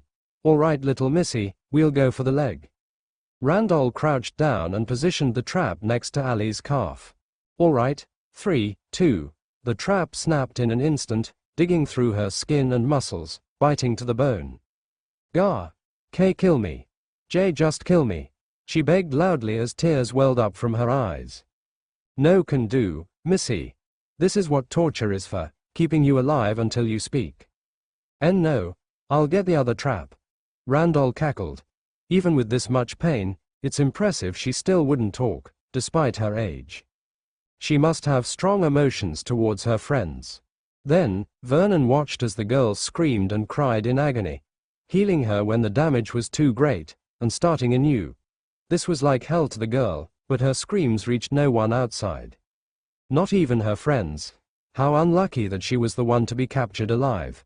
Perhaps it would have been best that she killed herself before capture or when she realized that she had failed. Vernon took a deep breath as he stood in front of the door to the princess's room. A couple of seconds later, he knocked on the door and asked for permission to enter. He was immediately given one and entered inside. Mera was also inside the room. She had yet to retire to her quarters since the princess had yet to rest. Reason for this was because they were waiting for Vernon since the princess asked for a report after their dinner. Then he moved his eyes further and he saw the princess leaning out the window, the gentle breeze blowing strands of platinum hair waving in the air. The darkness spread outside and was only lit by the gentle moonlight. Then the princess spoke to Vernon as her gaze remained outside. So, is there anything that you learned? My apologies, but we learned nothing. Nothing. For the first time in this moment, the princess looked back towards Vernon. Her crimson eyes were so innocent, but Vernon felt chills down his spine. Perhaps this innocence of her was what was scary about the princess. Yes. We asked why they were trying to kill you, but Ali insisted that she didn't know. That's all she said. I see. Her voice, she sounded like she wasn't disappointed at all. Did she perhaps have thought of this possibility? Now that he thought about it, the princess seemed to possess the good qualities of a monarch in his opinion. She was kind to her subordinates, compassionate, and pure, not to mention her glorious appearance. Then other than that, she had the will to harden her heart to achieve her goal. Like what happened to Mera. Then her methods, she didn't seem to hesitate to do somewhat cruel methods when it was necessary. Then there was this excellence from her that Vernon had yet to fully behold. Perhaps the princess would make a decent queen. Princess, I think you can be queen. No, I have the feeling that you are worthy of the throne. He mused. That was what he began to think. The two princes were fine. Especially the eldest one. However, the bad side of that one was that he was too focused on diplomacy. He would prefer to use diplomacy above all else and would utterly prefer not to use violence. Furthermore, he didn't get the impression that the eldest prince was willing to make a decision that would be cruel in his eyes, or someone else's. He would be limited in his options, and that might obstruct his decisiveness. He needed to be changed. Prince Estevan on the other hand hated paperwork. He only wanted to be with his knight friends, and preferred mostly to fight. Perhaps he got that most from his father. but because of that, it might cause some issues in his rule if he neglects his other duties. But the princess was fine with paperwork, and was even more enthusiastic with it than Prince Estevan. The princess was even willing to face the enemy head-on, like what happened both with Oren and Ali. She could have brought Vernon along, but she ordered him not to, just for the higher chance that the opposition would act at the opportunity. Vernon, what about his colleagues? He realized that he was lost in thought when the princess called out his name. She refused to speak about them. The princess leaned again on the window. She mentioned her friends when we spoke. They must be within the city. Adding the message that came to Oren's room, it is made even more certain. However, it's not 100% sure. There she was again, her calculated words that he at first never thought the princess would do. At any rate, it is highly possible they're here in the capital. Be careful when you face them. She mentioned they were strong. She even managed to get that information. Vernon was awestruck. It is best to assume that they are at the level of Oren. I understand, Your Highness. I will convey this to His Majesty. The princess glanced back and smiled widely with a nod. She stared out again and took a deep breath. The moon lights the world from the clear skies above. This is a good opportunity. I wasn't able to see it. Milady, what is? The princess turned around with an excited smile. Let's go to the garden before we sleep. Will you come with me? Of course, milady. Yes, Your Highness. Splendid. Let's go. The princess walked out of the room followed by her two servants. They went down the stairs and shortly reached the door which leads to the royal garden. The princess opened the door with no hesitation. When the garden came to view, the princess's eyes widened as her pupil reflected beautiful colored lights. Vernon had seen this scene several times already, but the princess looked like she had only seen this for the first time. Like a child finally being set free to see the wonders of the world. The princess seemed to be unable to speak, but only slowly walked further into the garden. The gentle light had begun to touch their skin as petals fluttered in the air, but Vernon and Mera were way behind the princess when the glowing fluttering petals of wisteria swirled around her. The light of the moon descended into the world and reached the earth, and in turn touched the flowers of wisteria. The countless purple wisteria which filled the wide garden illuminated a gentle radiance which made the scene so mystical. Countless petals sparkled like stars, but way more beautiful to behold. The princess stepped amidst the glowing wisteria, looking all around her, even turning around as though in excitement. Mera and Vernon watched her from afar as their breaths were stolen. The princess's long platinum hair seemed to glitter in the air filled with light. It was like jewels reflecting the light of the moon. Her white dress fluttered gently as petals of glowing wisteria swirled around her as though celebrating her arrival. The pure princess turned around with a wide and bright smile. Her dazzling crimson eyes seemed to glow bright as they reflected the radiance all around her. The two knew for sure what this moment conveyed, what the world seemed to say. It was that the royal Princess Estilia Vernizia Wisteria was the most beautiful being to walk the land. A being purer than any gold and diamond, the purest of all there was. An existence more valuable than any treasure to be dug and discovered in this vast world. That is for today. Subscribe for next episodes.